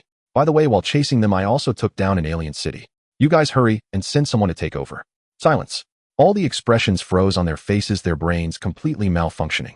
Casually killed two martial saints. Also casually took down an alien city. Can a martial king say such things? In this eerie silence, a voice filled with sarcasm and disdain suddenly sliced through the air. What a boast. A martial king kills martial saints and also takes down an alien city. Why don't you say you can pluck the sun and play soccer with it? Before his words fell, Li Qingshan's figure had already descended before Lu Chen. The crowd quickly bowed in respect. Lordly. However, Li Qingtian didn't even glance at them, his eagle-like eyes fixed on Lu Chen, his face filled with scrutiny. Suddenly, he heard a familiar voice. Li Qingtian, don't force me to slap you when I'm the happiest. Li Qingshan's expression darkened as he turned to look. When he recognized the speaker, he immediately exclaimed, What the hell? Zhou Xian, my old brother. What are you doing here? Zhou Xian looked disdainful and said, I came all the way from Kyoto to support you, and you immediately turn around and talk like that to my disciple. Cough, my student. Are you looking to experience my martial ethics? Li Qingshan's lips twitched and a chill ran through him. He was too familiar with Zhou Xian's style. As the president of Kyoto Martial University, he often came to Demon City for exchanges. Every time he displeased him, he would inevitably be beaten down under the guise of sparring. He forcibly suppressed the hostility on his face, glancing back and forth between Lu Chen and Zhou Xian. This kid is your student. If not, then what? Zhou Xian pointed at Lu Chen. Didn't you see he's wearing the Kyoto Martial University uniform? Li Qingtian frowned, but did not relent. Even if he's a student of Kyoto Martial University, he must abide by the rules. I can't control him in Kyoto, but in my Demon City, he must follow the rules. Lu Chen, puzzled, asked, What did I? Li Qingtian stepped forward, his tone stern. As a martial king, how can you kill tens of thousands of aliens in a breath? And also kill two alien martial saints? Who would believe such words? Clearly, it's a false report of military achievements. Upon hearing this, Lu Chen burst into laughter. Oh, you mean this matter? Zhou Xian laughed exaggeratedly, clutching his belly, pointing at Li Qingtian, as he said to Lu Chen, did you hear? He doesn't believe you can kill martial saints. This is hilarious, ha ha ha. Li Qingshan's face darkened. What are you laughing at? Without evidence, it's just empty words. Zhou Xian stopped laughing and looked at Lu Chen encouragingly, saying, Take it easy, give him a beating, just don't kill him. Let him see for himself. Lu Chen sighed helplessly. All right, does Demon City not even have a wartime recording system? Why do they have to force me to show off on the spot? Li Qingshan's heart stirred. Could this kid really have the strength? But this thought merely flickered by and was forcibly extinguished. Impossible. Absolutely impossible. The gap between a martial king and a martial saint is as vast as heaven and earth. I want to see what ability you have to dare to say such big words. Li Qingtian snorted coldly, the peak martial sovereign's aura bursting forth. The surrounding crowd instantly became excited, retreating to clear a large area. Damn, it's about to happen. Is General Lu Chen going to challenge Lord Li? This is too thrilling. A martial king versus a peak martial sovereign. Chill. Be quiet. Did you forget? General Lu Chen killed an alien martial sovereign with a mere flick of his hand. Fight, fight. I want to see a river of blood. Li Qingtian said solemnly. The city wall is too narrow, we should go outside. No need for that. Lu Chen waved his hand, directly interrupting him. He slowly raised his right hand, dark golden blood energy surging wildly in his palm. In an instant it condensed into a dark golden sphere the size of a basketball. Lu Chen held the sphere with one hand and presented it to Li Qingtian. Lord Li, if you can lift this, I will obey your orders. Li Qingshan's brows furrowed tightly, feeling greatly insulted. Are you looking down on me? Just a trivial thing condensed from blood energy, how heavy could it be? Lu Chen thought to himself, no, I already think highly of you. Even a martial sovereign would struggle to lift this weight. Not very heavy, probably just over 10,000 tons. Upon hearing this, the entire crowd fell silent. Li Qingtian stared blankly, then sneered, thinking Lu Chen was just talking nonsense, dramatic exaggeration. Zhou Xian, on the other hand, was shocked, then instantly exhilarated, urging, if he tells you to lift it, then lift it. Don't dawdle. Hurry up. Li Qingtian snorted coldly and reached out to take it. Give it to me. Lu Chen released his grip, placing the metal sphere steadily in Li Qingshan's palm. Buzz. Li Qingshan's eyes widened in shock. What the hell? Crack. In an instant his wrist was crushed by an overwhelming weight. He hurriedly supported it with his other hand, his blood energy erupting wildly, trying to lift the sphere. However, it was futile. It was too heavy. This is not a force on the same dimension. Thud. Under the gaze of the crowd, Li Qingtian knelt straight down without any resistance. In the next moment, boom. The metal sphere crashed down heavily on the city wall, shaking the entire towering wall violently. Seeing this, Lu Chen's mind stirred, and the metal sphere transformed into blood energy and dissipated. On the city wall, one could hear a pin drop. Everyone stared blankly at Li Qingtian, who was kneeling, their minds. Meanwhile, Li Qingtian knelt on the ground, feeling horrified inside. What the hell? What kind of monster is this? Whose blood energy can condense such a weight of over 10,000? At that moment, a figure rushed in, and Li Hongzhuang hurriedly arrived. Upon seeing her father kneeling on the ground, she exclaimed in shock, Dad, what happened to you? Li Qingtian suddenly snapped back to reality, forcibly suppressing the tumult within, trying to stand up, but found that his knees had completely shattered. Li Qingshan's cheeks burned, his face flushed. He gritted his teeth and said, Isn't my arthritis congenital? What's wrong with that? As his words fell, Li Qingshan's gaze swept around, his eagle-like eyes carrying an unmistakable warning. The surrounding soldiers, who had been stifling their laughter, stiffened their bodies in unison, instantly suppressing all expressions, each avoiding eye contact, as if nothing had happened. After all, he was their immediate superior, and they still had to make a living in Magic City. If they were to incur his resentment and faced some potential underhanded tactics, it would be disastrous. But there were those who didn't care about such things. Ha ha ha. You can't even pick up a ball, Li Qingtian, you really are something. Zhou Xian laughed unabashedly. Li Qingshan's face darkened as he glared at him. Zhou Xian, if you have the ability, come and pick it up. If you can do it, I'll call you father. Zhou Xian waved his hand dismissively, looking disgusted. It's not that I can't pick it up, I just don't want to be your father. This is too much. This is too much. Li Qingtian trembled in anger. Meanwhile, Li Hongzhuang had completely given up on understanding the situation. She decided to stop obsessing over it and turned to the calm figure beside her, her beautiful eyes shimmering with interest.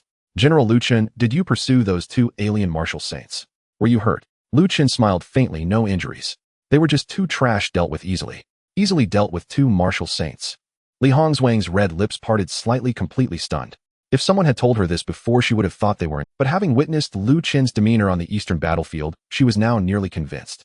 Just then, Zhou Xian, having laughed enough, turned to Li Qingtian with a serious expression. All right, stop bickering. I almost forgot the main issue. You need to quickly mobilize personnel to take over that fallen alien city. Li Qingtian froze at the words, his face filled with doubt. You guys really took down the alien city? Zhou Xian shot him a sideways glance. What benefit do I have from lying to you? Li Qingtian followed Zhou Xian's gesture, pondering for a moment, then tentatively asked, You didn't take down the nearest alien city to Magic City, did you? What Black City or White City? Zhou Xian was not well versed in alien strongholds. Lu Chen interjected, the alien martial saints mentioned before that the city was called Haiyan City.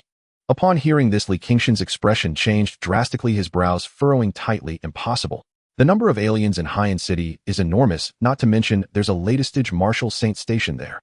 Zhou Xian waved his hand impatiently. Stop dragging your feet. Just go and take over as instructed. However, Li Qingtian didn't move. His expression was heavier than ever. This is a significant matter. Until we confirm absolute safety, I will not rashly send any soldiers to their deaths. He paused and added, moreover, the three marshals Yi Jinyue just went to investigate. We will wait for their return to discuss further. As soon as he finished speaking, as if to validate his words, three figures were rushing towards them at an astonishing speed, slowing down only as they approached the city wall of Magic City. On the city wall, someone exclaimed, the three martial saints have returned. Chen looked up. At the forefront was a middle-aged man with a square face and a steady aura, one of the three martial saints Yi Jinyue. Beside him stood a man dressed in white with long hair tied up, appearing to be just over 20, exuding a slightly aloof demeanor. He was a martial saint Chen Shanha. The last was an incredibly beautiful young woman with snow-like skin, cold eyes resembling an ice mountain snow lotus. She was a martial saint Chihanxio. The three martial saints wore complex expressions, a mixture of shock, confusion, and horror, all intermingled. The three figures slowly landed. Li Qingtian rushed forward at once, asking in a deep voice, Marshal Yi, what's the situation? That phenomenon earlier, what exactly was it? Yi Jinyue took a deep breath, still looking grave, and said each word deliberately. We investigated the direction where the light beam landed. That place is Haiyan City.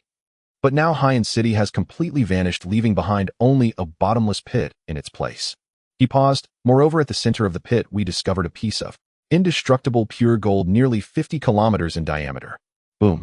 Li Qingtian felt as if thunder had exploded in his head. Haiyan City is gone. 50 kilometers of indestructible pure gold. Both of these, when taken separately, would be enough to shake the entire human race. How could they be connected? He suddenly turned his head, staring intently at Lu Chen and Zhou Xian. Is it true that you guys took down Haiyan City? Zhou Xian grinned. No more pretending, I'm laying it all out. Haiyan City was taken down by Lu Chen alone. All the aliens in the city, including those martial saints, were wiped out. Upon hearing this, Yi Jinyue, Chen Shanha, and Chi Hankia's pupils contracted sharply, all gazing at. When they arrived on the scene, they indeed sensed the residual fluctuations from several martial saints' auras dissipating, as well as traces of blood mist all over the ground. The sheer force they felt made them think that a terrifying existence beyond the martial saint realm had descended upon Blue Star. But now Zhou Xian was claiming that it was this young man in the martial king realm who had done all of this. Yi Jinyue looked at Lu Chen and said, young comrade, the annihilation of Haiyan City and the slaughter of several alien martial saints, was it truly all you're doing? If so, could you provide proof? Zhou Xian, observing this, felt a rush of excitement inside. Another skeptic. Lu Chen, come on. Show them how their worldview is being trampled underfoot. Lu Chen helplessly shook his head, chuckling softly. Being doubted, then proving himself, only to be doubted again, and then prove himself again. Too troublesome. I must get the research institute to set up equipment to record martial saint battles. He turned to the soldier responsible for controlling the city's protective formation and said, please open a gap. I need to go out. The soldier was momentarily stunned, then his eyes lit up excitedly, saying, General Lu Chen, are you going to publicly demonstrate your power? Lu Chen nodded. Without further ado, the soldier immediately opened a passage in the protective formation. Lu Chen stepped out. Just then a figure in white followed closely behind, standing opposite Lu Chen. It was Chen Shanha. He wore a gentle smile, but the depths of his eyes showed undisguised disdain. Since you want to showcase your strength, why not let me be your opponent? Lu Chen looked at the disdain in his eyes and instantly found it amusing. Sure. On the city wall, Li Qingshan's eyes glimmered with excitement at the sight. Chen Shanha came from a prestigious family with exceptional talent, and after becoming a martial saint, he became proud and arrogant, often dismissing even Li Qingtian, the lord of Magic City. Li Qingtian had long been displeased with him. He leaned closer to Zhou Xian and whispered, Old Zhou, do you think Lu Chen can handle it? He's a martial saint. Zhou Xian stroked his beard, a mischievous smile tugging at his lips. Can he handle it? Let me put it this way, if Chen Shanha doesn't wet himself later, it'll mean he has a problem. Outside the city, Chen Shanha stood with his hands clasped behind his back, his white clothing billowing, exuding an air of calm elegance befitting a martial saint. Young friend, feel free to unleash your full power. I will remain right here without moving. In his heart, he was actually dismissive. He understood too well the tricks of those aristocratic families, exaggerating achievements and packaging talents. But a false genius is ultimately just that, a falsehood. And Chen Shanha was a true prodigy. Becoming a martial saint before the age of 150, he was destined to become a martial god. Not to mention a martial king defeating a martial saint. Too absurd. Chen Shanha sneered coldly. For a martial king to slay a martial saint, you better have that kind of strength. Lu Chen raised his eyes and chuckled, standing still. You are the second person to dare say such a thing to me. Since you've requested it, I will oblige you. Get ready. Buzz. A dark golden giant, sword 100 meters long, materialized in Lu Chen's hand. A flicker of surprise crossed Chen Shan's eyes. Transforming blood energy into weapons solidified to this extent, your talent is indeed impressive. But with just that, it was far from enough. The next second his brows furrowed tightly. He saw that the dark, golden giant sword first lit up with dazzling golden light, then brilliant electric arcs began to dance around it. Light and electricity dual abilities. But before he could finish his surprise, his pupils suddenly shrank to the size of pinheads. He was horrified to discover that the space around the giant's sword was visibly warping. No, wait. It's 3 abilities. There's also spatial ability. What the hell? Boom. Chen simply waved his hand, and the giant sword infused with 3 abilities flickered directly, ignoring the spatial distance. In an instant, it swept past the top of Chen Shan's head, carving a bottomless, terrifying chasm into the ground thousands of meters away. On the city wall, there was a deathly silence. Everyone was petrified by this world-destroying sword. Yi Jinyue and Qi Hanxiu, the 2 martial saints, looked at Chen with faces filled with horror, as if they were staring at a monster. They questioned whether they could withstand even a fraction of that sword's power. In midair, Chen Shan's body was frozen, his eyes filled with endless terror. It was too fast. That sword was unreasonable, directly crossing space to appear before him. At that moment, he felt not a sword, but a neutron star brushing past his scalp. He instinctively reached up to touch his now cool scalp. His once proud long black hair had vanished without a trace. In its place was a shiny bald head glistening in the sunlight. Chen raised the giant sword with one hand, casually asking, "What do you think? Do you want another round?" Upon hearing this, Chen Shanha hesitated not even for a moment, making a move that reflected his true feelings. He flashed to Chen's side, revealing a bright smile. "Hey, brother Lu. Look at what you just said. Oh, we are all brothers here, just sparring a bit, keeping it light. You should really put that extraordinary sword of yours away. Don't strain yourself." As he spoke, he couldn't help but ask out of curiosity, "Brother Lu, if I may be so bold, how heavy is that giant sword of yours?" Chen pondered for a moment and slowly replied, "Not too heavy, just around 10 trillion tons or so." As soon as he finished, the world fell silent. Chen Shanha was utterly stunned, his mind blank. 10 trillion tons. Just swinging it around like that. Is he still even human? In that moment, his pride vanished completely. Compared to Chen, he was nothing but a stone. On the city wall, Li Qingtian watched this scene, slowly exhaling a breath, and said leisurely, "One sword shatters the martial saint's soul. Brother Lu is indeed an honest man." Nearby, Zhou Xian clapped his hands, sincerely praising, "Good poem. A great poem." In Magic City, the central assembly hall looms grand and solemn, with walls forged from a special alloy, cold and unyielding. At this moment, the hall is filled to capacity. High-ranking officials from all corners of Magic City and all the warriors who participated in this battle and survived have gathered together. Their gazes are focused on the elevated platform ahead. On the platform, there are only 3 figures: Yi Jinyue, Chen Shanha, and Qi Hanxiu. Though the aura of these 3 human martial saints has been reined in, the invisible pressure still makes every sound in the venue seem audible. Yi Jinyue slowly rises, scanning the crowd, his steady and resonant voice echoing in every corner of the hall. "Ladies and gentlemen, today, after several days of the defense battle in Magic City, we have won." This simple statement is like a boulder thrown into a calm lake, instantly igniting the suppressed emotions of the entire audience. "We won. We held our ground." A deafening roar of cheers erupted, countless warriors standing up in excitement, raising their arms in jubilation. Yi Jinyue raised his hand, pressing down lightly. The tumultuous cheers gradually subsided, but joy still radiated from everyone's faces. "In this battle, we annihilated 300,000 enemy troops and cleared all invading foes from around us. Furthermore, we have slain several enemy martial saints, and..." He paused for a moment, emphasizing his words. "We have captured the first city occupied by the enemy. This is the first time since the enemy's invasion that the human race has reclaimed our land from their hands." Boom.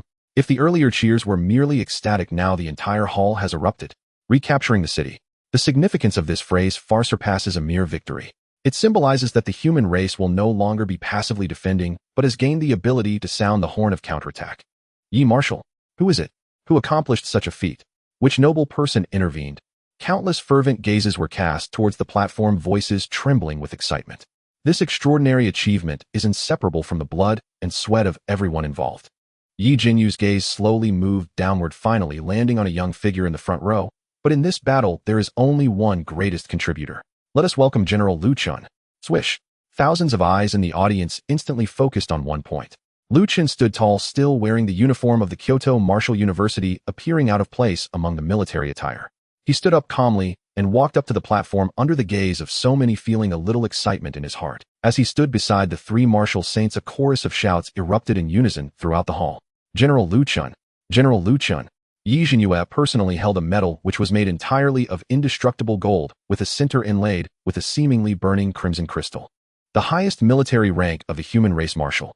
Lu Chen, although your current realm is only at the peak of martial king, I know very well that your strength has already reached and even surpassed that of a martial saint. After discussion among the three of us and unanimous approval from the highest military council, I now officially confer upon you the human race's martial medal.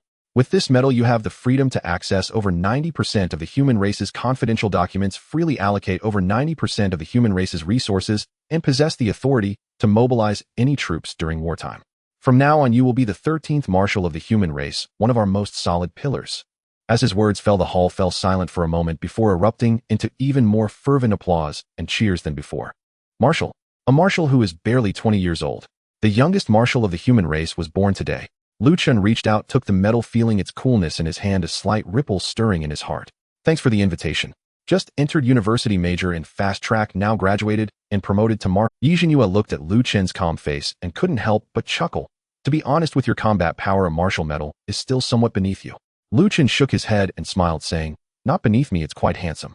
Qin Shanhe also stepped forward, his newly grown bald head particularly striking under the light. He now had a complete turnaround in attitude, smiling sincerely. General Lu Chen, won't you share a few words with everyone? For example, how did you become so strong? At this, the hall fell silent once more, everyone pricking up their ears, their eyes filled with anticipation. The martial king realm possesses combat power that surpasses that of a martial saint. Who wouldn't want to know the secret to something they couldn't even dare to imagine? Lu Chen turned around, facing thousands of eager eyes, smiling as his clear voice spread throughout the hall. The strength I possess now comes not only from my efforts, but also from the assistance of others. First, I want to thank my alma mater, Kyoto Martial University. Although I didn't study there for long, it still played an indispensable role. Second, I want to thank my principal. Lastly, I want to thank my friends. The expressions on the faces of the audience shifted from anticipation to confusion, then to a mix of laughter and tears. This official speech seemed to say a lot, yet it felt like saying nothing at all. But soon, everyone burst into laughter, filling the venue with a light-hearted atmosphere. After the awards ceremony, Lu Chen initially planned to return directly to Kyoto. However, Zhou Xian quickly intercepted him, saying, don't rush to leave. This time's battle achievement review and document updates will take at least 2 to 3 days. Why not stay in Magic City for a couple of days, enjoy yourself, and then he'll return to Kyoto with you? Zhou Xian was quickly calculating in his mind. If Lu Chen returned alone, if Mo Chongqing asked and Lu Chen revealed everything, wouldn't he lose face directly? He must delay for a few days and think of a perfect excuse. Lu Chen pondered briefly, then nodded. All right. Now that he is a marshal, most resources can be accessed freely, and he no longer needs to rely on battle achievements. Then a glint flashed in his eyes as he looked at Zhou Xian and casually said, since we have time, how about I take down all the enemy cities around Magic City? Upon hearing this, Zhou Xian's mouth twitched, then he clapped and laughed. Sure. But you need to communicate this with Li Qingtian, after all, it's his territory.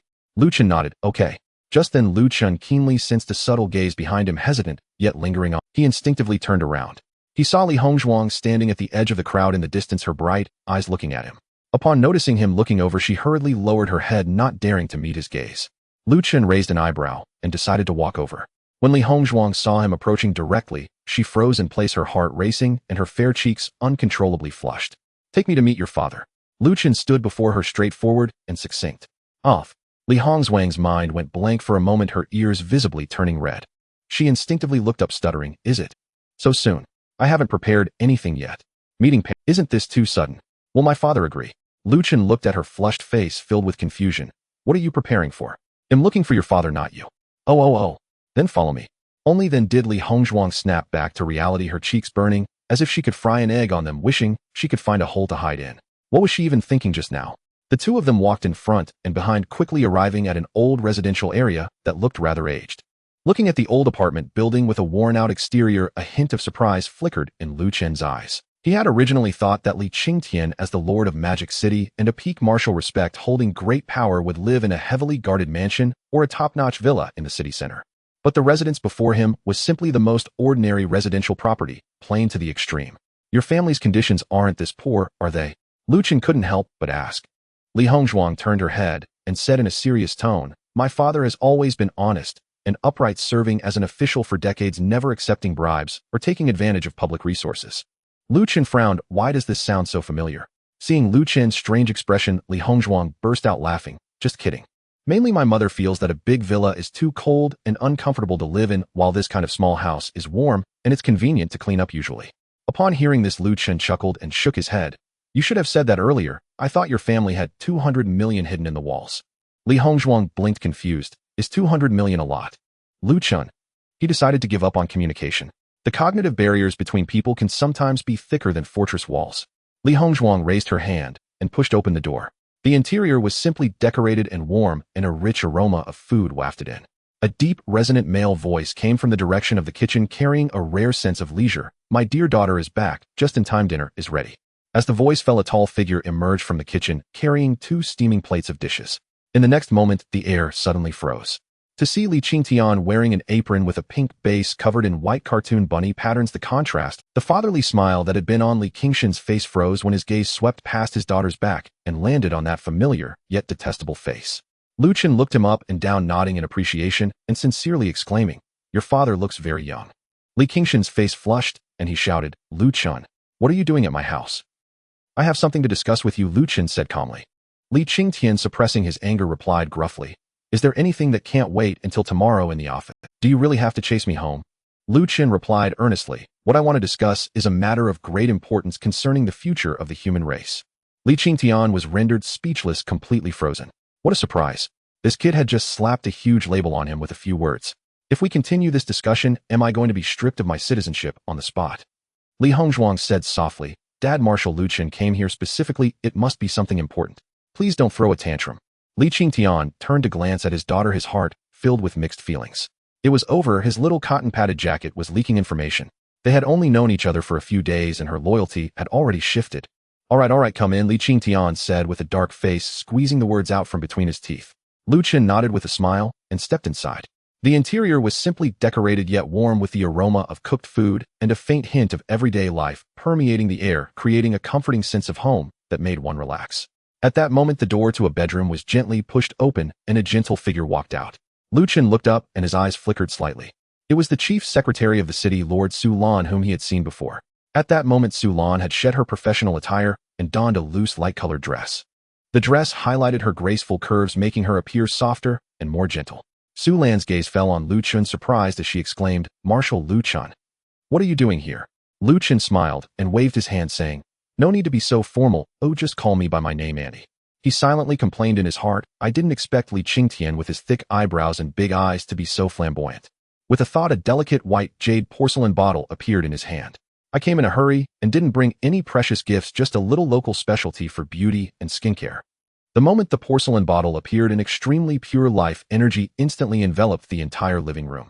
Just smelling this aura made Su Lan and Li Hongzhuang feel their fatigue vanish, their cells rejoicing. Their pupils constricted suddenly, and their lips parted in shock, completely frozen in place. Li Hongzhuang quickly recalled relevant information, breathing rapidly. "This is vitality elixir. So much of it. The vitality contained within is so rich." It should be noted that vitality elixir is almost a legendary resource among humans with no stable channels for production. Every drop that flows onto the market can cause a frenzy at auction. Li Hongzhuang couldn't help but ask, "Where did you get this?" Chen chuckled lightly, seemingly unconcerned. "It's not that precious. If you want, I can give you a bottle too." He could easily produce a large bottle of it. Drinking it like water would be no problem. Li Hongzhuang held the porcelain bottle in both hands, feeling the vast vitality within, her eyes sparkling with excitement. Su Lan looked at the elixir in her hand, then glanced at Chen, her gaze growing softer. She looked up, her tone incredibly warm. "Chen, you haven't had dinner yet, right? Only go and add more bowls and Li Qingtian cursed inwardly. Just how many minutes had it been? His wife and daughter had been completely won over by the sugar-coated bullets of this kid.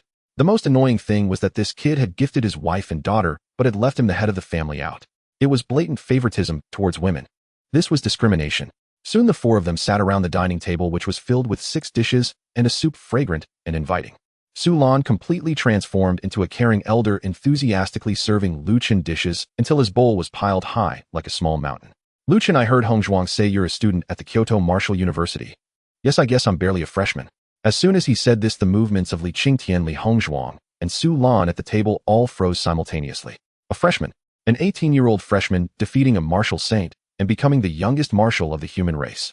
This was beyond what could be described as a genius. He was simply a born dragon among men. Su Lan was stunned for a moment, her curiosity growing.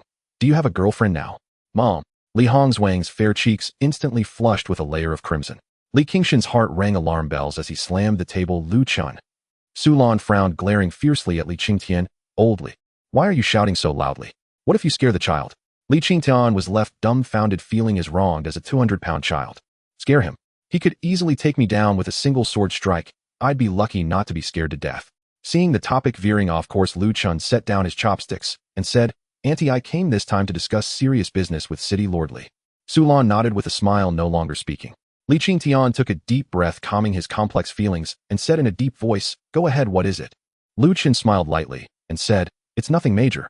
I was thinking that since I'm just idling here in Magic City, I might as well take the opportunity to exterminate all the alien cities around Magic City. Clang. Li Qingshan's chopsticks slipped from his hand and fell to the ground. He stared at Chen intently. You want to clear out all the alien cities nearby? Seeing Li Qingshan's reaction, Chen was somewhat puzzled. Is there a problem? There's a huge problem. Li Qingshan's expression suddenly turned extremely serious. Kid, let me ask you, do you know why our human race and the alien races have fought for hundreds of years, and only today did we manage to take down our first large city from them? Chen thought for a moment. Is it because the human race lacks strength? That's right, but not entirely. Li Qingtian shook his head. Simply lacking strength is just superficial. The core reason lies in the fact that the current situation of Blue Star is such that pulling one thread can affect the whole web. Destroying a black flame city won't provoke much of a reaction from the aliens. But if several alien cities are taken down in a short period, it will likely attract a massive joint retaliation from the aliens. Li Qingtian looked at Chen and said word by word, Have you noticed that despite the human race and alien races having battled for hundreds of years, the combat strength at the high levels has maintained a strange balance? Chen answered honestly, Has it? Li Qingshan's face darkened. Haven't you been to college? He thought to himself, realizing this kid was still just a freshman. He patiently explained, Because all the alien races, including our human race, are actually waiting. Chen became interested. Waiting for the birth of the first martial emperor-level warrior. Li Qingshan's eyes flashed with seriousness. Above the martial saint is the martial emperor. Once any race gives birth to a martial emperor, the current balance will collapse instantly. At that time, there will only be one ultimate victor on Blue Star. Chen squinted slightly. Isn't this like raising a goo? Exactly, it's like raising a goo. Li Qingtian nodded heavily. But even now, we still don't know who the puppet master behind the scenes is. With that, Li Qingtian shifted his tone. It is precisely because of this that the high-level human race is now split into two factions. One faction led by the conservative faction headed by Shuk Wuxing, advocates for recuperation and patience, accumulating strength and waiting for the first martial emperor to be born within our human race before striking with thunderous force. The other faction, led by Kanglin Wuxing, is the radical faction that advocates for proactive attacks, allying with some alien races, suppressing others, and plundering resources to sustain the war through war. After saying this, he looked at Chen with burning eyes. You are now a marshal, and it won't be long before both factions will try to win you over. So which faction are you planning to join? After hearing this, Chen did not answer directly, but instead asked, City Lord Li, which faction do you belong to? Li Qingtian replied solemnly, the conservative faction.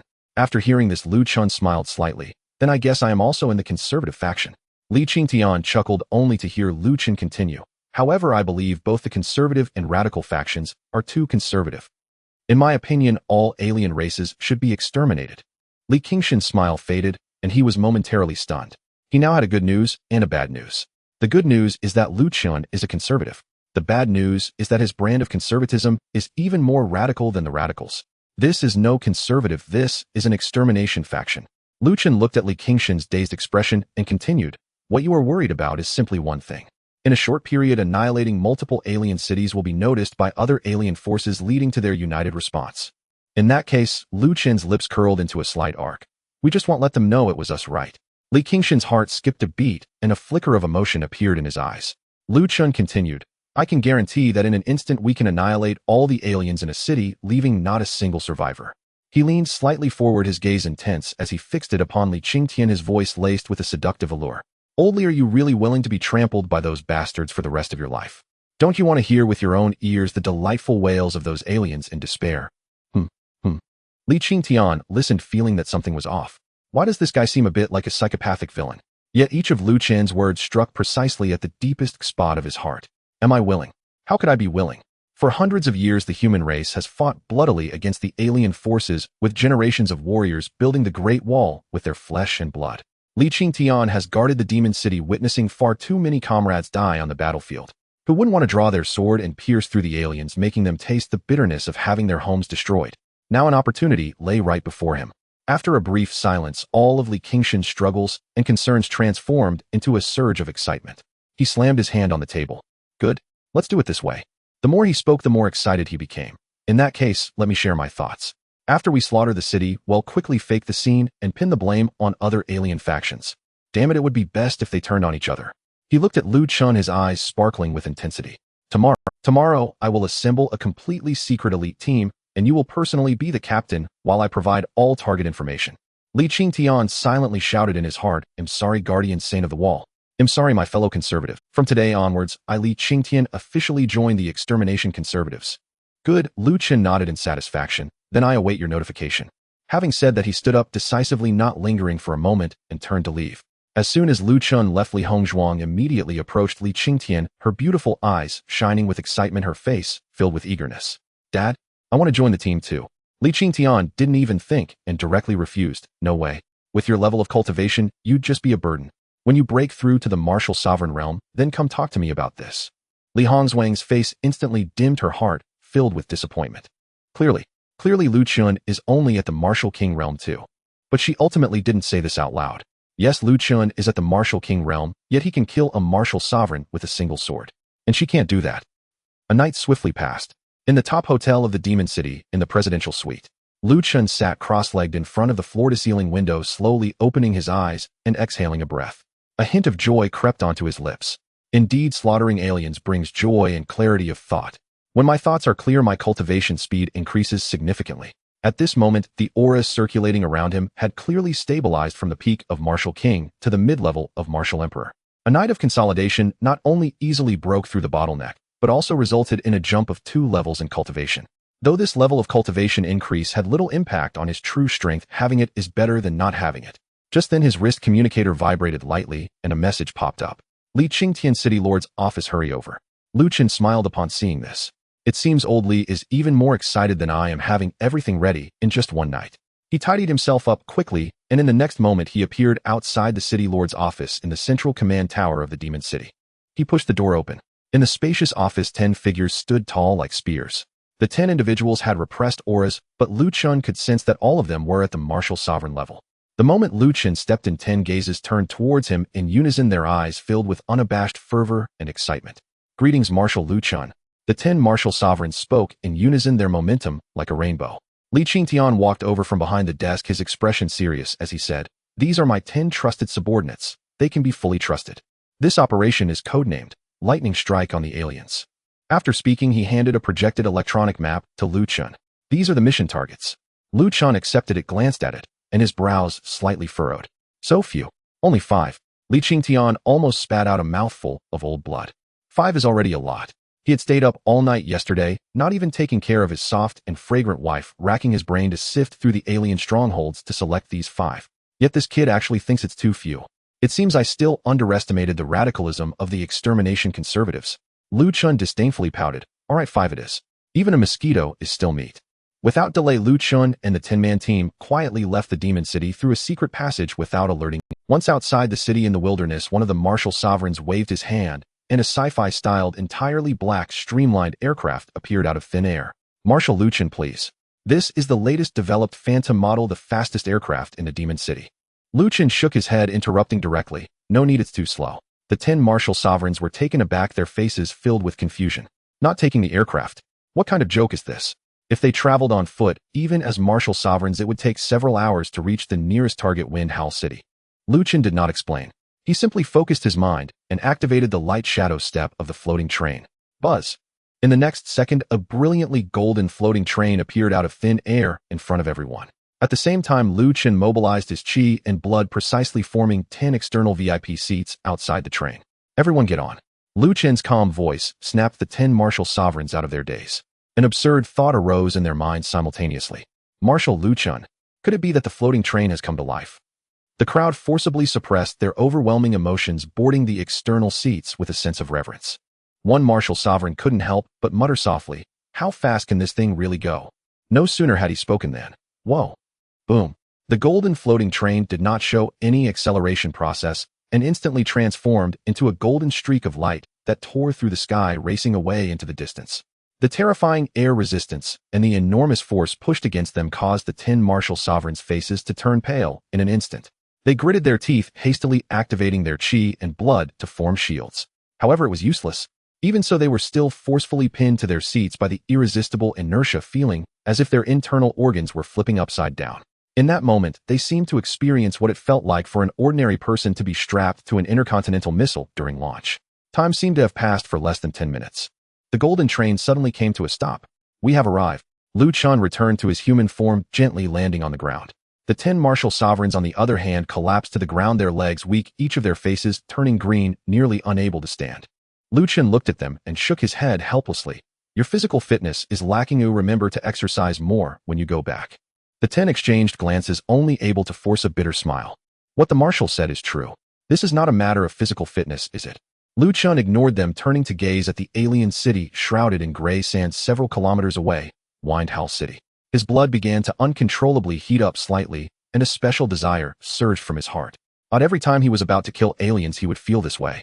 After pondering for a moment, Chen quickly reached a conclusion. The aliens are a threat to me. In that case, there is only one solution. He left a single sentence and flashed into the sky directly above Windhowl City. "Stay where you are and protect yourselves." In midair, Chen sensed the restlessness within him, and his gaze became excited. "Since you threaten me, then all of you shall die." Above the Windhowl City, at an altitude of 10,000 meters, Chen's figure quietly emerged. He looked down, and the Windhowl City below, shrouded in gray sand, appeared to him as a delicate sand model.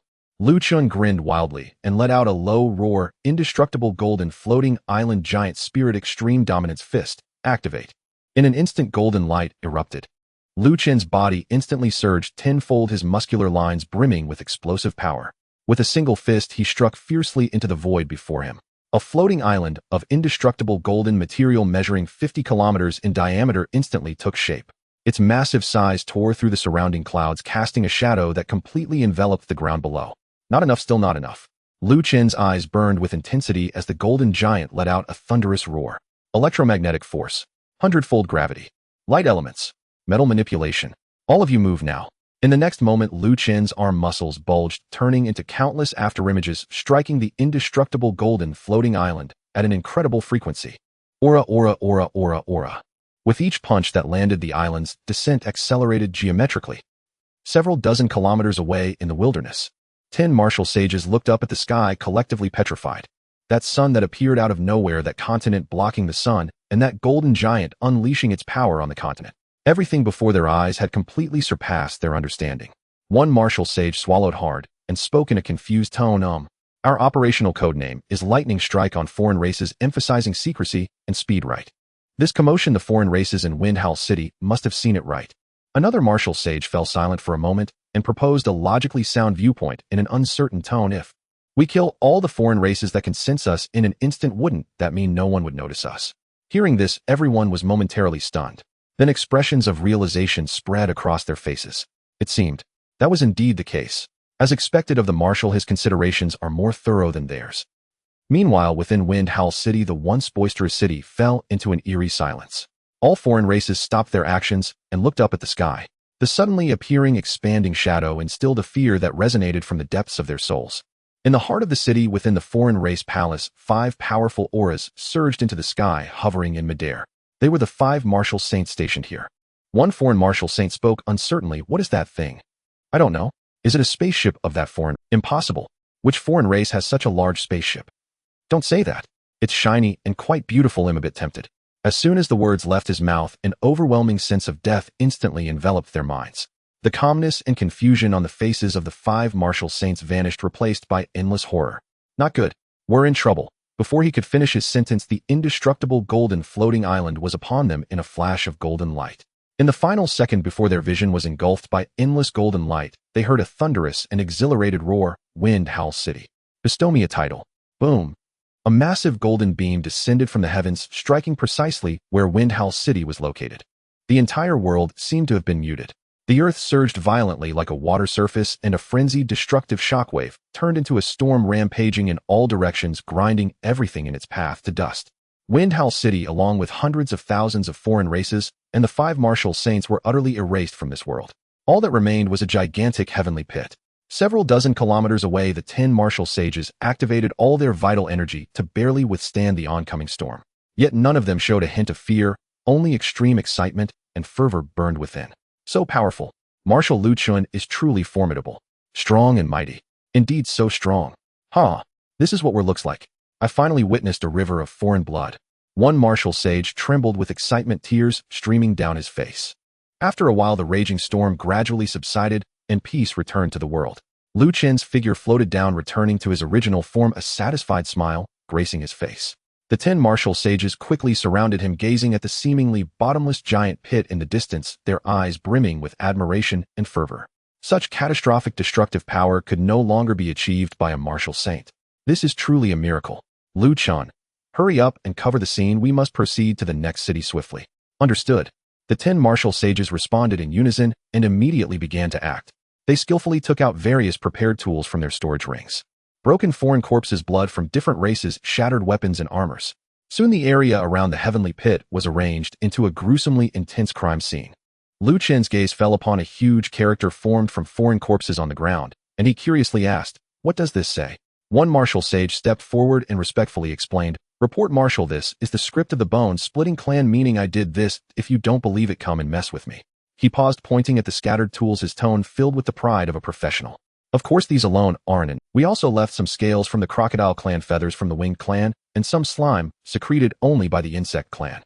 This way, when other foreign races come to investigate, at first glance they will think it was the Bone-Splitting Clan's doing, but upon closer inspection, they will find traces of the Crocodile Clan and Winged Clan, and further analysis will reveal the Insect Clan's involvement as well.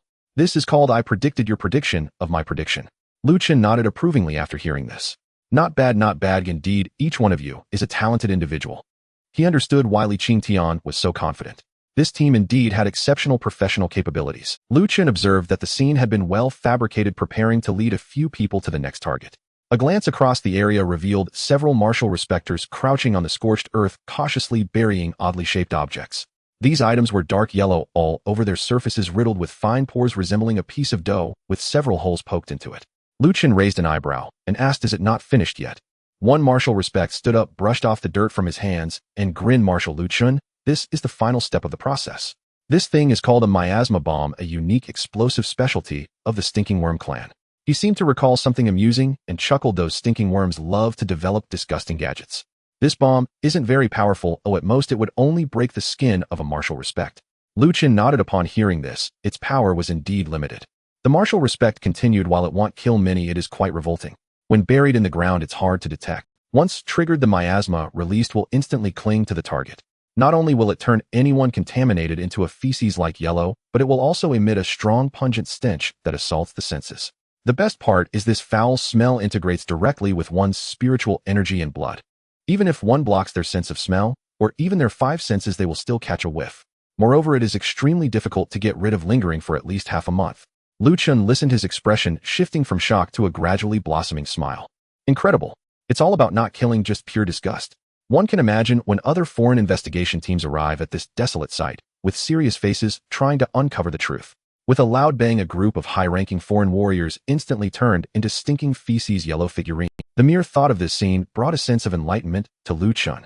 He waved his hand grandly, then bury more, leave no corners untouched. Especially at the bottom of the pits and near obvious clues, let's set up a series of traps. Understood. 10 martial respecters, their spirits invigorated, nimbly retrieved the miasma bombs from their storage rings and set up a dense minefield around the area. Everything was arranged. The group again took their seats in the VIP section beside Lu Chen, hearts racing with both trepidation and anticipation. The golden floating train started up again. Boom. The sound of the sonic boom faded far behind. In the time that followed, the remaining 4 foreign cities fell one after another under Lu Chen's seemingly ordinary strike. Traveling, sacking cities, setting up crime scenes, burying miasma bombs. The entire process flowed seamlessly, with an average of less than 20 minutes spent to destroy each city. After clearing all 5 targets, Lu Chen stood atop the ruins of the last city, a hint of unfulfilled desire in his eyes. Too few. Completely insufficient for killing. Yet for those 10 martial respecters, this brief experience of less than 2 hours completely redefined their worldview. Over 1 million foreign beings, including top-tier warriors of the martial saint level. Right before their eyes, they were extinguished as casually as weeds. Gazing at the devastation around them, their conservative ideologies collapsed with a resounding crash. What replaced it was an unprecedented fervor. They felt as if a switch within them had been forcibly flipped open by Lu Chen. In the Demon City, the Lord's Li Qingtian paced back and forth in the spacious office, the sound of his military boots echoing against the hard alloy floor, creating a dull thud. His expression was grave, his mind uneasy, brows tightly knitted. Will Lu Chun and the others be alright? Though Lu Chun can kill martial saints this time, they are deep behind enemy lines, taking down 5 cities in one go. What if they are discovered by spies from the foreign races, leading to a united assault? The more Li Qingtian thought, the more anxious he became. Suddenly, he halted, slapping his forehead in realization. I must be crazy. How did I let my emotions get the better of me and actually agree to him? At that moment, he was completely engulfed in the deep regret that every man experiences after a moment of recklessness. Just then, the heavy metal door of the office was pushed open with a loud bang. Lu Chen strode in with 10 martial respecters. Li Qingshan's pupils constricted and his expression instantly darkened. He quickly stepped forward, scanning the faces of the group, his tone urgent. Why are you back so soon? Did you encounter? Based on my calculations, even if everything went smoothly, it would be at least evening before you returned after destroying 5 cities and handling everything. Yet now it has been less than 2 hours since you set out.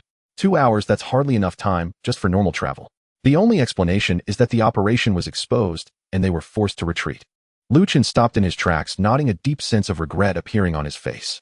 There was indeed a little trouble. Li Qingshan's heart sank, rising to his throat as his hands instinctively clenched. It's over. Did the operation get exposed? Lu Chen sighed and continued. 5 foreign cities are still too few. I didn't have my fill of killing. My Dao heart might be a bit stained. Li Qingtian. His previously tense expression froze, his brain short-circuiting for a full 3 seconds. Damn. I even took off my pants ready to fight, and you tell me the trouble is that you didn't kill enough. Li Qingshan's lips twitched violently, a lump of phlegm stuck in his throat, unable to spit it out. However, the worry in his heart finally settled back into his stomach. Soon after, an indescribable thrill surged from the depths of his heart, causing the corners of his mouth to uncontrollably rise. In just 2 hours, 5 cities sacked. This achievement in the entire history of humanity is unprecedented. The 10 martial respecters behind Lu Chun stepped forward, grinning widely. Brotherly, all 5 targets have been dealt with, not a single survivor left. The crime scene has also been meticulously arranged according to the original plan, ensuring that even a foreign race's mother wouldn't spot any flaws. However, there was indeed one regret regarding this operation. Li Qingshan's smile, which had just begun to rise, faded once again, his expression tightening. What is regrettable? Did the scene arrangement leave any flaws? Not a flaw. The leading martial respect shook his head, displaying a pained expression. What's regrettable is that we were too far from the battlefield. To avoid being caught in the aftermath, we could only observe from tens of kilometers away. I missed the chance to hear the wails of those foreign beings just before their deaths, which is truly one of life's great. The office fell into a sudden silence. Li Qingshan's eyes widened as he stared fixedly at the 10 trusted aides who had accompanied him for many years.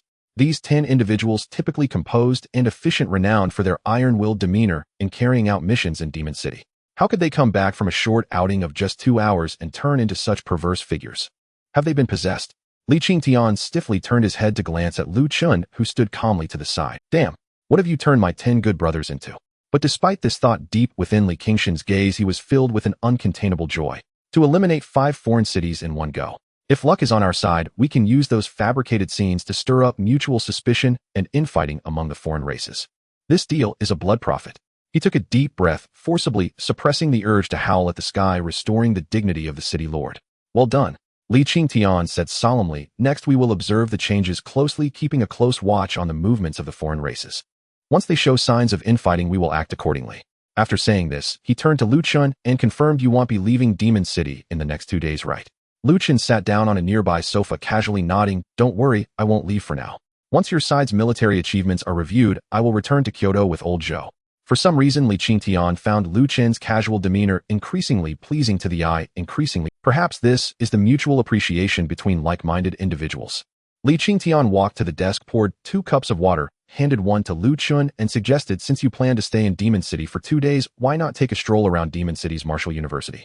He pulled over a chair and sat down, explaining Demon City's Martial University has a different educational philosophy than Kyoto's Martial University.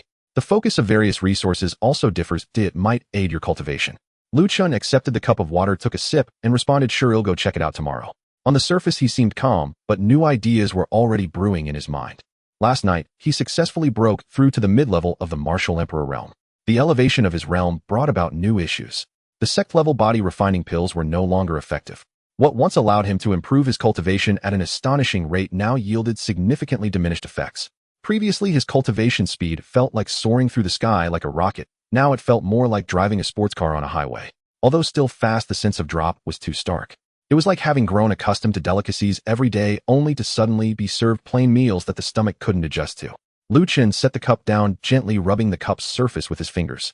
If the sect-level body refining pills were useless, he had to find a higher-grade substitute. Level. Even saint level. He had asked Mo Changxing, and the sect-level body refining pills were the highest-grade cultivation pills he had developed. There were none at the level of respect yet. So besides respect-level body refining pills, what else was available for? Lu Chen's gaze drifted through the office's floor-to-ceiling window, looking out at the darkened horizon. Across the entire blue star, what could be better for refining than the living foreign martial saints? The foreign martial saints, with their robust physiques, their blood akin to an ocean, contain vast energy accumulated over hundreds or thousands of years. Aren't they just walking medicinal pills? Lu Chen's lips slowly curled into an excited arc. The next day, morning light broke. A gentle knock echoed at the door of the presidential suite.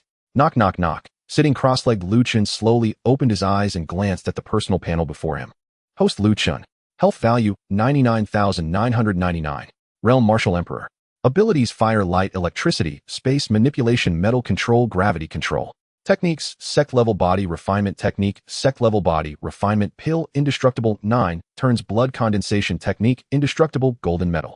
Martial skills: floating train, shadow step, floating train, light ability, crystal, indestructible, golden metal, floating island, giant spirit supreme, fist, indestructible, golden metal, floating island.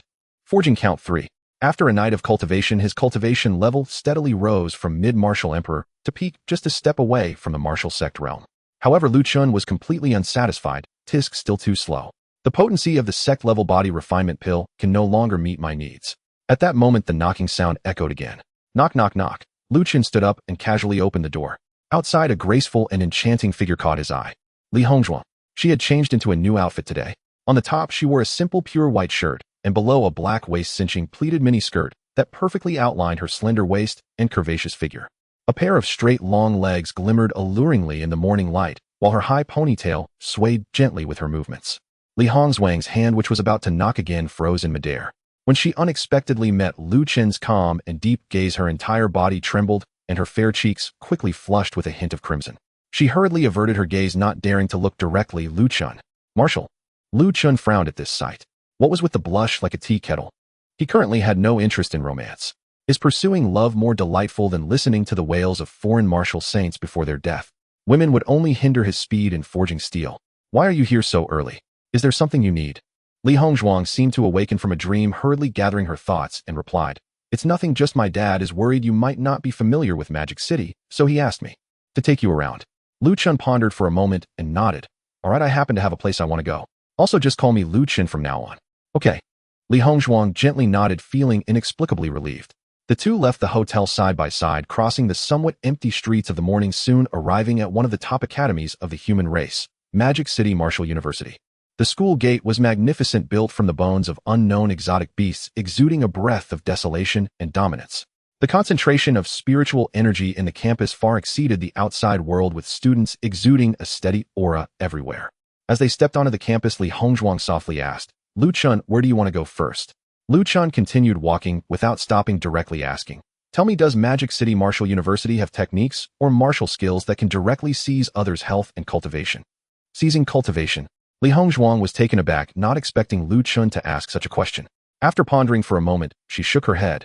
As far as I know, there are no such techniques among the entire human race. Even if there were, no one would practice them.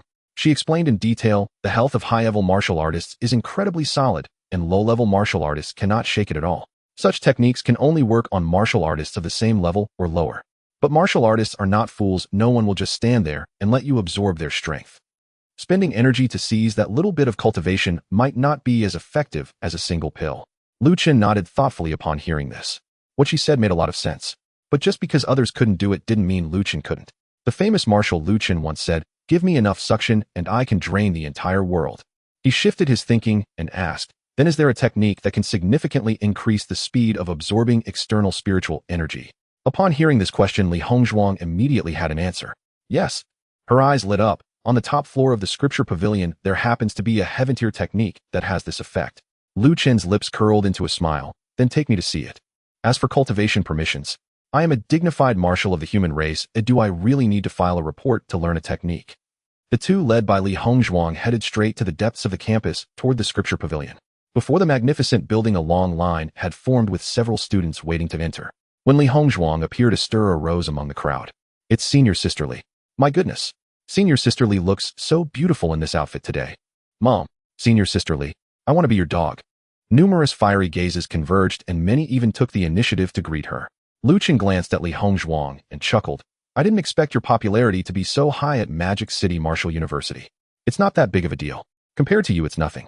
Li Hongzhuang's ears turned red. She was the strongest fourth-year student at Magic City Martial University and the daughter of the city lord. With top-notch talent, looks and background, admirers and pursuers were naturally abundant.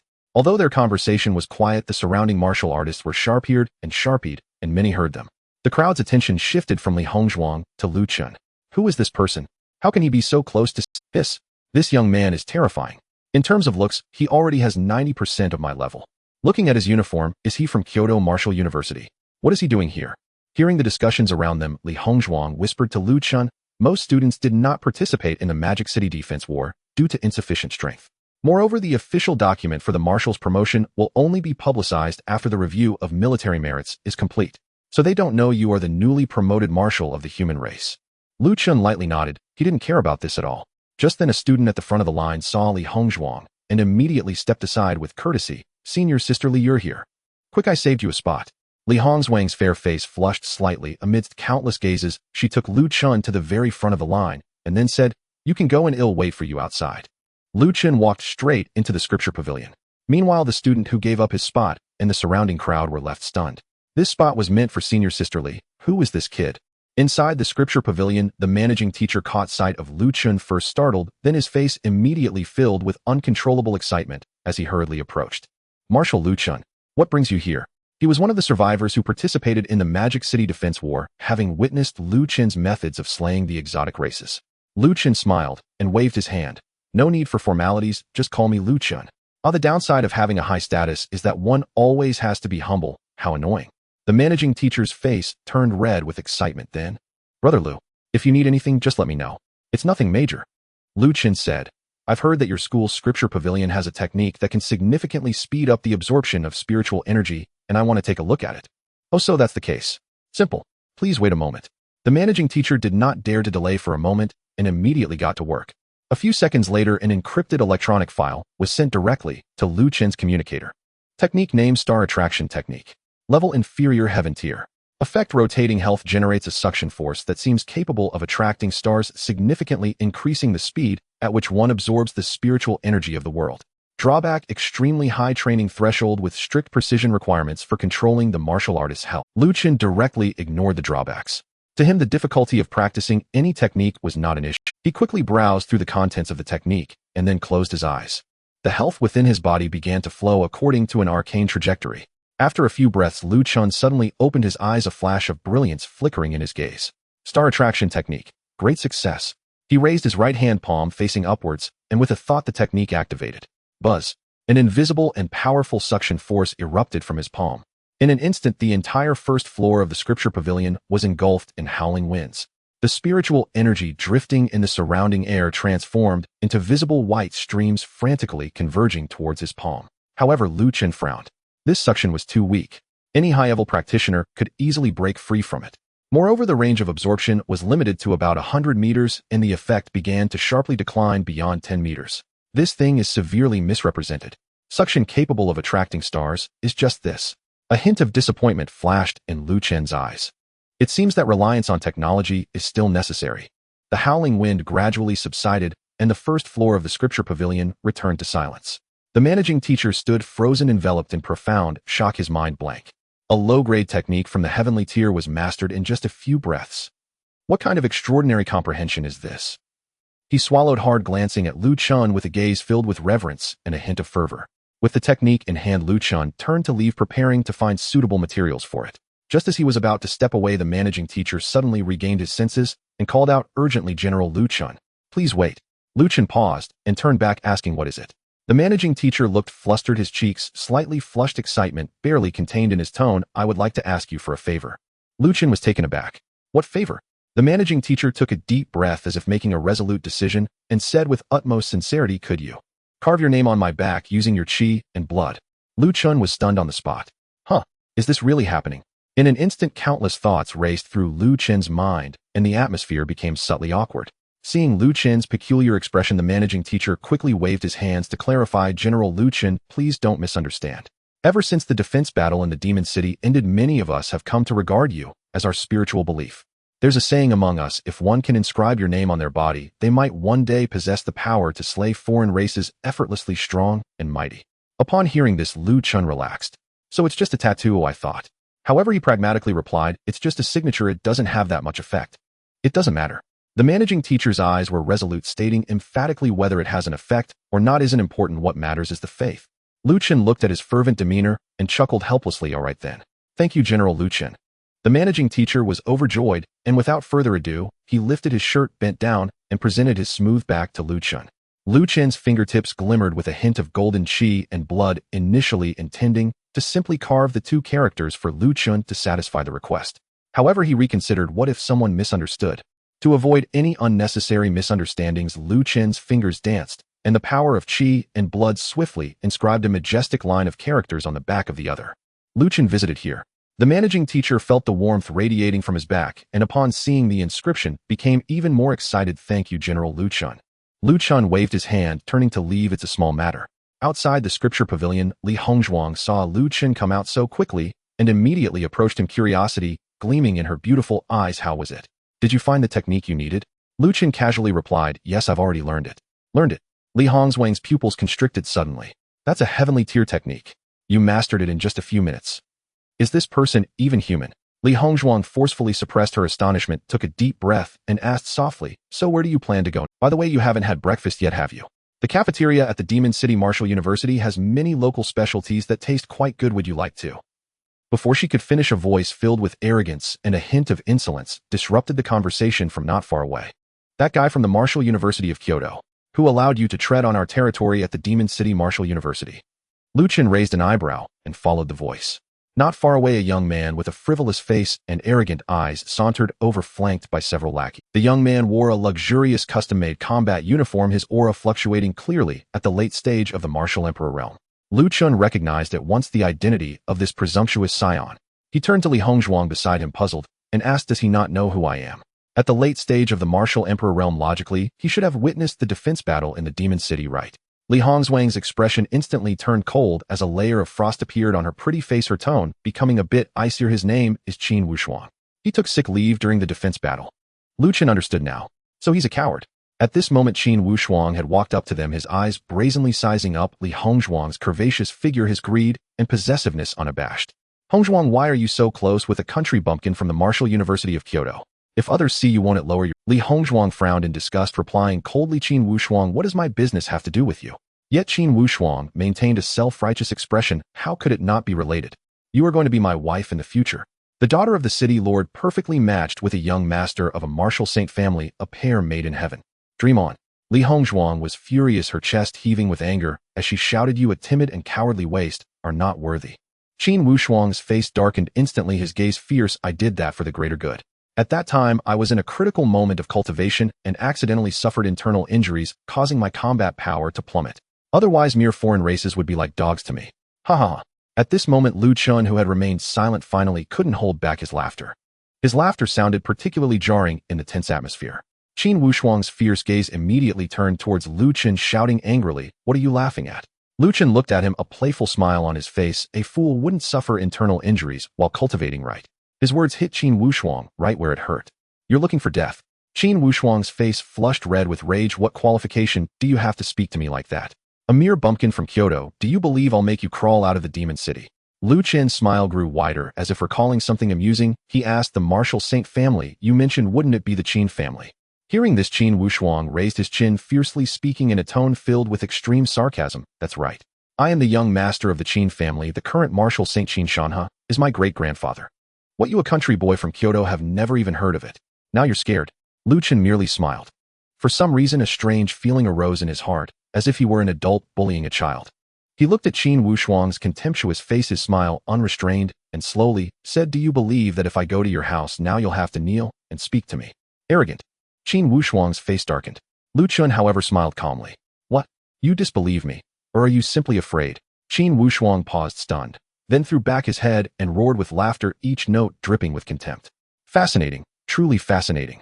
In all my life, Chen Wuxuang, I've never encountered anyone who walked straight to his own doom. His entourage burst into mocking laughter regarding Lu Chen as though he were a clown dancing on a tightrope. Young man, you're remarkably bold. But in this world, survival depends on lineage. Pray your background outshines even a martial saint's, otherwise you're doomed. Otherwise you'll suffer terribly before it's over. A faint knowing curve tugged at Lu Chen's lips. Perhaps my background is just a shade more formidable than a martial saint's. Li Hongzhuang watched the scene unfold and couldn't suppress a delicate mischievous smile, her eyes shimmering with quiet amusement. That single smile ignited Qin Wushuang's smoldering jealousy into open flame. He abruptly stilled his laughter, snorted coldly, and spoke with chilling finality. Fine. Excellent. My great-grandfather is currently resting at home, a genuine martial saint in the flesh. One strike from him would reduce you to crimson mist. Lu Chen arched a brow. Is that so? Then I must truly look forward to witnessing it firsthand. Inside the exclusive, opulent levitating vehicle, an eerie silence settled. Qin Wushuang studied Lu Chen's unruffled composure with growing unease. Ordinarily, even hearing the title martial saint would send most men reeling, whether in terror or trembling reverence. Yet this youth hadn't flinched, not once, not even a flicker of disturbance across his features. Could he be scion of one of the ancient martial saint clans? The thought flickered across Qin Wushuang's mind. Then he began to reckon. He knew every prominent martial saint lineage among humanity, and none bore the surname Lu. To be safe, he narrowed his eyes and asked, "Boy, what is your name?" He paused, a cruel smirk curling his lips. "Don't misunderstand. I merely wish to know which name to carve upon your gravestone." Lu Chen inwardly chuckled. "You're oddly kind." Leaning back casually against the seat, he replied, voice calm and uninflected. "My name is Lu Chen." Lu Chen. Qin Wushuang rolled the name over his tongue and froze. Why did it sound so familiar? It struck him. Just 2 days ago, his father Qin Hongyuan had mentioned a newly appointed Grand Marshal of Humanity, whose name was Lu Chen. An absurd notion surged through his mind. Could he possibly be? No. Impossible. Utterly inconceivable. He crushed the thought instantly, ruthlessly. The Grand Marshalship was reserved exclusively for martial saints. This youth radiated no more than the peak of a martial emperor's aura. How could he possibly hold such rank? It must be coincidence, mere homonymy. Yes, that's it. Reassured, Qin Wushuang's gaze slid back to Lu Chen, laced once more with disdain. Soon the levitating vehicle glided to a silent halt before the gates of a vast, sprawling estate. Lu Chen stepped out and surveyed the architecture before him. Ancient pavilions and terraces, serene classical, utterly at odds with the sleek metallic futurism dominating the rest of Metropolis. He curled his lip, faintly disdainful. Just this. Not even a floating island. How dreadfully unimpressive. Compared to the noble families dwelling atop celestial islands in the capital, the Metropolis clans indeed seemed curiously lacking in prestige. Qin Wushuang scoffed. Provincial bumpkin. Can a mere martial emperor comprehend a martial saint's aesthetic sensibility? This is classical garden artistry. Elegant, understated, profoundly luxurious. Understand. Lu Chen offered no reply, merely shook his head slightly, and followed Qin Wushuang through the Qin family's grand gate. At once winding paths, flowing streams, and secluded bridges evoked a refined, poetic atmosphere. Yet precisely at the courtyard's center, one object shattered the harmony entirely. A towering dozen-meter-high statue of a man, Qin Shanha himself. In the sculpture, Qin Shanha held a folding fan, gazing skyward at a precise 45-degree angle, his expression suffused with enigmatic serenity. Lu Chen stared, speechless. Preposterous. Absurdly ostentatious. Erecting such a colossal effigy in one's own courtyard, as if desperate to broadcast his status as a martial saint to the world. At that moment, measured, powerful footsteps echoed from deep within the garden. Qin Wushuang's eyes lit up. He snapped upright and called out loudly, "Father!" With evident pride, he glanced sidelong at Lu Chen and whispered low but triumphant, "See that? That's my father, the patriarch of the Qin clan, Qin Hongyuan. A true martial sovereign." Yet the middle-aged man approaching didn't spare his son a glance. At the very instant Qin Hongyuan recognized Lu Chen's face, he froze, utterly motionless. His eyes widened, pupils dilating first in shock, then swiftly filling with a reverence and an almost feverish excitement. Lu Chen raised a hand, cutting him off mid-breath. "Silence, for now." Qin Hongyuan shuddered violently, then fell mute on the spot. His breathing softened to near inaudibility as he stood rigidly at attention, hands respectfully clasped before him. Qin Wushuang stood utterly dumbfounded. His triumphant grin froze, then cracked like brittle ice. A chill, sharp and absolute, shot up his spine from sole to crown. What the hell is wrong here? What is my father doing? Why does he look reverent? As if bowing to this, panicked Qin Wushuang blurted, "Father, do you know him?" Qin Hongyuan cast a complex, heavy look upon his son, layered with anger, sorrow, and profound exasperation. Lu Chen ignored him entirely, turning his gaze back to Qin Wushuang. his smile now laced with quiet, dangerous amusement. Didn't you claim you'd let me witness a martial saint's power? Then go, summon your great-grandfather. In that instant, Qin Wushuang's last sliver of hope dissolved. He'd never imagined the young man he'd casually provoked on the street was the newly appointed Grand Marshal of Humanity, suppressing his cultivation, playing the fool to lure the tiger out of its den. How deviously cunning. All color drained from Qin Wushuang's face, he forced a cringing servile smile. Might we reconcile? Lu Chen's smile widened, warmer, brighter, infinitely more terrifying. What do you think? Thud. His psyche shattered completely. His knees buckled, and he collapsed full-length onto the ground, sobbing uncontrollably. Brother Lu, I was wrong. I was profoundly wrong. I failed to recognize the mountain before me. Please, in your boundless magnanimity, spare me. Before his plea ended, a figure materialized beside Lu Chen without warning. Boom. Qin Wushuang vanished from Lu Chen's sight, hurled backward with brutal force, crashing straight through a distant wall in a violent plume of dust and rubble. Qin Shanha spoke, voice icy, laced with contempt. What rank do you presume to hold, to share my title at? In the next breath, he suppressed his aura entirely, his stern countenance melting into warm, effortless charm as he turned to Lu Chen. Brother Lu, what an honor. What brings you here? Lu Chen's gaze lingered instead on Qin Shanha's luxuriant jet-black hair, curious, amused. Your hair's grown back. Gone was Qin Shanha's once iconic receding hairline, replaced now by a flowing sage-like mane. Qin Shanha's weathered cheeks flushed faintly before he laughed. Well, Brother Lu's craftsmanship is peerless. Root removal without root destruction ensures swift regrowth. He asked, by the way, Brother Lu, what brings you to our humble abode today? Lu Chen waved a dismissive, nothing urgent. Just strolling nearby, when someone intercepted me boasting that someone here could pulverize me into crimson mist with a single punch. So naturally, I came to see for myself. Qin Shanha's smile froze, then vanished. Damn, even I wouldn't dare utter such words aloud. His expression hardened, his gaze sharp as lightning swept toward the shattered wall. With a flick of his wrist, Qi surged, dragging Qin Wushuang back across the courtyard. Though battered, Lu Chen sensed no real injury, only masterful theatrical feigning of unconsciousness. Qin Shanha looked at Qin Hongyuan, voice flat and detached. So, you've only got this one heir? Qin Hongyuan's face burned crimson. Grandfather, I've been physically compromised. Years of recuperation yielded only this sole descendant. Lu Chen understood instantly. So Wushuang meant without twin, a solitary heir. Qin Shanha grimaced. TCH. Then perhaps it's time another assumed the patriarch's mantle. At once Qin Hongyuan stiffened, then declared with sudden righteous fervor. Grandfather, this wretch has long abused his privilege, ruling with arrogance and cruelty. I've long sought to purge the clan of such filth. Today I shall uphold justice, even at the cost of blood, by executing this abomination myself, restoring the clan's honor. His tone shifted seamlessly to earnest humility. As for the patriarchship, I've held it for decades. My experience is unmatched. Entrusting it to another would risk destabilizing the entire clan. And rest assured, I'll redouble my efforts to restore my vitality. Another heir will be born. Feigning unconsciousness no longer, Qin Wushuang snapped his eyes open, staring at his father in raw disbelief. Father, we're blood. Qin Hongyuan's face hardened, his voice thundered. Monster, you invoke father now only to beg for mercy. Die. He raised his palm, chi surging violently, ready to strike. Terrified beyond reason, Qin Wushuang scrambled toward Lu Chen, shrieking. Grandfather Lu Chen, I repent. I beg you grant me one chance. I'll never defy you again. Lu Chen watched the spectacle, then smiled and waved gently. Enough. Enough theatrics. Qin Wushuang gasped as though released from death's grip, bowing his head repeatedly. Thank you, Grandfather Lu Chen. Thank you. I swear, I'll never compete with you for a woman again. Li Hongzhuang, overhearing, flushed crimson. Lu Chen's smile faltered, then vanished. His voice dropped grave and edged. I'll overlook today's incident. But, as a peak-level martial emperor, you've slain no alien foe. Is this how the Qin clan cultivates its? Qin Shanha grasped Lu Chen's meaning instantly and commanded Qin Hongyuan. Send him to the front line. Let him train there for several years.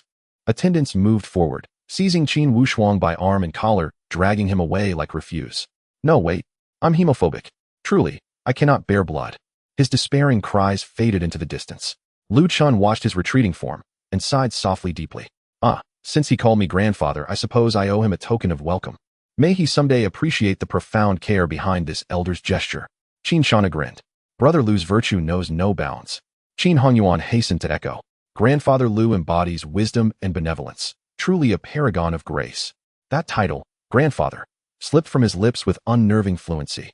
Who could have foreseen that his inept son's casual outing would return home bearing a grandfather? Yet, Qin Hongyuan studied Lu Chen, thinking quietly. This grandfather, perfectly acquired. trading one arrogant, useless heir for the Grand Marshal of humanity. This deal was pure unadult. In the Chen family's reception hall, Chen lifted his teacup and took a small sip. The tea was initially slightly bitter, but soon a refreshing sweetness spread across his tongue. He set the cup down. Although he didn't know much about tea tasting, he felt it was inferior to iced black tea.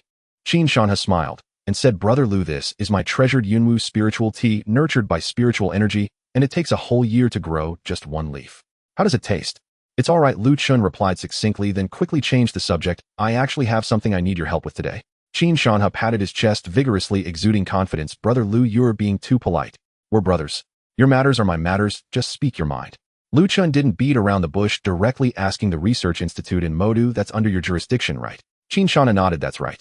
Each martial saint protects a region and oversees a core sector. I am responsible for research." Chen smiled slightly. "Then this will be easy. I would like to borrow your research institute for a bit." Chen Shanha was momentarily stunned, his eyes filled with confusion, but he quickly agreed. "Of course. Brother Lu, you can use it anytime you want." He paused, unable to suppress his curiosity, and tentatively asked, "But may I ask, what do you intend to use the research institute for?" Chen pondered for a moment and replied, "It's to enhance my strength." Chen Shanha raised an eyebrow. "A research institute? Enhancing strength?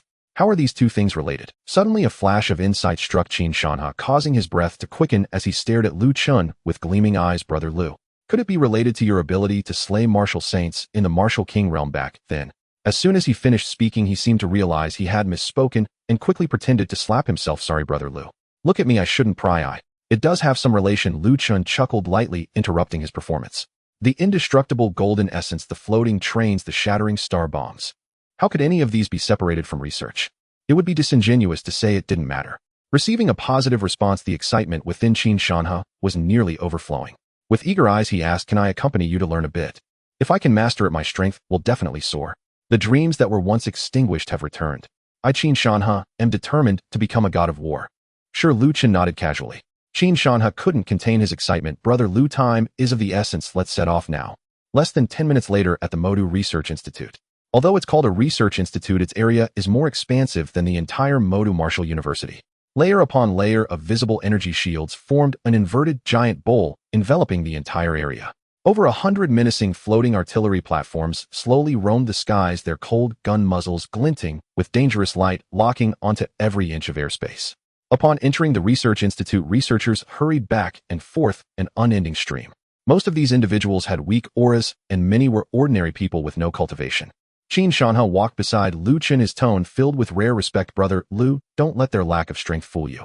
The human race has managed to hold strong for hundreds of years amidst the threat of foreign races, and they are largely responsible for that. The formations, thermal weapons, battle suits, and various resources we currently use all come from their hands." Chen nodded slightly. In his view, martial arts and technology seemed to be two separate paths, but the end result was the same. With Chen Shan's high-level authority, the two moved smoothly and directly arrived at the central laboratory, the heart of the Research Institute. As the heavy alloy doors opened just a crack, an old yet exuberant roar echoed from within. "Huh, with this batch of extremely pure, indestructible golden essence, what nonsense foreign technology is nothing but trash. I have been preparing the extermination plan for 50 years. It can finally be officially put on the agenda." Hearing this, a smile of admiration involuntarily crept onto Chen's lips. "This is a comrade." The door swung wide open. Inside the extraordinarily spacious laboratory, various precision instruments that Chen had never seen before were neatly arranged, emitting a low, steady hum. In the center of the room, a massive piece of indestructible golden essence, as large as a small mountain, was being slowly cut by several high-energy lasers sparking all around. Dozens of researchers were completely focused on operating the machinery, their expressions intense. An old man dressed in a white lab coat with hair as disheveled as a bird's nest and a scruffy beard was animatedly directing the scene, his eyes shining with remarkable brightness. Chen Shanha stepped forward and called out, "Brother Jin Yan." The old man, called Jin Yan, did not turn around, still fixated on the cutting progress of the indestructible golden essence, impatiently waving his hand. "Old Chen, I've told you countless times, don't bother me during work hours. Even if it's a big deal, wait until I'm done." Chen Shanha showed a hint of helplessness, explaining to Chen, "This old fellow is unrecognizable once he enters work mode." He cleared his throat and raised his voice, "Do you see who this is beside me?" Upon hearing this, Ji Nian reluctantly turned his head and casually glanced. When his gaze landed on Chen, he froze instantly. In the next second, the impatience on his face was replaced by overwhelming joy as he rushed over in a single bound. Marshal Chen. Ji Nian's impression of Chen was deeply engraved in his mind. On one hand, it was due to Lu Chen providing him with this batch of ultra-pure, indestructible golden essence he had always longed for. On the other hand, it was Lu Chen's fighting style of annihilating foreign races without leaving a trace that resonated perfectly with him. Foreign races should be exterminated without a trace. Jin Yin quickly approached Lu Chen excitedly, asking Marshal Lu Chen, your esteemed presence must mean you have something to discuss with me regarding research. Lu Chen was somewhat surprised. How did you know? Jin Yin adjusted his glasses and a stream of data flashed across the lenses. This is the deduction result just provided by the intelligent brain. There is an 83% probability that your purpose for coming here is related to research. Unfortunately, this intelligent brain's computing power is still insufficient, unable to perform combat deductions, though otherwise it could have been applied to combat. Lu Chen then noticed that countless tiny data points were rapidly scrolling across Jin Yin's lenses. Lu Chen smiled and said directly, I do indeed have something to discuss with you. I need to create a black hole. A black hole. Jin Yin's smile instantly froze, his tone filled with shock. Qin Shan's eyes widened in surprise as well. Although he was a martial artist after years of being around the research institute, he naturally knew what a black hole was. It is a cosmic phenomenon that exists in the depths of the universe from which even light cannot escape. The ultimate celestial body. Lu Chen firmly nodded. Exactly. I have recently cultivated a new technique and want to comprehend it by observing a black hole. Jin Yin fell into a prolonged silence. After a long while, he slowly raised his head and said, theoretically, there are methods. However, it is impossible to create a truly large black hole. At most, we can create a small black hole. Moreover, the method is extremely difficult. Let's hear it. Lu Chen became interested. Jin Yin extended a finger. The first method is to forcibly compress our blue star beneath our feet to a diameter of 1 centimeter. Under such ultra-high density, a stable small black hole would naturally form. Qin Shan's mouth twitched wildly. One dared to ask, while the other dared to answer. He couldn't help but say, what's the difference between saying that and not saying anything? Compress an entire planet to 1 centimeter. Is that something a person can do? Lu Chen nodded thoughtfully. With his current power, it was indeed impossible. Jin Yin extended a second finger. The second method is to condense the gravitational force capable of bending light into a point the size of a fingertip. At that time, an extremely brief micro-black hole could also be born. Lu Chen thought for a moment and understood. However, his gravitational manipulation ability, while capable of controlling gravity, was still far from bending light. Jin Yin then raised a third finger, his tone growing more serious. The third method is to forcibly cause a specific area of space to continuously collapse, simulating the formation principle of a black hole, which can also produce a micro-black hole. Qin Shanha furrowed his brows. Space collapse. Only a space-type ability user can achieve that right. Moreover, to maintain a continuous collapse of space, that space-type ability user's strength would likely. Jin Yin nodded and concluded, exactly. Theoretically, a space-type ability user reaching the Martial Emperor level would be required to barely maintain the localized space collapse. 3 methods, each one more absurd than the last, each more impossible to realize. Just when Qin Shanha thought this matter was hopeless, a glint flashed in Lu Chen's eyes as he suddenly asked, what if we combine gravity and space collapse? Upon hearing this, Jin Yin began to calculate. Seconds later, he looked up and said, it's possible.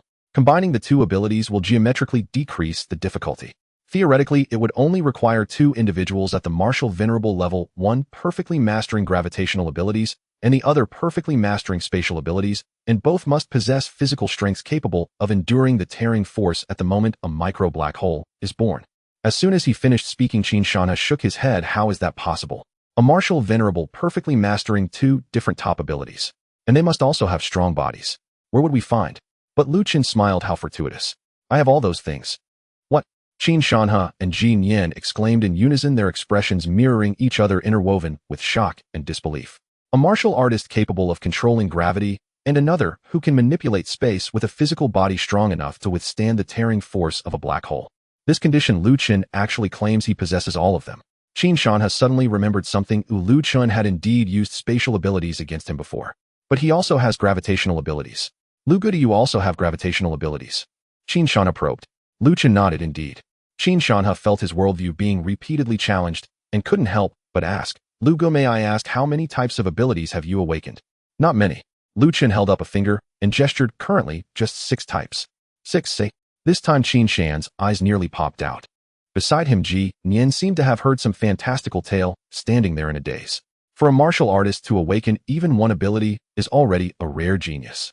Jin Yin adjusted his glasses, looking at Lu Chen with a gaze filled with inquiry. Marshal Lu Chen, forgive my bluntness, but I have studied the topic of ability awakening. Currently, all individuals who have awakened abilities have only awakened 1. Any individual attempting to bear a second ability will invariably have their body collapse. How did you manage to simultaneously bear 6 abilities? Upon hearing this, Chen smiled. It's simple. Because their physiques aren't strong enough. They can only awaken one because their limit is just one. As for me, I have no limits. As these words fell, the entire laboratory became silent as a pin drop. No limits. Jin Yin was stunned. Is it due to his physique? He instinctively glanced at Qin Shanhe, his eyes akin to that of someone eyeing a prime experimental material. Qin Shanhe shivered all over, instantly understanding Jin Yin's thoughts, and warily said, "What are you looking at me for? Do you want to use me as an experiment? No way." A hint of disappointment flashed in Jin Yin's eyes. Seeing this, Chen spoke up. "If you want to conduct experiments, it's simple. They'll catch a few living alien martial saints for you to dissect and study as you wish. It's a deal." Jin Yin instantly became excited. Chen nodded. "Now it's time to assist me in creating a black hole." Mentioning the serious matter, Jin Yin's emotions immediately soared to their peak. A man-made black hole. This was the ultimate topic that existed only in theory, one of the dreams he pursued throughout his life. Today, he actually had the chance to witness it firsthand and even participate. Jin Yin suddenly turned around and roared at all the researchers in the laboratory. "Everyone immediately put down your work and activate experimental site No. 1. Today we are going to create history here." Boom. The crowd erupted, all the researchers' faces filled with fervor and excitement. They had just heard Chen and the others' conversation. Moments later, everyone arrived at experimental site No. 1. The entire area took on a massive circular shape, covering nearly 10,000 square meters.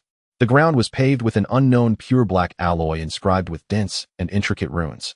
Surrounding the site, dozens of layers of semi-transparent energy screens wrapped around it, resembling a vast energy prison.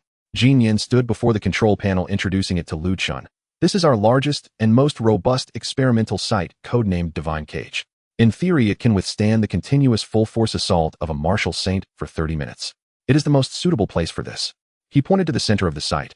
"Marshal Chen, you only need to stand there later. I will monitor the energy index in real time through the main control panel and coordinate with your actions." Chen nodded and stepped towards the center of the site. However, after taking 2 steps, he noticed that Qin Shanhe was also following closely beside him, showing no intention of leaving.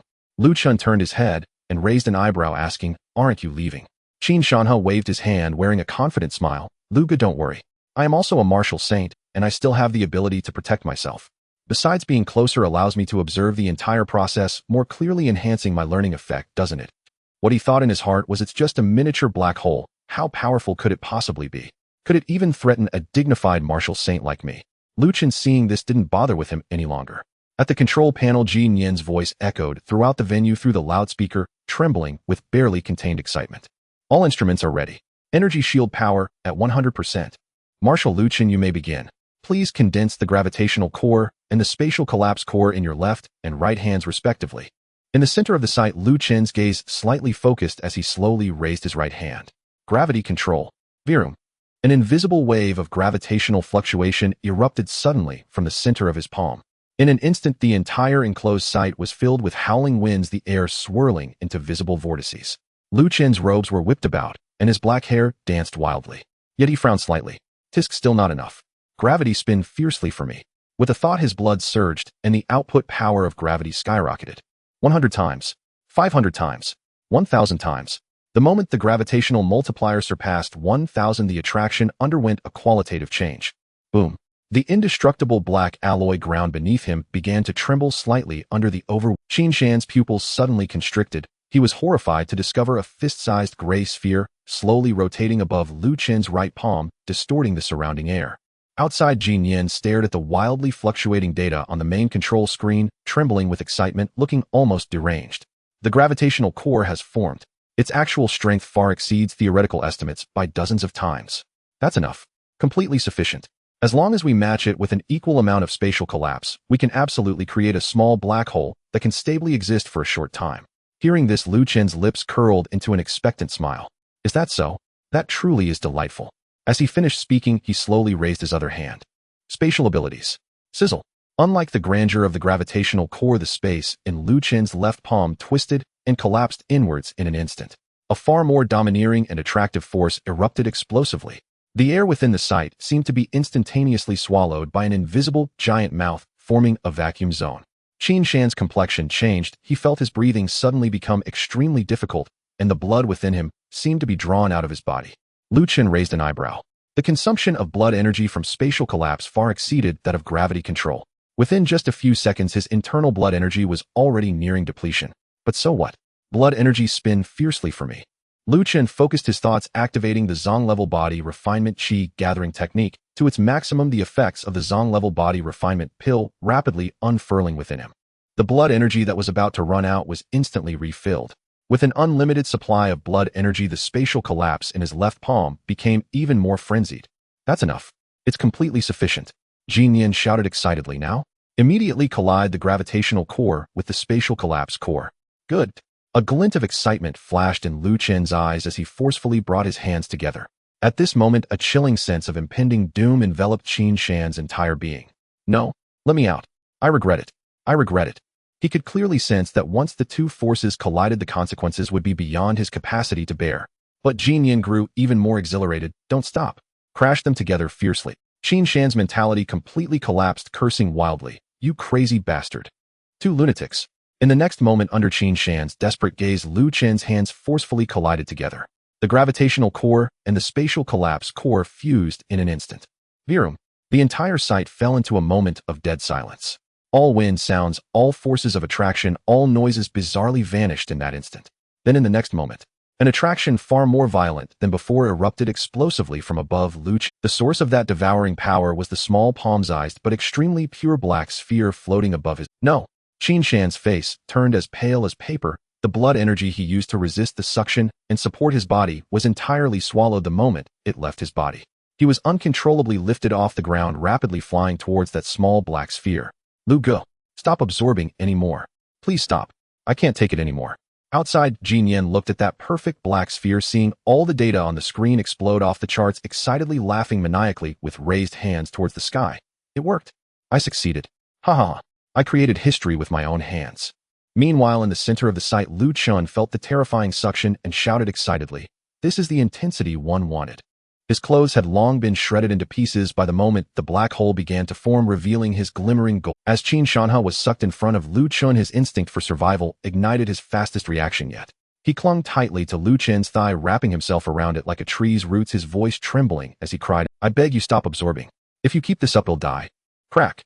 At that moment, a crisp sound of the dozens of layers of energy shields which were said to withstand the assault of a martial saint for 30 minutes shattered like fragile glass. Outside, Jinyan and the research personnel's ecstatic expressions instantly froze. They were helplessly pulled towards the terrifying suction, flying toward the black hole inside.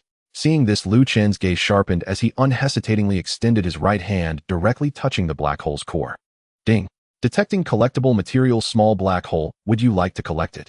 Chen silently. The black hole vanished, and the terrifying pull disappeared in an instant. Qin Shanha felt a sudden relaxation throughout his body, gasping for breath. I almost died.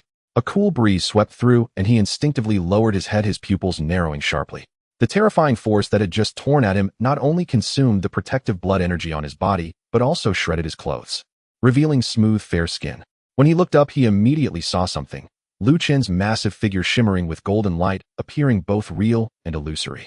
Qin Shan's old face flushed red, and he hurriedly fumbled to pull a gaudy white robe from his storage ring, moving so fast that a blur was left in his wake. Chen looked at Jinyan and the other researchers who were getting up from the ground, asking, Are you all right? We're fine. Jinyan not only showed no signs of injury, but instead sparkled with unreserved excitement and fervor. I must thank you. To witness the birth and demise of a black hole with my own eyes is worth it for me in this lifetime. The other researchers had similar expressions, looking at Chen as if he were a deity walking among them. Chen smiled helplessly. At that moment, Qin Shanha handed him a matching white robe, but his gaze was somewhat evasive, unable to meet Chen's eyes. Brother Lu, please put on the clothes first. His heart was in turmoil. He originally thought he was exceptionally gifted, unmatched by anyone else. He didn't expect that someone could be even more formidable than him. This left him a man over 100 years old, unsure of where to place his face. Chen took the robe and put it on, feeling slightly surprised. The robe looked gaudy but was unexpectedly comfortable. He glanced at the complex expression on Qin Shan's face and casually asked, What did you learn just now? Qin Shan's face stiffened and he chuckled awkwardly. It's fine. I grasped a little bit of the surface. Inside, he was screaming in frustration. What did I grasp? I know that normal black holes are large and capable of absorbing a lot, but I didn't expect that this small black hole could be so powerful. It almost drained me completely. No, the one who can create such a thing is the most impressive. Qin Shanha sighed, deeply feeling defeated. Why can the gap between people be so vast? In that case, I won't be human anymore. As if he had made a certain resolution, he abruptly turned to Jin Yin, who was reviewing data at the console, and asked earnestly, "Old G, is there any way for me to become as strong as him?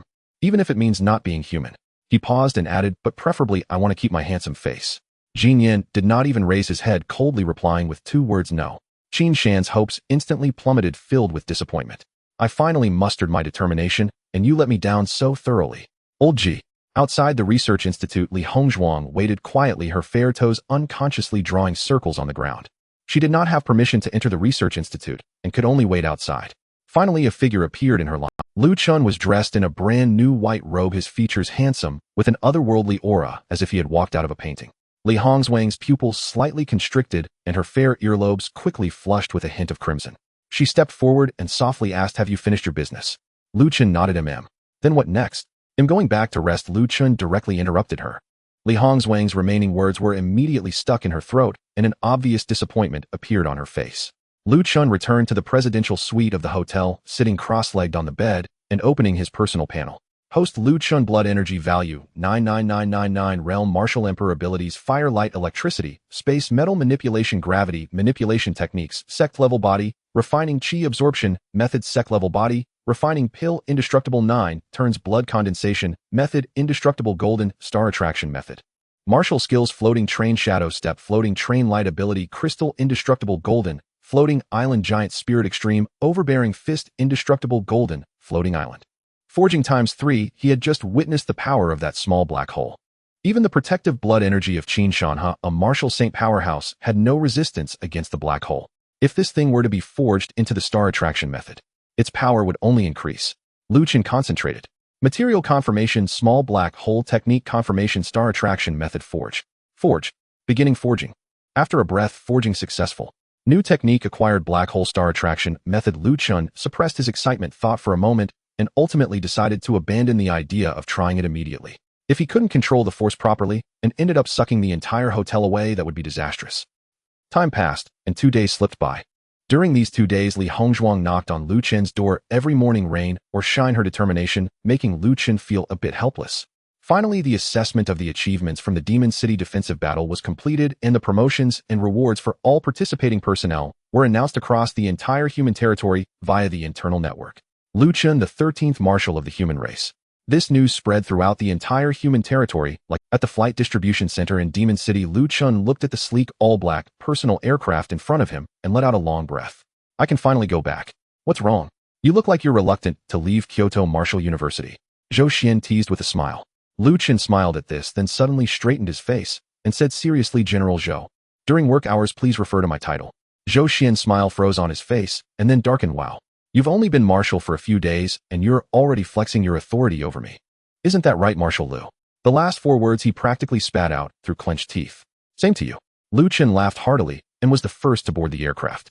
The aircraft slowly started and ascended smoothly. At that moment, Lu Chen's communicator rang. "Caller ID Li Qingtian." Lu Chen answered the call. "Lu Chen, it started. They're all fighting." Immediately, a frenzied roar from Li Qingtian came from the other end of the line. Lu Chen said calmly, "Clarify." Cough, cough. Li Qingtian steadied his emotions, but the excitement in his tone was still unmistakable. "The bone-splitting clan, Crocodile Clan, Blood-Eye Clan. Several alien races are now all fighting. Especially the Stinking Slug Clan, they're getting beaten the worst by the other clans. You should have seen a bunch of shit-colored things fighting while vomiting, with vomit flying everywhere. I almost laughed myself to death. Ha ha." Hearing this vivid description, a smile also crept onto Lu Chen's lips. "Once they've fought enough, I'll go reap a harvest." "No problem." Li Qingtian laughed heartily, "but it'll take some time. It looks like they are really into it." Communication ended. Zhou Xian couldn't help but lean over curiously. "What's up? You two look so happy. What's the good news?" Lu Chen glanced at him and said flatly, "Your current level doesn't qualify you to know about this. If you don't want to say." Zhou Xian snorted coldly and turned his head away. A moment later, the aircraft landed smoothly at the exclusive distribution center of Kyoto Martial University. The cabin door opened and Lu Chen stepped down from the aircraft. He scanned the crowd and quickly spotted 2 familiar figures, Su Qinghan and her mother Lin Wan. Upon seeing Lu Chen, a hint of uncontrollable joy surged in Su Qinghan's cold eyes. Yet beneath that joy seemed to hide a trace of barely perceptible resentment. Lu Chen approached the two. Su Qinghan looked him up and down and softly said, "You're back."